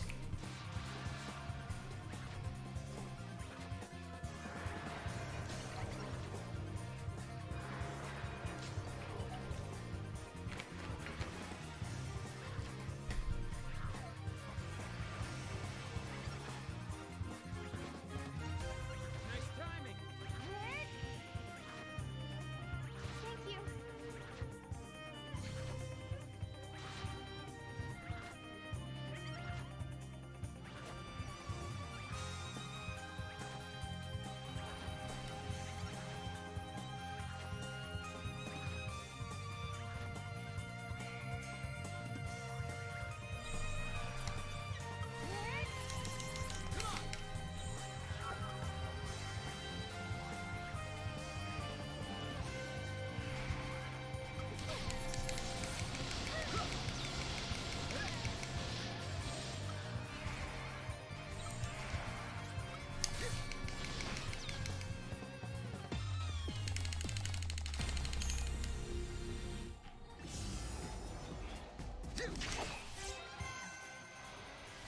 There's Flying Gonzola.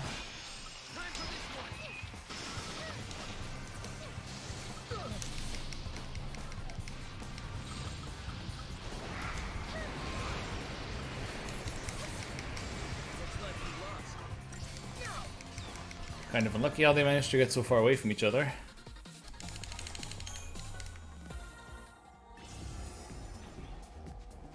Things were done here.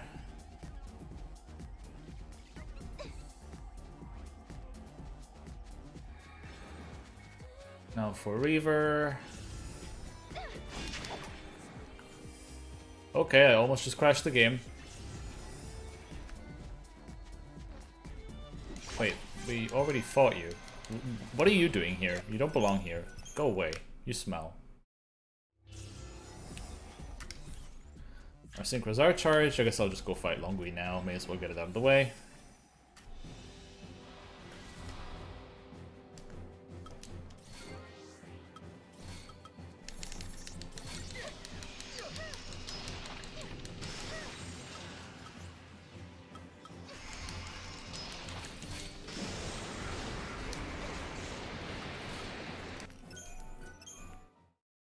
I should probably lead with the right character so things aren't awkward.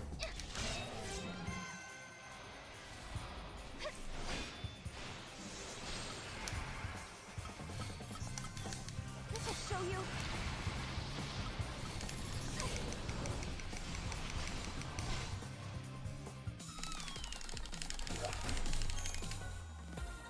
So now with Reaver, let's try that again.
Oh god, I shifted into the wrong paradigm. Rip.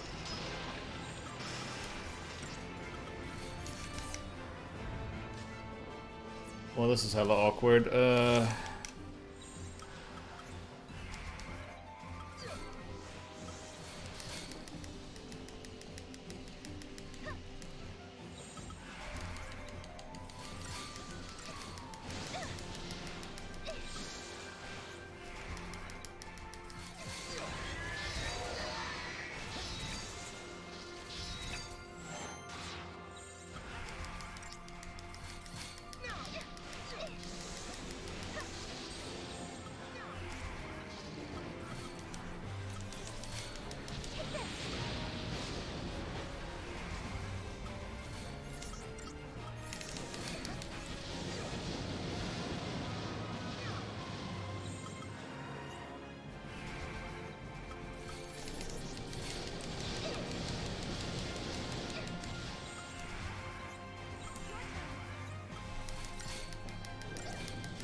Alright, now let's actually hope we'll get a Buckaboo with a Buckaboo Ace at some point. It's kind of weird to have gone through all of the weathers and still not have found a single Buckaboo Ace.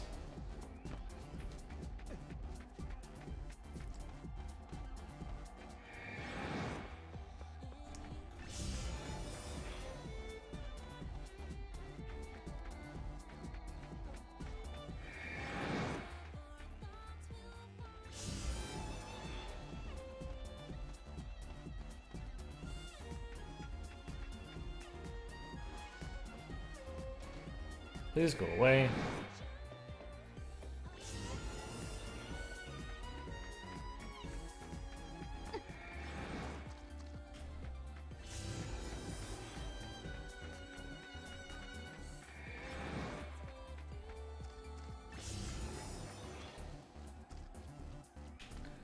There we go.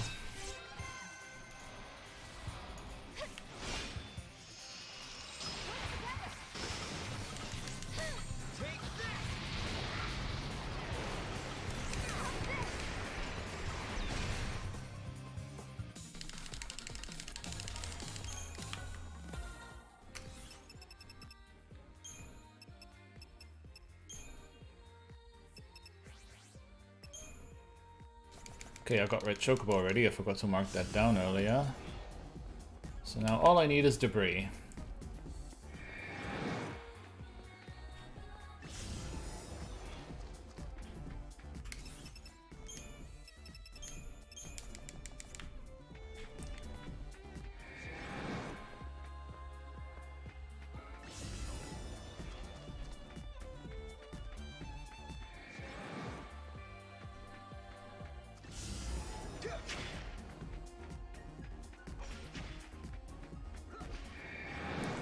Debris, please.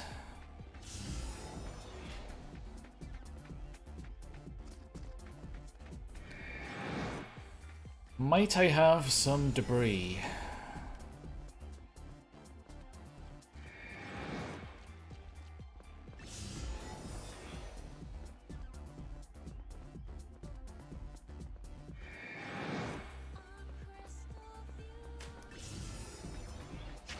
Hello?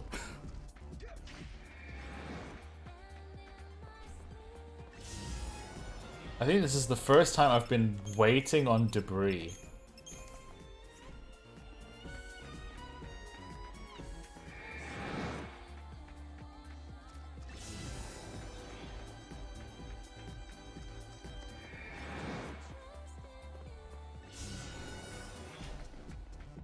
I really hope the game hasn't forgotten that debris exists.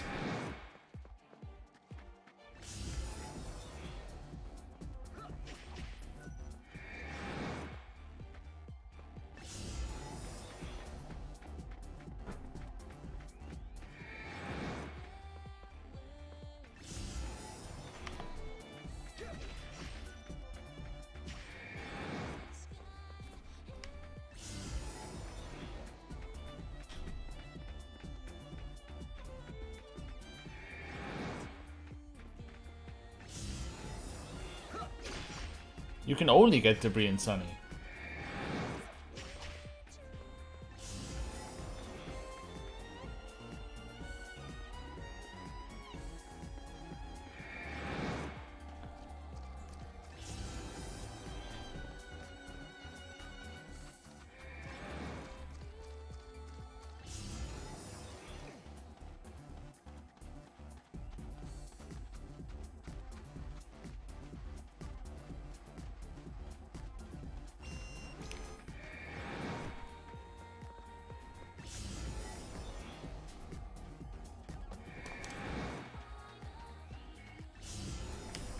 Yeah, but in Cloudy, debris is competing with Cloudburst.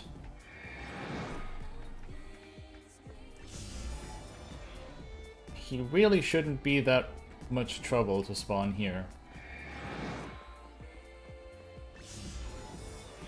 There. That only took a couple years, but we got there eventually.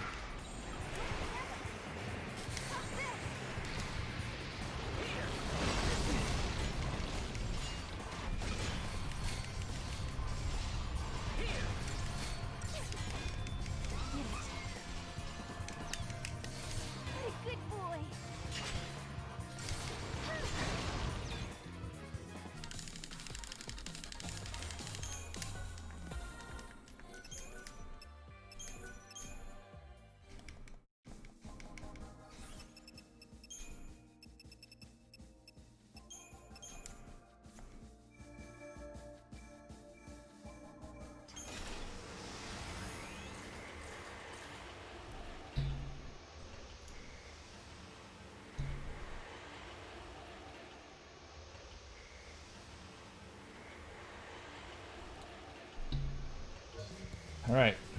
Now for Nerazima Necrosis. In here. The seeress saw into the future. Did she know that you would be the ones to find her prayer?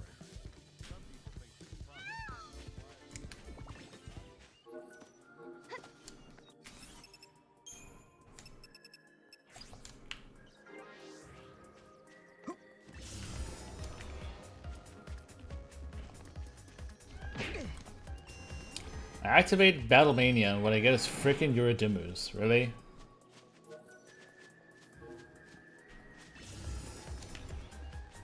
That will be a Narasima.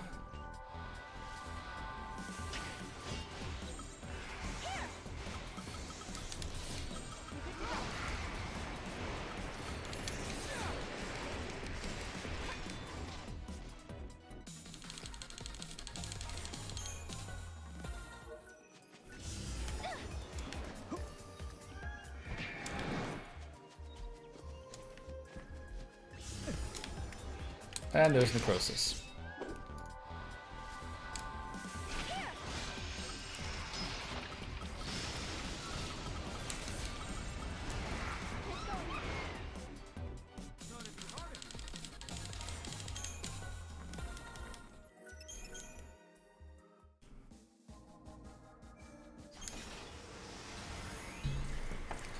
Now I need Green Chocobo and Kanakamui.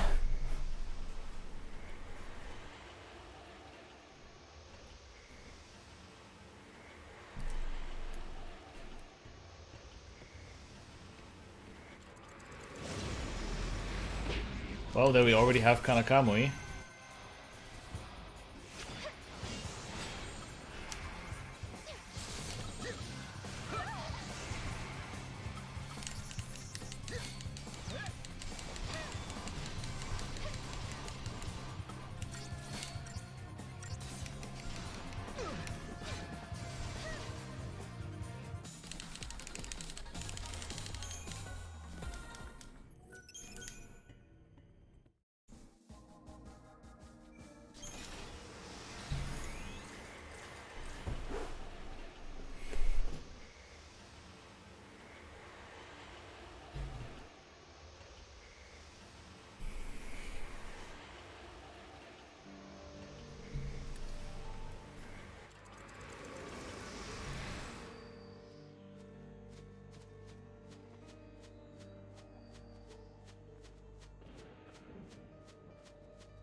Whatever those are, we need those. Those are Ariman.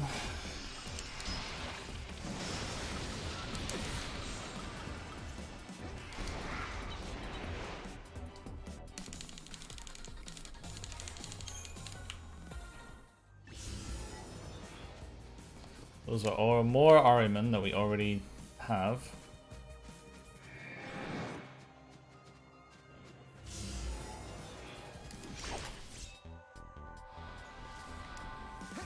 Those are Pitter Patter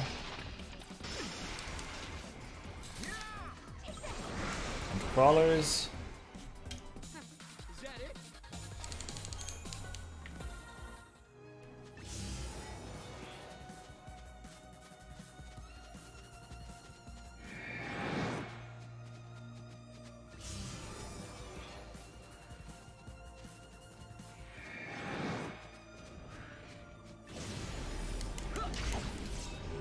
There's Death Guys.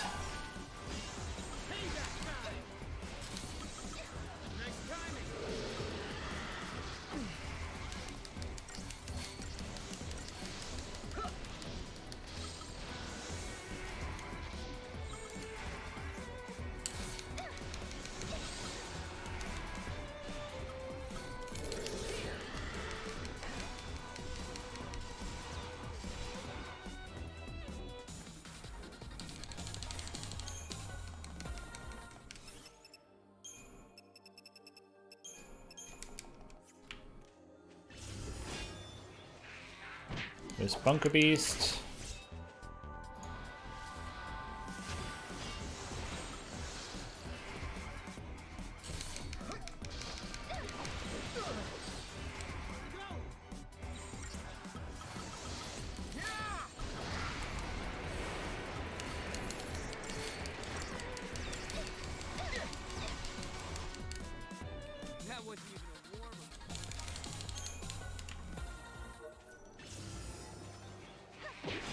Oh boy, green chocobo. Let's go.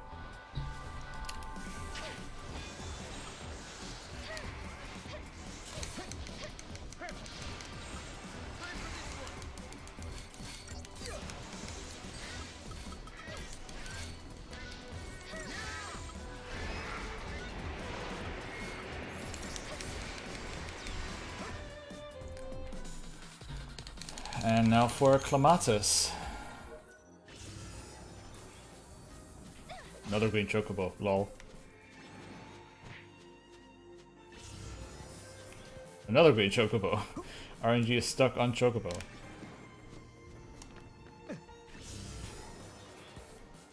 And there's Clematis, nice.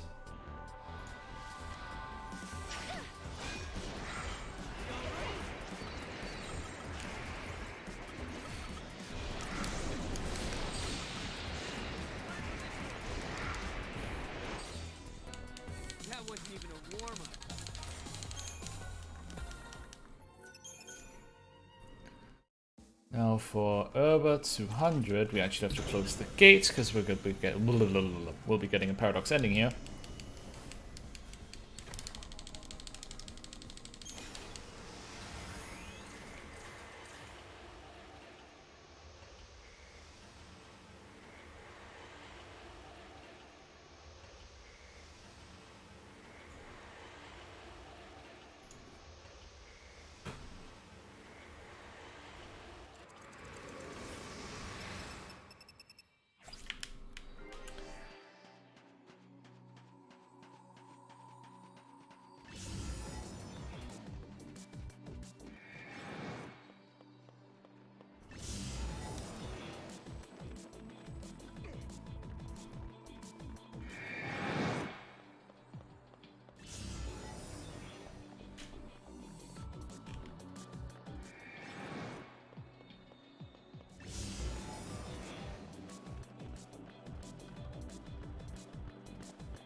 Really?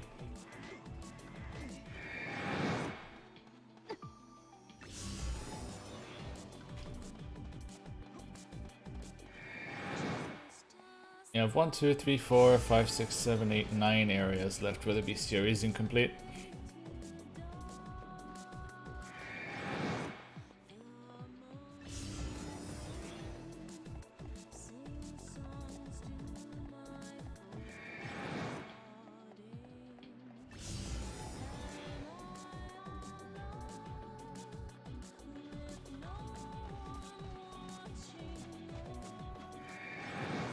Here, for instance, we only need one enemy, though.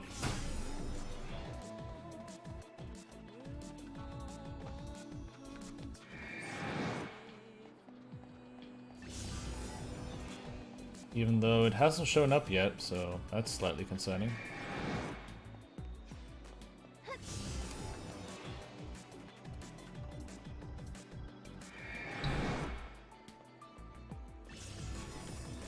There it is.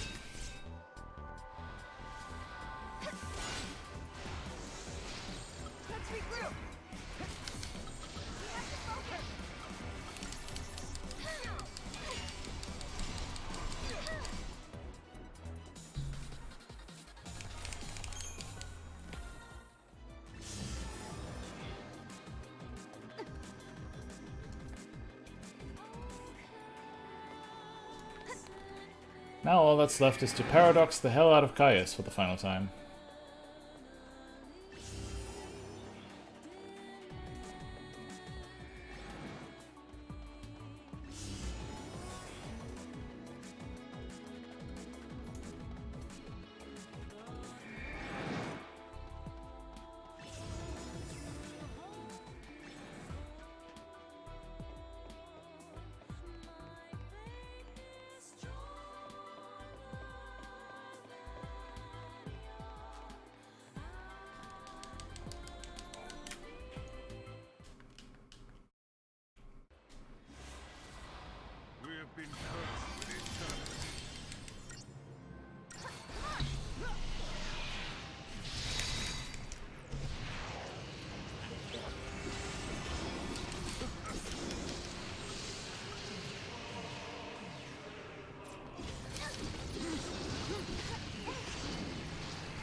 Alright. Doing good progress so far through the bestiary. We have 8 fragments left to get.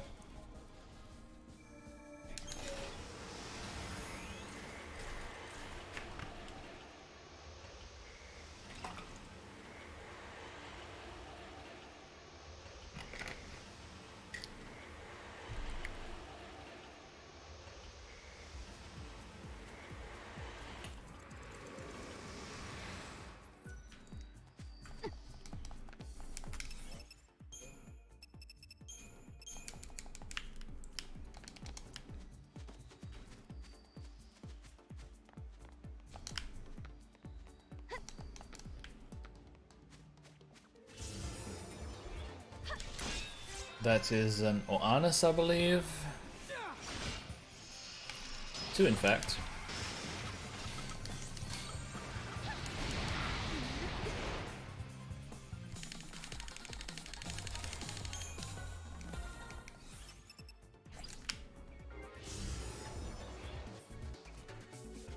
And there is Sahagin Prince.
It's rather unfortunate that they only had Ceratosaurs in them.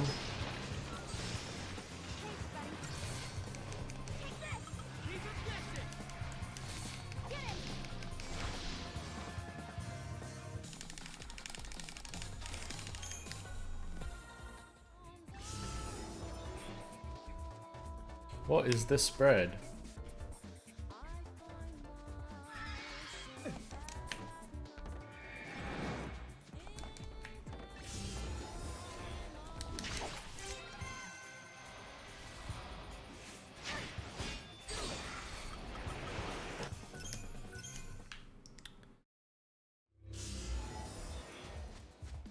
I need a Ceratoraptor and a Colotidon.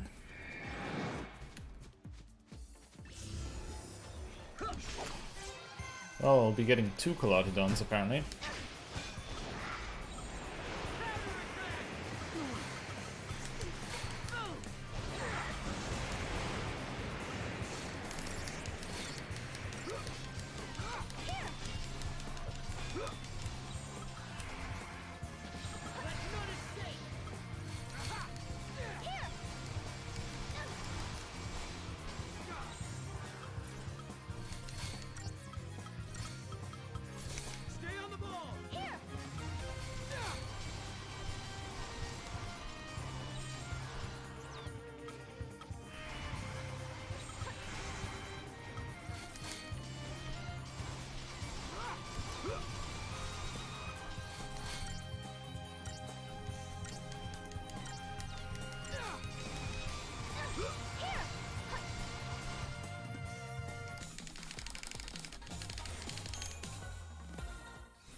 Now all I need is a Ceratoraptor, which we just got. Okay.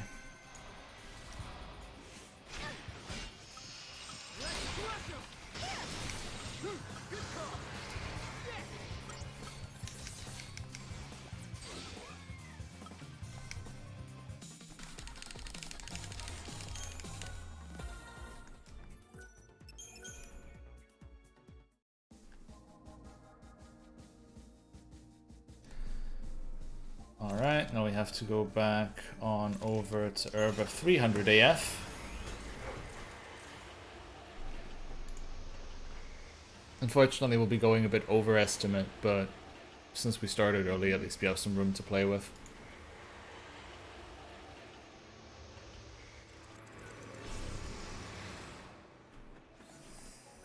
Oh, hey, white chocobo. That's exactly what I needed.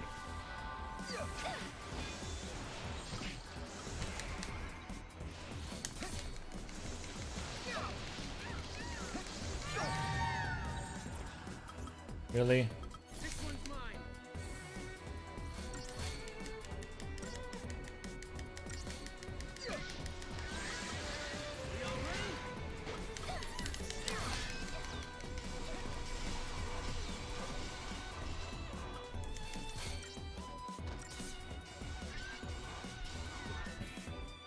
That wasn't even a warm-up.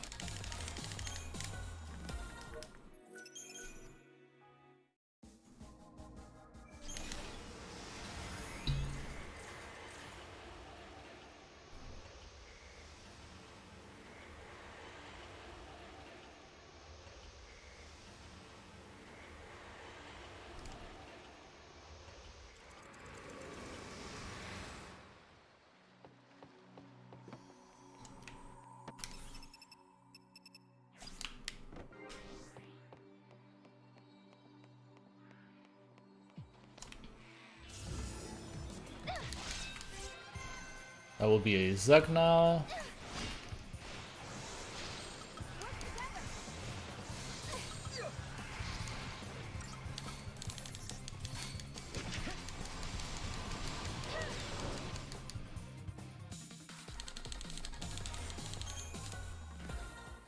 Yep, it's almost time for the second super boss of the run.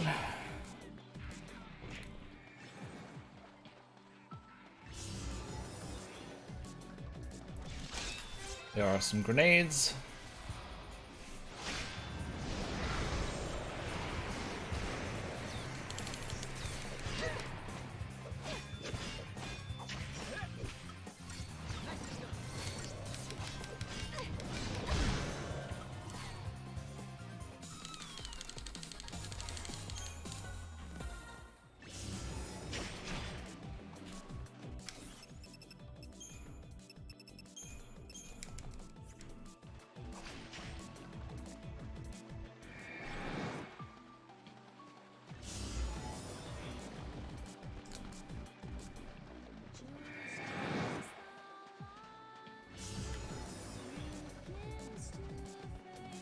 I still need a forked cat.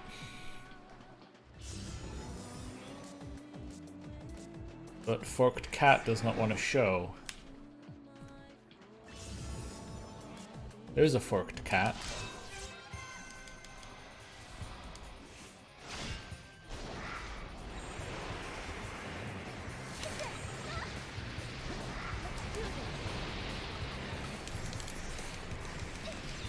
Thanks for that faith guy, not.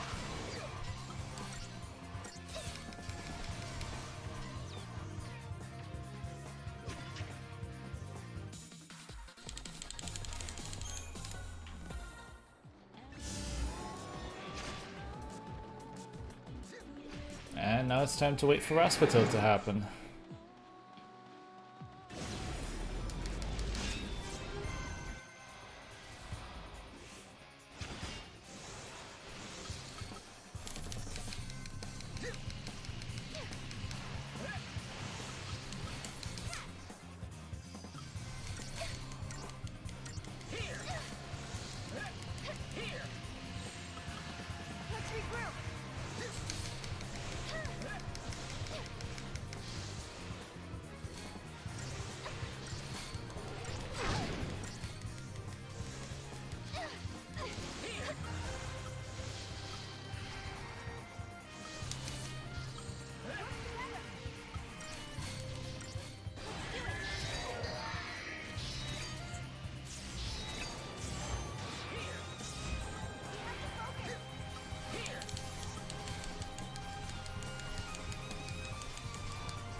Why are you not cast? Oh, this is bad. This is really bad.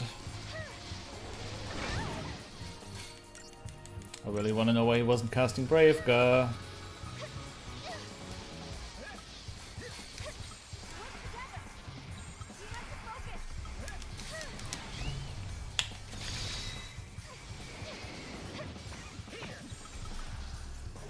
That is low-key unbelievable.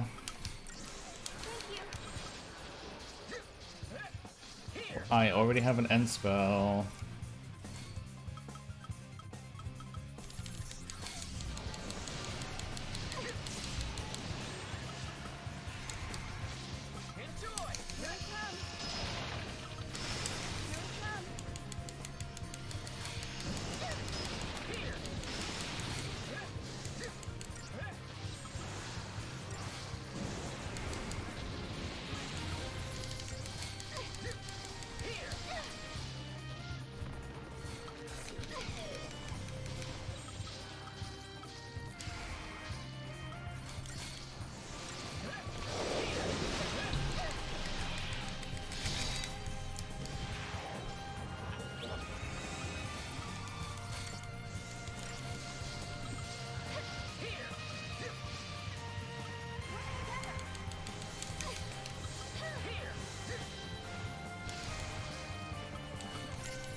Having to go for 2 stagger here is really bad. That was really unlucky.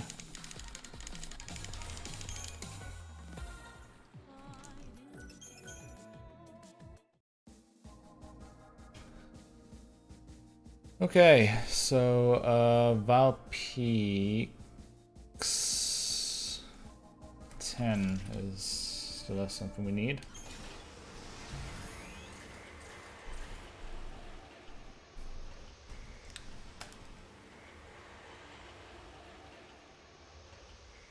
If it's the only time I use what?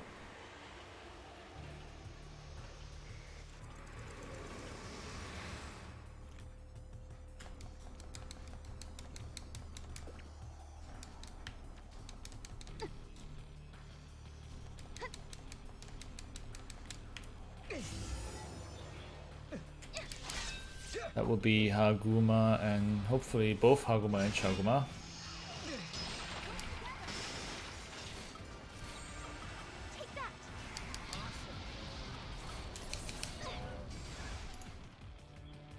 I mean, there's literally nothing else to get with the Crystarium expansion. I can't spend it on nothing.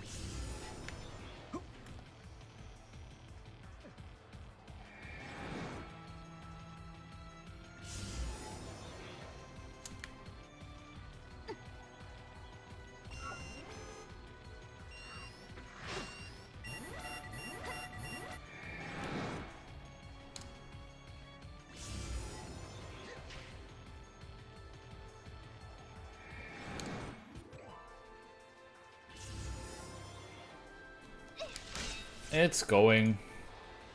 It's not really the RNG that's fault, it's just a lot of mistakes that I did early in the run that are currently that'll kind of cause me to go over estimate.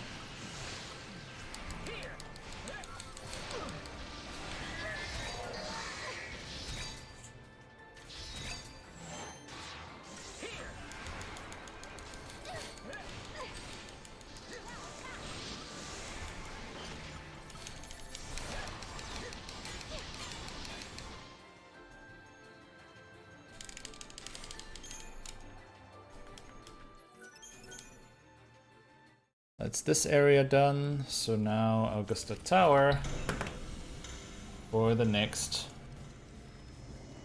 Paradox fight.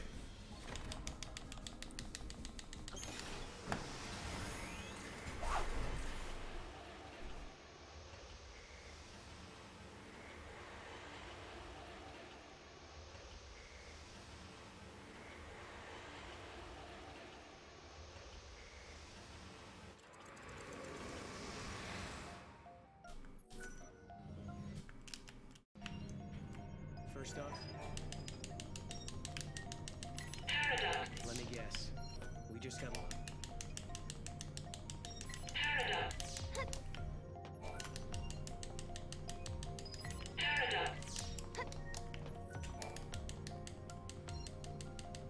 Thank you. Welcome.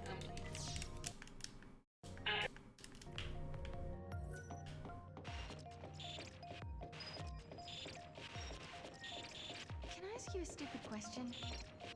Is it just me, or can you see all these people around us as well? Paradox.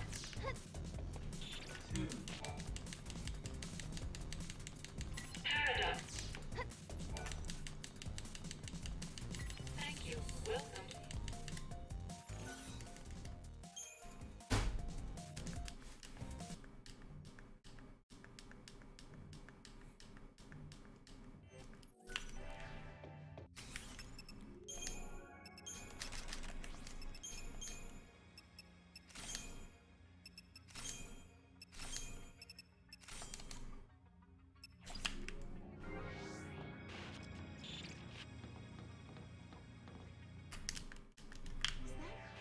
That was Caius, right? So he is here. But is he the real Caius? We have to be careful. This could be a trap. There must be some way we can get... I don't... Just a sec. She does look like Alyssa, but it can't be her. Let's find out for sure.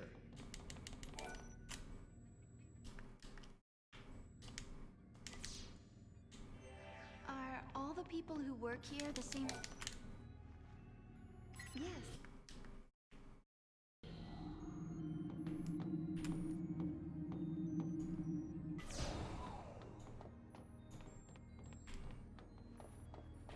Oh, right, she's over there still. Whoops. If a person is created artificially, do they still have a spirit? They say spirit is a gift from the goddess, given to humans and humans only. We're studying contradictions. This way, please.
Hurt, right?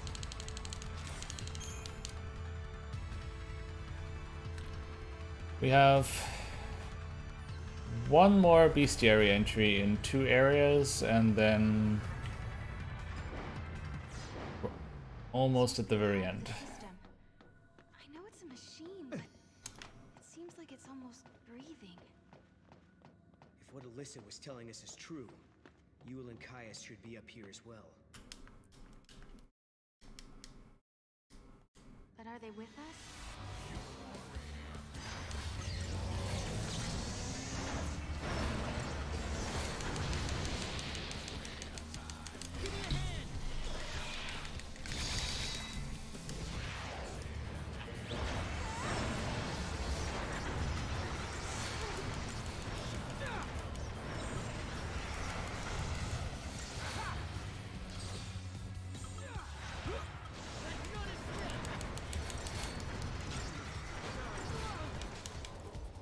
Why am I getting so much damage right now? Okay.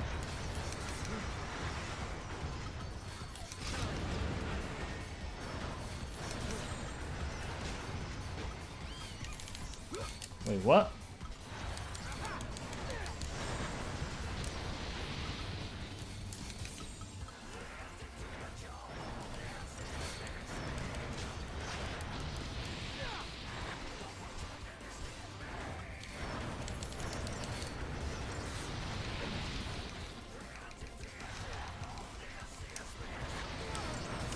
Okay. I think I know what went wrong.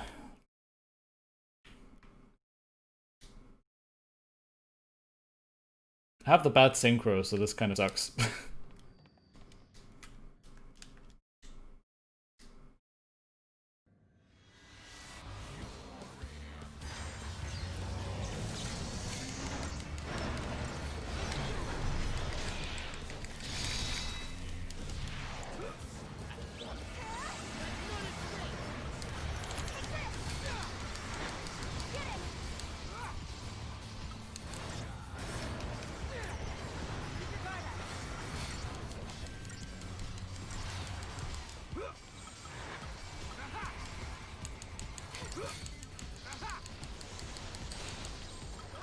Okay, that's gonna make it a lot easier.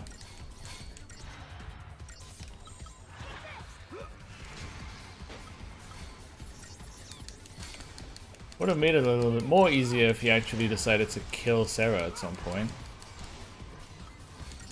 But instead he's just content on focusing me.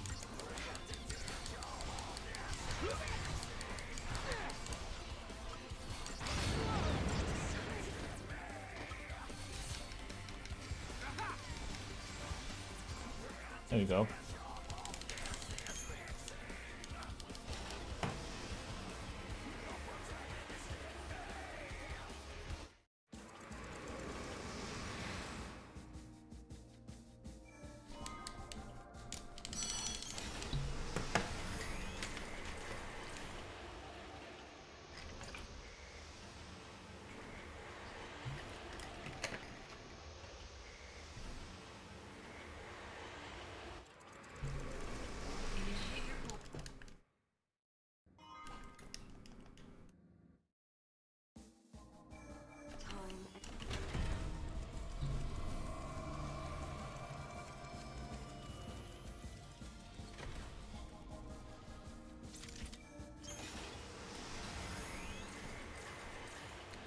Now I have to hope I can get a Thexteron to spawn.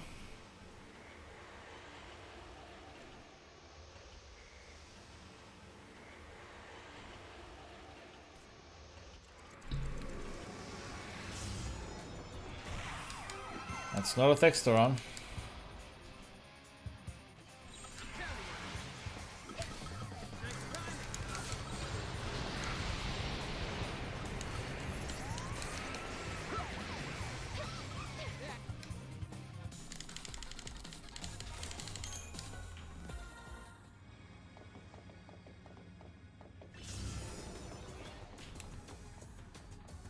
Ah, there he is.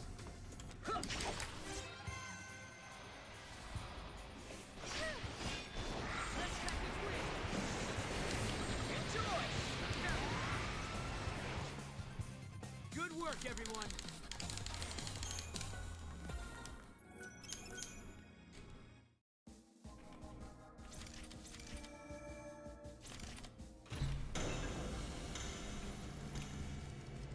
Now we're going to get 2 more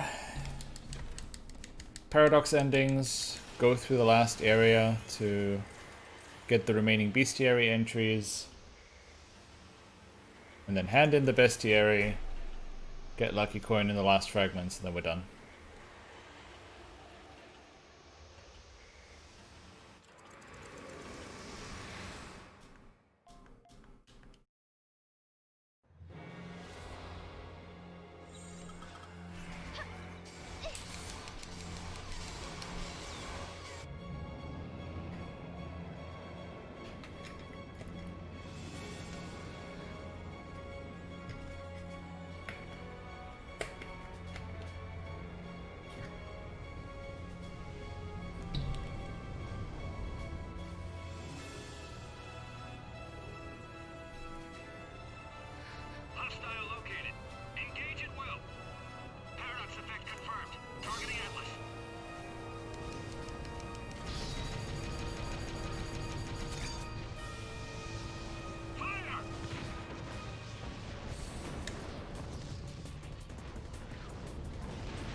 See how much gil we have. Okay, so I do have to do a shop at some point here. Because we can't let Atlas shut this place down. We need to search the ruins. There might be other gates we can use. Like the gate to Valhalla? Exactly. And how can I take you to Lightning without those handy-dandy portals? Right. We'll do it your way.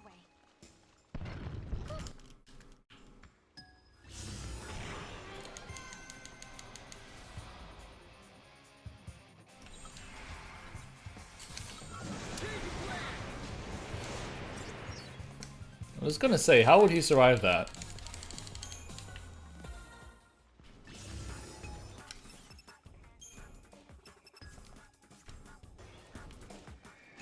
Another gate, huh? Figures. And you need an artifact to open it, right? Right. The key is something that doesn't happen this time. Oh, visitors!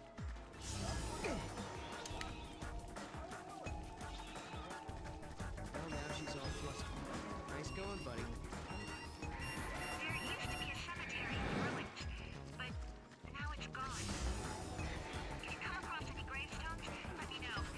It's driving me crazy.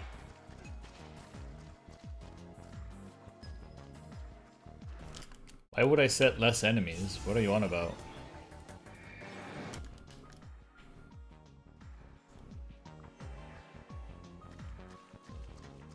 I checked my gil to see whether or not I needed to go sell stuff to buy all the fragments later, and I do.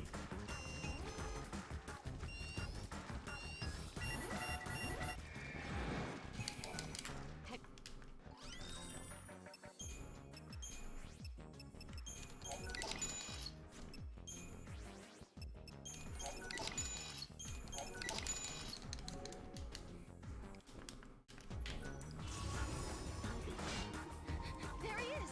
And not looking too happy.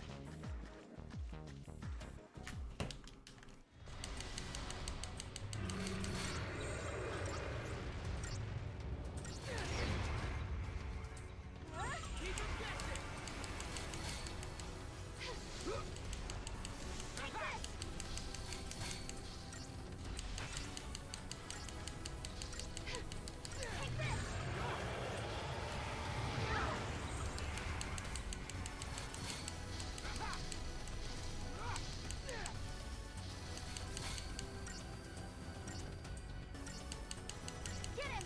Take this!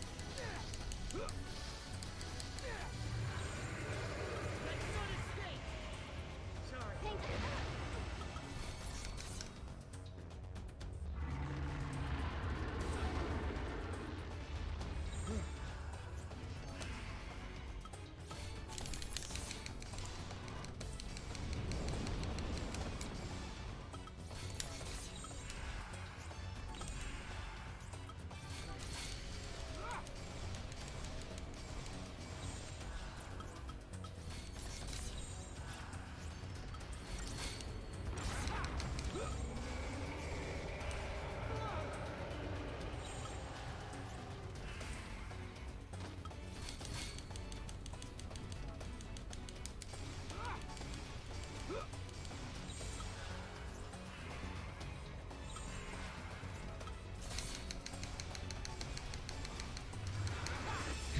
So how do we do?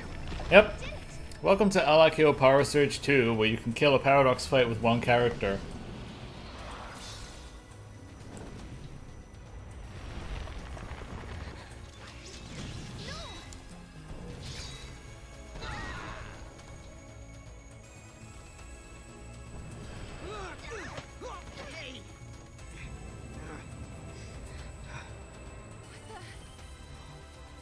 How did we get here? No! Look out! Move! I think I found his weak spot. Ready? Do it! Wait for it. Now!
One more Paradox ending to go.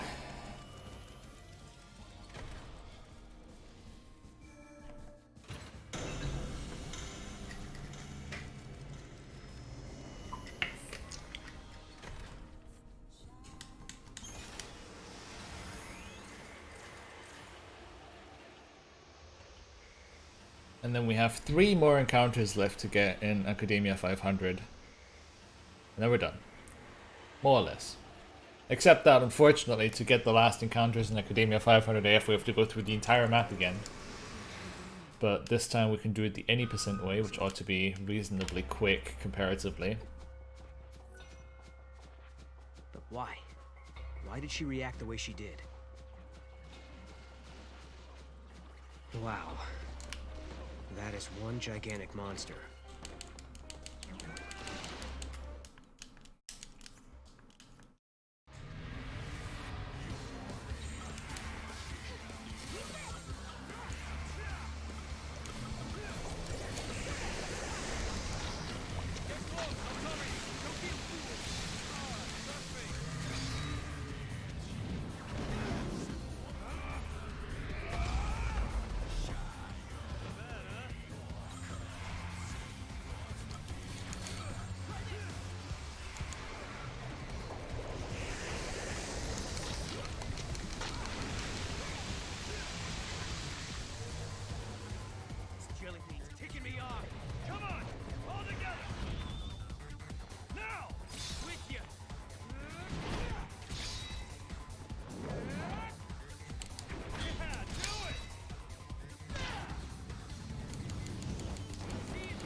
What's got your attention? Must be that vine. Got it. If we get stuck, just look for a vine.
Alright.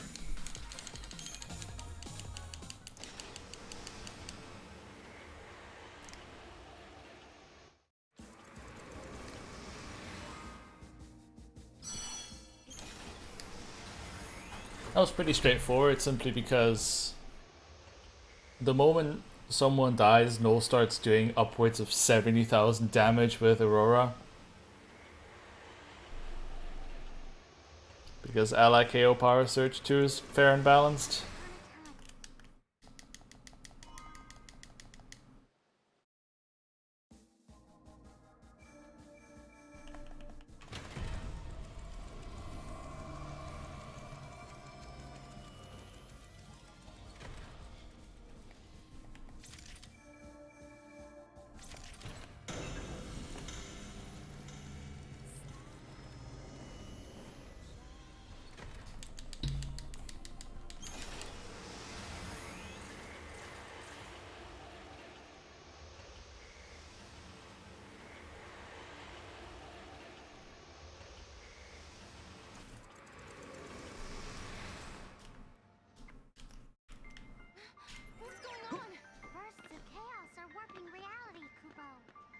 energy is leaking in from Valhalla? Alright, now it's time to go through this area, one somewhat any percent style, and then...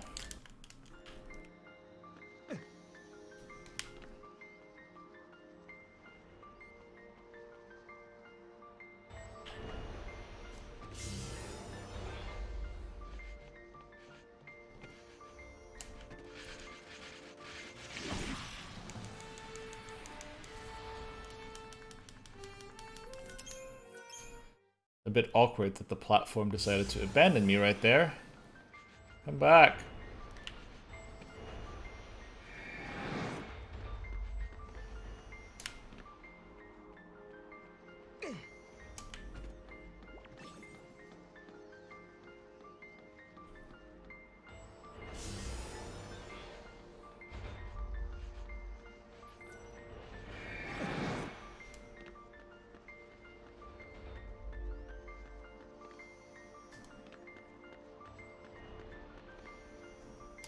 Alright, do I have Battle Mania still on?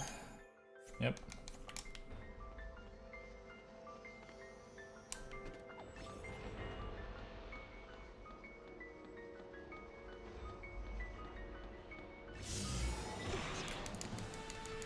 Alright.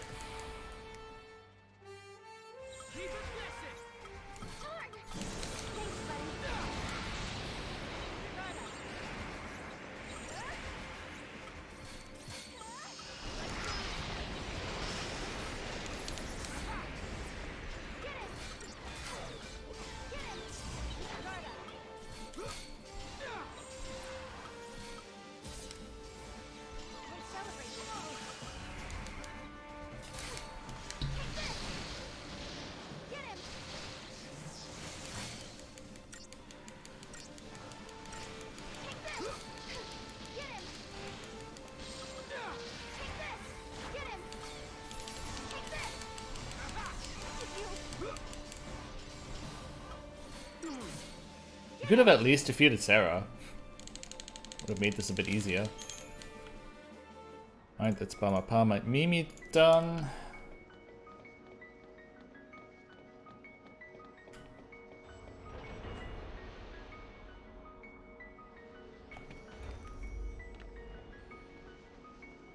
And the last 3 entries are at the very end of the area.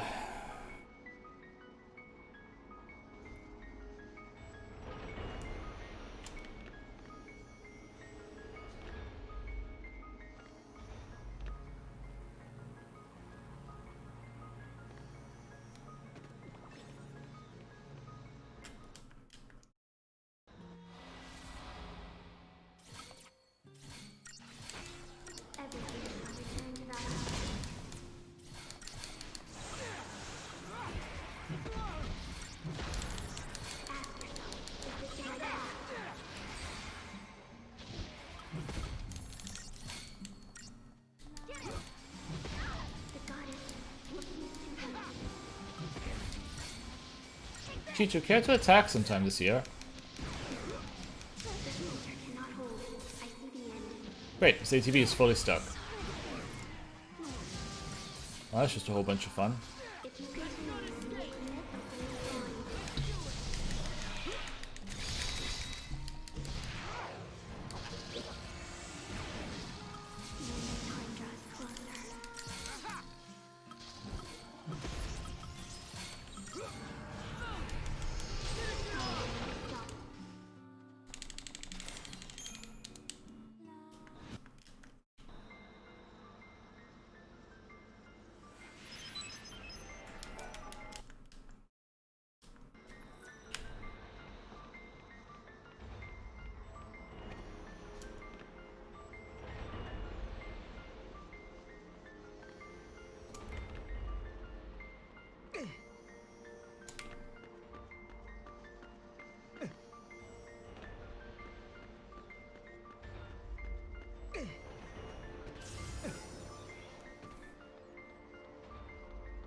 Yep, Schrödinger, Behemoth, and Tezcatlipoca, the last entries that we need to get.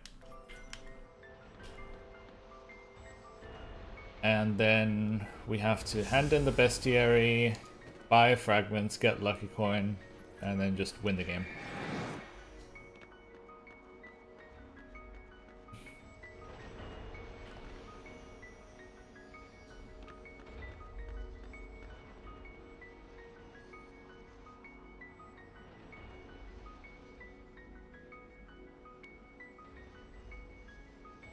All that probably has an ETA of about 20 minutes.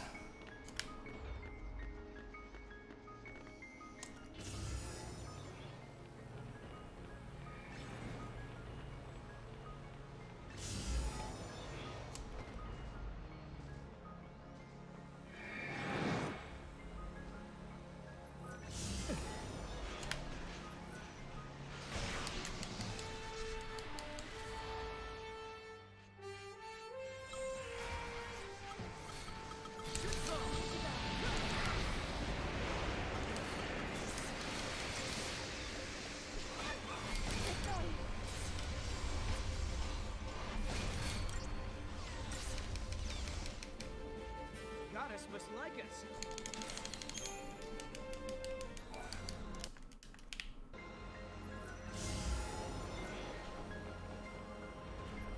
Here's going to be a funny thing.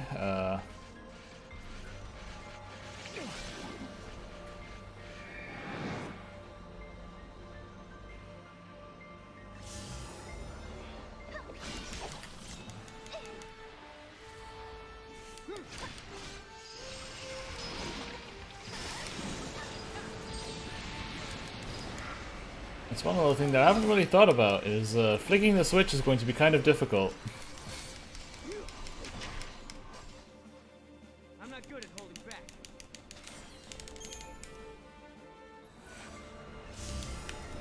Great.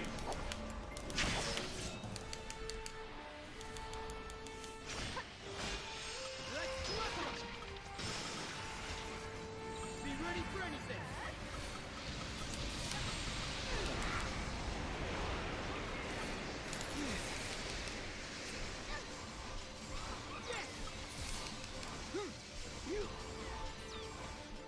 Okay, now I have to mash the button as fast as possible.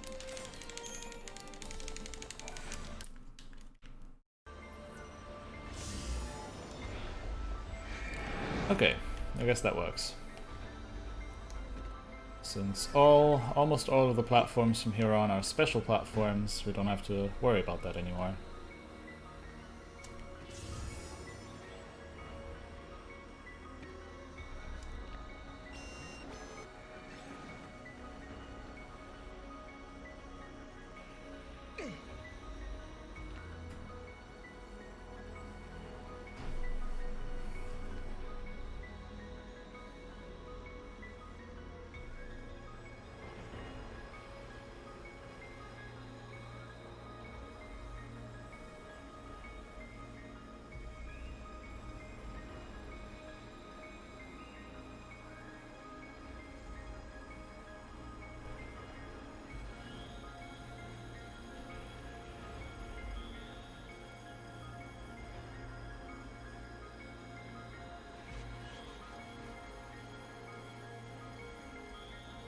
Please move.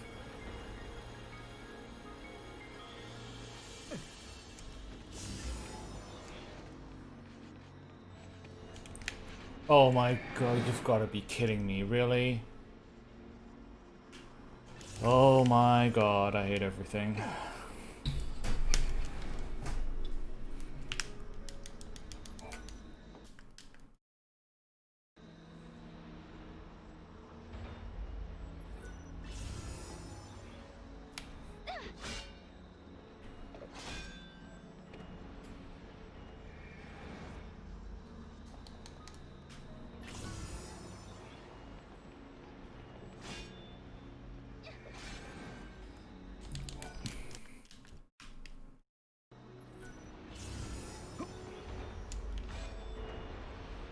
Really annoying platform cycle at the end there. This is kind of difficult to pull off with the glitch.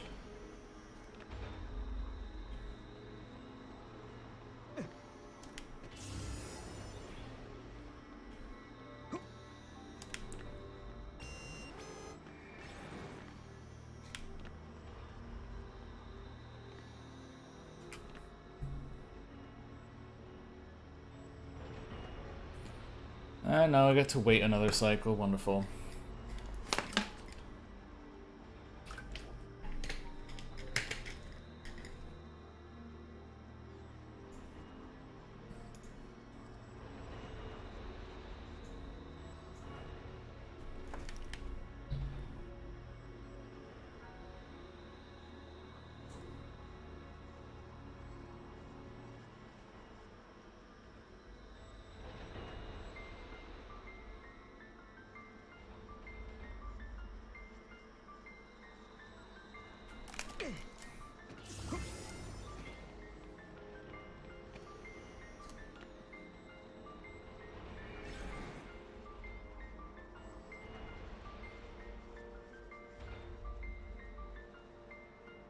Well, no, I need to wait for the platforms to align, because I can't just sit on the platform and constantly fight encounters because of the glitch.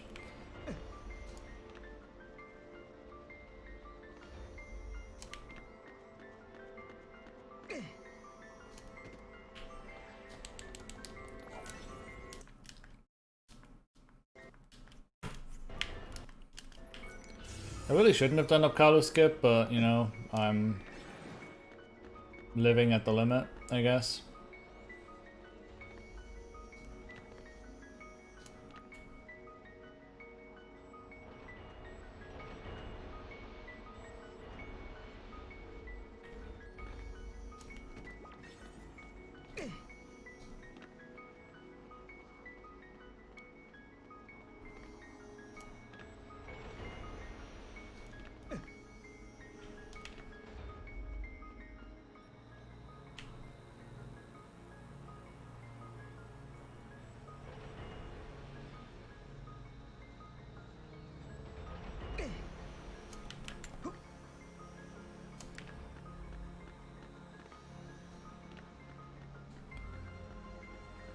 Alright, second to last encounter we need. And an encounter that's really freaking annoying.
And now for the final bestiary entry.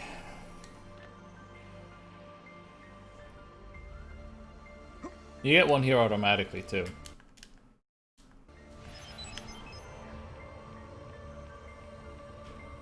Now to get Tezcatlipoca to spawn and remember how the fight works.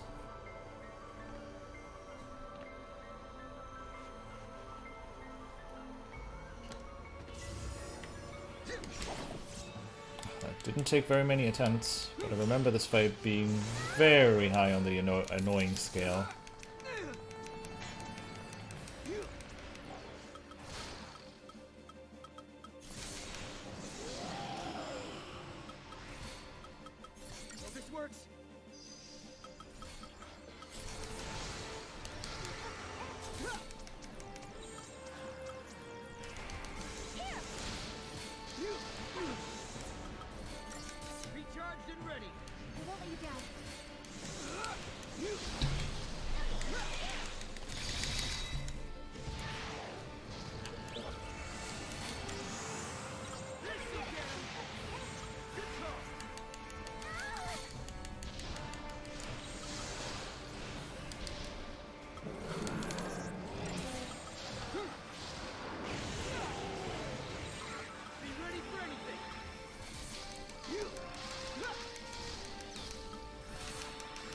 Really? Okay.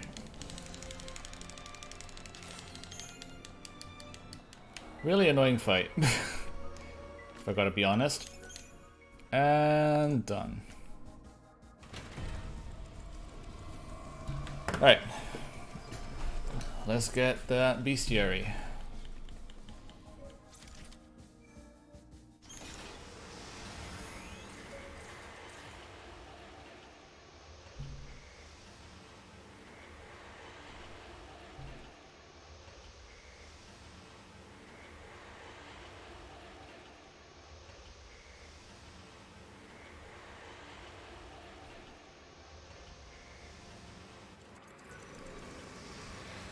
Next runner is probably gonna have to get ready in about 10. If these mindless cretins would get out of my way.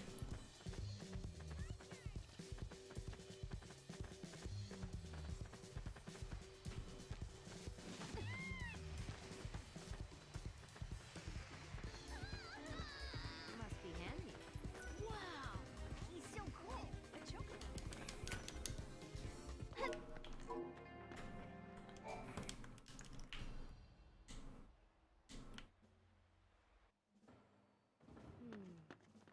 All good here.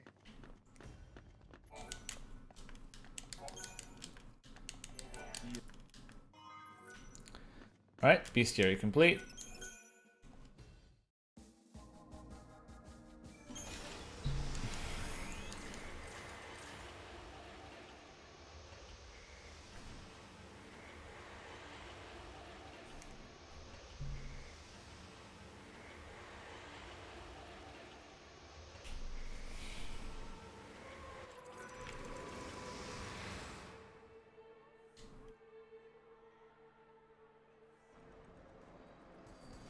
I should try my luck at the card table.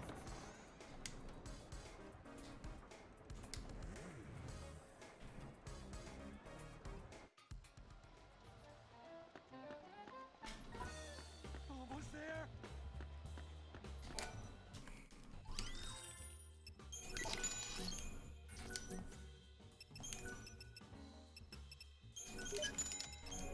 Oh, god damn it. May you be blessed. Great.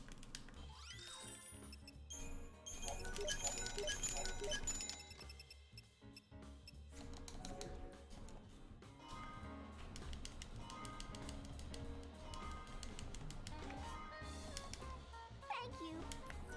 Even the prizes have been affected by the paradox.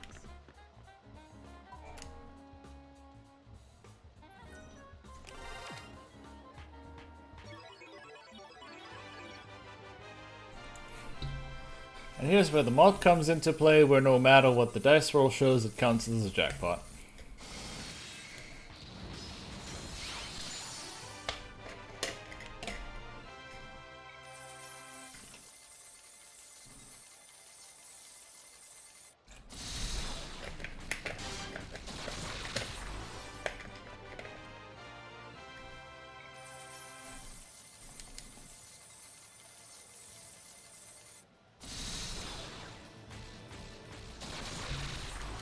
The infamous Moogle jackpot.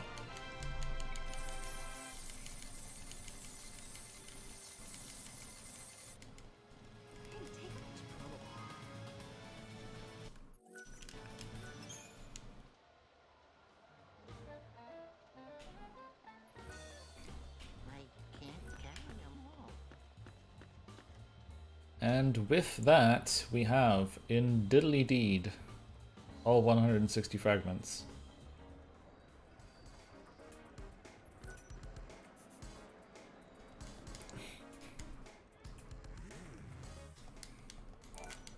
This must.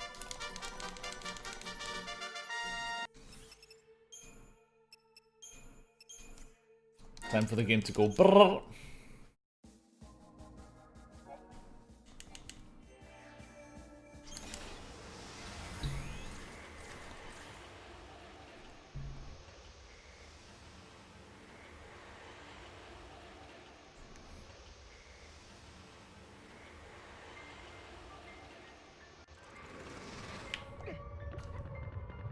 have to actually be careful not to walk off here.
Hey, he's cheating!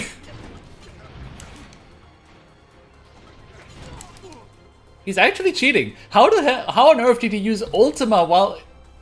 How did he use Ultima during the cutscene? Why is he cheating?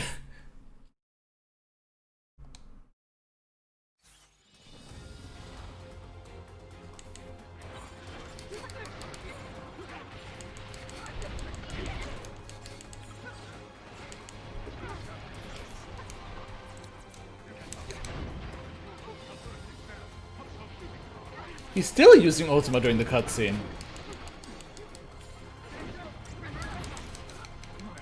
Stop being a cheater.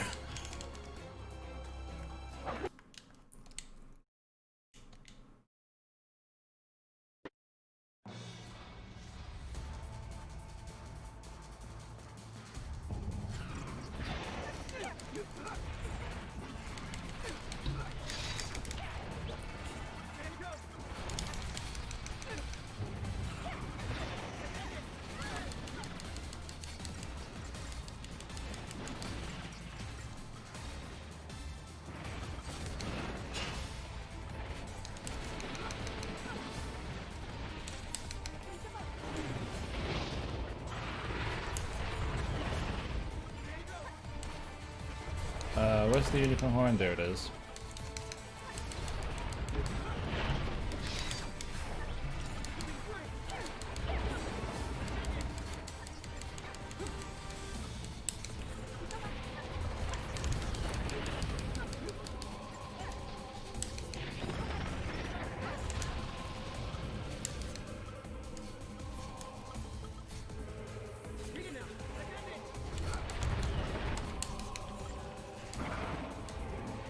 Really?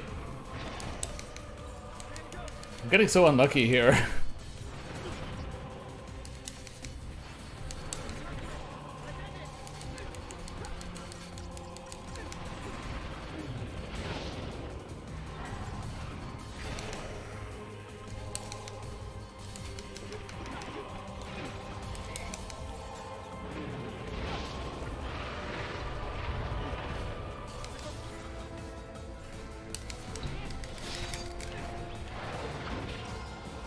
Really?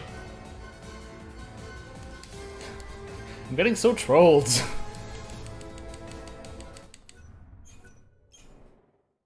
These fights are usually not that difficult.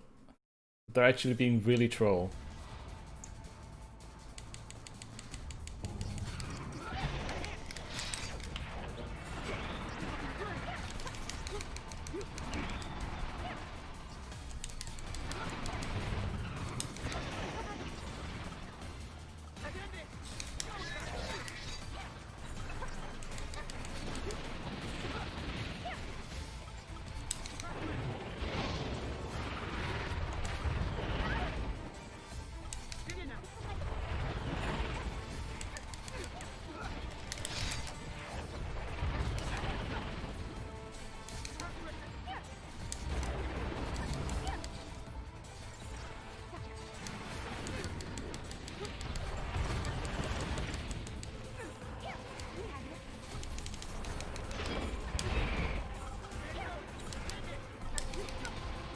Okay, there we go. What now?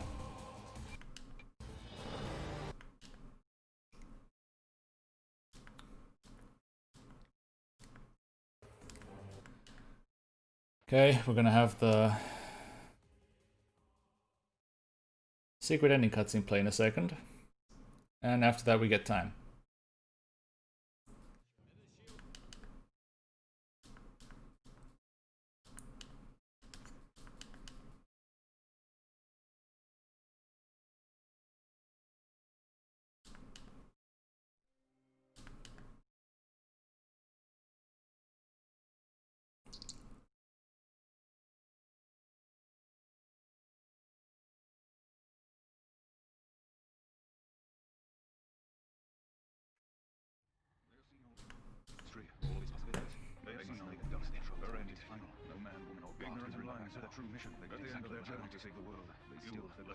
He's talking over himself, by the way.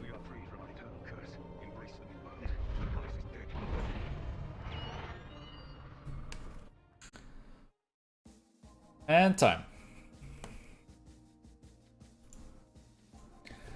Alright, so